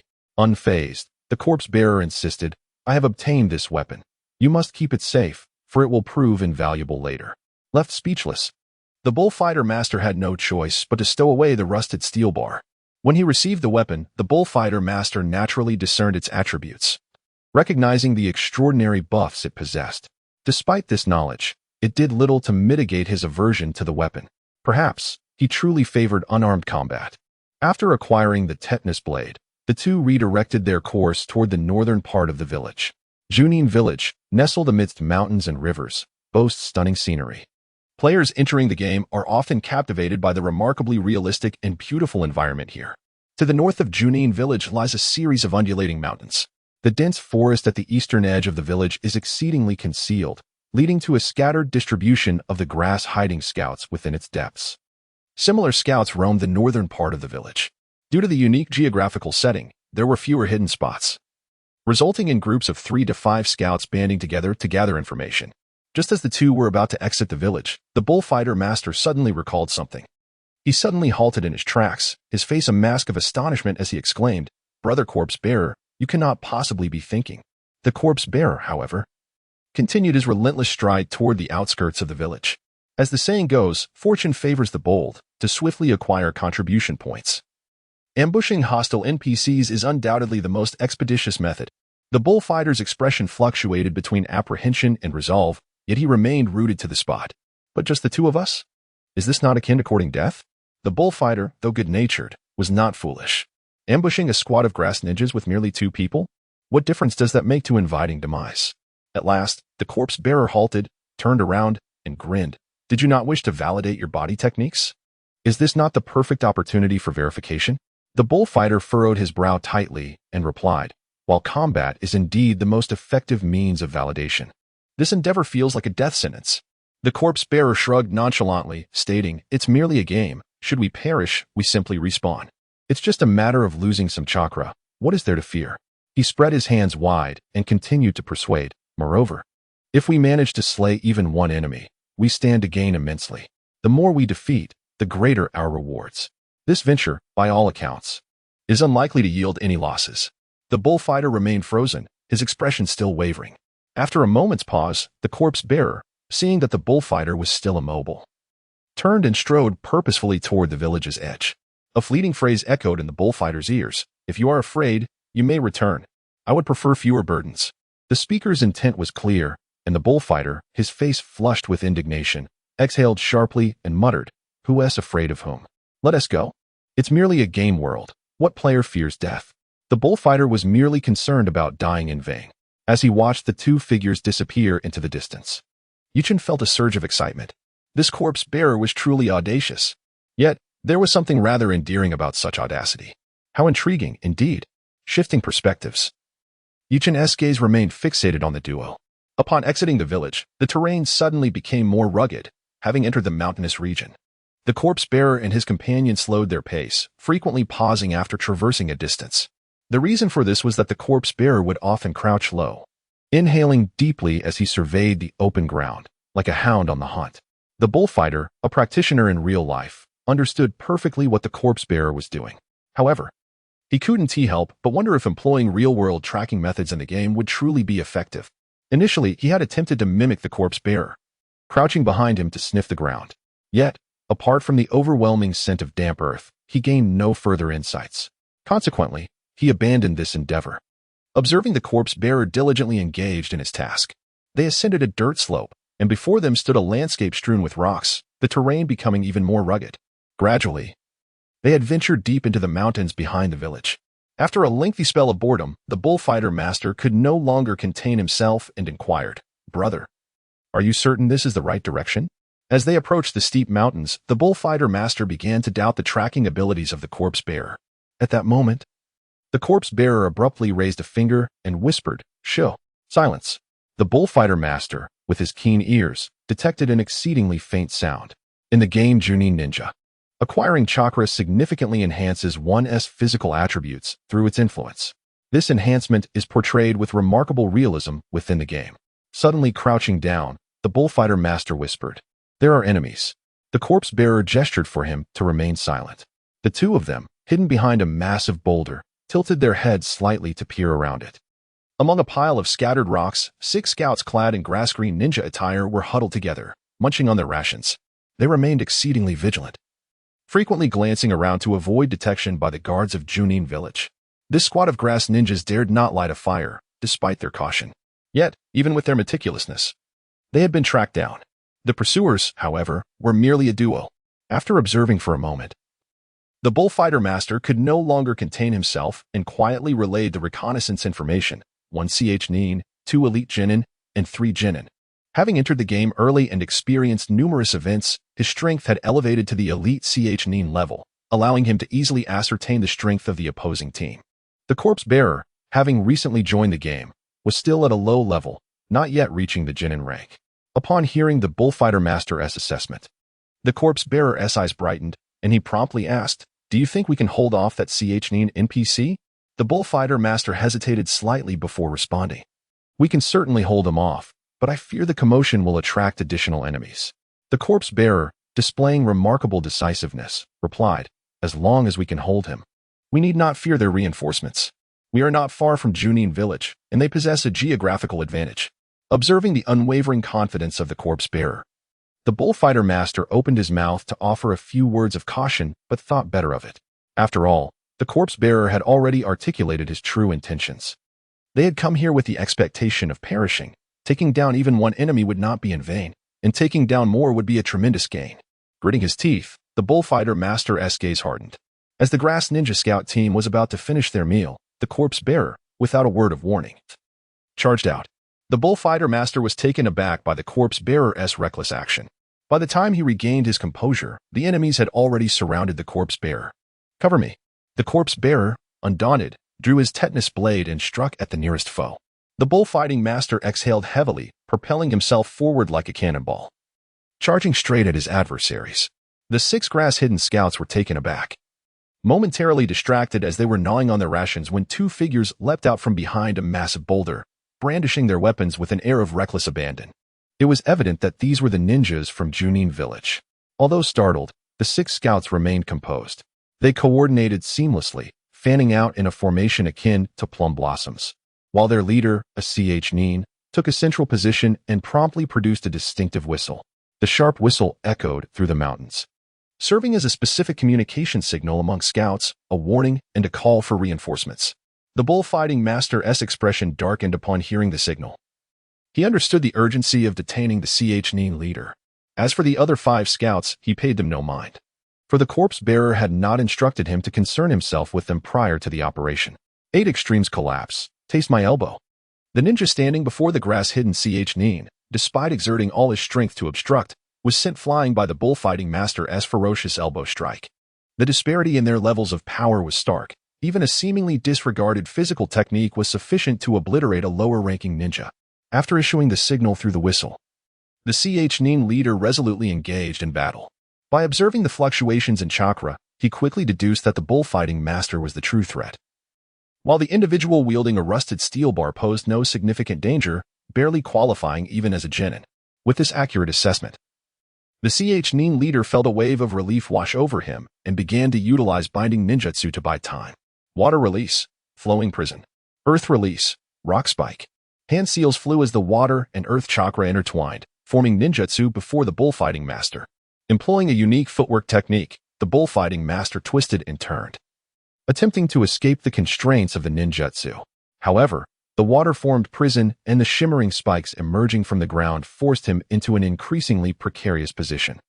This exemplifies the advantage of ninjutsu. While physical techniques require proximity to the target to be effective, ninjutsu can be cast from a considerable distance, given ample chakra. It is no wonder that physical techniques are often undervalued by most ninjas. Though the bullfighting master was in a dire predicament, he had not yet been ensnared. In contrast, the situation was markedly different for the corpse bearer. His abilities did not even reach the level of a genin, and surrounded by 5 genuine ninjas, evasion was a distant fantasy. Nevertheless, the corpse bearer was not inclined to dodge. Clutching the tetanus blade, he recklessly slashed at the nearest foe. Ignoring the swiftly approaching ninjutsu and shuriken, he chose to disregard them entirely. Consequently, after barely inflicting a wound on his enemy, the corpse bearer was struck directly by the ninjutsu. The kunai, infused with a sharp aura, pierced through his chest. Yet, the bearer of the corpse, with remarkable speed, wielded the rusty blade with deadly precision, striking at the target's vital points. The technique of the bone-slicing knife emphasizes swiftness, accuracy, and ferocity, evolving from surgical methods. Thus, the blade's technique is akin to that of a surgeon, precise and incisive. However, the bearer of the corpse possessed a frail constitution. After enduring a siege, he began to falter. "Hold on. We must hold on," he bellowed as he collapsed.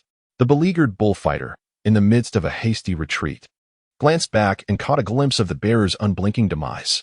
With no strength left to voice his frustrations, he exerted every ounce of energy to stall for time, hoping the bearer would swiftly revive and return. Indeed, the bullfighter was a formidable presence among the elite, yet he preferred physical techniques in combat. When compared to lowly ninjutsu, basic martial arts offered little advantage. Of course, the disparity was stark when pitted against advanced techniques. At this moment, the bullfighter found himself cornered and beleaguered by the grass ninja reconnaissance team. Despite possessing a significant advantage in strength, two fists could ultimately not contend with four hands. The ongoing battle had seen him pressed back by 6 grass ninjas, and he was on the brink of collapse, just as the bullfighter seemed unable to withstand any longer. The bearer of the corpse, wielding the rusty blade, arrived belatedly. Without hesitation, he charged into the fray, targeting the previously wounded grass ninja. His unique blade technique was swift and fierce. The grass ninjas had come to recognize the bearer's strength when he fell, so his re-entry into the battle elicited little concern from them. To them, a mere commoner, not even worthy of being classified as a low-level ninja, was not worth their attention. In contrast, the bullfighter, who was being relentlessly pushed back, posed a significant threat. However, this very disregard cost one grass ninja his life. The grass ninja, struck by the bearer's blade, did not evade but attempted to reinforce his defense by channeling Chakra. Yet, as the bearer struck, he too faced the backlash of that protective Chakra. Undeterred, the bearer continued his vicious assault, even as the Chakra inflicted wounds upon his arm. Despite the injury to his right arm, he switched to wielding the rusty blade with his left. When his left hand was likewise rendered incapable of holding the weapon, he resorted to gripping the hilt with his teeth. Remarkably, regardless of which part of his body he utilized to wield the rusty blade, the bearer was able to unleash the full extent of his technique. As his body accumulated numerous wounds, the grass ninja began to sense something amiss. He felt his movements growing sluggish, as if his very strength were being siphoned away. Even more terrifying was the sensation emanating from his lacerations. An itch and pain akin to countless insects crawling upon him. The scratched grass scout lowered his head to inspect, and was horrified to discover that the wound he had previously dismissed was now festering. In a state of panic, the grass scout concentrated all his chakra and forcefully hurled the unassuming corpse bearer before him away. The corpse bearer fell to the ground like a deflated sack, lifeless. The struggling bullfighting master, witnessing this, turned pale as ash. He had believed that the corpse bearer, capable of facing the grass scout alone, must possess some extraordinary abilities. His endurance until now was to witness the corpse bearer's counterattack against the 6 grass scouts.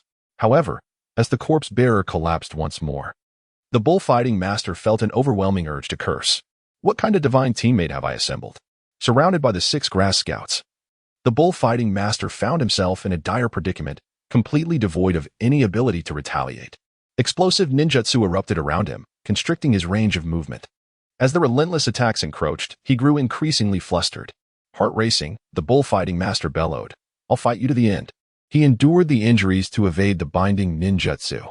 With a powerful elbow strike, he collided with the sluggish grass scout, his only viable target at that moment. The grass scout was sent flying by the bullfighting master's brute force, spewing forth a mouthful of black blood midair, before collapsing lifelessly. Notification: congratulations to the player, the corpse bearer, for successfully killing a grass lower ninja, earning 500 contribution points. The severely injured bullfighting master stared in disbelief, eyes wide. What? Why? Before he could unravel the mystery, he was engulfed by a chaotic wave of flames, surging rock pillars, and viscous torrents of water. In a bewildering twist, he found himself resurrected in the resurrection hall, only to be greeted by the smiling visage of the corpse bearer. Despite the tumult of anger and confusion roiling within him, the bullfighting master's good nature prevented him from exploding in rage immediately. Sensing the bullfighting master's unfriendly gaze, the corpse bearer seemed to read his thoughts and replied with a grin, "Hold on, I'll explain on the way." With that, the corpse-bearer hastily exited the resurrection hall. The bullfighting master, conflicted, hesitated for a moment, then followed suit. Instead of leaving the village immediately, the corpse-bearer headed straight for the marketplace.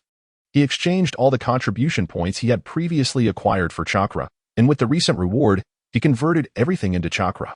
Although he had lost some Chakra due to his 2 deaths, the total amount within him had reached the level of a lower ninja. High risk indeed signifies high reward. And the corpse-bearer demonstrated this truth through his actions. Within less than a day of entering the game, he had attained the power of a lower ninja. Would other players not be left awestruck? The transformation in the corpse-bearer's strength was keenly observed by the bullfighting master, whose expression turned inquisitive. "Oh, you've already become a lower ninja?" The bearer of corpses chuckled, expressing gratitude for the substantial cooperation of the bullfighting brothers. The master of bullfighting let out a disdainful hum, his irritation intensifying within. The bearer of corpses continued his pace, exiting the marketplace, and once again headed north towards the village. Noticing the master of bullfighting lagging behind, he paused and called out, "Why are you dawdling, brother bullfighting? Let us go." Unable to contain himself any longer, the master of bullfighting retorted with a harsh tone, "You've taken all the benefits for yourself. Do you think I am a fool?" The bearer of corpses faltered for a moment, but quickly grasped the source of the master's displeasure. He approached with patience and said, "Do not be upset. I will let you deal the finishing blows in the future. I am merely here to assist you." The master of bullfighting furrowed his brows, his tone growing even more unkind. "It's not that I care about the rewards, but it's about our cooperation." The master, being inherently kind-hearted, refrained from voicing harsher words, even in his anger, displaying remarkable restraint. The bearer of corpses, having little experience in communication, felt the burden of explaining himself. Misunderstood by the master of bullfighting, he racked his brain for an explanation. "Brother bullfighting, I understand your displeasure. Before we proceed, allow me to clarify." Then, the bearer of corpses laid bare his true thoughts, revealing the unique method of execution used by the tetanus blade, as well as his strategy of exchanging blood for blood. Upon hearing this, the master's expression softened considerably. "So, you risked your life to eliminate the grass-hidden scouts like this?" The bearer of corpses nodded resolutely and replied, "Indeed." The master of bullfighting inhaled sharply and remarked, "Well, you are formidable." Through the unique mechanism of the tetanus blade, he demonstrated a fierce determination to secure contribution points even at the cost of repeated deaths. The bearer of corpses was undoubtedly a formidable and chilling character. The master of bullfighting sincerely admitted, "I concede, I underestimated you." Shifting the conversation, he continued, "Brother bearer of corpses, I believe your strategy requires some refinement. It could yield even greater results with less effort." The bearer of corpses brightened at this suggestion. "Oh, brother bullfighting, what insights do you have? Please, do share." The master of bullfighting replied earnestly, "According to your original plan, continually resurrecting to ensure the enemy's demise is indeed a case of turning the tables and reaping substantial rewards. However," he paused, his brows knitting together as he contemplated before resuming, "repeated deaths accumulate penalties, which can lead to significant losses. This situation might be improved." The bearer of corpses, now visibly excited, pressed on, "What improvements do you suggest? Speak plainly, brother bullfighting. If it proves effective, I would gladly share half of the subsequent rewards with you." The master of bullfighting waved his hand dismissively and stated, "As I mentioned before, I am not overly concerned with those rewards. You need not share the gains with me. In my view, engaging in fierce combat with the enemy, trading blood for blood, is not inherently wrong. However, it is entirely possible to minimize fatalities during such encounters." The corpse-bearer's eyes brightened with intensity as he eagerly inquired, "Is there a method to reduce the frequency of death?" The bullfighting master chuckled amiably. His tone relaxed. "During our previous skirmishes, I observed your formidable swordsmanship. Your reckless approach, while undeniably ferocious, seems wholly unnecessary from my perspective. You could certainly employ your agility to evade certain injuries. This would not only enhance your survival rate but also significantly increase your opportunities for finishing blows, would it not?" Upon hearing this, the corpse-bearer furrowed his brow, murmuring, "Agility?" The bullfighting master, finally speaking on a subject of expertise, beamed with enthusiasm. "Indeed, agility is essential. It can be regarded as a form of martial arts within the game. Through purposeful footwork, one can evade the enemy's strikes, greatly improving one's chances of survival." The corpse-bearer's frown deepened as he candidly remarked, "But I do not comprehend this concept of agility. The bullfighting master grinned widely, thumping his chest. Fear not. My friend, I assure you, your fierce swordplay, combined with agility, will yield exceptional results. The corpse bearer retorted, somewhat exasperated. What good is your knowledge if I cannot? Before he could finish, the enthusiastic bullfighting master interjected. I can teach you. The corpse bearer regarded him with skepticism. Are you certain you can help me master agility in such a brief period? The bullfighting master shook his head earnestly. Naturally. That is not feasible. However, did you not state that combat is the best means of validation? The fact that you have devised your own sword techniques indicates you possess commendable martial talent. Besides, according to your plan, you will be resurrecting and fighting repeatedly. Why not seize this opportunity to refine your agility? It would indeed constitute an enhancement of your skills. The corpse bearer pondered this for a moment before vigorously nodding. You make a valid point. I shall learn agility from you. When it comes to his area of expertise, the bullfighting master became exceedingly animated, passionately detailing the intricacies of footwork while demonstrating the movements. The corpse bearer, diligent and earnest in his efforts, truly absorbed the teachings. To the bullfighting master's delight, the corpse bearer exhibited a semblance of martial talent. After merely explaining a few sets of movements and providing guidance, the corpse bearer was able to keep pace. Following several repetitions, he was already practicing independently with considerable proficiency, which thrilled the fervent martial enthusiast. My friend, you genuinely possess a talent for martial arts. Where do you reside in reality? Perhaps we could meet offline and spar together? Having only just met. The notion of two grown men meeting in person sent a chill down the corpse bearer's spine, prompting him to decline repeatedly. Well, it's not that I possess any talent. In truth, this is intrinsically linked to the nature of my profession, although the paths may differ. The techniques I have mastered in my craft are akin to the knife skills I have honed through relentless practice. As for the movement you demonstrated, it resembles the stance I maintain while engaged in my daily work. I do not possess an extraordinary talent. Rather, I believe that diligence can compensate for a lack of innate ability. However, the bullfighting master shook his head with a serious expression, stating, diligence is indeed a form of talent. My brother, there is no need for self-deprecation. Observing the bullfighting master's insistence, the corpse bearer chose not to elaborate further. As they walked side by side, they confirmed each other's thoughts, exiting the village in an unusual manner. In contrast, Junin, who was observing everything from the shadows, felt the utmost delight. Whether it be movement or blade techniques, as long as these skills are mastered by the recruited players, they can be assimilated through the system feedback. Who could possibly complain about having an abundance of skills? Others may overlook physical techniques, but the experienced Junin remains acutely aware of their significance. In high spirits, Junin watched the two individuals continuing northward, finding them increasingly agreeable to his gaze. Gradually, the terrain began to undulate once more. During this process, the corpse bearer had already acquired several sets of footwork. While his movements may have initially lacked finesse, through the crucible of battle, they would soon become ingrained in his memory. The two arrived at the rocky outcrop where they had previously engaged in combat. The 5 grass-hiding scouts had vanished from sight. Given the proximity to Junin Village, the earlier skirmish had undoubtedly drawn attention. It was prudent to relocate at this juncture. The corpse bearer ceased his practice and crouched low once again, starting to sniff the ground intently. This time, the bullfighting master refrained from further comment. After all, it had been the corpse bearer's keen sense of smell that had previously led them to their enemies. After a moment of sniffing, the corpse bearer rose and pursued a particular direction. The bullfighting master followed closely behind, swiftly maneuvering up the gradually rising hillside. After some exploration, they finally caught up with the team of grass-hiding scouts once more. Perhaps due to previous signals, the team, which had lost one member, was now accompanied by 2 additional scout teams. Consequently, it had transformed into a squad of over a dozen scouts. The bullfighting master remarked, somewhat exasperated, "Isn't this a bit too many?" To which the corpse bearer replied with evident excitement, "The more, the merrier. This allows us to unleash our full potential." The bullfighting master cast a bemused glance at the exuberant corpse bearer. He could hardly fathom that this taciturn yet cunning individual was, in fact, a fervent combat enthusiast. Maintaining his enthusiasm, the corpse bearer whispered, "Brother bullfighting, I must offer you a few reminders. What lies ahead is a brutal clash, not a mere exhibition of martial skills. To vanquish our foes, we must employ every means at our disposal. Each enemy we eliminate is a victory for us." The bullfighting master understood precisely what the corpse bearer meant. His own methods had indeed been too pristine, akin to engaging in a friendly spar. Although he possessed some ninjutsu techniques, he disdainfully refrained from utilizing them. The tetanus blade, too, exuded a similar aura. He perceived these items as mere externalities, unworthy of his attention.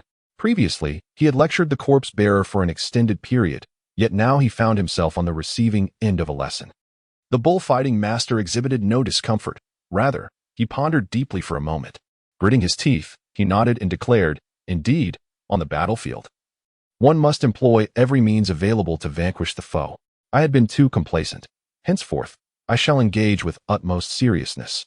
The corpse bearer, pleased to have successfully shifted the bullfighting master's perspective, nodded appreciatively.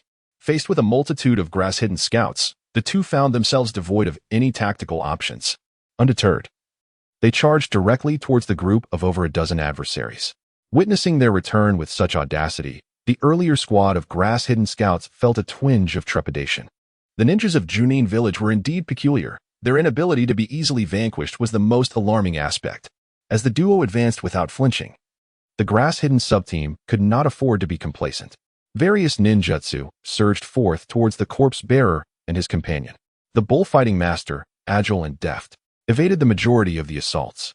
True to his word, he refrained from relying solely on taijutsu in combat. As he surged forward, chakra flared from his hands, rapidly coalescing into spheres. Two Rasengan hurtled towards the enemy ranks. The grass-hidden scouts swiftly scattered, narrowly avoiding the explosive descent of the Rasengan. The bullfighting master's agility allowed him to dodge most attacks, but the corpse bearer was not so fortunate. His grasp of body techniques was still rudimentary. Despite his efforts to twist and turn, he could not evade the incoming ninjutsu. In an instant, his ankle was ensnared by a torrent of water, his arm bound by wooden vines, and a massive boulder pressed down upon his back. His movements were severely hampered, and the corpse bearer found himself in a dire predicament. Meanwhile, the bullfighting master, due to his formidable prowess, naturally drew the brunt of the enemy's fire. Under the watchful gaze of the corpse bearer, he danced through the onslaught with remarkable finesse. Although he could not evade all attacks, rendering his efforts increasingly desperate. The sight of his fluid movements amidst the hail of projectiles struck the corpse bearer as the battle raged on. The reason for the bullfighting master's enduring presence became evident. He adeptly retreated while simultaneously engaging the enemy. In the shadows, while some operated in plain sight, others lurked unseen. The corpse's bearer circled back onto the battlefield after a brief withdrawal, reappearing directly behind a grass village scout. With the tetanus blade in hand, he unleashed a strike imbued with a thin layer of chakra energy, enhancing the otherwise dull blade with a hint of sharpness. His prowess had elevated him to the rank of a lower ninja, granting him a fighting chance against his equally ranked target. His movements now were increasingly elusive, making detection challenging, a pivotal factor in his successful ambush on the grass scout. With a sharp sound, the tetanus blade plunged deeply into the enemy's body. Alas, the unfortunate soul struck by the blade barely had time to let out a pained cry before the follow-up strike found its mark. The speed was astonishing. The blade technique, honed by the corpse's bearer, was not only ruthless but also defined by its swiftness.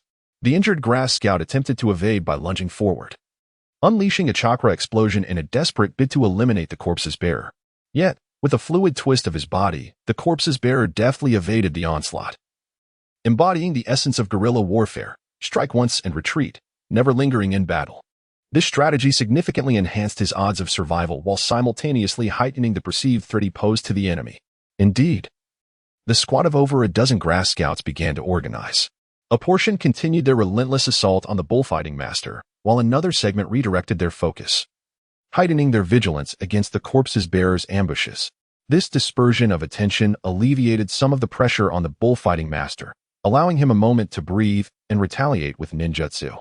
The interplay between the obvious and the concealed gradually manifested a harmonious synergy.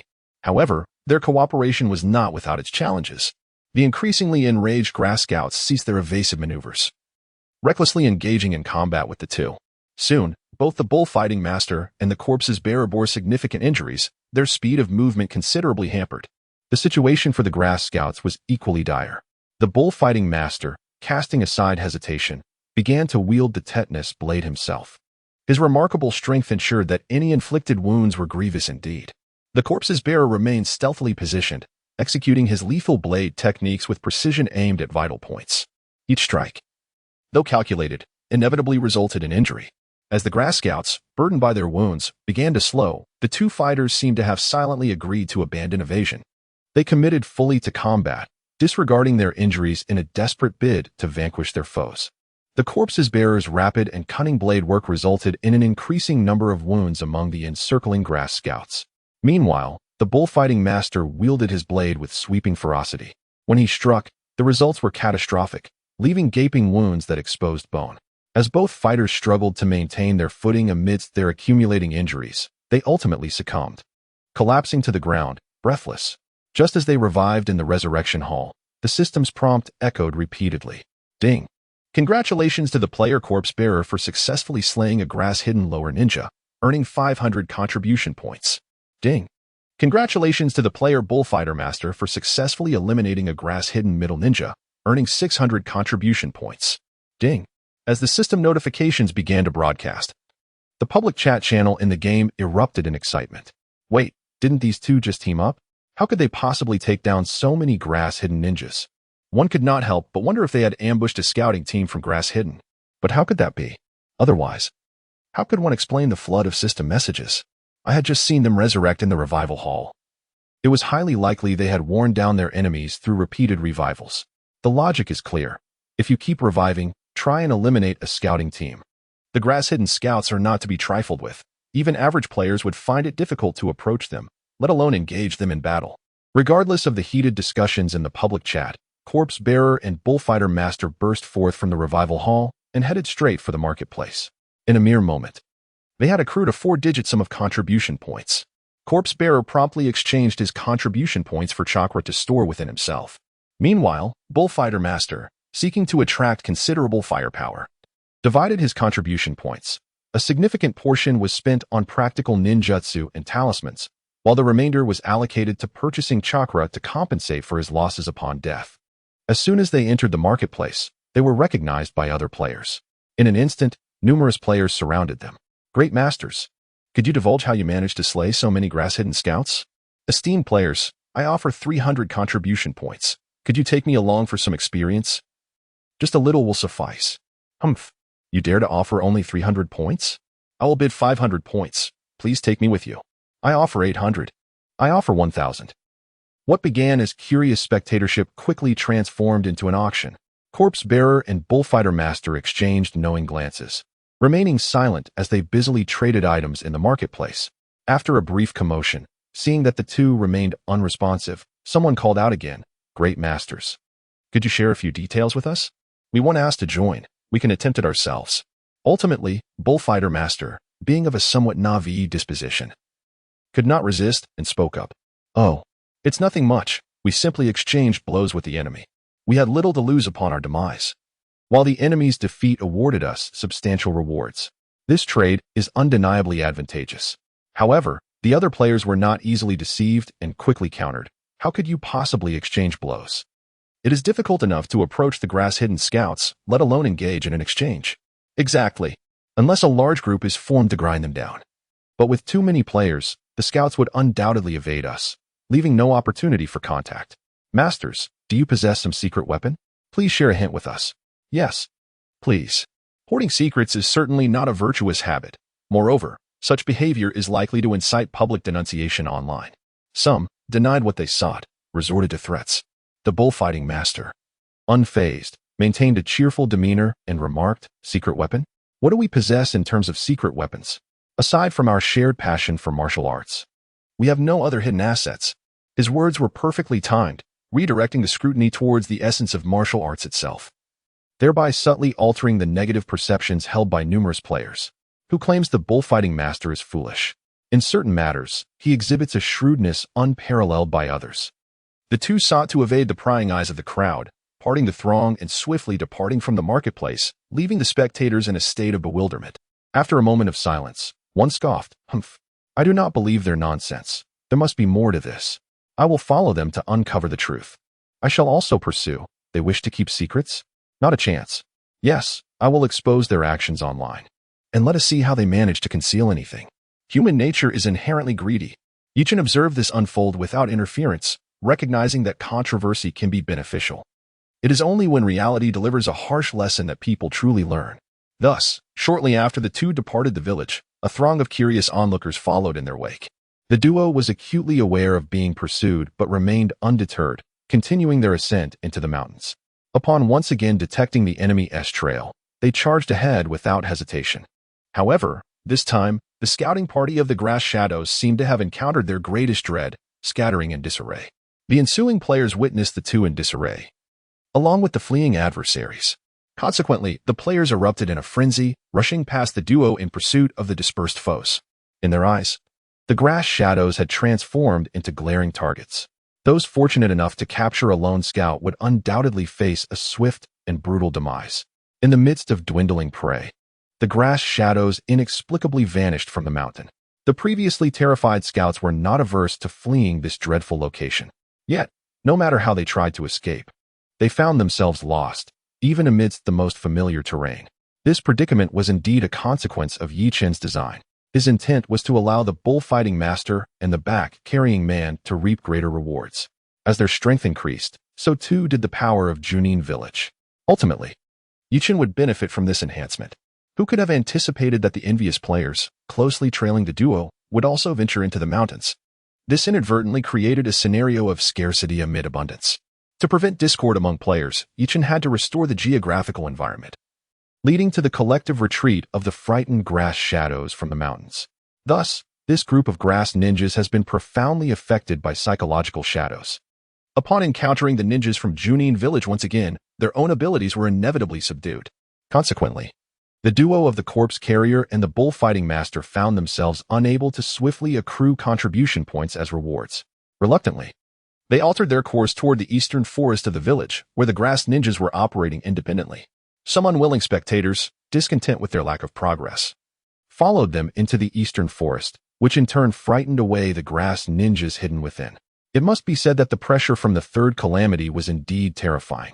With no viable targets to engage, the corpse carrier and the bullfighting master had no choice but to relocate and engage the less intelligent wild creatures instead. As they mutually validated their skills, their prowess was rapidly enhancing. The spectators, seeing little reward for their efforts, decisively abandoned their pursuit. Meanwhile, Yi Chen, who had been observing for some time, found it dull and shifted his gaze. The previously monitored Yangmo master had recently become particularly active, his eloquence naturally attracting a considerable following. Most importantly, the plans he had previously articulated had begun to yield results. Under his guidance, many players willingly offered assistance to the veteran players. As the saying goes, one does not strike a smiling face, especially when helping veterans with the mundane tasks they had grown weary of. With assistance, the veteran players graciously accepted help. Subsequently, a mere transfer of a small reward sufficed, leading to mutual satisfaction. Furthermore, the relationships between new and veteran players became more familiar and amicable, having successfully earned his first bucket of gold. The Yangmo master took his followers to the marketplace for a shopping spree. Naturally, with their initial contribution points being limited, careful budgeting was essential. However, the Yangmo master had meticulously calculated even the allocation of these early contribution points. He clearly outlined which items should be purchased at the onset. With a list in hand, dozens of players, seemingly carved from the same mold, came into existence. Thereafter, the Yangmo master, accompanied by his followers, commenced the implementation of the second phase of his plan. Armed with a foundation of chakra and ninjutsu, they began to form teams to tackle monsters. Although the early wild creatures were indeed ferocious, sheer numbers prevailed. Moreover, under the Yangmo master's strategic guidance, the new players devised countless tactics for ambushing the wild monsters. At this juncture, frequent communication with veteran players was still necessary for monster hunting. With the foundation laid, the rapport between both parties remained amicable. After collecting a portion of protection fees, the veteran players readily allowed some wild creatures to be available for the new players to level up. When necessary, the veterans could also step in to handle more formidable foes. With comprehensive support and services, both sides were highly satisfied. Witnessing such harmonious relations, Yi Chen nodded in approval. As contribution points accumulated, the strength of the new players was rapidly on the rise. At this juncture, the master of strategic intrigue found himself dissatisfied with the current pace of accumulating contribution points. He summoned his followers, gathering them for a clandestine meeting. Brothers, he began, given our current trajectory, The speed at which we acquire contribution points is insufficient. His devoted followers eagerly spoke up. Master, please share your plans.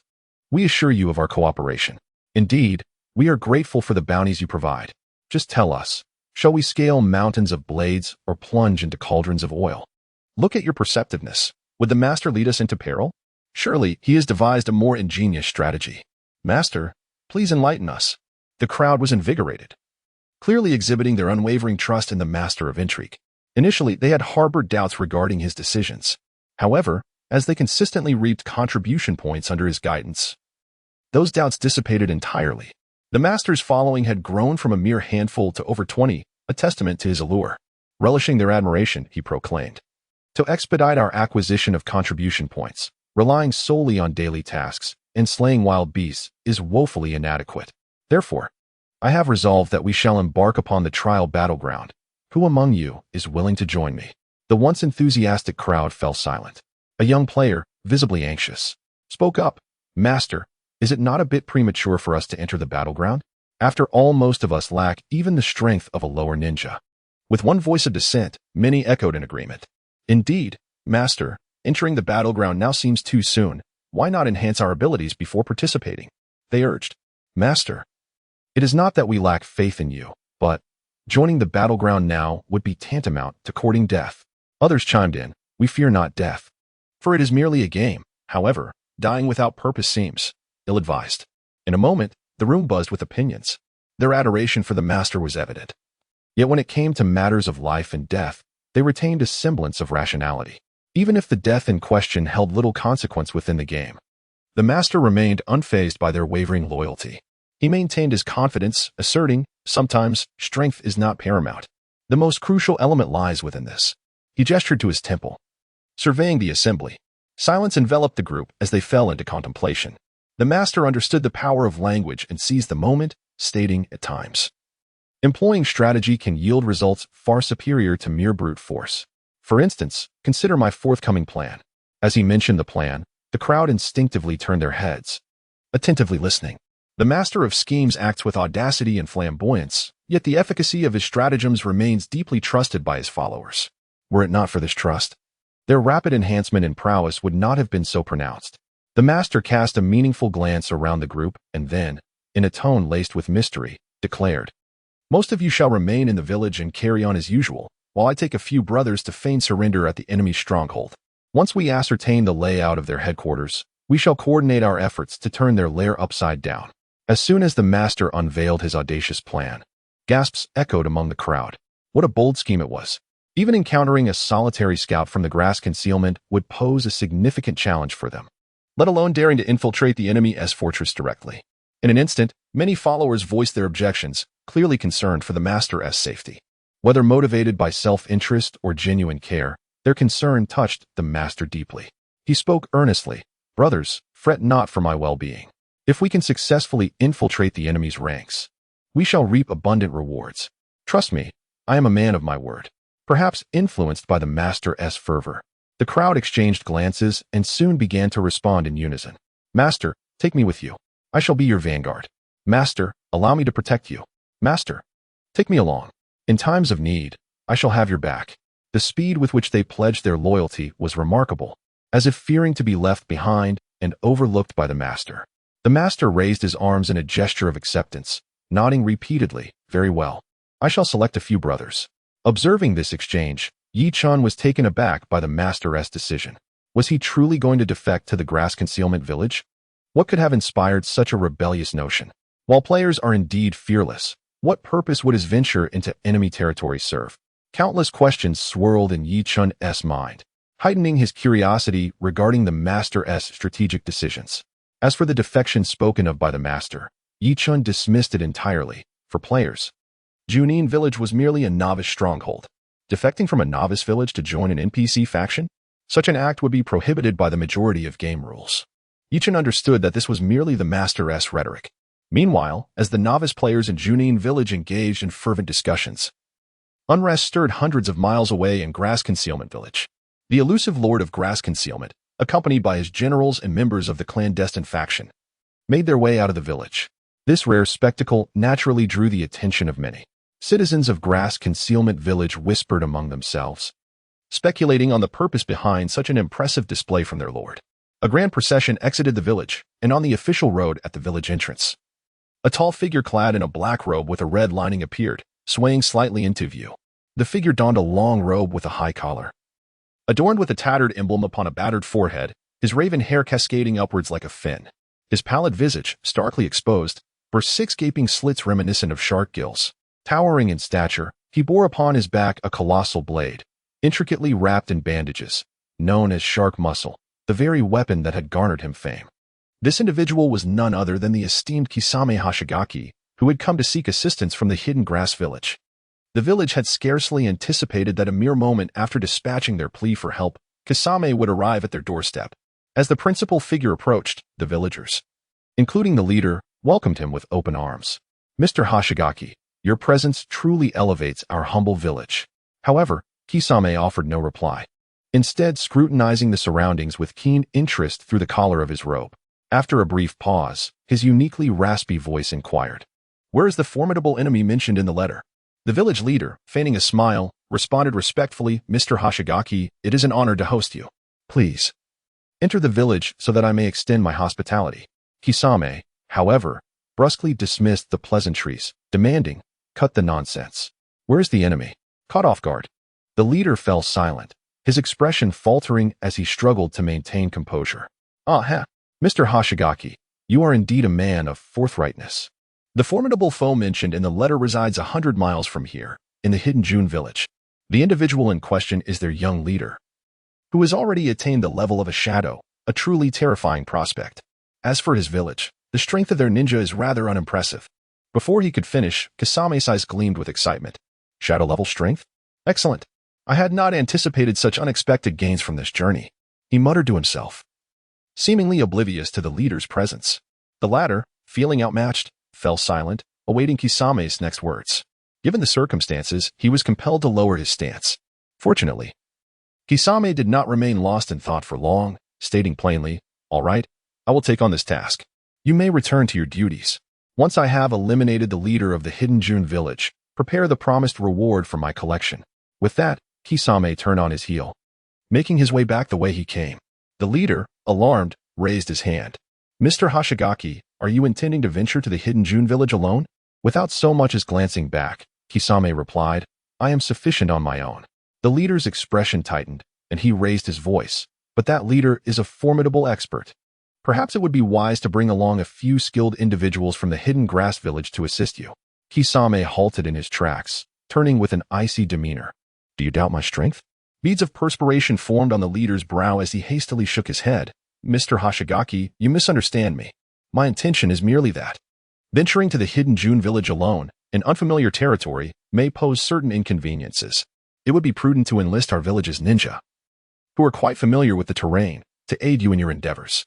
The figure of Kisame Hashigaki was devoid of words, yet his menacing horizontal pupils remained fixated on Kusanagi. It was not until Kusanagi felt an icy chill enveloping his body, beads of sweat forming on his forehead, that Kisame finally spoke. "I am acutely aware of your intentions. You claim to offer assistance, but in truth, you are merely observing, are you not?"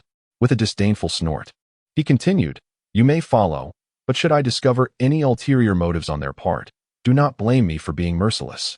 Kusanagi hurriedly nodded and bowed, repeatedly offering insincere smiles. "Rest assured, Mr. Kisame, I will ensure your satisfaction." As he spoke, Kusanagi turned to the head of the Umbu, BB, and instructed, "BBs, arrange for a few capable individuals to assist Mr. Kisame." Before BBE could respond, Kusanagi added, "Oh, and let Elder Shiro accompany as well. After all, he is familiar with that environment." Understanding the implications, BBE promptly took his leave. Shortly thereafter, several powerful ninjas emerged from Kusanagi village, hastening towards Kisame. Trailing behind was a bandaged figure, the elderly Shiro, whose steps were unsteady. With a complex expression, Shiro greeted Kusanagi before swiftly joining Kisame's ranks. Kisame glanced at the unsteady Shiro and surmised he had suffered severe injuries recently, emitting a barely audible grunt. Without further comment, Kisame turned and departed, with the elite from Kusanagi village following closely. On the main road, it was not until their figures vanished completely that Kusanagi finally retracted his forced smile slowly straightening up. The rumors of Kisame's combative nature were indeed well-founded. At that moment, Bibi approached. "Sir, should I send someone to follow them?" Kusanagi shot a sidelong glance at Bibi, reprimanding. "There is no need for such superfluous actions. Simply focus on your own duties." Kusanagi, the old man, was a typical tyrant within his own domain. Unable to vent his frustrations on Kisame, he redirected his ire towards his subordinate. Bibi, evidently accustomed to Kusanagi's eccentric temperament, silently lowered his head. As for his true thoughts, no one understood, nor did anyone wish to. The group stood on the main road, enveloped in silence for some time. Finally, Kusanagi sighed and turned to lead his companions back towards Kusanagi Village.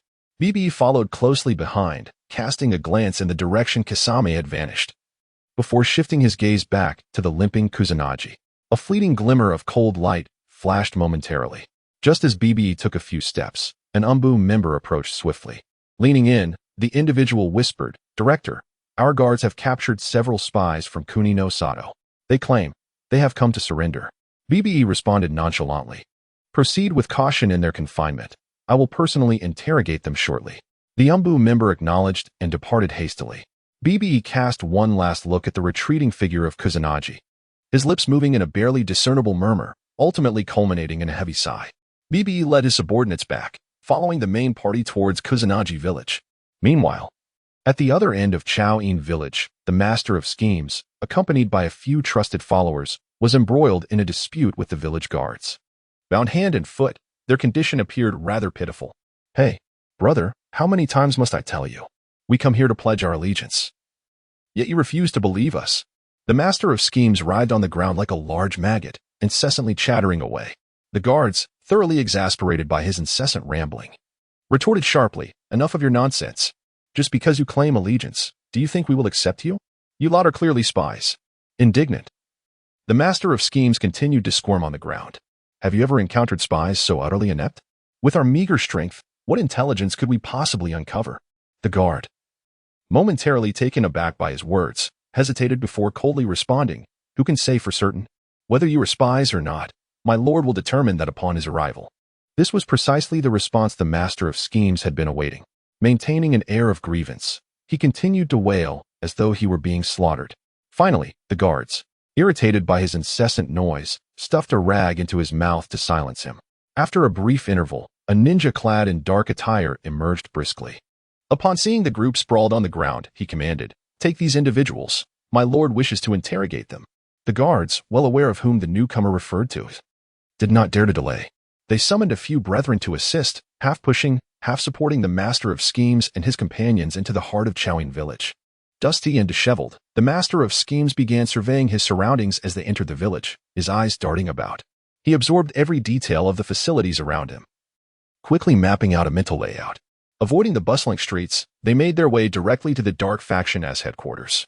Upon arrival, they were met by those awaiting them, and, after a long journey of mental note-taking, were ushered into a hall. The hall was not particularly spacious but was filled with tables and chairs. At this moment, it was already occupied by numerous members of the Dark Faction. The master of schemes and his followers were thrust into the hall, resembling a scene from a courtroom. At the head of the hall, Bibi surveyed the disheveled group with a hint of disappointment. "Pray tell, what brings you to this place?"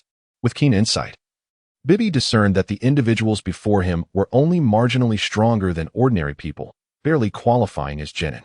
Such individuals, even if they sought allegiance, would not pique his interest.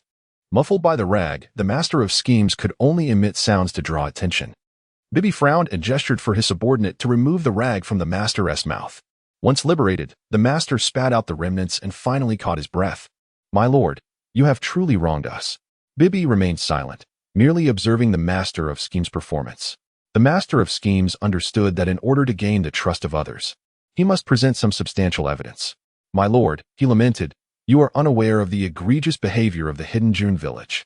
As he spoke, the master of schemes artfully infused his voice with emotion, even managing to squeeze out a tear for dramatic effect. "The ninjas of Junin Hidden Village form cliques, suppressing us relentlessly, creating an atmosphere of utter depravity. We, the weaker ones, are utterly unable to secure any meaningful resources, especially after our encounter with your esteemed village. The distribution of benefits has become even more inequitable. The wealthy thrive while the impoverished suffer. We are further oppressed by unscrupulous factions, making survival nearly impossible. helpless. We sought the village chief for assistance. Yet, he is indifferent to our plight. Driven to desperation, we have no choice but to pledge allegiance to your village. I beseech you, show us mercy and grant us a chance to survive.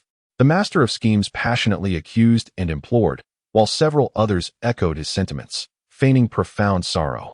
The information presented by the master of schemes instantly ignited a fervor in the interrogation chamber. It had been assumed that the Junin Village was a united front, but it turned out that internal conflicts ran deep.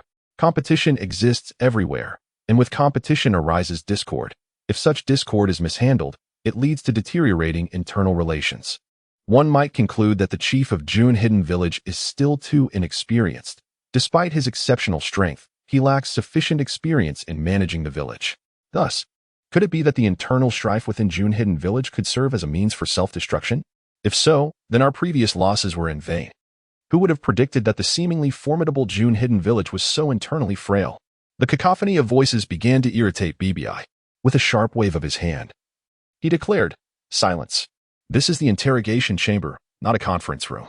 Any matters can be discussed in the conference room." Following his reprimand, the interrogation chamber fell silent. Lowering his gaze towards the master of schemes, BBI spoke condescendingly. "Conflicts and discord are ubiquitous. Moreover, given your strength, what advantage do we gain from your defection? Just a few more mouths to feed? Why should we complicate matters unnecessarily?" His words were laced with disdain, revealing his fundamental disregard for these defectors.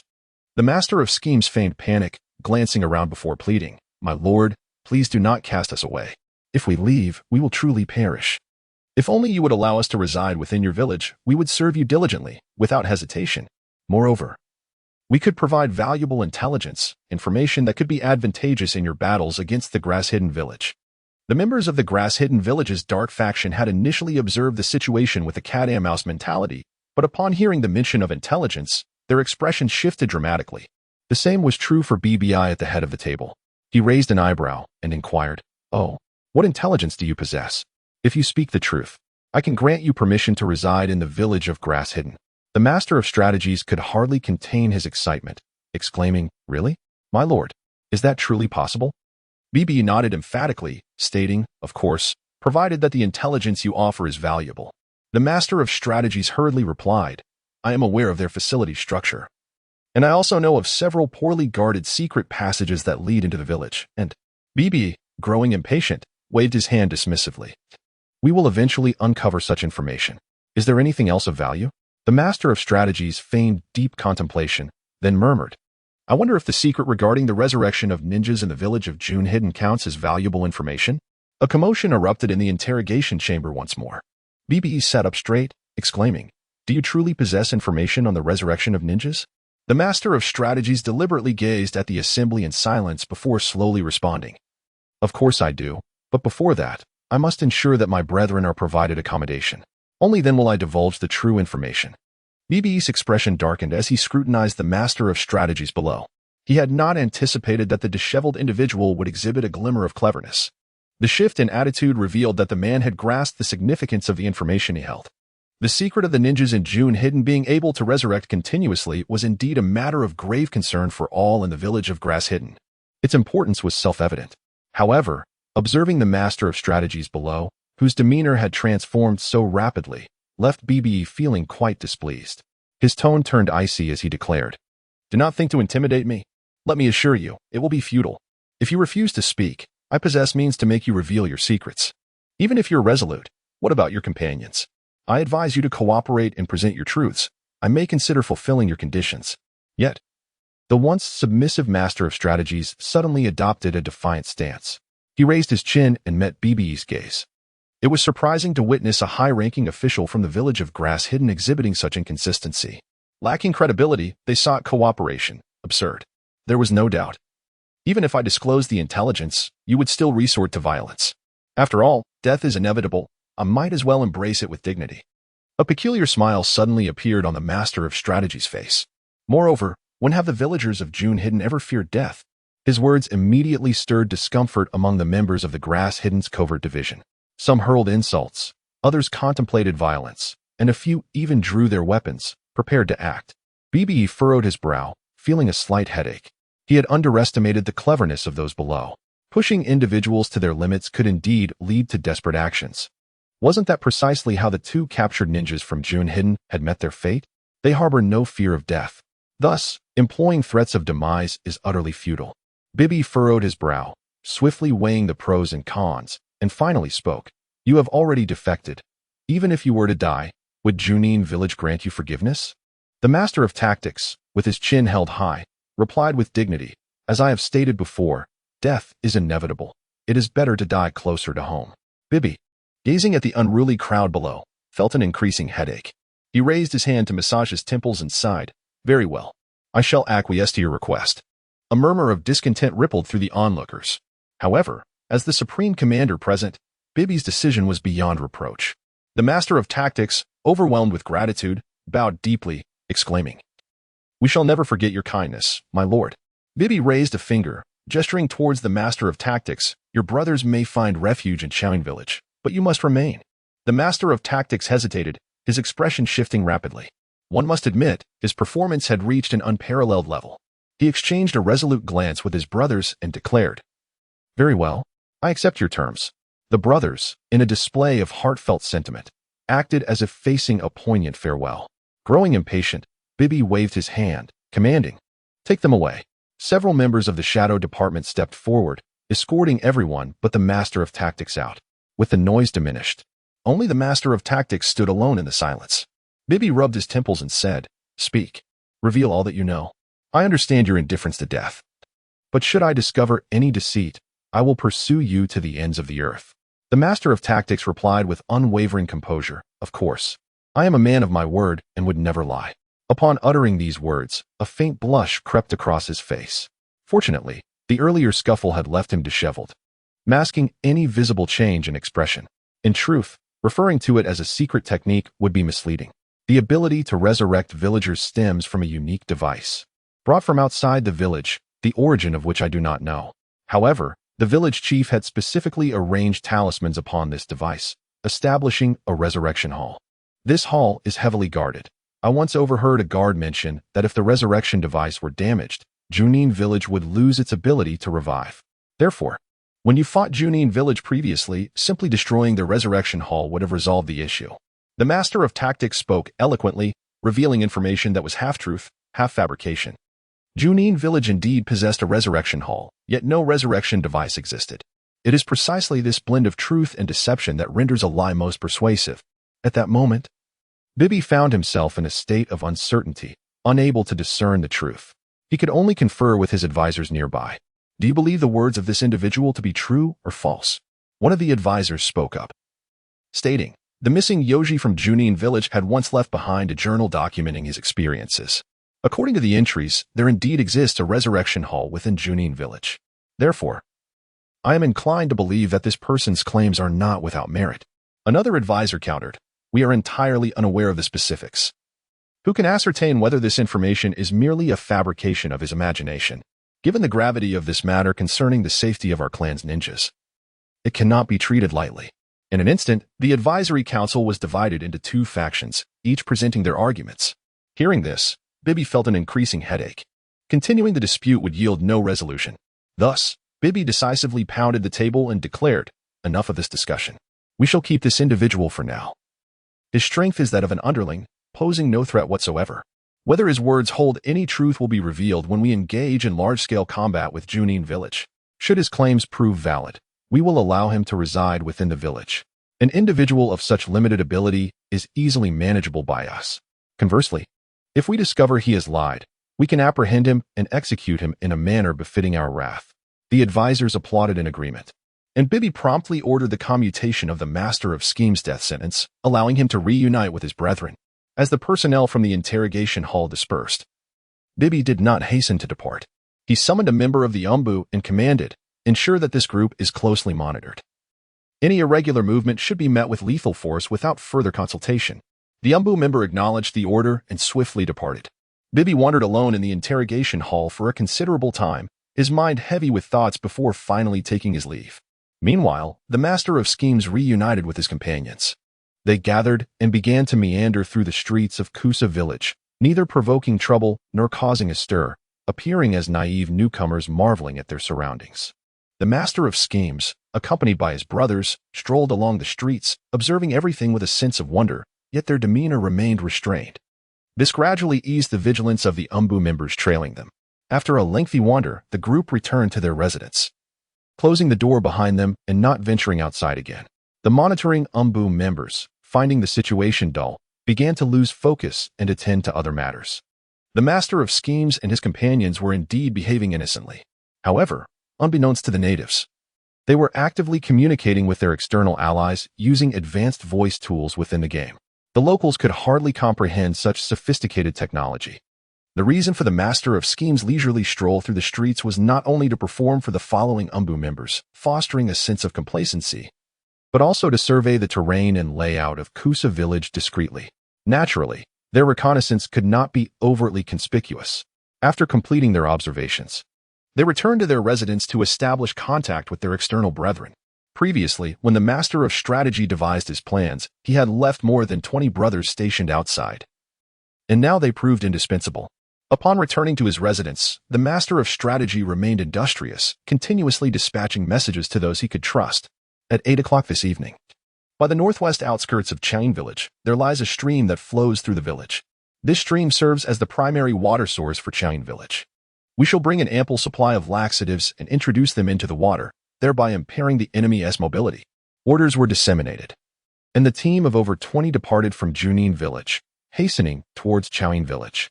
The decision to act under the cover of night was made to avoid detection. After all, the 30-odd individuals, including the master of strategy, lacked any formidable strength. To scatter laxatives in broad daylight would likely lead to a swift demise. Nightfall was approaching, and the villagers of Junin Village would soon be asleep, rendering the act nearly futile. 8 o'clock was indeed an opportune hour. The group awaited the night's arrival to facilitate their movements. As twilight deepened, the master of strategy and his companions, who had been confined indoors all day, finally stepped outside. The evening streets grew livelier. The master of strategy, accompanied by his companions, strolled about, feigning curiosity. When mealtime arrived, the surveillance members noted that the master of strategy and his group did not partake in any of the village's food. Instead, they procured their dry rations from their pockets, gathering together, savoring their modest meal while observing others indulge in sumptuous feasts. The surveillance member felt a flicker of suspicion but soon dismissed it. These individuals were refugees from Junin Village. The fact that they could carry dry provisions was commendable enough. Expecting them to spend in Junin Village was utterly unrealistic. Witnessing their enjoyment of dry rations only heightened the surveillance member's appetite. He eagerly anticipated the arrival of the next shift so he could indulge himself. It must be said, observing others relish their meals can indeed whet one's appetite. After gathering in a circle and finishing their rations, the master of strategy and his companion strolled once more through the streets before returning to their residence and closing the door behind them. At this moment, the surveillance members had completed their shift. With appetites greatly stirred, the members partook heartily of their dinner. However, this would soon usher in a nightmare. After their meal, one member, savoring a piece of fruit, was suddenly struck by an inexplicable cramp in his abdomen. He hurriedly clasped his stomach and dashed towards the restroom, grumbling, "Damn it. They're selling expired food again. These unscrupulous merchants ought to be executed." Suddenly, he could not contain himself, and an unpleasant odor escaped him. At that moment, he feared the worst. A sudden release might lead to further calamity. Rushing to the restroom, he discovered that all the stalls were occupied, each besieged by chaos.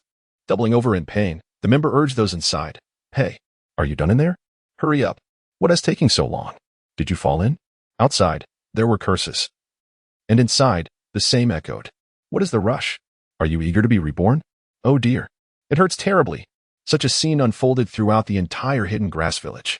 Numerous ninjas of mediocre strength were stricken, nearly reduced to residing in the latrine. Those with slightly greater prowess managed to endure through sheer physical resilience. With so many afflicted simultaneously, it was hardly a mere coincidence. Consequently, a thorough investigation commenced from the top down. As the lower-tier members were all affected, the inquiry proved exceedingly arduous. By around 10 in the evening, the investigation was finally concluded. Findings indicated that the collective diarrhea stemmed from the contamination of the drinking water. Members of the health department in Hidden Grass Village were filled with curiosity. How could the drinking water, which had been consumed for countless years, suddenly become tainted? What then was the source of this pollution? Some speculated that the water had been poisoned. while others directed their suspicions towards a few outsiders. However, these individuals had clear and transparent movement since their arrival in Hidden Grass Village, and there was no motive for them to poison the water.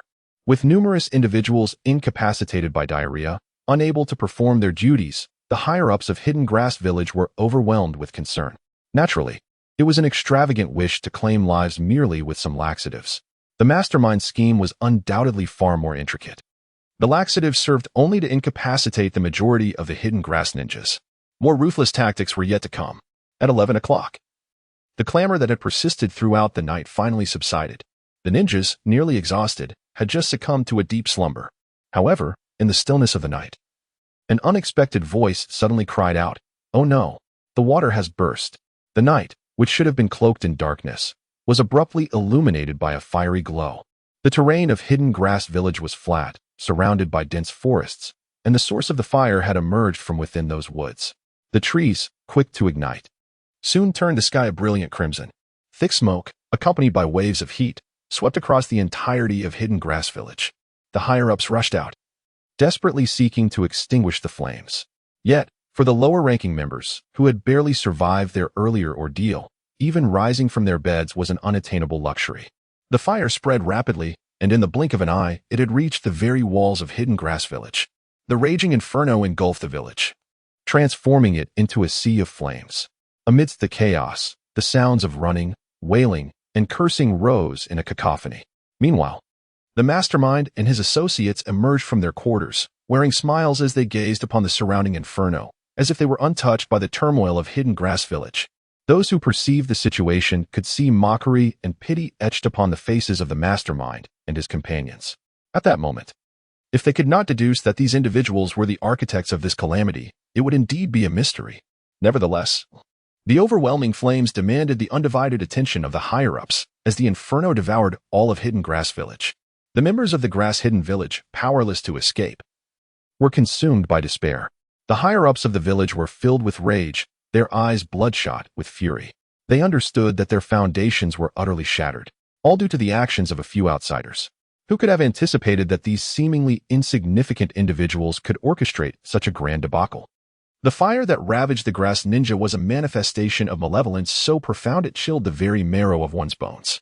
Hundreds, if not thousands, of souls were instantly obliterated in the inferno. The leaders of Grass Hidden were seething with indignation, though many had contemplated causing trouble for these intruders. The outsiders had already plunged into the flames, their faces adorned with smiles, unafraid of death.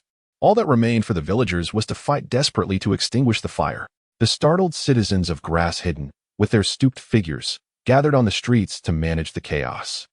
The old man who had worn a facade of a smile could no longer maintain his pretense. This conflagration had consumed a significant portion of his legacy, leaving his spirit nearly as charred as the remains around him. That night, the village appeared to age decades in an instant. Among the most tormented was Bibi, who had ordered the likes of the Master of Schemes to take residence within the village. No one had foreseen that these individuals were, in fact, assassins. Their malicious intentions were unfathomable. Bibi, in anguish, covered his face, unwilling to gaze upon the crimson world before him. The visage of the Master of Schemes, dust-laden and imbued with emotion, haunted him. Initially, he had looked down upon this man, never anticipating that he was orchestrating an elaborate trap from the very beginning, a trap of monumental proportions. No one was more ensnared than Bibi himself, the pawn in this cruel game. In retrospect, that once expressive face now appeared grotesque and ironic, embodying a profound satire. The torment within his soul rendered him utterly wretched.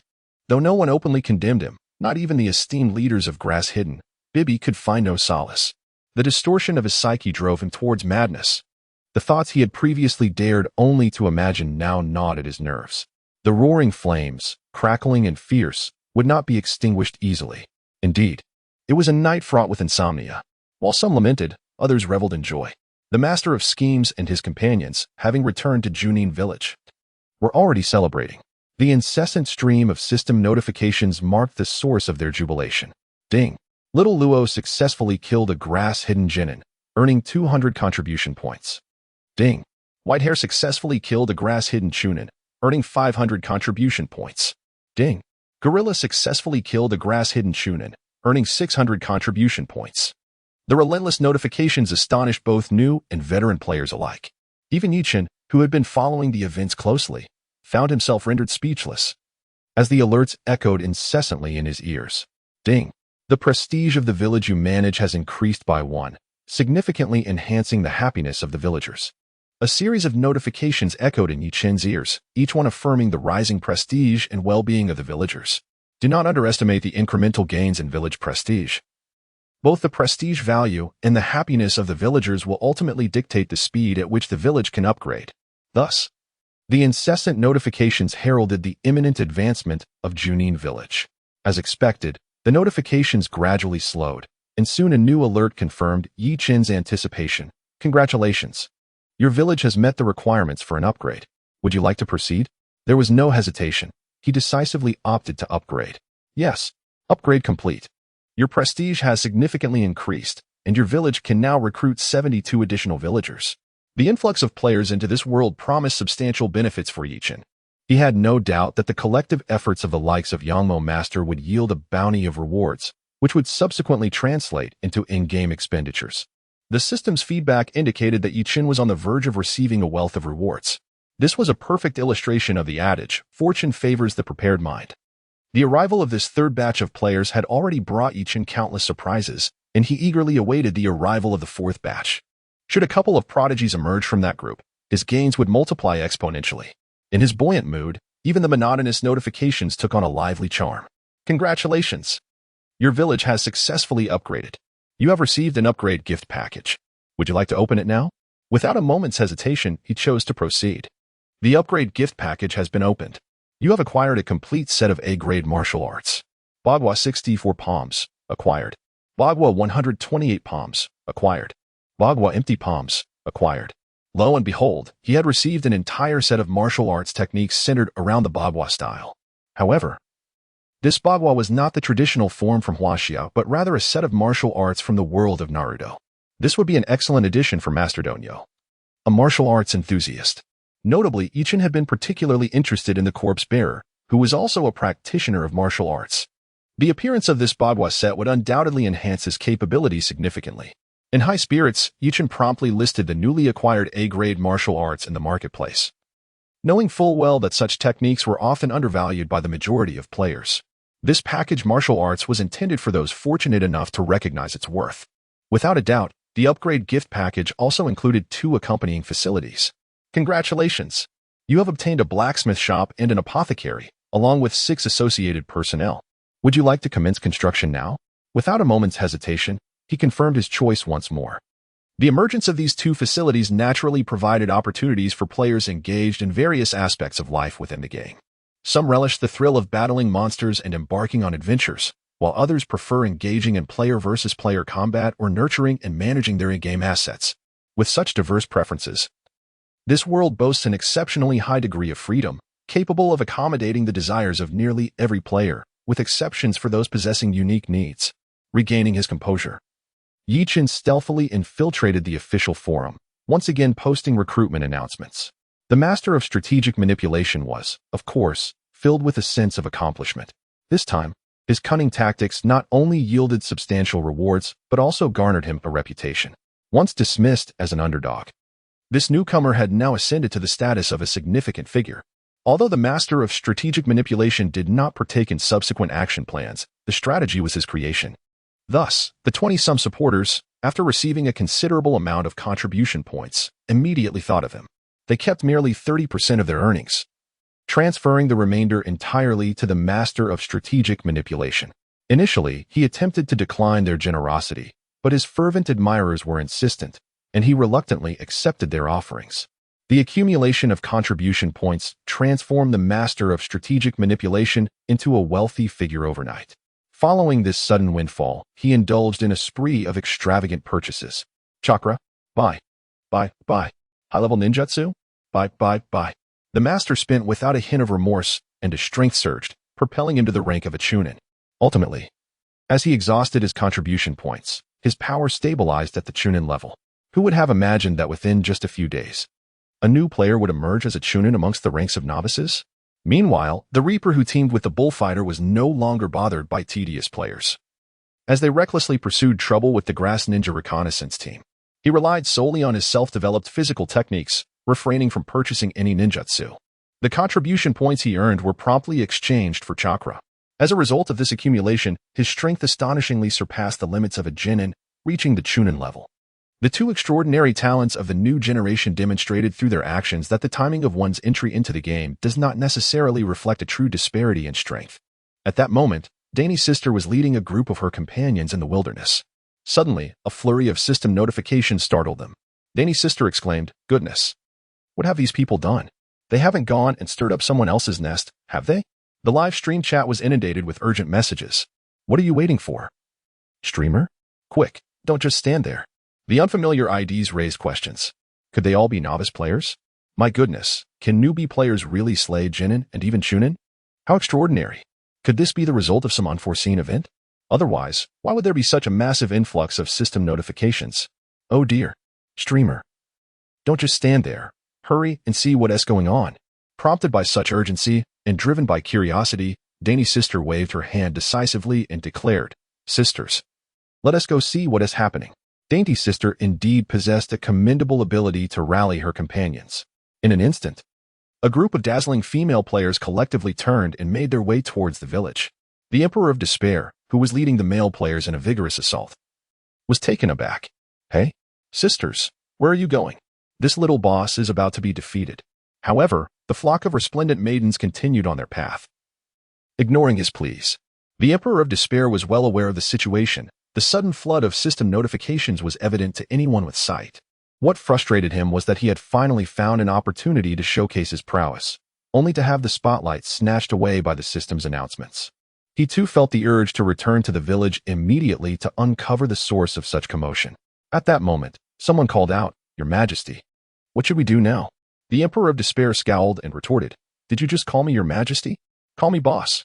The individual grinned and replied, "All right, Your Majesty." "Understood, Your Majesty." Laughter erupted, causing all the male players to pause their work. With a dark expression, the Emperor of Despair admonished, "Why have you all stopped? Hurry up and defeat the boss so we can rush back to see the spectacle." While the game was enjoyable, one must not jest with their profession. The male players were all employed by the Emperor of Despair.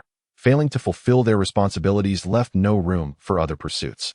Dai Xiaomei, accompanied by her companions, returned to the village and was met with a throng of eager individuals in the streets. Clearly, other seasoned players had also rushed back upon hearing the news. Everyone was eager to uncover the reason behind the sudden system notifications, with the center of attention undoubtedly being the self-satisfied master of strategy. To enhance the entertainment value, Dai Xiaomei was determined to delve deeper into the unfolding events. Thus, she boldly pushed through the crowd, much to the chagrin of many, who responded with a chorus of jeers. Unfazed, she bellowed, excuse me, lacking any semblance of sincerity. Upon reaching the front, she continued to shout, "What is going on? Can someone explain why the system just flooded us with notifications?" At the heart of the gathering, the master of strategy, upon seeing Dai Xiaomei, was even more pleased with himself. As the crowd began to coalesce, he stood up and approached the audience. Clearing his throat, he declared, "I'm sure you're all curious about the recent system notifications, aren't you? Allow me to enlighten you," he went on, embellishing his achievements to an even greater degree. Finally, he concluded with a flourish. Thus, in playing this game, raw strength is not the only factor. Intelligence and strategy can equally navigate you through this realm. Achieving the improbable with the minimal is not impossible. All you need is to think. After a brief pause, the master of strategies cleared his throat once more and declared, "Ahem. If you possess an interest in strategic planning, then join my team. Together, we shall devise plans that will undoubtedly lead to remarkable achievements." No wonder the master of strategies was so ostentatious. He was clearly leveraging this opportunity to promote his team. He truly knew how to seize the moment. Judging the situation aptly could indeed be considered a hallmark of a true strategist. At that moment, a voice from the crowd chimed in, expressing discontent. "You repeatedly claim that strength is unimportant, yet what value do strategies hold in the face of overwhelming power?" This individual evidently adhered to the principle of might overall. The master of strategies, however, remained unfazed. With a gesture of his right hand, a rich chakra began to coalesce in his palm. Soon, a brilliant orb of light quietly spun within his grasp. The master of strategies flashed a grin and inquired, "What level of strength do you refer to when you speak of overwhelming power?" A gasp arose from the crowd. Goodness, is that the strength of a Nin? This individual had only recently joined the game. How could they have reached such a level so swiftly? Surely, such fortune was extraordinary. Could it be that previous system rewards had all been claimed by him alone? Given the nature of the system, it was indeed a possibility.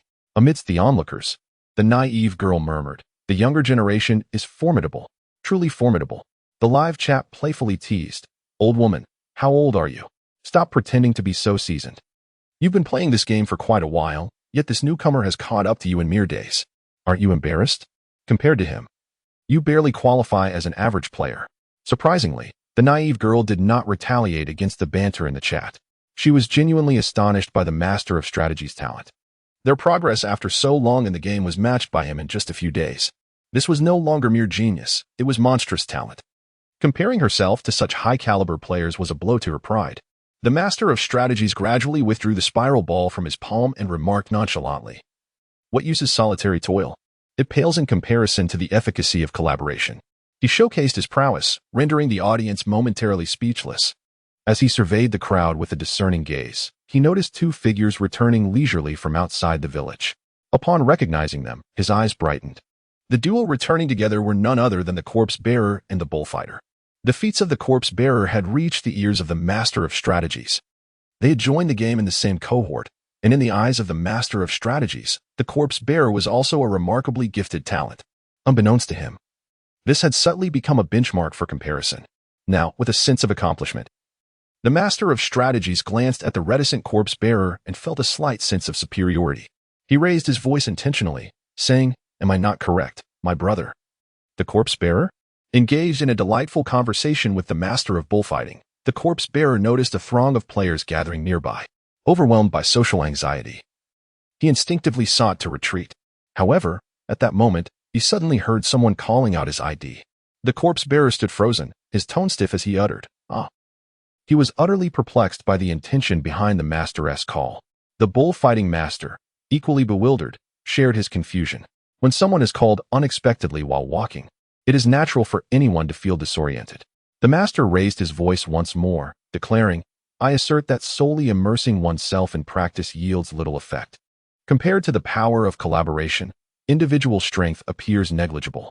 Brother corpse-bearer, do you concur with my assertion?" Without a moment's hesitation, the corpse-bearer nodded decisively, affirming, "Indeed, strength lies in numbers." His recent interactions with the bullfighting master had proven immensely rewarding, providing him insights he had seldom encountered in his solitary existence. Thus, he wholeheartedly agreed with the master's statement. The master was momentarily taken aback. He had not anticipated such a resolute response from the corpse-bearer. According to the intelligence he had gathered, the corpse-bearer was known for his reclusive nature and preference for solitude, rarely engaging with others and exhibiting full-blown social anxiety. Conversations typically left him stuttering. Who could have foreseen such a significant transformation in just a few days? Failing to achieve the desired effect, the master continued, seemingly casually, "I wonder, brother corpse-bearer, what is your current strength? You must have reached the elite lower ninja rank by now, correct?" The corpse-bearer, feeling somewhat embarrassed, lowered his gaze. His social anxiety made it difficult for him to linger too long under the scrutiny of the crowd. Observing his discomfort, the bullfighting master stepped in to alleviate the situation, saying, "Oh, his current strength is at the middle ninja level. During this time, I have greatly benefited from my exchanges with the corpse-bearer. Thanks to his assistance, my own strength has risen to the upper ninja level." As he spoke, the bullfighting master released a surge of his powerful chakra, causing the crowd to momentarily hold their breath in astonishment at his presence. With a hearty laugh, he quickly retracted his chakra, feeling somewhat sheepish, and said, "Haha, I may have drawn attention to myself. Brother corpse-bearer, why don't you showcase your strength to everyone?" Reluctantly, under the repeated encouragement of the bullfighting master, the corpse-bearer released his own chakra. Amidst the crowd, someone remarked, "My goodness, another prodigy. Compared to them, I feel utterly despondent." The simple-minded girl slapped her forehead, sighing, "Why didn't I recruit that corpse-bearer into our team back then?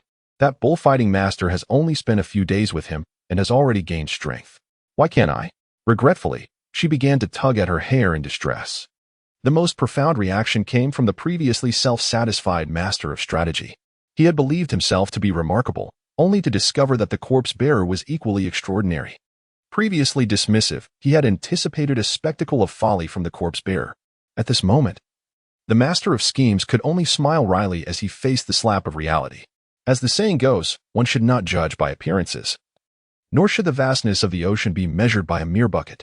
To look down upon others is the most delusional of transgressions. Junin returned from the official forum, having witnessed this farcical episode with his own eyes. He shook his head in bemusement. After all, it is natural for the youth to harbor a spirit of competition, which is not necessarily a character flaw and does not diminish Junin's regard for the two individuals in question. With a sudden thought, Junin realized he had not checked his chakra feedback for some time. Upon investigation, his eyes widened in astonishment. He had previously needed an additional 400,000 chakra to advance to the mid-tier of the shadow level. However, this time, he discovered a remarkable feedback of 600,000 chakra. Although he was unsure how much of this chakra was contributed by the two prodigies, he understood that his strength could now command respect throughout the land of grass. Having successfully ascended to the mid-tier of the shadow level, he was naturally rewarded by the system. Ding! You have successfully broken through to the mid-tier of the shadow level. Reward: a set of A-class elemental ninjutsu. Lightning release, Chidori, has been mastered. Wind release, Blade of Wind, has been mastered. Fire release, Molten Fire Technique, has been mastered. Water release, Great Waterfall Technique, has been mastered. Earth release, Yellow Spring Swamp, has been mastered. Another set of A-class ninjutsu. Though the enhancement was marginal for Junin, it was monumental for the players, especially the novices. Without a second thought, Junin decided to package this set of A-class ninjutsu and place it in the marketplace. Having completed this task, Junin began to ponder deeply. Currently, with his formidable rise in power, even beyond the confines of Junin Village, he could traverse the land of grass with impunity. Coupled with the earlier schemes of the master planner, which had severely crippled the hidden grass village, Junin felt compelled to take action. Perhaps it was time for him to personally intervene and obliterate the hidden grass village. Having a rival faction to hone the player's skills would indeed be advantageous. However, the persistent presence of the hidden grass village would only hinder the expansion of Junin Village. It was merely an adversarial target. By eliminating it, he could facilitate smooth expansion and border with other territories. When that time comes, he would not lack for external foes to confront. The more Junin contemplated, the more invigorated he became.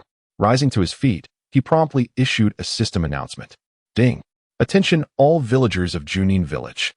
Due to repeated incursions by the hidden grass village into our borders, jeopardizing the safety of our citizens, we have learned of their severe injuries. Thus, we hereby call upon you to prepare for a grand counteroffensive against the hidden grass village in 3 days. Please ready yourselves. Village Chief, declare. This announcement immediately sparked cheers among the players. Was the Third Great War about to commence? They had been eagerly awaiting this moment. Such major events invariably come with bountiful rewards, and seasoned players were well aware of this fact. They were astonished to find themselves encountering a large-scale event so soon after entering the game. Truly a stroke of fortune. I have made up my mind. I will dedicate the next few days to grinding diligently, striving to earn more contribution points and enhance my strength. Brothers, let us unite. This is truly the most efficient method of enhancement. We seek a stable team, ensuring compliance and tranquility. Esteemed leaders, we implore your guidance. Similarly, we seek the esteemed. In the realm of gaming, players are fervently preparing for battle. Meanwhile, outside the game, the stirrings are equally significant. Ever since the announcement regarding the recruitment post for the Hidden Ninja official forum, countless individuals have been vigilantly monitoring the forum around the clock. All for a coveted spot in the closed beta. As these spots are subject to a first-come, first-served basis, some individuals have resorted to dubious tactics. While the slots are indeed predetermined, one can still secure their position through strategic vigilance. Some have taken to the role of professional forum watchers, promptly notifying their patrons the moment news arises. Such demand begets supply, given that the majority of netizens cannot remain online 24 hours a day. This has given rise to a peculiar profession. The recruitment posts from the Hidden Ninja are randomly and sporadically released, prompting those eager not to miss their chance to foster this unusual vocation. These professional watchers are akin to scalpers in the real world. No one anticipated that a mere game could spawn such a plethora of industries. One such professional watcher, engrossed in refreshing the forum, suddenly witnessed a flicker on the screen. An experienced watcher swiftly retrieved their phone, contacting multiple patrons simultaneously. Casting a wide net, relying solely on one patron would have led to their demise long ago. This particular watcher, having linked with several patrons, was already considered fortunate. Those equipped with specialized tools can simultaneously monitor hundreds without difficulty. The watcher dispatched a succinct message: log in. Secure your spot. This brief communication sufficed to convey everything necessary. After notifying all, the watcher quickly clicked on the persistent pop-up window, having heard that swift clicking might reveal the registration page. Such a mystical notion, of course, is a matter of belief. This watcher was a firm believer, repeatedly clicking the pop-up in hopes of unveiling the registration page. Yet, apart from the incessantly playing promotional material, nothing materialized. With fingers aching from the relentless clicking, the watcher could only sigh and redirect their focus to the pop-up page. The content bore a striking resemblance to the previous promotional material, featuring breathtaking battle scenes and an array of flying ninjutsu projectiles. The grandeur was awe-inspiring and captivating. This time, however, images of players were displayed. Groups of players, each wielding their ninjutsu with fervor. As the scene zoomed out, what initially appeared chaotic revealed synchronized trajectories from a distance. Those clusters of players, when viewed from afar, evoked an illusion of a formation. The visuals then blurred, and lines of text began to materialize on the screen. By popular demand, the Hidden Ninja announced the commencement of its fourth closed beta test.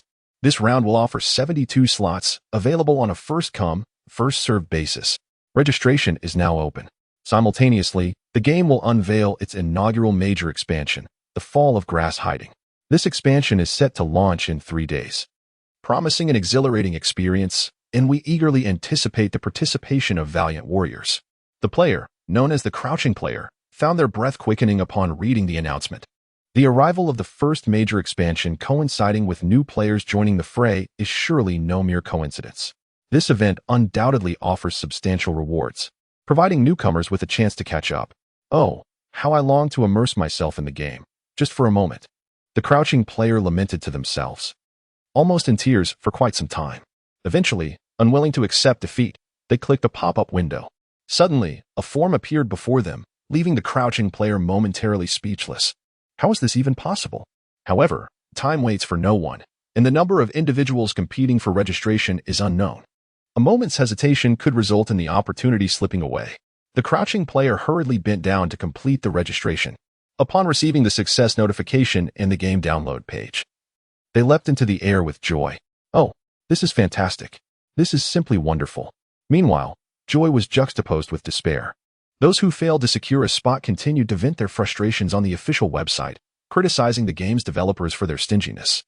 Some professional game reviewers had already begun posting analyses regarding the recruitment event. Without exception, these reviewers acknowledged the significance of the new expansion. The fact that Crouching Player is conducting 4 internal tests must be intentional.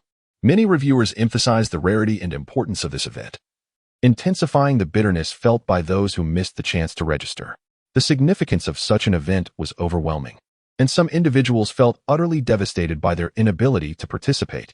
According to the operational trends of other games, each major expansion or large-scale event typically features limited edition items and rewards. This implies that only players who engage in such events can attain rare honors. The value of such accounts, if sold, would be exorbitantly high.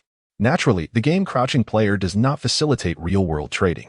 Moreover, each account is uniquely bound, significantly enhancing its value.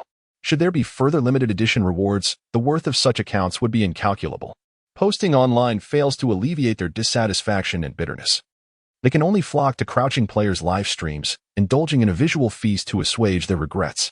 Currently, as the popularity of Crouching Player continues to soar, the benefits offered across platforms have also risen correspondingly.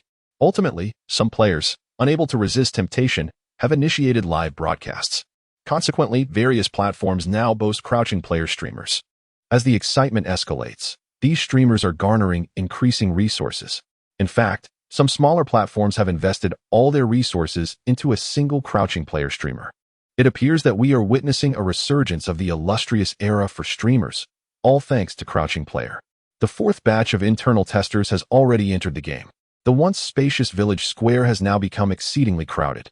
Yichin quietly indulged in self-praise. Indeed, his foresight was commendable. Once he eradicated the grass-hidden village, he would be able to expand significantly. With the accompanying infrastructure improvements, the entire village would no longer appear cramped and congested. Naturally, The enhancement of facilities would greatly accelerate the village's progression towards upgrading, as Yuchen attentively observes the attributes and status of the new players. A stark contrast unfolds in the village of Grass Hidden, where an atmosphere of desolation pervades. Although the extensive flames have been extinguished, sporadic embers continue to flicker back to life. The once thriving streets of Grass Hidden now lie shrouded in charred remnants, a bleak landscape of soot and ash. Within the only remaining intact structure, the Grass Hidden Manor, the elder of the village sits in solemn conversation with Bibi. Speak your mind. The specifics of this loss are best articulated with utmost detail.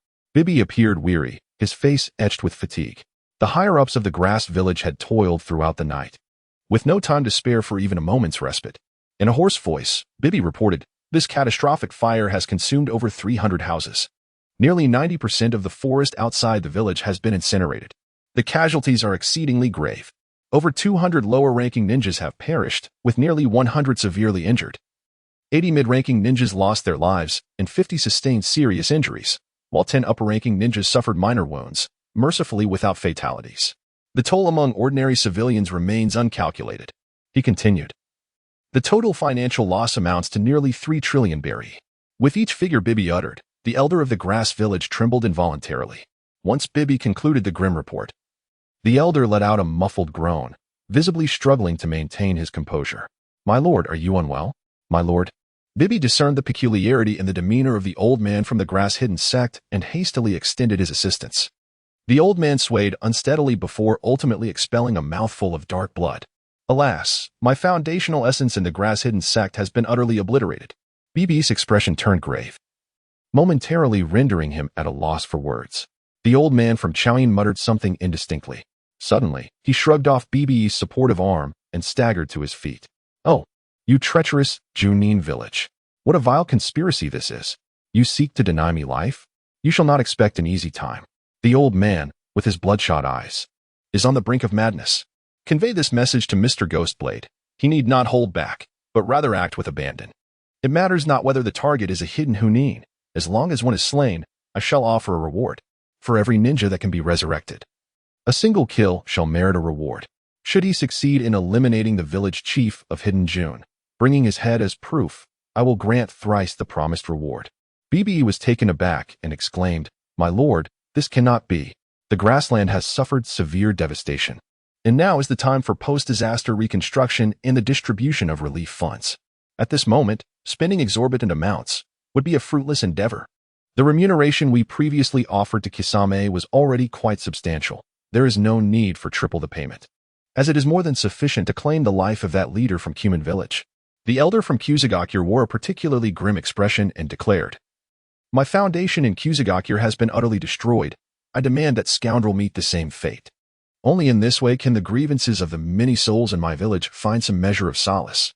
As for the matter of expenses, you need not concern yourself. I still possess some savings, which I shall supplement as necessary." Bibi understood that the elder from Kusagakure was driven by rage. He was acutely aware of the meager amount of savings the elder held.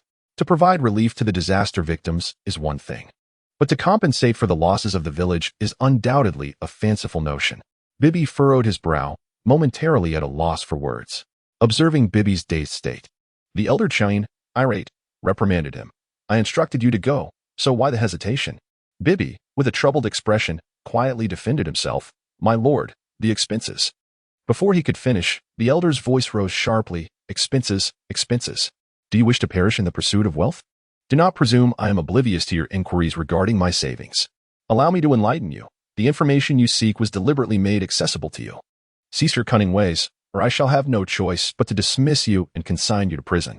Bibi trembled, his voice hoarse as he replied, "I dare not be negligent. I shall comply." In a fit of rage, the elder openly revealed his true thoughts, shattering the fragile bond between them beyond repair. Upon returning to the secret department, Bibi composed a letter in accordance with the elder's instructions, though the contents diverged slightly from what had been conveyed. His countenance darkened as he extended his arm, summoning a spiritual bird that gracefully alighted upon him. He inserted the completed letter into the specially designed tube attached to the bird's leg. With a flick of his wrist, the bird took flight, disappearing through the window in an instant. Bibi sat in silence, his face a mask of contemplation. Meanwhile, the infamous Kisame, accompanied by his entourage, was expected to have reached Junin Village by now, given the relatively short distance of 100 miles. However, he proceeded with the leisurely pace of a tourist, stopping at every turn to investigate his surroundings before continuing on his journey. His enthusiasm peaked upon encountering wild creatures, as he eagerly descended to engage them personally. This relentless stop-and-go manner resulted in him covering less than half of the distance. This time, Kisame engaged in a fierce battle with a bear. Relying solely on his physical prowess rather than ninjutsu, he relentlessly beat the bear into a retreat. Yet, Kisame, with his remarkable speed, continually intercepted the bear's escape routes. Ultimately, driven to desperation, the bear fought back with ferocity. Kisame, with a single strike, brutally eviscerated the creature, leaving no room for mercy. At that moment, a spiritual bird appeared, swiftly circling overhead before descending. It refrained from landing on Kisame's arm, wary of the violent aura surrounding him after his recent kill. Instead, it perched upon the arm of the white ape. Observing this, Kisame wiped his hands with a cloth and commanded, "Read the contents of the letter." The white ape, unable to refuse, bowed his head and retrieved the letter from the bird's ankle. The spiritual bird soared into the sky, vanishing in a heartbeat. The white ape unfolded the letter and began to read its contents. Mr. Kisame, following the orders of the grass hidden, executed the village chief of Junin and returned with his head, earning a reward thrice the amount. Furthermore, there were changes within the village. The white ape read on, his breath growing heavier. He had believed that this journey would mark his demise. Yet unexpectedly, this very venture had inadvertently preserved his life. A catastrophic fire ravaged the village, leaving devastation in its wake. The foundation of the grass hidden was nearing ruin, its fate seemingly sealed. Deep down, the white ape felt a gnawing anxiety. He could hardly fathom that with his current injuries, should he encounter the flames, he might narrowly escape, yet would undoubtedly suffer further wounds.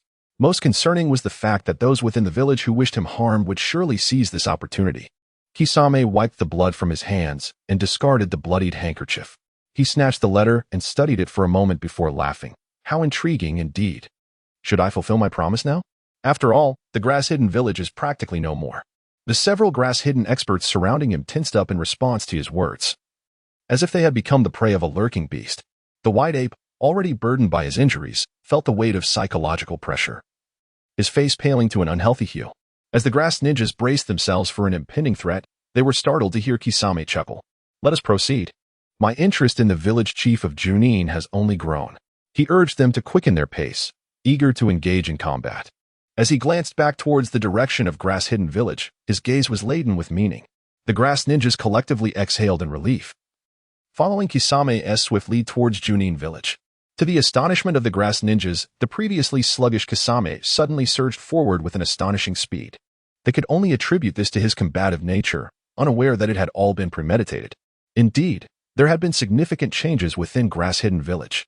Meanwhile, Yi Chun had lingered among the 72 novice players for quite some time, yet failed to encounter any remarkable talents, leading to a tinge of disappointment. Of course, the lack of extraordinary ability was in comparison to the brilliant strategist and the bearer of corpses from the third batch of players. Their extraordinary talents were so exceptional that even veteran players were left in awe. This was no longer merely a case of remarkable genius. They were the epitome of prodigious talent. Should such extraordinary individuals emerge again, it would indeed be an unprecedented phenomenon. The presence of such talents could drastically influence the tide of war. Particularly, if the brilliant strategist were allowed to act freely, the dynamics of conflict would surely shift. If more individuals of such caliber were to appear, Junin Village would experience unprecedented growth. Naturally, in comparison to these prodigies, the attributes of the fourth batch of novice players appeared somewhat mediocre. However, this assessment arose solely from the juxtaposition with the extraordinary. Yi Chen's expectations were elevated by the quality of the third batch of novice players, leading to his heightened anticipation for the fourth batch. In reality, there are indeed some extraordinarily talented individuals among the fourth batch of newcomers. 4 of them particularly caught the discerning eye of Yi Chen, prompting him to pay closer attention to their attribute panels and personal profiles. 1. Villager, Iron Arm Tong. Strength, Ordinary Civilian. Contribution points, 0. Chakra amount, 0. Chakra attribute, none. 2. Villager, Princess Meow Meow. Strength, Ordinary Civilian. Contribution points, 0. Chakra amount, 0. Chakra attribute, none. 3. Villager, Master Elbow. Strength, Ordinary Civilian. Contribution points, 0. Chakra amount, 0. Chakra attribute, none. For Villager, Eye of the Falcon. Strength, ordinary civilian. Contribution points, 0. Chakra amount, 0. Chakra attribute, none. As they are all newly joined novice players, it is normal for their attribute panels to be relatively clean. What Yichun was particularly interested in were their real-life personal profiles. With the assistance of the system, he took the liberty of checking the personal records of the 4 individuals. 1. Name, Lu Tong. Profession, Master Blacksmith, Alloy Engineer. Age, 27. Alumni, Northeastern University of Technology. Experience. 2. Name, Zhou Xiaoqian. Profession, Pet Caregiver, Veterinarian. Age, 23. Alumni, East China University of Agriculture and Medicine. Experience. 3. Name, Wu Qian. Profession, Senior Chef, Taster. Age, 34. Alumni, New Western Culinary School. Experience. 4. Name, Zheng Xing. Profession, Veteran, Security Personnel. Age, 29. Employment, 3rd Reconnaissance Battalion. Huaxia Military District XX. Experience. Among the 4, 3 can be classified as lifestyle players. The only one with notable strength is a veteran. They are all exceptional talents in their respective fields. However, once they enter the game, the extent to which their real-life talents can be translated into the virtual realm depends on their individual capabilities. Yichun does not underestimate lifestyle players. On the contrary, he holds them in high regard. In the face of conflict, the overall strength of the forces is paramount. While frontline combat prowess is crucial, logistical support is equally vital. Currently, Junin Village has recruited over 100 players, providing sufficient combat strength. If more is needed, Yi Fan will personally supplement it. Yet, Yichun is particularly concerned about the logistical capabilities, as lifestyle players remain a rarity. It is understandable, considering that in reality, they are often preoccupied with work. And it is daunting to juggle employment in the game as well. Thus, it is not surprising that top performers in their respective industries may not pursue their expertise once they enter the game. Certainly, this situation is also related to the scarcity of life-oriented gameplay within the game and the lack of standardization in life professions. It is unjust to place the blame entirely on Yichun for his apparent idleness. Since the game's inception, he has seemingly been slacking off. However, in reality, he has not had a moment's respite. In his quest to elevate the village swiftly, he has been diligently strategizing and orchestrating every move. After all, managing a village, or, more broadly, a game, entails numerous concerns. This was meant to be a multifaceted, open, and nearly hexagonal game of versatility. Yet, due to Yichun's unwavering focus on the village's development and his neglect of life gameplay, he found himself left with no choice. He realized it was time to shift his focus slightly and establish more regulations for life-oriented activities. This time, 3 new masters of life skills had joined. Yichun felt it imperative to retain them and strive to integrate them into their respective areas of expertise.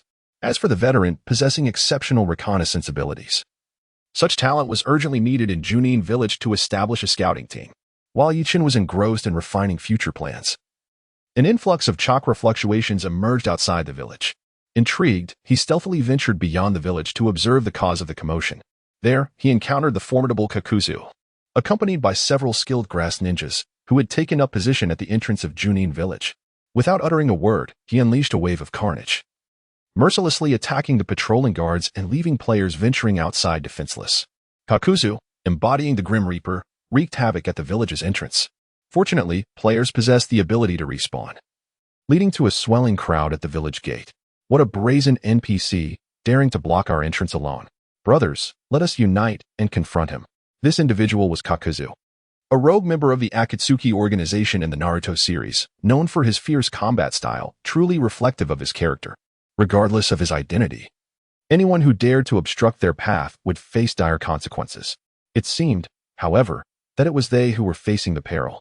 Kakuzu's arrival stirred a tremendous uproar at the entrance of Junin Village. He remained silent, attacking anyone in sight like a madman.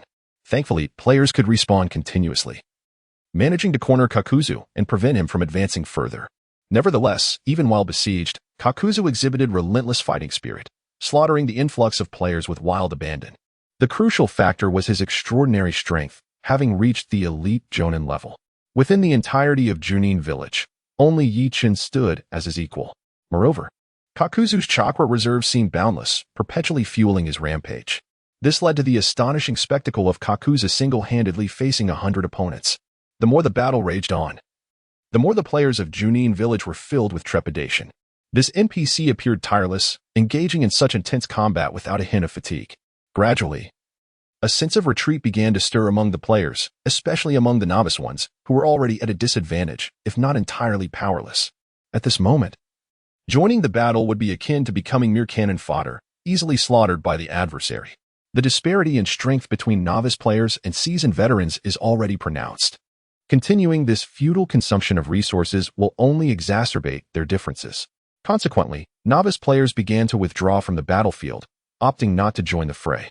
With fewer players gathered, the pressure exerted on the formidable Kakashi would diminish substantially. Meanwhile, Kakashi's fervor for carnage only intensified. If this situation persists, players would inevitably find themselves in a passive position. It was then that the master of strategy intervened. His recent notable achievements lent considerable weight to his words. Brothers, cease your reckless charges. Such actions hold no purpose. The players, already in a precarious position, immediately heeded the master's advice, retreating to the village and taking a stand at its entrance to confront Kakashi. The latter refrained from entering the village, disdainfully wiping his bloodied hands. He had not even resorted to ninjutsu, relying solely on taijutsu. He had nearly decimated the entire hidden village of Konoha, showcasing truly terrifying prowess. The master of strategy approached the crowd and engaged Kakashi. Hey, what is your purpose here? Who sent you? Kakashi, with an ominous grin, chose not to respond. Maintaining his composure, the master continued his inquiries. But all he received in return was a cold snort from Kakashi. Undeterred, the master persisted in his dialogue. Perhaps irritated by the master's incessant chatter, or perhaps swayed by his words, Kakashi finally spoke in his distinct raspy voice. You are unworthy of conversing with me. Summon your village leader to speak. Perched among the treetops, observing the unfolding events, Ichin understood immediately and smiled knowingly. With that, his figure vanished entirely. Realizing that Kakashi demanded his presence, Ichin grasped the underlying motive behind Kakashi's previous rampage. He sought to force Ichin into the open. Would Ichin acquiesce to such demands? He chose to remain unseen. As a resident of the hidden village, he was an invincible entity. If Kakashi possessed the audacity, let him take a step into the village. If he truly had the courage, it would indeed merit Ichin's intervention. Clearly, with Kakashi now willing to negotiate, the likelihood of him entering the hidden village was exceedingly slim. Perhaps he had uncovered certain secrets, or was instinctively avoiding harm. Regardless, Kakashi's decision ultimately preserved his life. As for Kakashi's attempts to draw him out and his subsequent plans, Ichin was indifferent. The presence of such a formidable foe at the village entrance provided players with a valuable opportunity to hone their skills. Without facing skilled adversaries, it is challenging to identify one's shortcomings. If they could not even contend with this single enemy, the subsequent village battles would be even more daunting. As for the novice players who fled at the last moment, Ichin empathized with their plight. The disparity in strength was so vast that they resembled mere cannon fodder. Not only would they gain nothing from the battle, but they would also lose all the chakra they had painstakingly accumulated. The presence of novice players merely hindered others, becoming a liability instead. Stepping back to seize the opportunity to catch up on progress was indeed a wise choice. Returning to his residence, Ichin leisurely observed the visuals provided by the system. At the village entrance, Master Yangmo was nearly out of breath from his fervent discourse. Meanwhile, the menacing Kisame Hashigaki spoke only occasionally, insisting that the village chief personally intervene. This lack of communication left Master Yangmo in a quandary, rendering his eloquence ineffective. Ultimately, he abandoned the attempt to converse and gathered the remaining players to strategize. Fewer than 30 players chose to remain, predominantly seasoned veterans. Having joined the game earlier, they were among the few high-powered players in Junin Village. With a furrowed brow, Master Yangmo addressed these players. What do you believe is the best way to confront this NPC? Voices erupted in a cacophony of suggestions. This guy is so arrogant. We should just outlast him and see who tires first. He has the audacity because he possesses the strength to back it up.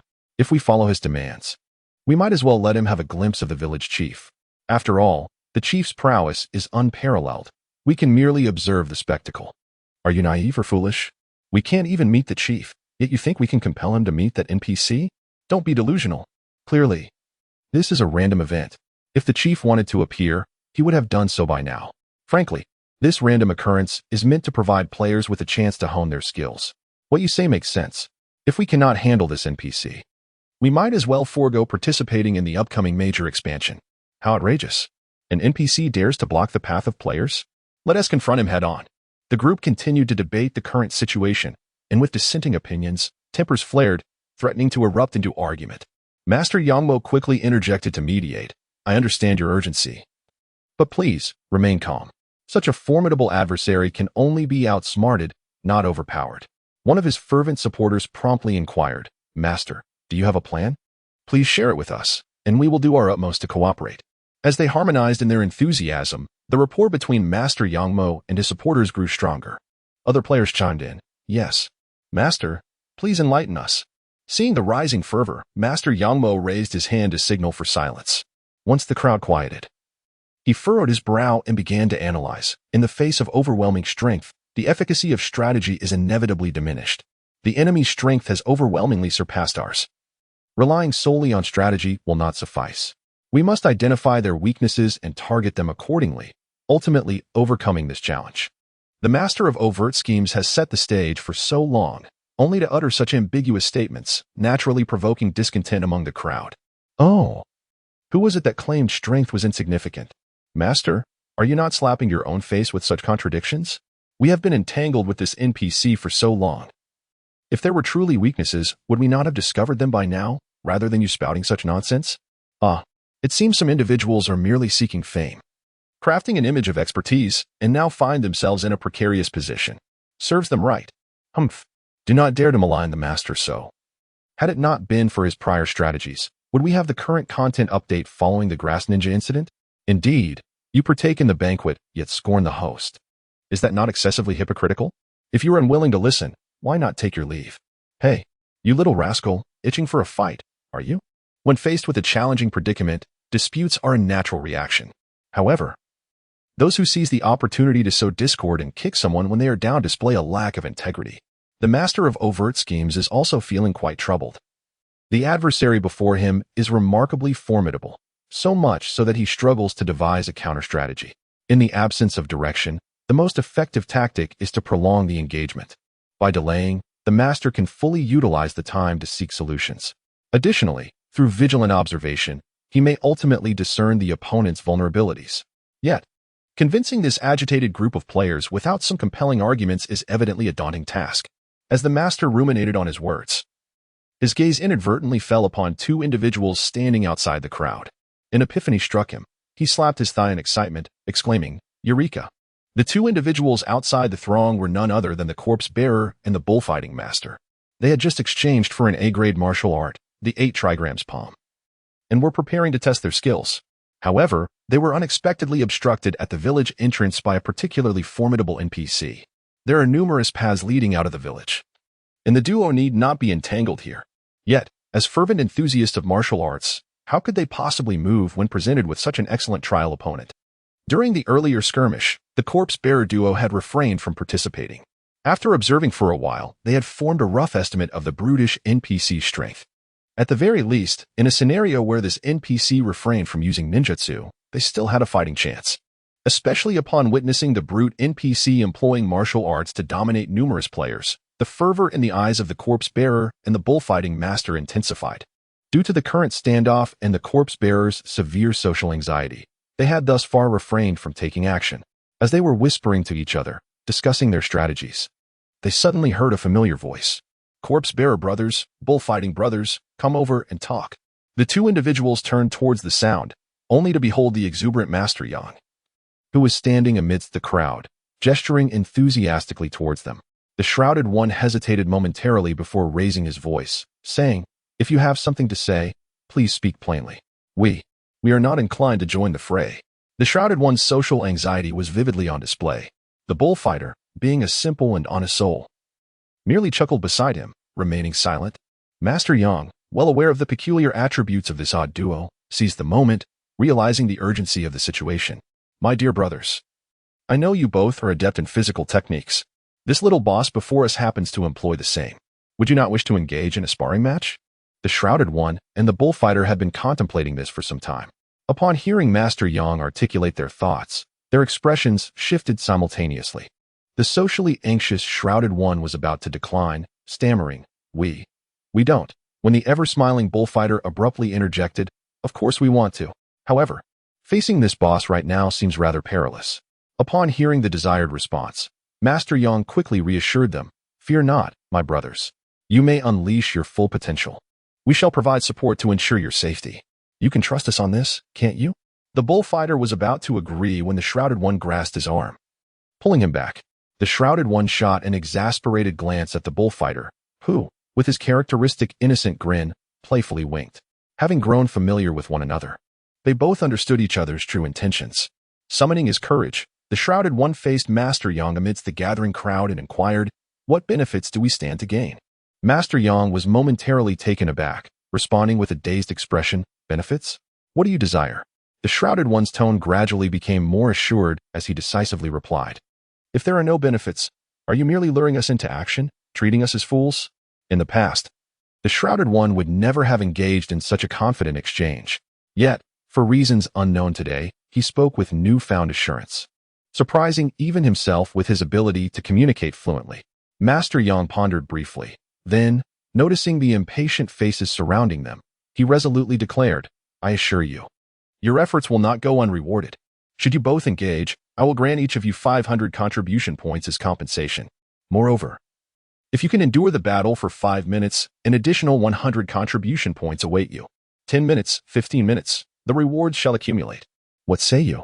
In an effort to redeem his reputation, Master Yang was indeed offering a substantial reward, having squandered most of the vast rewards he had previously received. Being able to present a 4-digit contribution point reward was a considerable sacrifice. Upon hearing of the promised rewards, a voice from the crowd eagerly called out, Master, allow me to participate. As long as the remuneration is in place, I shall delay for as long as you wish. Master, allow me to proceed. I assure you, satisfaction is guaranteed. A throng of individuals clamored, their eyes glimmering with envy at the prospect of those 4-digit contribution points. The cunning strategist rolled his eyes dismissively and retorted, Scram, if you possessed even a modicum of capability, you wouldn't be here hatching schemes. If you truly had the ability to delay, you wouldn't be cowering in the village. The corpse bearer and the bullfighting master exchanged glances, each perceiving the latent battle intent in the other's eyes. Without further hesitation, the corpse bearer nodded decisively, proclaiming, All right. It's settled, and there shall be no turning back. The strategist thumped his chest, assuring them, You can rest assured. I guarantee to uphold my word. The corpse bearer and the bullfighting master stepped forward in unison, almost synchronously drawing out rusted steel bars from behind them. They emerged from the crowd with a resolute demeanor, charging straight towards the group led by the formidable Kisame Hashigaki. The strategist, concerned that the duo might fall victim to an ambush, realized that the objective of delay would become increasingly difficult to achieve. Thus, he raised his voice, calling out towards the village's edge, Hey, after deliberation, we have decided to engage in a one-on-one duel. Do you dare to accept the challenge? You two must adhere to the rules and engage in a one-on-one duel for fairness. Kisame cast a disdainful glance at the two emerging from the village. He raised his voice in response, Fairness? What a joke. To challenge us with two? Do you have the audacity to speak of fairness? Is your sense of fair play so cheap? The strategist's face flushed, yet he maintained his composure. They form a cohesive unit. Consider them as one entity. He couldn't resist adding a further provocation. So, what say you? Dare to accept this challenge? Kisame's lips curled into an unappealing grin. How amusing. Truly entertaining. Since we have some time to spare, why not engage in a little diversion? I accept your challenge. Do not think twice. I have just accomplished the feat of taking on 100 opponents, and my confidence is at its peak. Behind him, the white ape wore a worried expression, urging caution. Mr. Kisame, this is unwise. These two may merely be bait. The true threat lies with the village chief of Junin, who is lurking in the shadows. The white ape had previously clashed with the chief and was haunted by the psychological scars left by that encounter. He did not fear Kisame facing two opponents, but rather was apprehensive about the chief's potential ambush. Should anything befall Kisame, their team of grass ninjas would be doomed. Having narrowly escaped the inferno in the village of Kusa, he could not afford to falter here. Kisame, brimming with confidence, replied, I await the village chief's intervention. My only fear is that he remains passive. With that, he exerted force beneath his feet and propelled himself forward, his arms trailing behind him. The expansive black cloak billowing in the rush of speed, resembling two enormous black wings. From a distance, the movements of the formidable Kisame Hashigaki resembled those of a colossal raptor. Observing this, both the scavenger and the bullfighter abruptly accelerated, leaning forward with arms drawn back. Mirroring Kisame's swift charge, the game Junin Ninja adopts a significant portion of the Naruto universe's lore, humorously replicating this animated running style. In the real world, witnessing such an aerodynamic rush is undeniably peculiar. The three figures collided with a resounding impact. Bang, bang, bang. The sound of their fists and palms meeting created a cacophony of sonic booms, hinting at their incredible velocity. Kisame, possessing large hands and a distinct advantage in strength, managed to send both the scavenger and the bullfighter staggering, their bodies swaying perilously. Yet, it was merely a display of imbalance. The previous devastating blow was absent. Although the scavenger and the bullfighter stumbled, their tetanus blades slashed fiercely. Kisame, undeterred, met the onslaught with his pale hand, absorbing the strike of the tetanus blade. Surprisingly, the formidable weapon failed to breach Kisame's skin. Instead, the recoil from his immense power sent both opponents involuntarily retreating a few steps. Raising his hand, Kisame examined the faint white marks left by the tetanus blade, his menacing grin growing ever more radiant. "How intriguing. This is more like it," he exclaimed, retracting his hand and charging forward once more. The scavenger and the bullfighter retreated several paces before regaining their footing. A deep exchange of glances revealed the astonishment in their eyes. It was only after engaging with Kisame that they realized his abilities transcended mere physical prowess. Martial arts can be categorized into two types, one that relies solely on physical strength and another that merges physical power with chakra. During their confrontation with Kisame, they distinctly sensed an overwhelming surge of chakra. However, this chakra was not merely an augmentation of physical strength. The explosive effect at close range and the rebound effect on his palms bore resemblance to explosive tags and defensive seals found in ninjutsu. It appeared that Kisame wielded a unique blend of martial arts and ninjutsu. This was the first time the scavenger and the bullfighter encountered such an extraordinary skill. The palpable pressure they felt in close quarters made their breathing labored during the skirmish. This distinctive domain seemed inherently capable of diminishing their strength. Once the initial shock subsided, the fighting spirit of the scavenger and the bullfighter surged to unprecedented heights. Confronting such a formidable adversary offered them profound insights into martial arts, promising significant enhancement to their capabilities. For this reason alone, they felt that even if they were to fall at Kisame's hands, it would be a worthwhile experience. Together, they launched themselves forward, this time with arms extended in a forward thrust rather than drawn back. The corpse-bearer tightly clenched his fists and swiftly targeted the vital points on the body of the dry persimmon zetsu. He employed the A-class martial art, the 8 trigrams palm, specifically the secret technique of pressure points hidden within the empty palm. Meanwhile, the bull master transformed his palm into a claw, his arms slightly bent, and advanced to entwine around the arms of the dry persimmon zetsu. He utilized the A-class martial art, the 8 trigrams palm, invoking the capture technique from the 64 palms. Both combatants executed the binding technique from the 8 trigrams palm, aiming to immobilize the dry persimmon zetsu in place. Upon engaging the two, the dry persimmon zetsu immediately sensed the shift in their techniques. It felt as though 2 colossal serpents had ensnared him, rendering him motionless, rather than being alarmed. The dry persimmon zetsu felt exhilarated, exclaiming, "Is this the power of advanced martial arts? How fascinating, truly captivating." Instantly, his arms were enveloped in a rich, water-based chakra. From a distance, they appeared as 2 gigantic guillotines, thrashing wildly in the air. This vividly demonstrated the effects of ninjutsu, as the transformed guillotines clashed violently with the invisible serpents. The cacophony of sound reverberated like thunder, causing the hairs on one's body to stand on end. The corpse-bearer and the bullmaster were clearly being overwhelmed and forced to retreat. Nevertheless, they successfully bought some precious time. For the players of Junin Village, this duration proved exceedingly valuable. The master of Sun strategies widened his eyes, observing the spectacle with amazement, exclaiming, "Incredible! Truly formidable." When he first encountered the duo of the corpse-bearer, he merely intended to rally support. He was aware that both possessed exceptional martial arts skills, being among the only 2 martial artists in the entirety of Junin Village. Initially, he thought to resort to desperate measures, hoping they could stall for a brief moment. Little did he know he had stumbled upon a treasure. The sounds of battle outside the village resembled a grand martial arts feast. Even though the dry persimmon zetsu was not employing purely physical techniques, it did not diminish the spectators' fervor. Goodness, martial arts can have such explosive effects? Had I known, I would have exchanged my surplus contribution points for some martial arts techniques. It was exhilarating. I felt my blood surge, almost compelled to participate myself. I have resolved to visit the marketplace soon and exchange for a set of martial arts techniques. But hold on. A word of caution, martial arts demand a higher level of aptitude from the user. If one lacks the talent, even with an exchange, it would merely serve as decoration.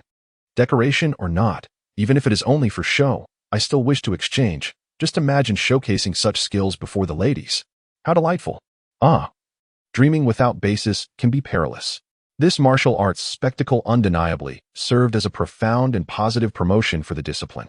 In the minds of most Junin ninja players, martial arts began to carve out a significant place.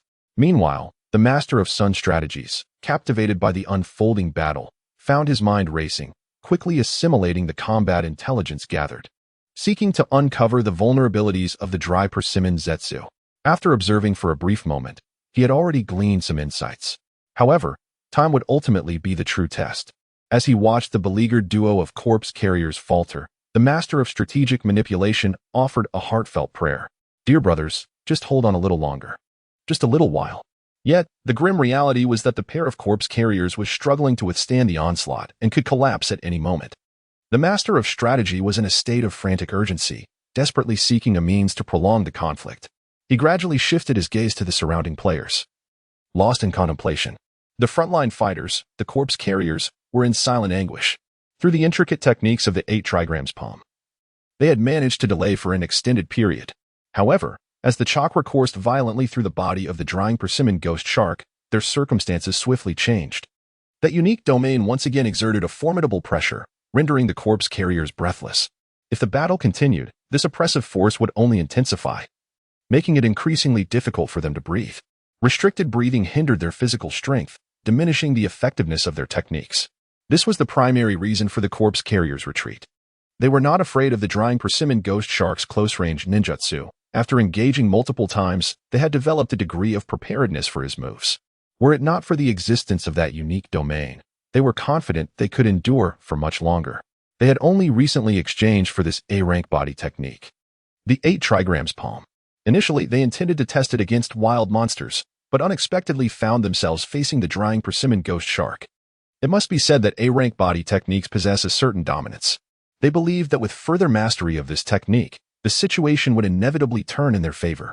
Of course, their assumptions were based solely on the current display of power by the drying persimmon ghost shark. If this were all he could muster, he would hardly be worthy of being a formidable asset within the Akatsuki organization. The true strength of the drying persimmon ghost shark lay in the colossal blade he bore upon his back. At present, he was merely indulging in the battle, reluctant to unleash his full power. His arms, transformed into scythes, moved with an impenetrable precision. Step back, he barked coldly. With a sudden burst of force, the already unstable corpse carriers could no longer withstand the tremendous strength and were sent flying away. Thud, thud. The two bodies soared several meters before crashing to the ground. As the water-based chakra dissipated from his arms, the drying persimmon ghost shark, with arms crossed behind him, declared proudly, "Your ability to endure for so long is commendable." A cold glint flickered in his eyes, and the intent to kill intensified. Now, perish. In an instant, the drying persimmon ghost shark, who had been standing still, dashed forward, leaving behind a fleeting afterimage as he lunged at the incapacitated duo. The corpse carriers felt no fear. They were merely momentarily immobilized, a sign of their exhaustion. Through their prior encounters, they had gained considerable insight. They had long been prepared to face death, and upon seeing the drying persimmon ghost shark approach, they wore expressions of resignation. At that moment, a resounding shout erupted from Junin Village. "Do not panic, brothers. We are here to assist you." A group of players surged forth, their voices echoing in fervor. Instead of rushing directly into battle, they assumed an offensive stance just outside the village. All players glimmered with a radiant light, swirling orbs of chakra in their palms. However, their diverse chakra attributes rendered their ninjutsu less effective, and the complexity of alternative techniques left them with insufficient time for rescue. It was then that the A-rank ninjutsu, the Rasengan, revealed its true superiority: swift, potent, and minimally affected by chakra attributes. The entrance of Junin Village was illuminated as the Rasengan struck like cannonballs upon the body of Kisame Hashigaki. Meanwhile, The observing white ape seethed with indignation, cursing, "These ninjas from Junin Village are utterly despicable. Brothers, act swiftly to aid Mr. Hoshigaki." In the forefront, Kasame stood undeterred, preparing himself, gripping the hilt of his massive blade behind him. "Get lost. Do not impede my performance," he bellowed dominantly. The grass ninja experts, poised to attack, froze momentarily. Their movements halted. Kisame swiftly unsheathed his bandage-wrapped giant blade. "Samahata, it is time for your debut." He positioned Samahata before him, the enormous blade serving as a shield to protect him. As the multitude of Rasengan descended upon him, they struck Samahata with a sound akin to heavy objects falling into water. Beyond the blade, a dense chakra formed a luminous membrane. Astonishingly, the once formidable Rasengan, upon collision with Samahata, exhibited no explosive chakra fluctuations. The abundant chakra was absorbed entirely, as if a clay bowl had vanished into the sea. The brilliance of Samahata's outer membrane intensified. Simultaneously, rich chakra transformed into a flowing stream, coursing along Kasame's pale arm, replenishing him. His fearsome horizontal pupils sparkled with newfound radiance under the influence of the chakra. "Have you had enough?" Kisame slowly rose, the bandages entwined around his giant blade bursting apart inch by inch. With a flurry of hand seals, he roared, "Water release, water shark bullet technique." A profoundly dense water chakra coalesced in the air, forming a shark-shaped water projectile. With a powerful swing of his arm, the shark-shaped water bullet hurtled toward the players outside Junin Village with incredible speed. In the crowd, the cunning strategist shouted, "Run," heedless of caution, and was the first to flee. The other players reacted with varying degrees of swiftness. Some narrowly escaped the calamity, while others were tragically reduced to mere pulp, sent back to the resurrection hall. Kisame observed the scattering Junin players with a chilling smile. "Water release, water dragon bullet technique." With a swift flick of his finger, a shark-shaped water sphere materialized behind the dry persimmon ghost shark. The water sphere surged forward, seamlessly merging with his form. Whoosh! Defying the laws of gravity, the water sphere abruptly ascended. After reaching a certain altitude, it plummeted rapidly. Roar! The dry persimmon ghost shark, now entwined within the water sphere, transformed into a ferocious beast. The water sphere, propelled at astonishing speed, hurtled towards the fleeing players of Junin, who appeared to him as mere lambs awaiting slaughter, utterly enticing. The water escape, water dragon bullet technique, while undeniably formidable, bore an even greater terror. The water sphere could be controlled by the dry persimmon ghost shark, effortlessly changing direction mid-air. Most alarming of all was its ability to carry him along as it soared. What difference was there from a precision-guided missile? Plop! The water sphere descended amidst a throng of players, and the dry persimmon ghost shark stood triumphantly on solid ground, his expansive robe devoid of any water stains. His mastery over water chakra had reached an extraordinary level. As he brandished his massive blade, preparing to strike once more, he suddenly felt a constriction throughout his body. His weapon raised in alarm. Bang! The formidable dry persimmon ghost shark was sent flying with a single blow as he stepped into the territory of Junin Village. The assailant was a striking figure, exuding an air of confidence and charm, Ichin, who had been quietly observing from his home. He had no intention of intervening. Yet the dry persimmon ghost shark foolishly encroached upon Junin's domain. "Do you take me for a mere sickly cat?" In Junin Village, he was an invincible presence. Now was the perfect moment to assert dominance and instill fear. Ichin had meticulously captured the presence of lurking experts through the information provided by the system. They were not from the grass-hidden village. Their attire suggested they hailed from various nations. Although Ichin was unaware of their true intentions for gathering here, he understood that a timely display of power could draw the attention of these enigmatic visitors. As long as they posed no threat to Junin Village's safety, he had little interest in their ulterior motives. Upon the long-awaited appearance of the elusive village leader, the players of Junin erupted in cheers. "Leader, you finally arrived. You have no idea." They chattered excitedly, eager to inform Ichin of their endeavors. He struggled to suppress a smile, maintaining an air of composure. "Thank you for your hard work, villagers. Junin Village will not forget the contributions of its citizens." Such platitudes were easily spoken. Yet what the players truly yearned for were tangible rewards. "Is that it? Is it over? Leader, we risked our lives to defend the village. Surely we deserve some material compensation." "Exactly. Leader, with our improved strength, we can better ensure the safety of Junin Village." The village chief said, "Isn't it time for us to engage in battle with the grass-hidden village? Shouldn't we provide more assistance now to ensure our rapid growth?" A cohort of players gazed at Ichin with eager anticipation, resembling hungry children awaiting nourishment. This is what one might call the third calamity. Yuchen feigned hesitation and remarked, "Dear villagers, as you can see, Junin Village is in dire need of development. We are indeed under considerable pressure." The crowd collectively rolled their eyes.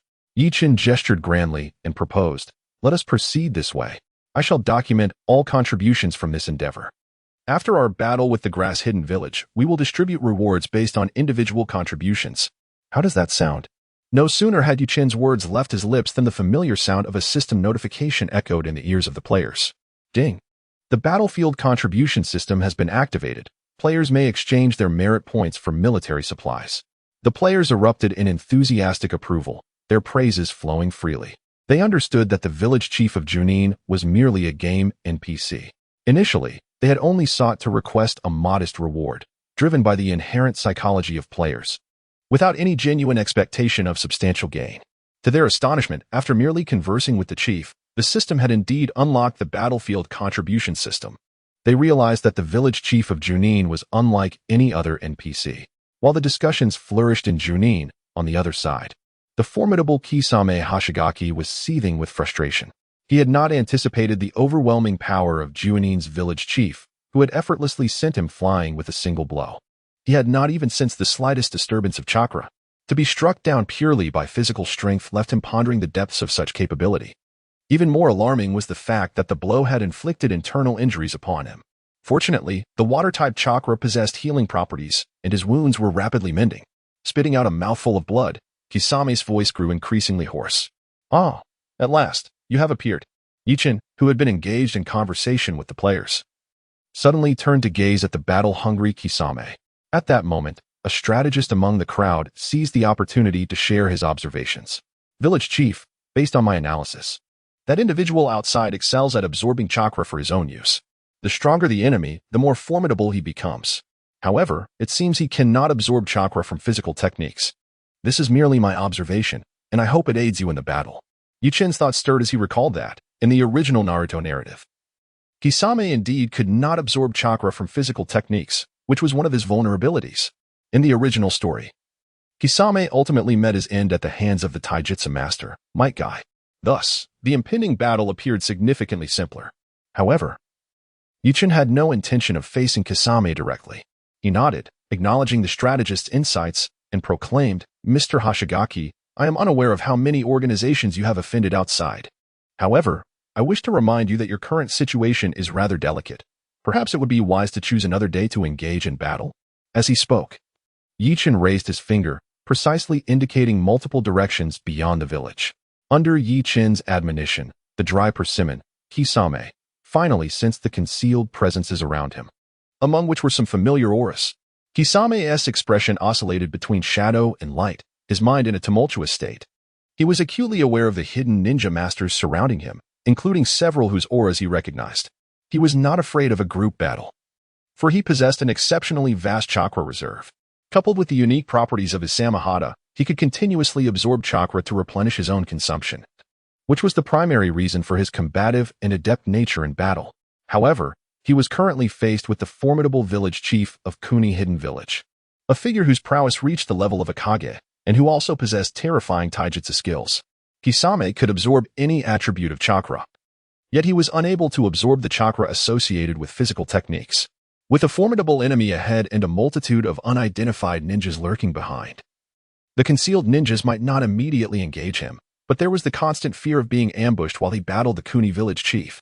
Kisame found himself in a continuous internal struggle of decision-making. He had been entrusted with the task of taking the village chief's head, yet under the current precarious circumstances, the mission seemed exceedingly difficult to accomplish. Nonetheless, to suggest retreat was contrary to his nature.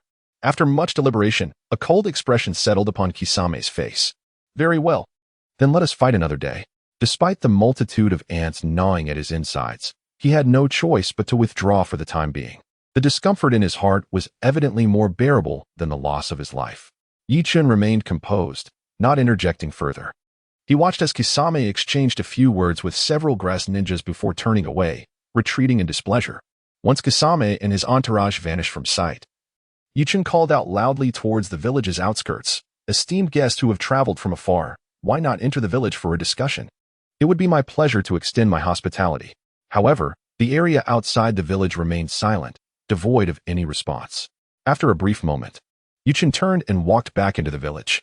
Through the system's real-time surveillance, he observed numerous figures quietly retreating. Among them, some lurking ninjas chose not to withdraw. Yet their presence would not pose any inconvenience to Junin Village. At least for the moment, these distant guests did not exhibit significant hostility. The master of overt schemes emerged from the crowd, perplexed, and inquired, "Village chief, are there some grass ninjas lying in ambush outside our village?" Yuchen straightforwardly shook his head, replying, "No, they are ninjas from other nations, likely here to gather intelligence." As he spoke, Yuchen immediately adopted a serious demeanor. "Dear villagers, the situation has changed. It is imperative that you travel in groups when leaving the village to ensure your safety." A multitude of players, however, appeared indifferent, retorting, "What is there to fear? Life is but a fleeting moment. I'm not afraid of death. If I can have someone to back me up, it's worth it." "Indeed. Village chief, a battle is imminent. Striking down an enemy will earn us merit. What is there to be afraid of? Hey, brothers, shall we team up to grind for experience? Before the war begins, let us accumulate some merit to exchange for military supplies once the battlefield is fully opened. Add me to the party. I assure you, I am formidable." Observing the exuberance of these carefree players, Yi Chun felt somewhat speechless. He shook his head slightly and continued, "In 2 days, we shall engage in battle against the hidden grass village. It is essential for all villagers to collaborate and prepare earnestly. Oh, and those villagers with lesser strength, please do your utmost to assist each other. Forming a cohesive fighting force prior to the battle will significantly bolster our village's strategic plans."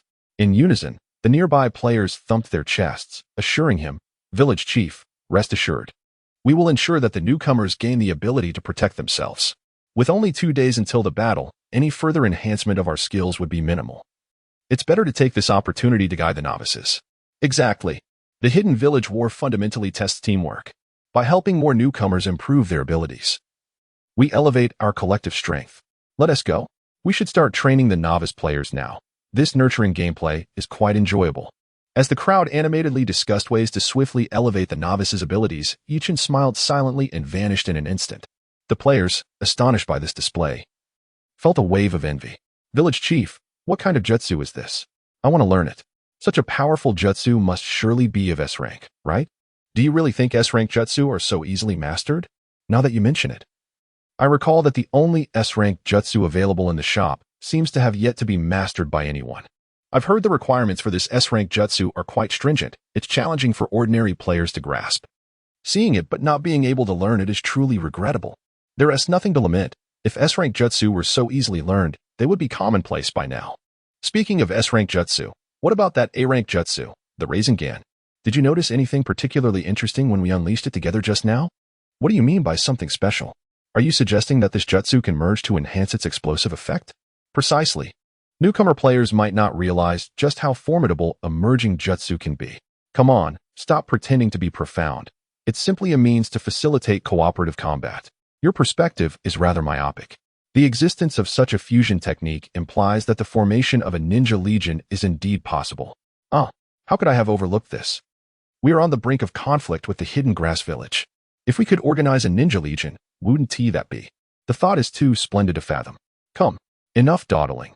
Let us hasten to earn contribution points alongside the novice players, striving to ensure they swiftly master the Reincarnated. Coordinated combat, culminating in a formidable legion, that vision truly fills one with anticipation. Amidst the banter of the crowd, the conversation had traversed from the village chief's formidable techniques to the concept of a ninja legion. One must admit, devoid of constraints, the players' imaginations run wild. Meanwhile, the master of schemes within the throng was beaming with excitement. He had meticulously crafted the next course of action and was eager to implement it. As Yi Chun returned to his abode, he found amusement in the fanciful musings of these players. In truth, their ideas were not unattainable. A new expansion was imminent, and the players' aspirations were indeed part of this forthcoming update. Yi Chun felt a sense of satisfaction as he observed the players beginning to assist one another, collaboratively enhancing their skills. Seasoned players were selflessly guiding newcomers, fostering an atmosphere of extreme harmony. In the blink of an eye, 2 days had swiftly passed, and less than 8 hours remained until the official onset of battle. During this brief interlude, the players had united, their relationships flourishing, woven together as a single entity. Under the intentional guidance of veteran players, The novice players had collectively mastered the A-rank technique, Reincarnated. Simultaneously, the master of schemes, leveraging his eloquence and previous accomplishments, was successfully elected as the leader of the Hidden Monarch War Group. Indeed, they had truly managed to assemble a ninja legion. Through unified training, they joyously witnessed the terrifying power generated when Reincarnated techniques merged. Under the relentless encouragement of the master of schemes, the players diligently practiced the A-rank Reincarnated time and again. Such rigorous training naturally led to a significant enhancement in their proficiency with ninjutsu. As the ultimate beneficiary of the feedback system, Junin was met with a timely system notification. Ding! You have fully mastered the A-rank ninjutsu, Reincarnated, triggering a limited time reward. A-rank ninjutsu upgraded version, S-rank ninjutsu. Wind release, Reincarnated. Upon hearing the system prompt, Junin immediately sat upright in his reclining chair. Was T the S-rank ninjutsu I developed, the big Reincarnated? An upgraded version of the Reincarnated? Am I mistaken? How did the upgraded version transform into wind release, Reincarnated? Junin diligently retraced his memories and promptly smacked his forehead. Oh, it seems the previous system notification indeed did not mention the term upgraded version. It appears I misunderstood.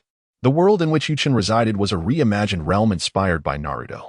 Some rules adhered to the original narrative, while others had undergone substantial transformation. This transformation is also aimed at recreating the logic of the world. Although Junin harbored doubts, he accepted it with composure. Without hesitation, he once again listed the S-level ninjutsu in the marketplace. The system notification echoed within the game. Ding! S-level ninjutsu wind release. Spiraling shuriken has been listed in the marketplace. Players may exchange it for the corresponding contribution points. This announcement stirred a tempest among the players engrossed in their training, who immediately gasped in astonishment. Another S-level ninjutsu had been released. Could it possibly be a deception? Regardless of its authenticity, wouldn't a visit to the marketplace reveal the truth? No need for such complexities. They could simply inquire with players already in the marketplace. After some inquiries, it was confirmed that indeed another S-level ninjutsu had been released. Wait, my friend mentioned that this S-level ninjutsu could be used directly. What? How could that be? In an instant, the once orderly legion scattered like frightened birds. This left the commander, Master Yangmo, exceedingly vexed. Come back, all of you, he shouted. Without organization and discipline, how can we effectively form a collaborative combat capability? Master Yangmo intended to continue his lofty discourse. However, within moments, he found himself utterly alone. Cursing under his breath, he hastened toward the village marketplace. Upon successfully exchanging for the S-level ninjutsu wind release, spiraling shuriken, all his grievances were forgotten. He opened his palm, and wind attribute chakra began to swirl within his hand. First, a sphere of light appeared, which then slowly compressed and transformed. Soon, a shuriken, forged from concentrated chakra, began to spin incessantly in his palm. Master Yangmo tested it by throwing it into an empty corner. Whoosh! Bang! The desolate corner erupted, sending dirt flying and creating a large crater. He gazed at his palm, then at the massive pit in the distance, momentarily speechless. At that moment, the system notification chimed in his ears. Ding! Due to your destruction of public property, you have received a minor demerit, deducting 1,000 contribution points. And you are required to restore the area to its original state. Master Yangmo paid no heed to the system's warning, instead fixating on his palm and the crater afar. He murmured, indeed, this is worthy of being S-level ninjutsu. Compared to the previous Rasen Shuriken, it travels further, has a more pronounced explosive effect, and exhibits remarkable stability. In an instant, he discerned the advantages of the S-level ninjutsu wind release, spiraling shuriken. Simultaneously, he lamented softly, alas, using it once nearly drains my entire chakra. The consumption is simply too great. The disparity in chakra requirements for different tiers of ninjutsu is naturally significant. The utilization of S-level ninjutsu necessitates a vast amount of chakra, which is certainly to be expected. Soon after, Master Yangmo swiftly composed himself, his eyes gleaming as he murmured, if the Ninja Legion could all wield this S-rank ninjutsu, the impact would be. Imagining the earth-shattering effects, he couldn't help but laugh aloud. Although the cost was exorbitant, it could undoubtedly serve as a trump card. As the Legion commander, to validate his hypothesis, Master Yangmo briskly navigated among the players, scrutinizing their progress. He had entirely dismissed the system's penalties from his mind. At the same time, the adorable Shame successfully exchanged for the S-rank ninjutsu, wind style, spiraling shuriken. She immediately exclaimed, brothers, Let me demonstrate the effects of this S-rank ninjutsu.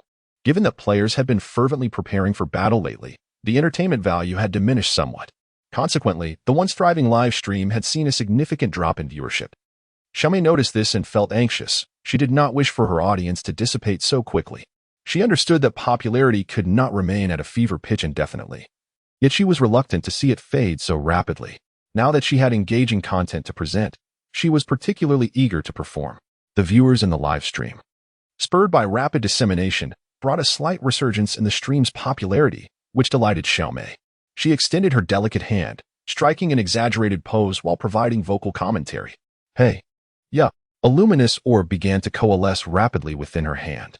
Just then, the full-screen system announcement started flooding the screen. Ding. The game Junin Ninja will commence a content update. Players who haven't returned to the village should hurry back to log off. Update countdown 004, 59. Update countdown 004, 58. Xiaomei was infuriated. What the hell? This time, the entertainment value has truly exploded. The chat room was filled with various teasing comments. The stream is so dull, I suggest jumping through hoops for good luck. Haha, it's too funny. Last time the S-rank ninjutsu demonstration was incomplete, and now this. Feeling for the streamer for a second. 1. 10,086. Although the popularity had indeed soared, Xiaomei could not find joy in it. The game's official update meant she would soon have no game to play. What use was a brief spike in interest? With a forlorn expression, Xiaomei logged off hastily. She quickly accessed the official Junin Ninja website to check the update details. Upon entering the site, she was greeted by a pop-up window devoid of a close button, occupying the entire page. All netizens had long since become accustomed to this. On the contrary, they were now particularly eager to see this page appear. Gazing at the pop-up, Xiaomei noted that apart from the tumultuous battle scenes, there was a line of formal text. The game Junin Ninja is officially commencing an update with the following content. Daisy swiftly maneuvered her mouse, yearning to unveil more information. Yet, regardless of her efforts, the screen revealed no additional text. Some viewers in the live stream, unable to bear the suspense any longer, flooded the chat with comments. What good is merely dragging the mouse? Can't you click on a few pop-ups? Perhaps the updates lie within another post? The consensus was clear. The host was utterly foolish. That's just how it is with older women. Please be understanding. After all, she isn't young anymore. Daisy glanced at the barrage of comments, her brow momentarily furrowing. However, she quickly relaxed her expression and, far from being upset, took the initiative to apologize. Indeed, it is the host's fault. I became flustered and I sincerely apologize. With that, she stood and bowed to the camera. One cannot deny that while Daisy's gaming prowess may leave much to be desired, her public relations skills were quite impressive. As expected, her apology significantly diminished the onslaught of harsh criticisms in the live stream. Regaining her composure, Daisy clicked the pop-up multiple times. Yet, apart from a solitary notification sound, there was no transition in the visuals. Instead, beneath the existing text, an additional line appeared. Ding. The current window has received excessive clicks. Please try again later. The faint words flickered a few times before vanishing entirely. Undeterred, Daisy attempted to click the window again with fervor. Unfortunately, aside from the recurring notification, no further information materialized. Faced with this predicament, she could only chatter away, engaging with her fans while anxiously awaiting the passage of time. After approximately 5 minutes, feeling that the moment was ripe, Daisy clicked the pop-up screen rapidly once more.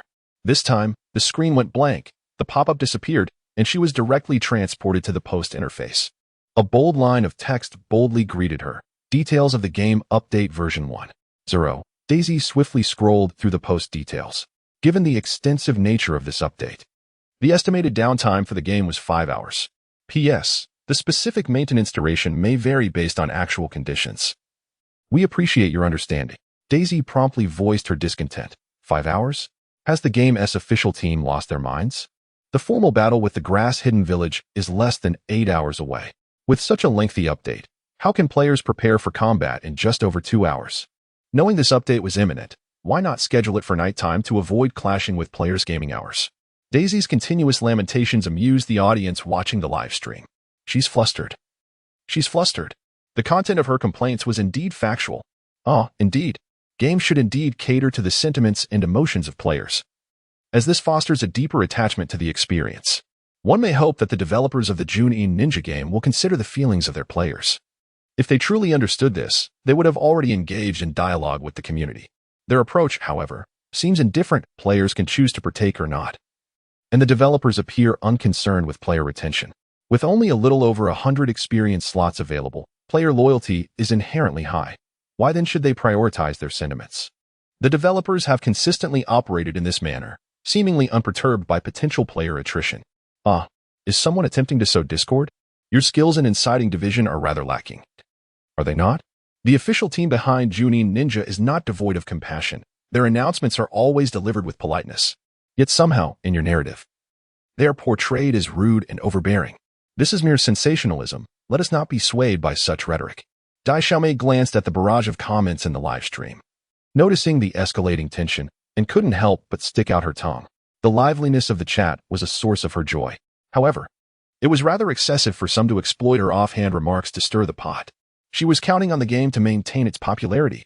Such actions that threatened her livelihood must be firmly curtailed. Consequently, Dai Xiaomei graciously apologized to her fans in the live stream, assuring them of her commitment to be more circumspect in the future, thus quelling this minor uproar. She then resumed her focus, scrolling to read the original post detailing the updates. The content included the following. 1. A new life simulation gameplay feature will be introduced, allowing players to register for various life professions in the career hall, with the system determining their success.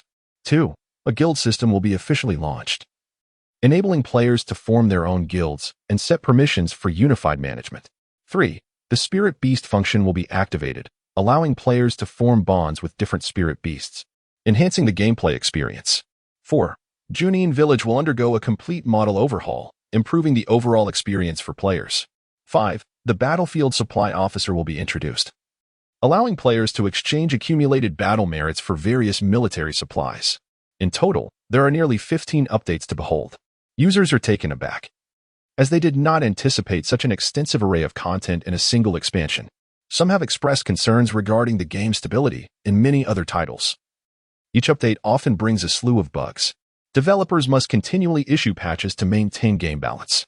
It must be acknowledged that while some bugs can be entertaining, they predominantly detract from the player experience. Thus, the apprehensions of these users are not unfounded. Currently, the open version of Junin Ninja is remarkably stable, providing a strong gaming experience. However, with such a multitude of changes in this update, there are valid considerations to bear in mind. In an astonishingly brief span of merely 5 hours, industry professionals have voiced their thoughts on what is undeniably a formidable challenge.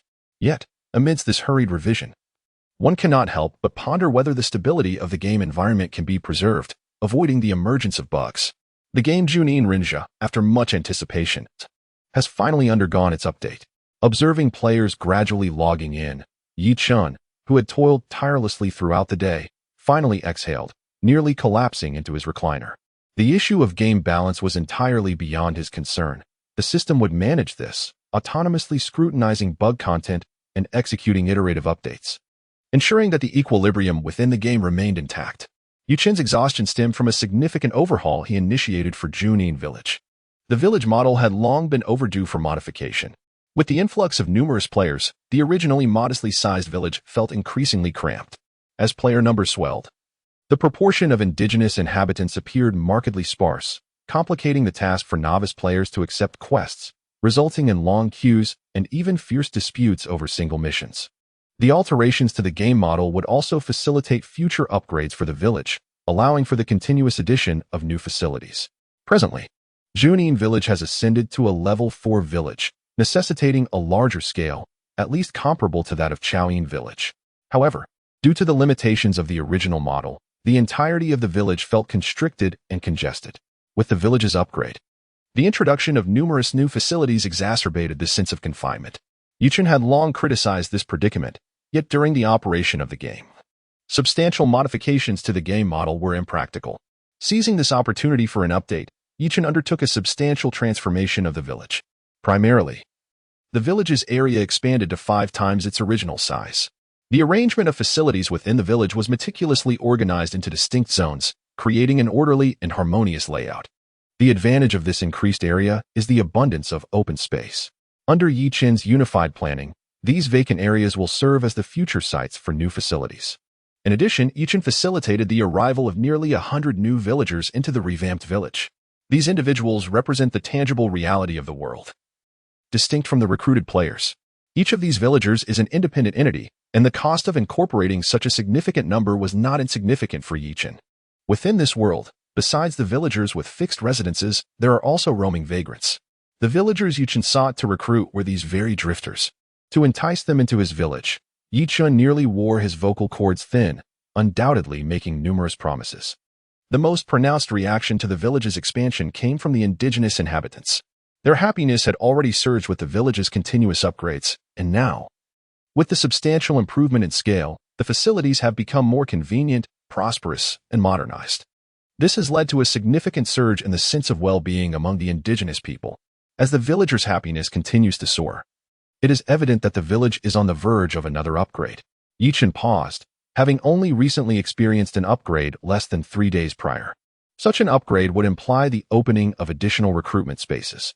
However, given the current state of impending conflict, expanding the recruitment numbers seems rather unnecessary. The influx of new players, rather than bolstering morale, could severely disrupt the rhythm of battle. Inexperienced players, lacking knowledge and skill, are less useful than mere cannon fodder. The over 70 novice players recruited 3 days ago, under the guidance of seasoned players, have barely reached the point of serving as cannon fodder.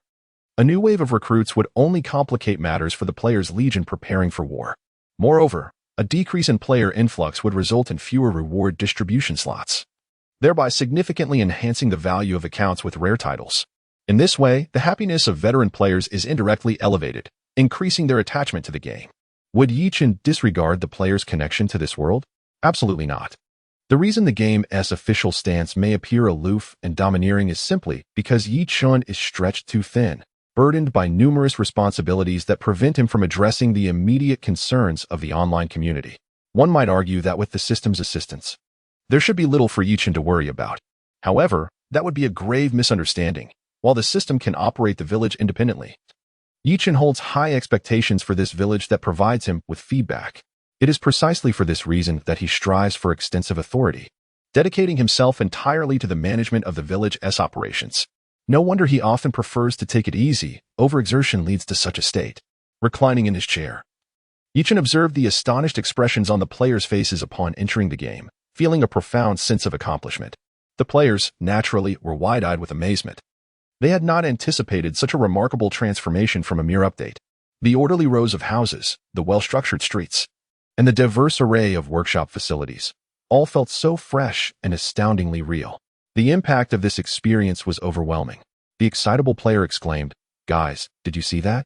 The new model of the village is incredibly well-crafted. The freshly paved streets, the newly painted walls, and the pristine railings around the streets all bear the marks of meticulous detail. It's so realistic. Oh, what a pity you can't experience it for yourselves."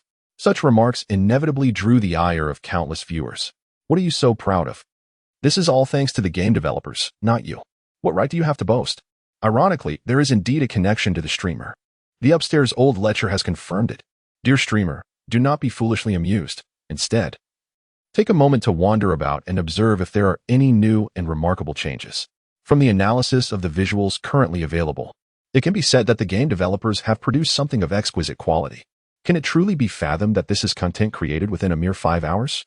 Are you naive? When they claim 5 hours, you readily accept it. Are you unaware that gaming companies often have a pre-stored feature? Indeed, the updated content has long been embedded within the game. The 5-hour update merely serves to install this pre-stored material. Even so, it remains astonishing how significant alterations have been made in such a brief period since the game's launch. Perhaps the developers had already prepared the game content well in advance? Did they create 2 versions ahead of time? Do you think the game developers have money to waste? Do you comprehend the immense costs associated with producing a single version of a game? And to produce 2 versions in advance? That is simply absurd. In the live stream, the barrage of comments was rife with debate, which the host did not quell. Such discussions signify engagement and traffic. She would not hinder her own success. The newly altered street layout left even the most seasoned players of Junin Village momentarily speechless. The first to react were the 4th batch of novice players, who had only just entered the game 2 days prior to the official update. The impact of Junin Village's transformation on them was understandably minimal. While veteran players were busy exploring, these novice players had already commenced their search for relevant quest locations. Nothing could hinder their ascension in strength. If anything could, it would be the rewards offered, which pale in comparison to the tasks at hand. Fortunately, Ichin had previously recruited a large number of vagrants. Upon settling in Junin Village, they would undoubtedly face various inconveniences. This, in turn, provided players with numerous assistance tasks. Veteran players scoffed at the meager contribution point rewards. As it stands, no task could rival the speed of earning rewards on the battlefield. Veteran players capable of engaging in combat with rival factions preferred to devote their time to the war front, especially with the imminent onset of the Ninja Village War. The rewards from special events are inherently unpredictable. This stark contrast in reactions between new and veteran players is the crux of the matter. Unlike other novice players, 3 individuals did not rush to accept quests. Instead, they instinctively made their way towards a certain infrastructure within the village, the Life Profession Hall. These 3 novice players were none other than the trio Ichin had previously taken an interest in: Iron-Armed Atong, Meow Meow Princess, and Elbow Master. Naturally, they had done their homework during the game's update. They had diligently perused the posts detailing the update, and the very first item mentioned the opening of life professions. 3 adept individuals from the real world, each possessing a unique skill, sought to explore whether their life skills could be seamlessly integrated into the gaming realm. This shared curiosity led them to collectively search for the Life Profession Hall. Fortunately, after a meticulous replanning, Junin Village boasted a clear and organized layout, with the Profession Hall prominently situated at the village entrance. However, this designated area still had many vacant spaces, signifying that additional related profession halls would soon be established. As these novice players converged before the Life Profession Hall, they exchanged knowing smiles, a lightness in the air. Their shared interests forged a bond, albeit a tentative one, akin to kindred spirits. This encounter heralded the prospect of increased collaboration in the future. Among novice players, familiarity was not guaranteed. Indeed, the 4th batch of newcomers comprised a staggering 72 individuals. To remember each face would be a rare talent. The 3 were among the first to discover the Life Profession Hall, and it was certain that more enthusiasts of life skills would soon follow in their footsteps. Without hesitation, they made their way toward the hall. Upon entering, they were greeted by a poised staff member. "How may I assist you today?" she inquired. Iron-Arm Atong was quick to respond, "Oh, I am here to register for a life profession." Since he was not well acquainted with the other 2, he did not include them in his introduction. The other 2 players, noticing Iron-Arm Atong's eagerness, opted to observe quietly, as they too were unfamiliar with the registration process. Given Atong's initiative, they decided to let him set the precedent. The composed staff member nodded with a warm smile. "Certainly. What type of life profession would you like to register for?" As she spoke, she produced a notebook and a pen seemingly from nowhere, swiftly jotting down notes. Taken aback by the question, Iron-Arm Atong hesitated. What type?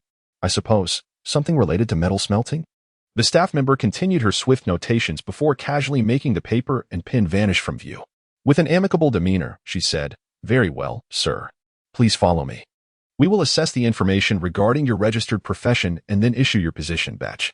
Iron-Arm Atong glanced at the other 2 players, who appeared equally bewildered, and nervously replied, "Oh, okay." He followed the staff member toward a corner of the hall. Princess Meow Meow and Master Elbow, intrigued by the registration process, naturally trailed behind. Arriving at one side of the hall, the trio beheld an impressive array of independent alloy cabinets embedded within the wall. The staff member halted, gesturing towards the cabinets. "Sir, the profession you wish to register can be validated through this clearly categorized toolbox, from which you can extract various tools. Are you ready to commence the test, sir?" inquired the solemn Iron-Arm Atong. "I am prepared," he replied. The staff continued to guide him, stating, "Please retrieve the tools you will require." Delicate fingers pointed towards a specific alloy cabinet embedded within the wall. Iron-Arm Atong harbored doubts. The profession he sought to validate typically necessitated substantial equipment. The cabinet before him appeared diminutive, raising questions about its capacity to hold adequate tools. Nevertheless, he refrained from further inquiries and approached the designated alloy cabinet. Upon touching the cabinet, he felt its icy surface, and as his palm made contact, words illuminated on its exterior, metal smelting. The seemingly unremarkable cabinet door unexpectedly revealed itself as a screen, astonishing Iron-Arm Atong. Without hesitation, he opened the cabinet. At that moment, his jaw dropped in disbelief as the once confined space expanded infinitely. Inside, a dazzling array of tools occupied merely a small corner of the vast interior.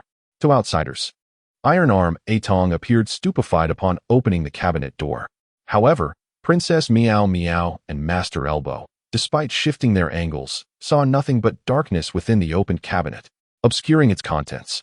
After a brief moment of bewilderment, Iron Arm Atong reached inside and extracted an anvil, followed by a complete set of smelting tools, and even a massive smelting furnace. The clang of the furnace hitting the ground caused the three players to sway unsteadily. Iron Arm Atong gazed at his arms in disbelief, struggling to comprehend that he had lifted such an enormous furnace with his own strength. The composed staff member maintained a warm smile throughout the commotion. Even as the three players swayed from the impact, they regarded her as an NPC, unaware that she was a genuine individual within this recreated world, her abilities somewhat formidable. Once Iron Arm Atong's breath steadied, the dignified staff member finally spoke. "Sir, may we begin the test?"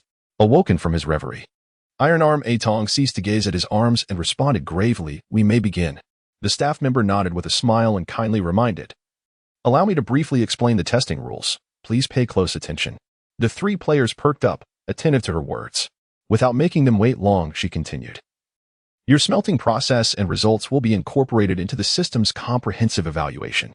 You have 3 testing opportunities, should all 3 evaluations prove unsatisfactory. You will be unable to register for additional life professions. After 3 business days, you may retake the test.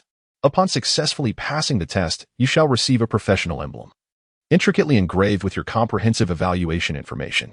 With the acquisition of this emblem, you may commence your designated occupation, reaping both remuneration and benefits. Furthermore, you have the opportunity to register for 3 distinct professions simultaneously, thereby augmenting your employment prospects." At this juncture, the staff member intentionally paused, allowing the players to absorb the pertinent information. After several fluctuations in the expressions of the 3 players, the staff member resumed, "Gentlemen, are you prepared? Should you wish to alter the testing criteria, we can accommodate such changes at any time. However, once the test commences, no modifications will be permitted." Iron Arm Atong hesitated for a moment, then replied earnestly, "I trust my instincts. Let us begin the test." The staff member nodded with a smile, stating, "Very well. The test commences. There is no time limit until you choose to halt it." The absence of a time constraint was indeed quite lenient. Yet none of the 3 participants displayed a relaxed demeanor. Having listened to the regulations outlined by the staff, they understood that failure to pass the test would leave them with no alternative options, while they held confidence in their real-world skills. The transition to this gaming realm inevitably stirred some apprehension. Their greatest uncertainty lay in whether their professional skills from reality would translate effectively into the game. After several deep breaths, Iron Arm Atong initiated the testing procedure. He meticulously placed the selected metal into the smelting furnace in precise proportions, adhering strictly to the smelting durations dictated by reality. Once the metal had melted, he extracted it from the furnace and proceeded through the cooling, hammering, tempering, and quenching processes in a seamless flow. With heightened concentration, Iron Arm Atong completed the final product within an hour, a magnificent alloy sword exceeding a foot in length. As he presented the finished item to the staff for evaluation, anxiety washed over him. The staff conducted an array of tests with utmost professionalism, assessing factors such as toughness, rigidity, sharpness, and corrosion resistance. By the end of the testing sequence, Iron Arm Atong was drenched in sweat, although joy sparked within him at the accomplishment of replicating his professional skills in the game. He found himself unable to accurately assess the parameters of the sword he had forged. After all, this was a game world, inherently distinct from reality. The professionalism of the staff's evaluation further exacerbated his uncertainty, compounded by the psychological pressure of the situation. Just as Iron Arm Atong's breathing became increasingly labored, the amiable staff member finally looked up. Her smile unwavering, she returned the sword to him, accompanied by a beautifully crafted emblem. "Congratulations, sir. This is your professional emblem. Please take good care of it. Through this plaque, one may undertake tasks related to the village and its inhabitants, thereby earning rewards each month. You may also visit the vocational hall to receive a subsidy bonus through your professional plaque. By undergoing subsequent assessments, you can achieve a promotion, the higher your position, the greater your potential rewards will be." The staff enumerated a plethora of rewards, while Iron Arm Atong stood almost numbly in place. At the moment he received the plaque, he was indeed in a state of shock. He had envisioned the emotions that would accompany obtaining a vocational plaque, yet he had not anticipated such a substantial gain.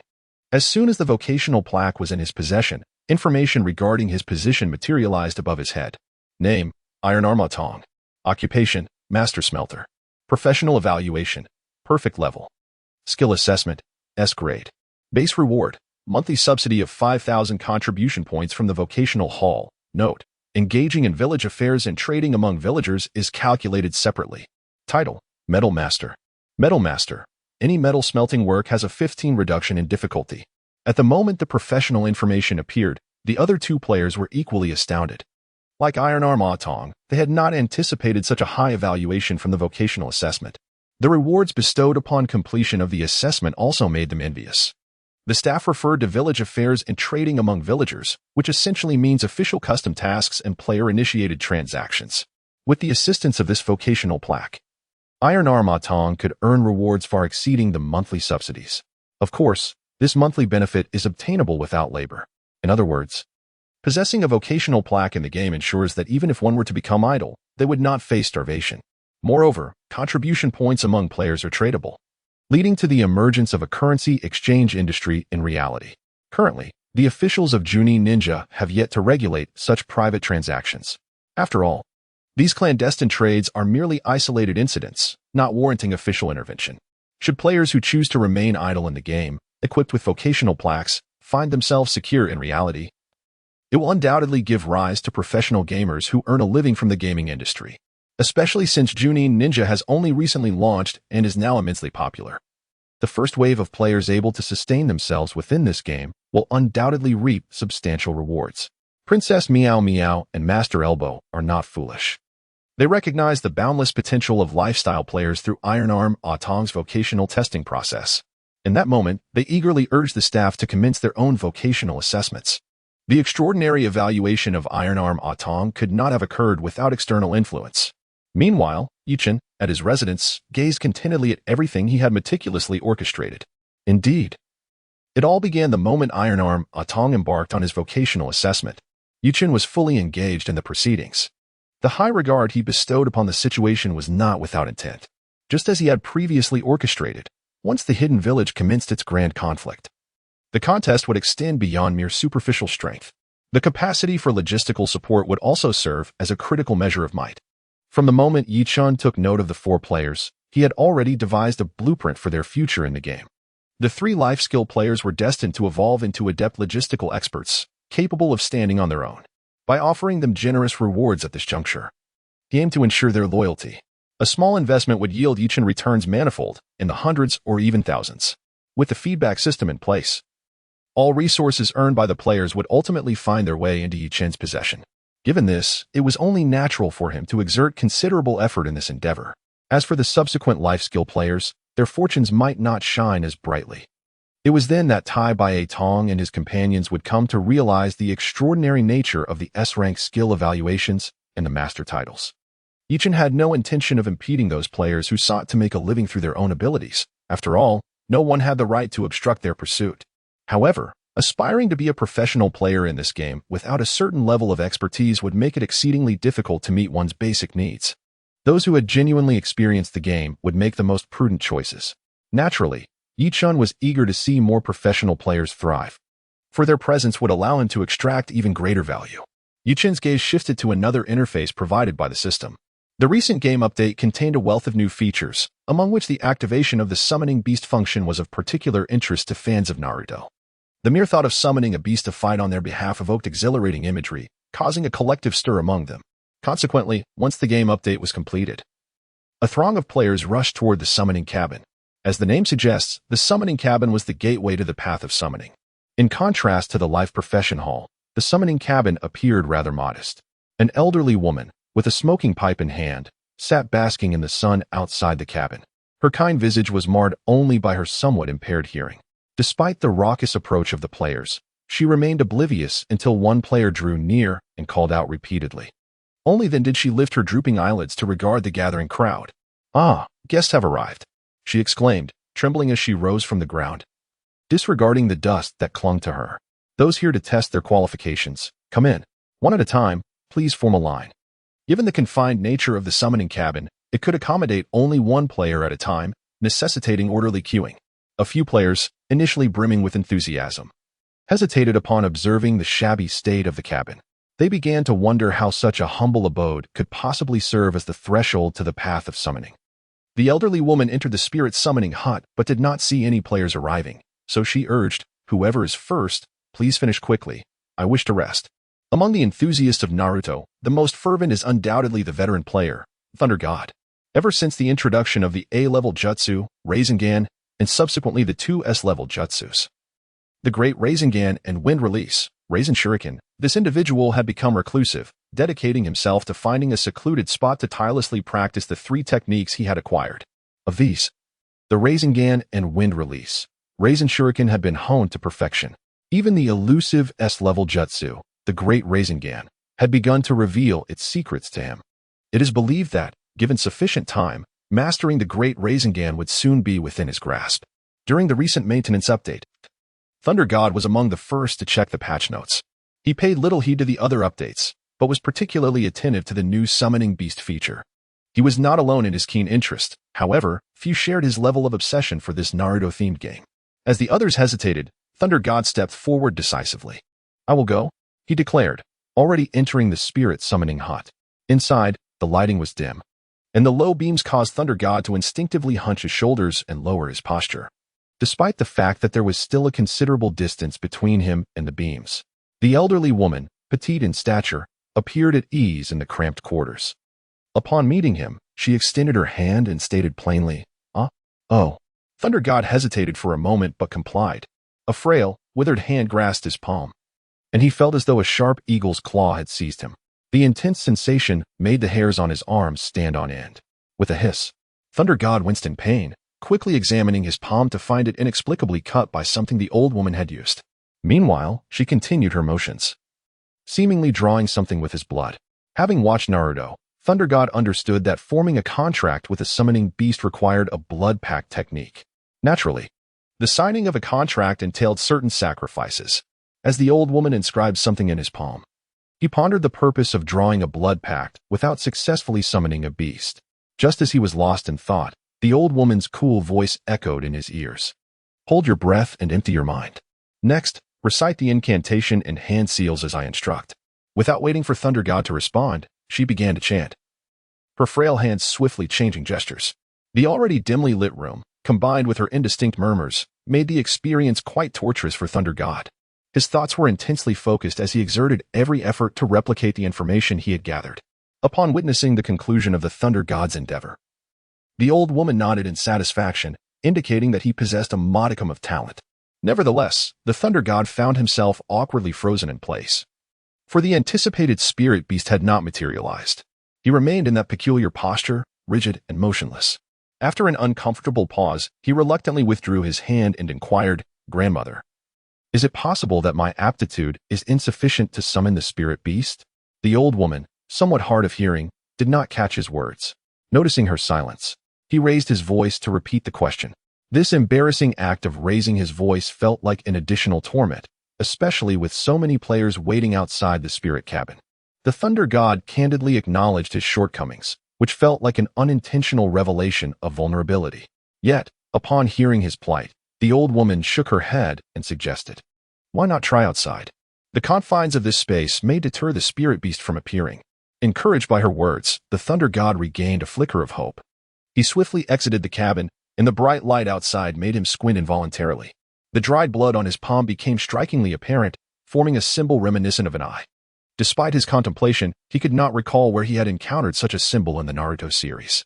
Curious players outside turned their attention toward him, with one unable to suppress a question. "Brother, did you fail the test? I heard you exclaiming loudly just now." The Thunder God shook his head sheepishly and replied, "I wouldn't say I failed. It's just that the grandmother suggested I try outside." The individual urged him, "Then what are you waiting for? Hurry and give it a shot. Failing isn't shameful. You can always return for another test." It is easy to speak such words, yet one truly understands their sting only after experiencing the situation firsthand. The Thunder God frowned slightly, choosing not to elaborate further. He rapidly intertwined his hands, forming a series of strange gestures while simultaneously chanting indistinct phrases. Suddenly, a fierce whirlwind swept through the previously clear sky, and a dense dark cloud began to gather above him. Within the tumult of the clouds, flashes of lightning flickered ominously. With a resounding crack, the clouds parted abruptly, revealing a colossal being descending from the heavens. The impact of its landing sent shockwaves through the air, toppling all players, including the Thunder God, to the ground. As the dark clouds dissipated, the sky returned to its former clarity, leaving only the immense creature before the spirit cabin, causing disarray and difficulty in breathing among onlookers. Before them crouched a bizarrely enormous avian creature, towering over 3 meters even in a squatting position.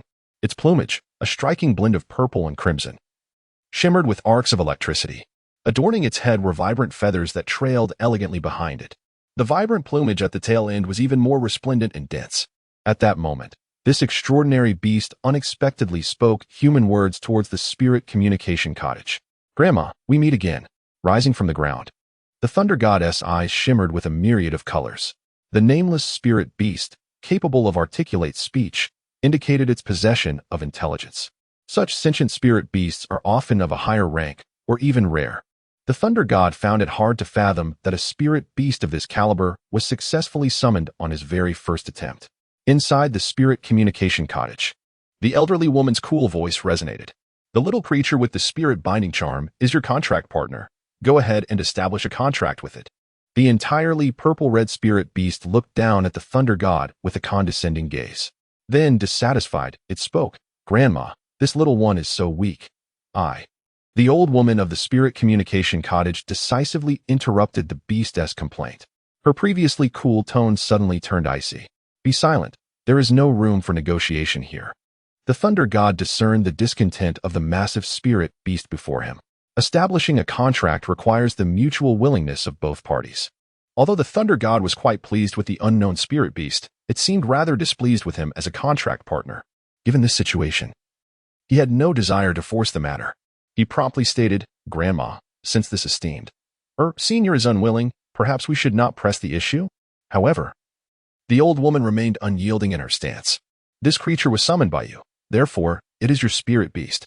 There is no question of reluctance. You impertinent creature. Am I not correct?" The once proud spirit beast immediately acquiesced, saying, "You are right, Grandma. I will now sign a contract with this young friend." The Thunder God opened his mouth, momentarily at a loss for words. Observing from the sidelines, the players urged him on. "Hey, brother, what are you hesitating for? Such a magnificent spirit beast. If you don't want it, just transfer it to me. Are you foolish?" Spirit beasts come forth in response to their summoner. How could they be transferred? "Brother, are you really going to be picky about a spirit beast of this caliber? If you miss this opportunity, there won't be a second chance." Many encouraged the Thunder God to hasten and sign the contract with the colossal being before him. Yet, he remained unmoved. To this day, he still adhered to the principles and rules of the Naruto series. With a solemn expression, he gazed up at the magnificent creature, saying, "Esteemed senior, please tell me honestly. Are you willing?" The immense, unknown spirit beast had yet to respond when the elderly woman's voice echoed once more from the spirit communication cottage. How could it possibly be unwilling? "Isn't that right, you impertinent creature?" At that moment, the old woman was evidently not hard of hearing. However, her repeated use of the phrase impertinent creature left the players somewhat aghast. From the moment the extraordinary spirit beast made its appearance, the profound respect it held for the elderly woman of the spirit house became evident. What formidable power must this venerable lady possess to command such reverence from a spirit beast of this caliber? The colossal, enigmatic creature cast a complex glance first at the confined spirit house and then at the diminutive Thunder God. "I am naturally willing." With such words spoken, the Thunder God found himself at a loss for further discourse. To refuse a pact with a spirit beast of this stature would be sheer folly. The contract was swiftly established, and the spirit beast's information materialized clearly within the Thunder God's mind. Name: Azure Bird, Thunder War. Level: S-Class Spirit Beast. Type: Combat. Stage: Adult. Relevant information: the Azure Bird, Thunder Roar, is a descendant of the ancient celestial beast of the Thousand-Year Mountain, its lineage severed and its innate gifts confined. The Thunder God was astonished by the illustrious origins of his spirit companion. Yet, he was also laden with doubts. How could such a magnificent spirit beast, in its adulthood, possibly choose him? The Thunder God was neither self-deprecating nor overly conceited. He maintained a clear sense of self. It was precisely this clarity that deepened his skepticism. He found it hard to fathom that a spirit beast of such caliber would willingly forge a contract with him. No matter how extraordinary his talents might be, they could hardly reach such heights. Unless someone was orchestrating events behind the scenes. Within the spirit house, the elderly woman engaged in negotiations with the external spirit beast and the thunder god, while simultaneously addressing a vacant corner. You have seen it. It is not just you and I who find this hard to believe. The azure bird, thunder roar, along with your humble villager, is equally incredulous. Such interference in the cycle of reincarnation is inherently inappropriate. Village chief, what scheme are you truly concocting? At that moment, a voice emerged from the corner, belonging to Yuchin. Of course, this voice was audible only to two individuals. I do not concern myself with their beliefs. I only require them to sign the contract. As for the matter of reincarnation, whoever dares to intervene shall be cast aside. The domineering tone of his words made it difficult for one to reconcile with his usual refined demeanor. The elderly woman chuckled softly. Very well. It is time to effect some changes. With a shift in tone, she became exceedingly earnest. Village chief, when will you fulfill those promises you made? Yuchin fell silent for a moment before responding. Granny Genin, do not be anxious. The conditions I promised will undoubtedly be honored. It is merely a matter of time. As for you, at your age, it would be prudent to enjoy your twilight years rather than worry about the tumult of battle. The elderly woman, known as Granny Genin, was a spirit beast who had entered her twilight years. Her advanced age made her encounter with Yuchin a serendipitous twist of fate. Ultimately, her settling in Junin Village was the result of a certain collaboration with Yuchin. Granny Genin suddenly gazed affectionately and said, as long as you wish, I am always ready to fight for you. Yuchin's voice suddenly vanished, evidently startled by the provocations of Granny Genin. The old woman chuckled with increasing delight. What an adorable little fellow. Yuchin wiped the beads of sweat from his forehead, feeling a pang of regret for his earlier decision. His encounter with Granny Genin was indeed a twist of fate. During the game's update period, Yuchin remained industrious. He was tasked with planning the new layout for Junin Village while also overseeing the pace of other content updates. Initially, everything was managed by the system, allowing him to remain relatively unconcerned. However, Yuchin was inherently a perfectionist, striving for excellence in all endeavors. Consequently, he kept a vigilant eye on the progress of other updates. He had also been attentive to the advancement of the summoning beast feature, eagerly anticipating the moment he could summon the spectacular creatures he had admired in the original Naruto series. After all, what man could resist having a combat spirit beast by his side? Driven by curiosity, Yuchin was the first to attempt summoning once the relevant content was complete. He was eager to discover what caliber of summoning beast he could conjure with his own strength. However, upon completing the summoning, an exceedingly awkward situation unfolded. Instead of a dazzling and formidable battle spirit beast, he found himself face-to-face with a diminutive, elderly woman. The two exchanged bewildered glances, rendered speechless. Thus, Granny Genin made her entrance into this peculiar world. Opting not to leave, she decided to settle in Junin Village, relishing the opportunity to torment Yuchin day and night. Yuchin felt utterly helpless. He had no authority to expel such a formidable entity from Junin Village. He even began to suspect that the system was playing tricks on him, deliberately setting him up. Yet, having interacted with the system for an extended period, he found it difficult to believe it possessed such a mischievous side. Regardless, Granny Genin had firmly established her roots in Junin Village. Of course, once Yuchin learned of her past strength, he was reluctant to dismiss her. At the very least, he would no longer have to worry about threats to the village when he ventured out. Exhaling deeply to steady his thoughts, he shifted his gaze to another location. The Legion headquarters. This establishment was a special institution modeled after the Umbu of Grass Hidden Village. It served as a hub for intelligence gathering, assassination, military planning, and Legion registration, among other functions. Due to its unique nature, Yuchin designated it as a separate area, characterized by stringent security and strict discipline, distinctly separating it from the rest of Junin Village. At that moment, a player was hastily making his way to this headquarters. It was none other than the master of Sun Tactics. Prior to the game's update, he had assembled a rather loose coalition of players, assuming the role of the leader of this legion. To his astonishment, this update truly activated the Legion registration feature. This delighted the master of strategies, for with official recognition, his identity would be irrevocably established. Thus, while others entered the game, marveling at the monumental changes in scenery, the master of strategies hurried toward the Legion stronghold marked on the map. Upon nearing the stronghold, he heard commotion in the distance. Turning his head, he beheld a dark cloud hovering over a certain area of the village.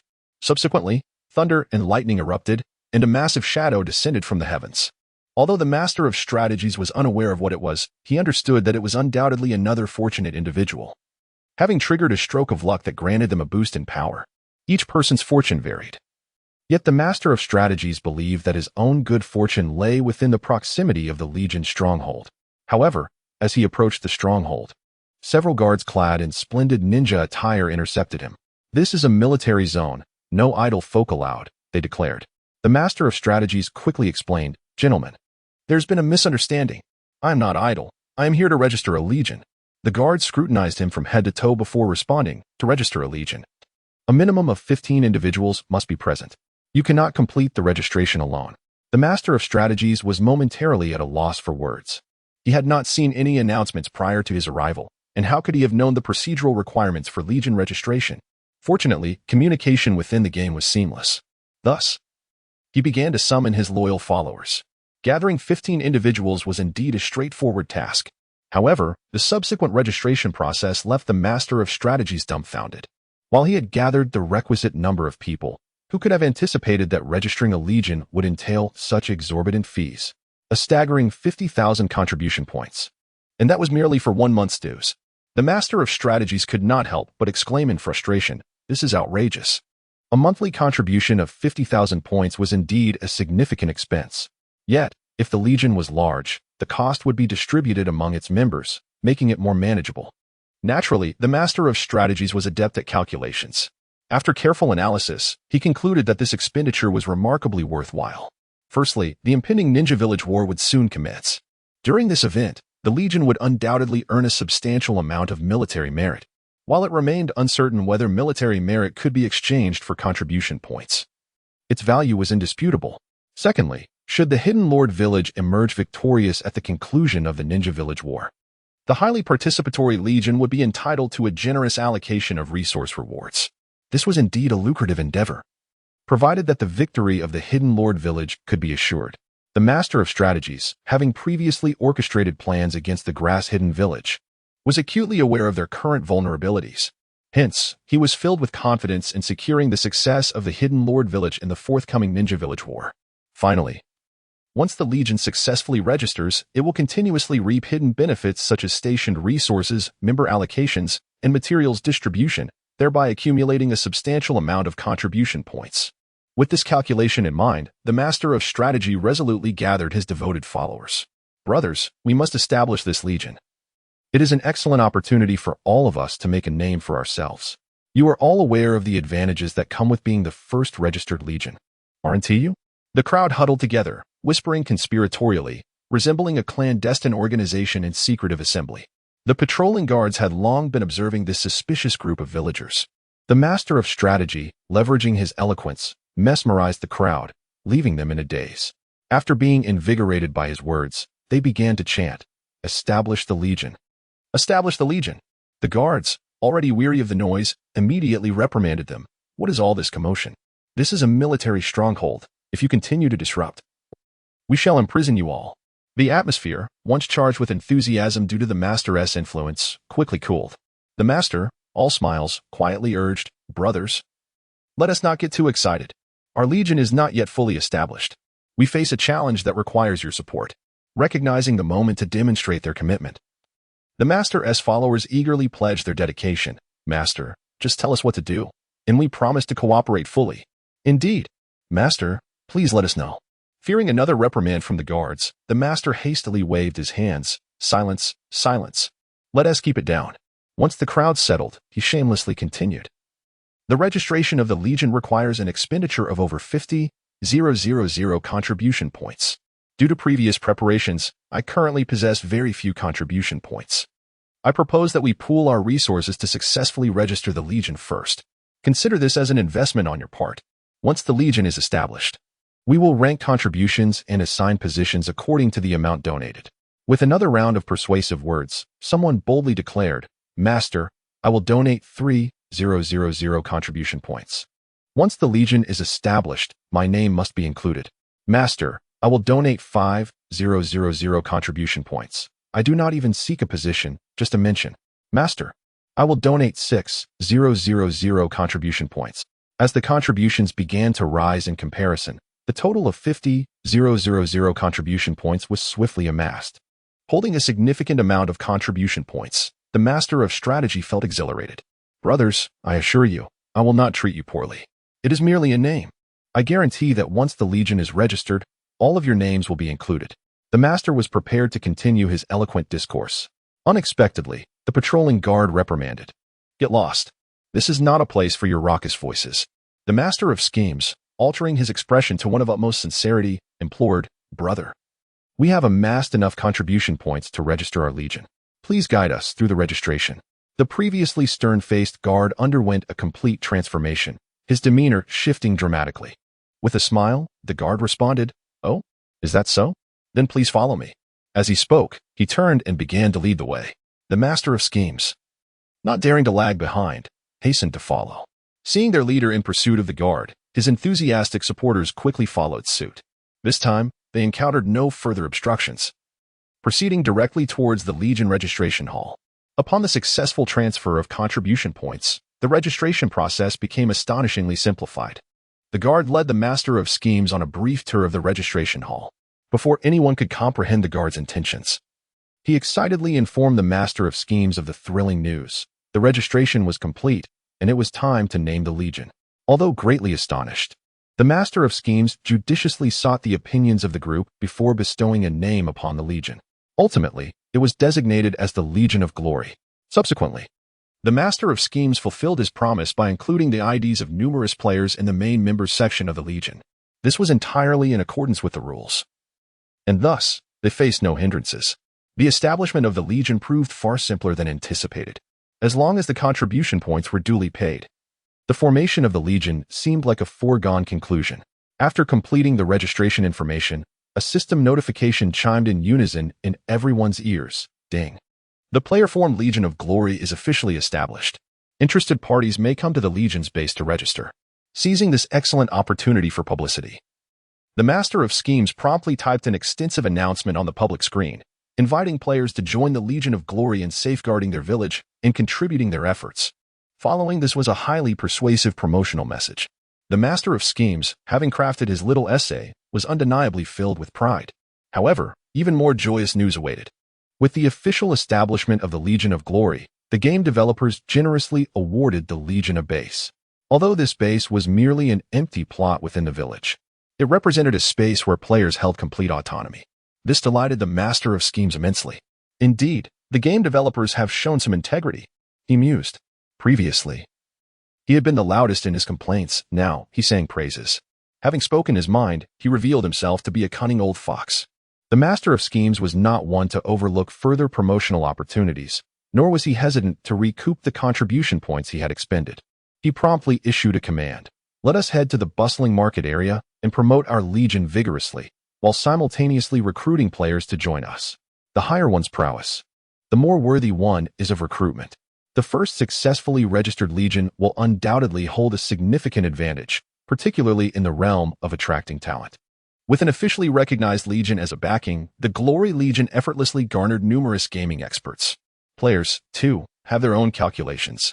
With the imminent onset of the Ninja Village War, being able to join a Legion will undoubtedly yield greater resources. The Master of Stratagems took the initiative, and with his eloquent persuasion, many veteran players found themselves joining his ranks. Even the lone wolf, Sword of the Sky, became a member of the Glory Legion. The ever-curious Emperor of Indulgence and the naive little sister could hardly refuse the invitation. Among the first batch of veteran players, nearly everyone, except for the Taoist Master Sanfeng, joined the Glory Legion. Following 4 internal tests, the total number of players in the game has now reached 135, aside from 23 casual players. The remainder are all combatants. As the number of members increases, the challenge of coordination and management escalates. Thus, upon completing recruitment, the Master of Stratagems promptly convened a management meeting with his devoted followers. After thorough discussions, he ultimately decided to subdivide the Legion members into 5 smaller teams, each assigned distinct responsibilities. The reconnaissance team, led by the player known as Falcon Eye, quickly gained recognition for his exceptional talents within just a few days of interaction. With his leadership, the other players raised no objections. The logistics support team was entrusted to the naive little sister, a choice deemed fitting. as it is somewhat inappropriate to send female players into the fray. Moreover, her strengths lie in coordinating and communicating with others, making her an ideal leader for the logistics team. Most of the female players under her command were allocated to this team, ensuring a harmonious balance. Despite the existence of some formidable female combatants, who are, however, in the minority. Thus, this arrangement satisfied players of both genders. The Vanguard team, co-led by the Corpse Bearer and the Bullfighting Master, is primarily tasked with charging into battle and dismantling enemy formations. Consequently, the recruitment criteria for the Vanguard team are quite stringent. Including the Corpse Bearer and the Bullfighting Master, the Vanguard team comprises only 15 members. However, underestimating the capabilities of these 15 would be a grave mistake. The Central Command team is personally led by the Master of Stratagems and is responsible for coordination and command operations, serving as the brain of the entire Legion, thus holding considerable influence. His personal leadership of this team instills a sense of assurance. The Cavalry team, under the command of the Emperor of Indulgence, has seen a shift in player behavior since the construction of stables in Junin Village. Players are now reluctant to traverse the wilderness on foot while hunting monsters or ambushing enemies. The steeds provided by the stables may possess rather mundane attributes, nonetheless. They excel in their efficiency and swiftness. Most importantly, players can utilize the time saved by this convenience to engage in other pursuits. The so-called cavalry squads merely serve to relay messages and assist in the operation of the entire Legion. The mounts offered by the stables lack any combat capabilities akin to a charge. Hence, players do not harbor expectations for this squad to exhibit any martial prowess. Veteran players, particularly the Emperor of Indulgence, take pleasure in boasting before novice players. This time, he leads a multitude of newcomers to form the largest cavalry squad, which proves quite effective for firefighting assistance. The 5 departments function with distinct responsibilities while maintaining close interconnections, marking the outcome of extensive intellectual investment from the strategists. At a conspicuous location at the entrance of Junin Village, a new structure has emerged, the military supply station. The military supply officer mentioned in the previous update resides within. Before the great conflict commences, some players have already accumulated a measure of military merit to enhance their combat effectiveness. The strategist has led his followers to block the entrance of the military supply station. Players remain uncertain about the types of military supplies they can exchange with the supply officer. Their gathering here is merely driven by curiosity. The strategist, possessing a degree of military merit, unhesitatingly becomes the first to make an exchange as the leader of the entire Glory Legion. Upon entering the military supply station, he immediately spots a unique NPC clad in a ninja outfit, their face obscured by a mask. This NPC bears the title of Military Supply Officer, with no further information displayed. Upon seeing the strategist and the villagers enter, the supply officer, through the mask, intones in a resonant voice, "Greetings, villagers. Have you come to exchange military supplies?" The strategist, ever the front-runner, responds eagerly, "Indeed, but what supplies can we obtain here?" The supply officer chuckles lightly, his voice echoing, "Whatever you can envision, we have it in abundance. Allow me to show you the variety of supplies we have in stock." With that, the supply officer turns and strides toward the counter of the supply station. Soon after, he returns with a meticulously crafted list, presenting it to the crowd. "Behold, this is the assortment of our supplies, totaling over 120 kinds. More categories will be added subsequently." Upon hearing that there are over 120 classifications of military supplies, the player's eyes widen in astonishment. The strategist takes the supply list, scanning it with equal disbelief. The extensive range and comprehensive nature of the supplies is indeed astonishing. From the minutiae of thread and needle to the grandiose siege engines, everything is encompassed. More importantly, this collection includes numerous rare-grade supplies, such as pet eggs not yet encountered by players, epic battlefield gear, and legendary auxiliary tools. These rare-grade military supplies invariably require a substantial amount of merit points for exchange. At present, players can only gaze longingly at them, intensifying their anticipation for the forthcoming Hidden Village War. By demonstrating exceptional prowess during the conflict, they are certain to earn a copious amount of merit rewards. Should the Hidden Village emerge victorious, players will undoubtedly be able to claim various rewards, including a plethora of merit points. In due course, they can accumulate these points to exchange for such coveted rare materials, thus alleviating their longing. What brings even greater joy to the master of strategy is the clear indication within the military supply classification that merit points can be exchanged for contribution points. This revelation is well understood by seasoned players. The players of Hidden Village are bustling with preparations for war. However, at this moment, the system notification abruptly sounds. Ding!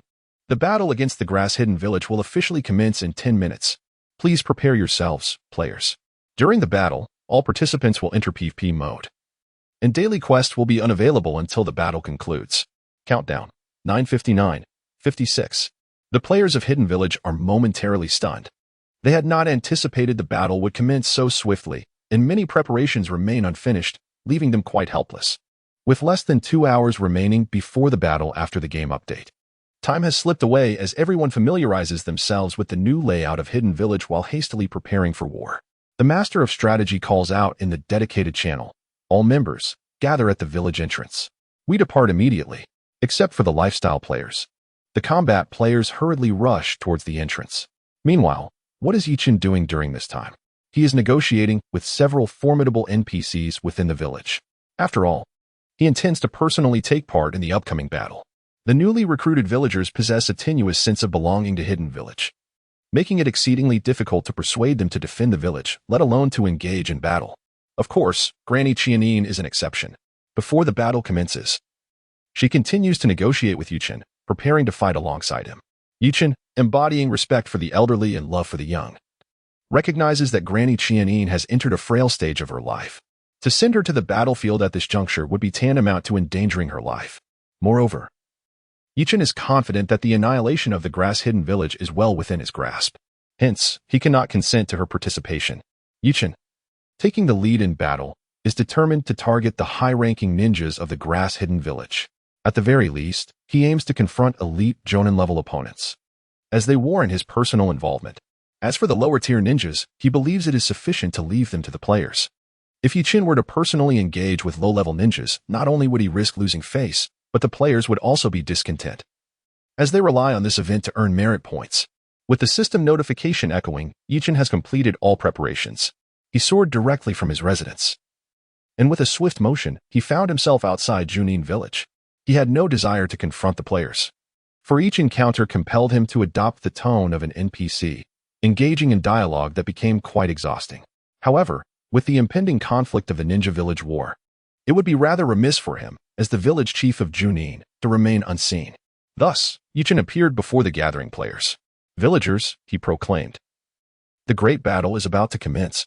Are you prepared?" Close to 100 players, now assembled, greeted him in unison. "Village chief, you have finally shown yourself. We thought that with the battle commencing, we might not see you at all. Do you have something to say to us?" Another inquired. "Will there be a pre-battle motivational speech?" "Village chief, the battle is imminent. We are hastily preparing, yet cannot cover every detail. Might you provide us with a couple of useful items or equipment?" Amidst the cacophony of voices, Yichin found himself at a loss as to whom to respond. The players were quite pragmatic, save for a few who were overly sycophantic. The majority were demanding items or material assistance. Yichin shook his head with a smile, choosing to remain silent while observing the crowd. As the commander, Yangmo Master felt it necessary to assert his leadership. "Everyone, please quiet down. Your incessant chatter makes it difficult for the village chief to respond.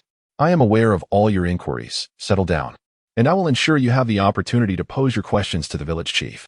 With the authority of the commander, Yangmo Master commanded respect, and the crowd of nearly 100 players gradually hushed, with only sporadic murmurs punctuating the silence.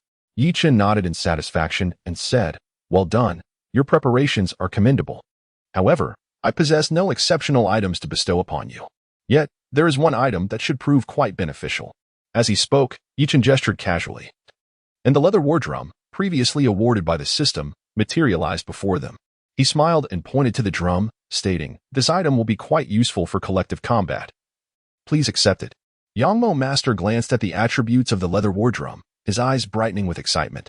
"What a splendid item! Let us secure it," he declared, instructing his companions to carry the drum, which could bestow 3 random buffs, away. Seeing the players stow the leather war drum, Yichin continued, "Time is of the essence, so I shall refrain from lengthy discourse. I assure you, with utmost confidence, in this battle, give it your all without excessive concern. I shall be by your side, ever ready to safeguard you." The crowd erupted in cheers. Wonderful. With the village chief protecting us, what is there to fear? Village chief, just watch. Our strength is truly formidable. Village chief, you must not act hastily. Otherwise, we shall not garner many merits in battle. Haha. How contradictory.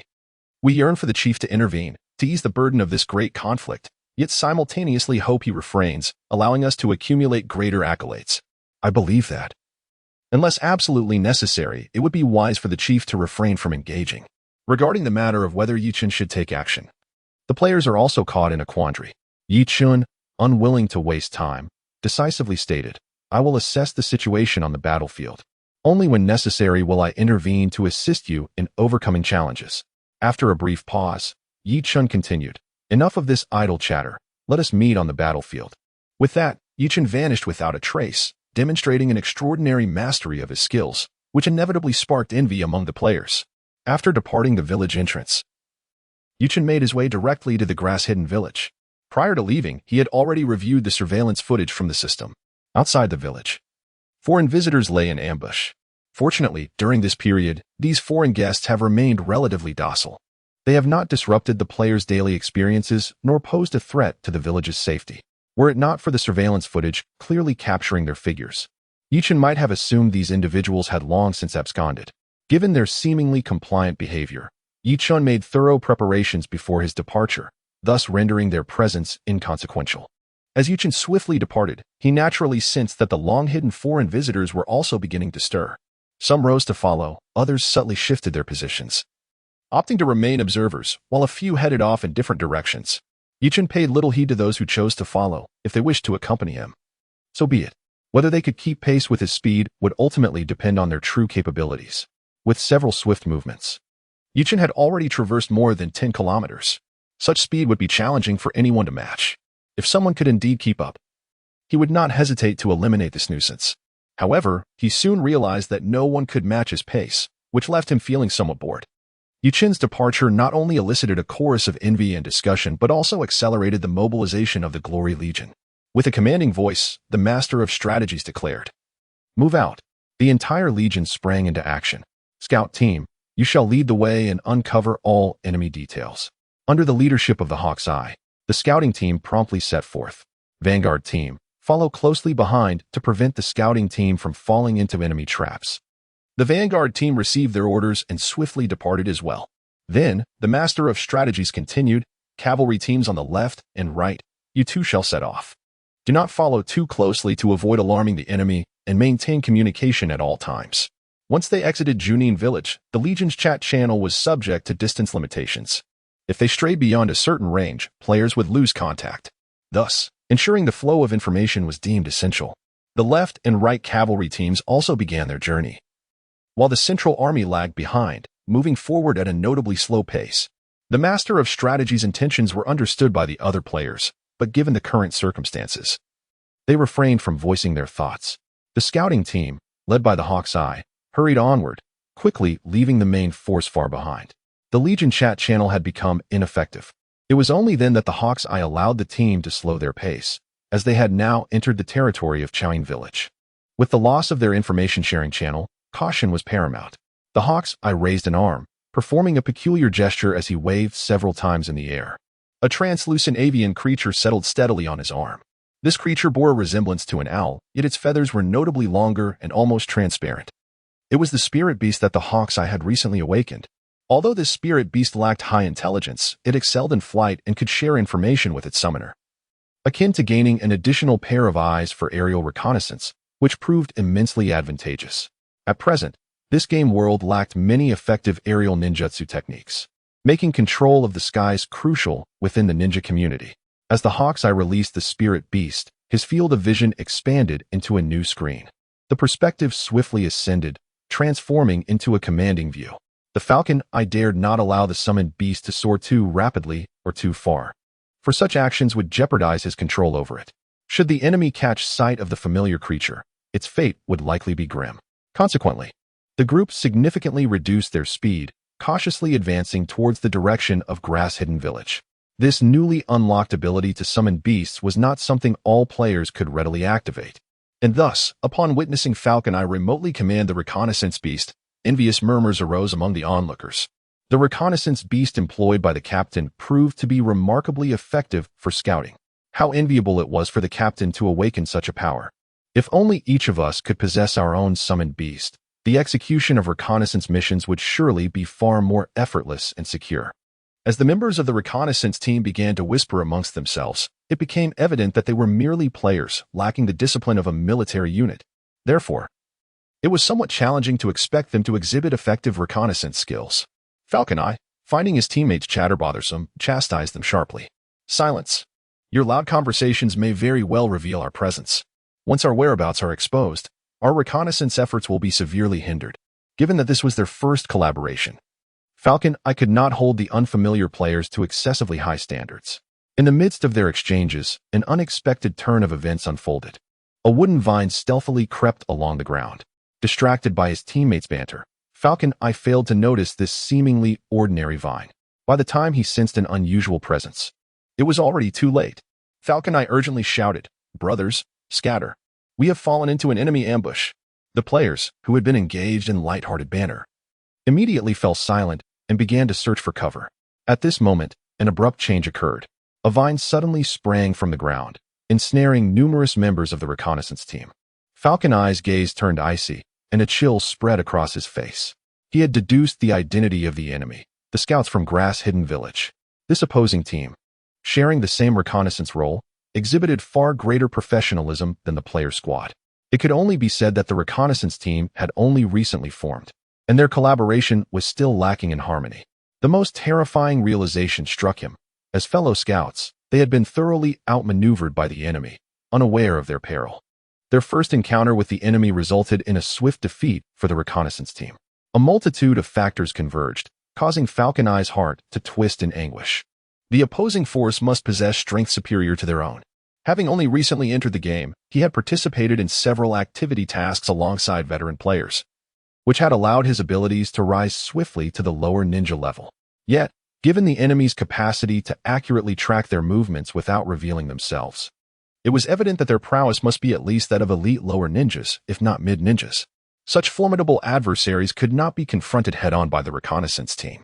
Faced with such a formidable ambush, the Eye of the Falcon found himself in a state of utter disarray. It was difficult for him to fathom the experience of being completely overwhelmed in a domain where he excelled. How could he not believe it, when reality was as it was?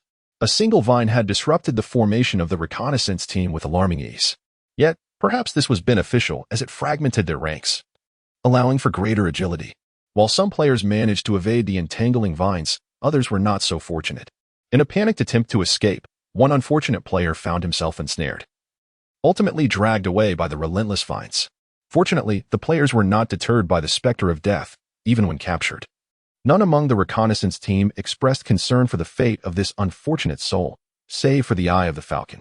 Regret gnawed at him, a deep-seated sense of helplessness prevailing. It was too late for words. He could only blame his own recklessness. At this moment, ensuring the safety of the remaining players was paramount. The initial clash between the ninjas of Junin Village and Junin Village had ended in defeat for the former, a wound that lingered in the hearts of the players. The reconnaissance team found themselves ensnared in an ambush, while the vanguard team rushed to their aid. However, the rapid pace of the reconnaissance team had created a considerable distance between them. To secure support, the reconnaissance team needed to buy themselves some time, which was a source of great distress for their leader, the Eye of the Falcon. The members of the reconnaissance team generally lacked strength. They were merely ordinary players with some scouting abilities. While they might have maneuvered against typical adversaries, the current situation was markedly different. To his spirit beast, the Eye of the Falcon could survey the terrain from above, yet he had failed to discover the enemy's hiding place. This underscored the fact that the enemy's strength far surpassed that of his group. Naturally, he lamented his impulsive actions, but now was not the time for such reflections. He needed to devise a strategy to delay the entire reconnaissance team for as long as possible. Fortunately, although the spirit beast soaring through the skies could not detect the enemy, it could observe unusual movements on the ground. The ambushing vine was clearly visible to the Eye of the Falcon through the eyes of his spirit beast, and the surrounding environment was laid bare before him. Within the team's chat channel, he fervently directed his teammates to evade the attack. What appeared to be a chaotic dance of dodging was, in fact, orchestrated under the guidance of the Eye of the Falcon. Though their efforts seemed frantic, they were relatively effective in avoiding the vine's onslaught. To his relief, the ambushing enemy, perhaps out of caution, had yet to reveal themselves, sparing the reconnaissance team from a significant amount of trouble.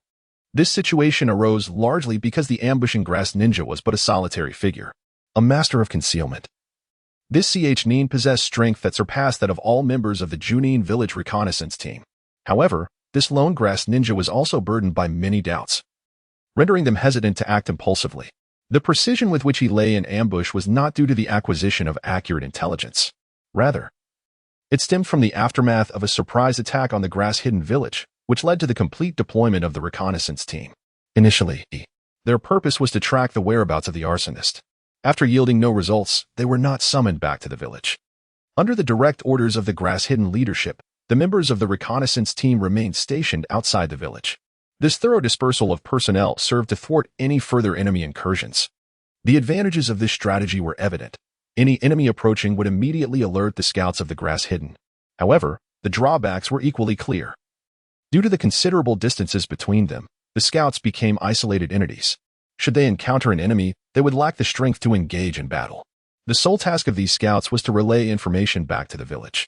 This predicament explained why the grass-hidden scouts, despite knowing the enemy's strength was not formidable, were reluctant to act independently. Now, with someone daring enough to invade the grass-hidden village, the scout was certain that without an ambush, the grass-hidden would not be easily deceived. This also contributed to his hesitance to take unilateral action. A combination of these factors culminated in the current situation. The grass-hidden scouts could only rely on manipulating long-range ninja techniques to delay time, hoping that nearby comrades would arrive to assist. Simultaneously, they sought to relay information about the situation back to the village through unconventional means. By a twist of fate, the two parties that engaged first found themselves in mutual alignment, both striving to buy time and conceal their movements. Under the leadership of the Falcon Eye, the previously frantic members of the reconnaissance team began to regain their composure. Their evasive maneuvers became swifter and more effective. Experience in combat is the finest teacher. Under the pressure of crisis, the player's latent potential was unleashed. This moment marked a significant phase of enhanced learning and comprehension, though the Falcon Eye's strength was average. His extensive reconnaissance experience constituted a substantial asset. Had it not been for this, a novice player would not have been appointed as the captain of the reconnaissance team. As a seasoned player with ample experience in guerrilla tactics, he was well equipped to navigate the situation. As time passed, it was inevitable that the first reinforcements would be from the grass-hidden village. Accompanying the grass ninjas was none other than the previously retreating Kakashi, who had felt a profound sense of discomfort since his last withdrawal. He could not swallow his pride. Upon returning to the grass-hidden village with several skilled ninjas, he chose not to enter immediately but to linger outside the village, seeking an opportunity to launch another surprise attack on the June-hidden village. Fortunately, the distance between the two villages was not insurmountable, allowing for a swift journey. Just as Kakashi sought a method for the ambush, he suddenly received the signal indicating that the grass-hidden village was under attack. Rather than being alarmed, he felt a surge of elation and promptly led his team to provide assistance.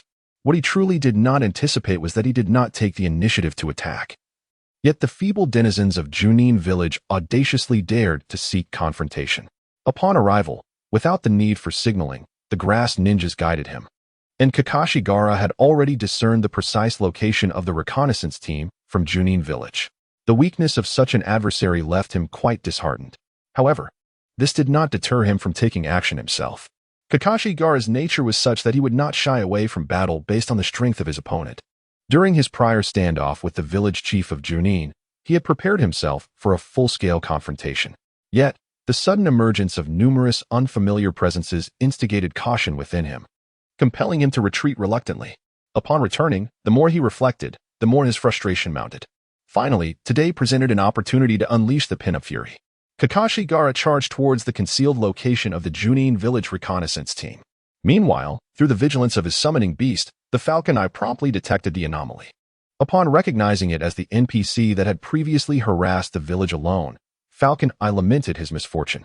Their small team, encountering an NPC of this caliber, faced certain demise.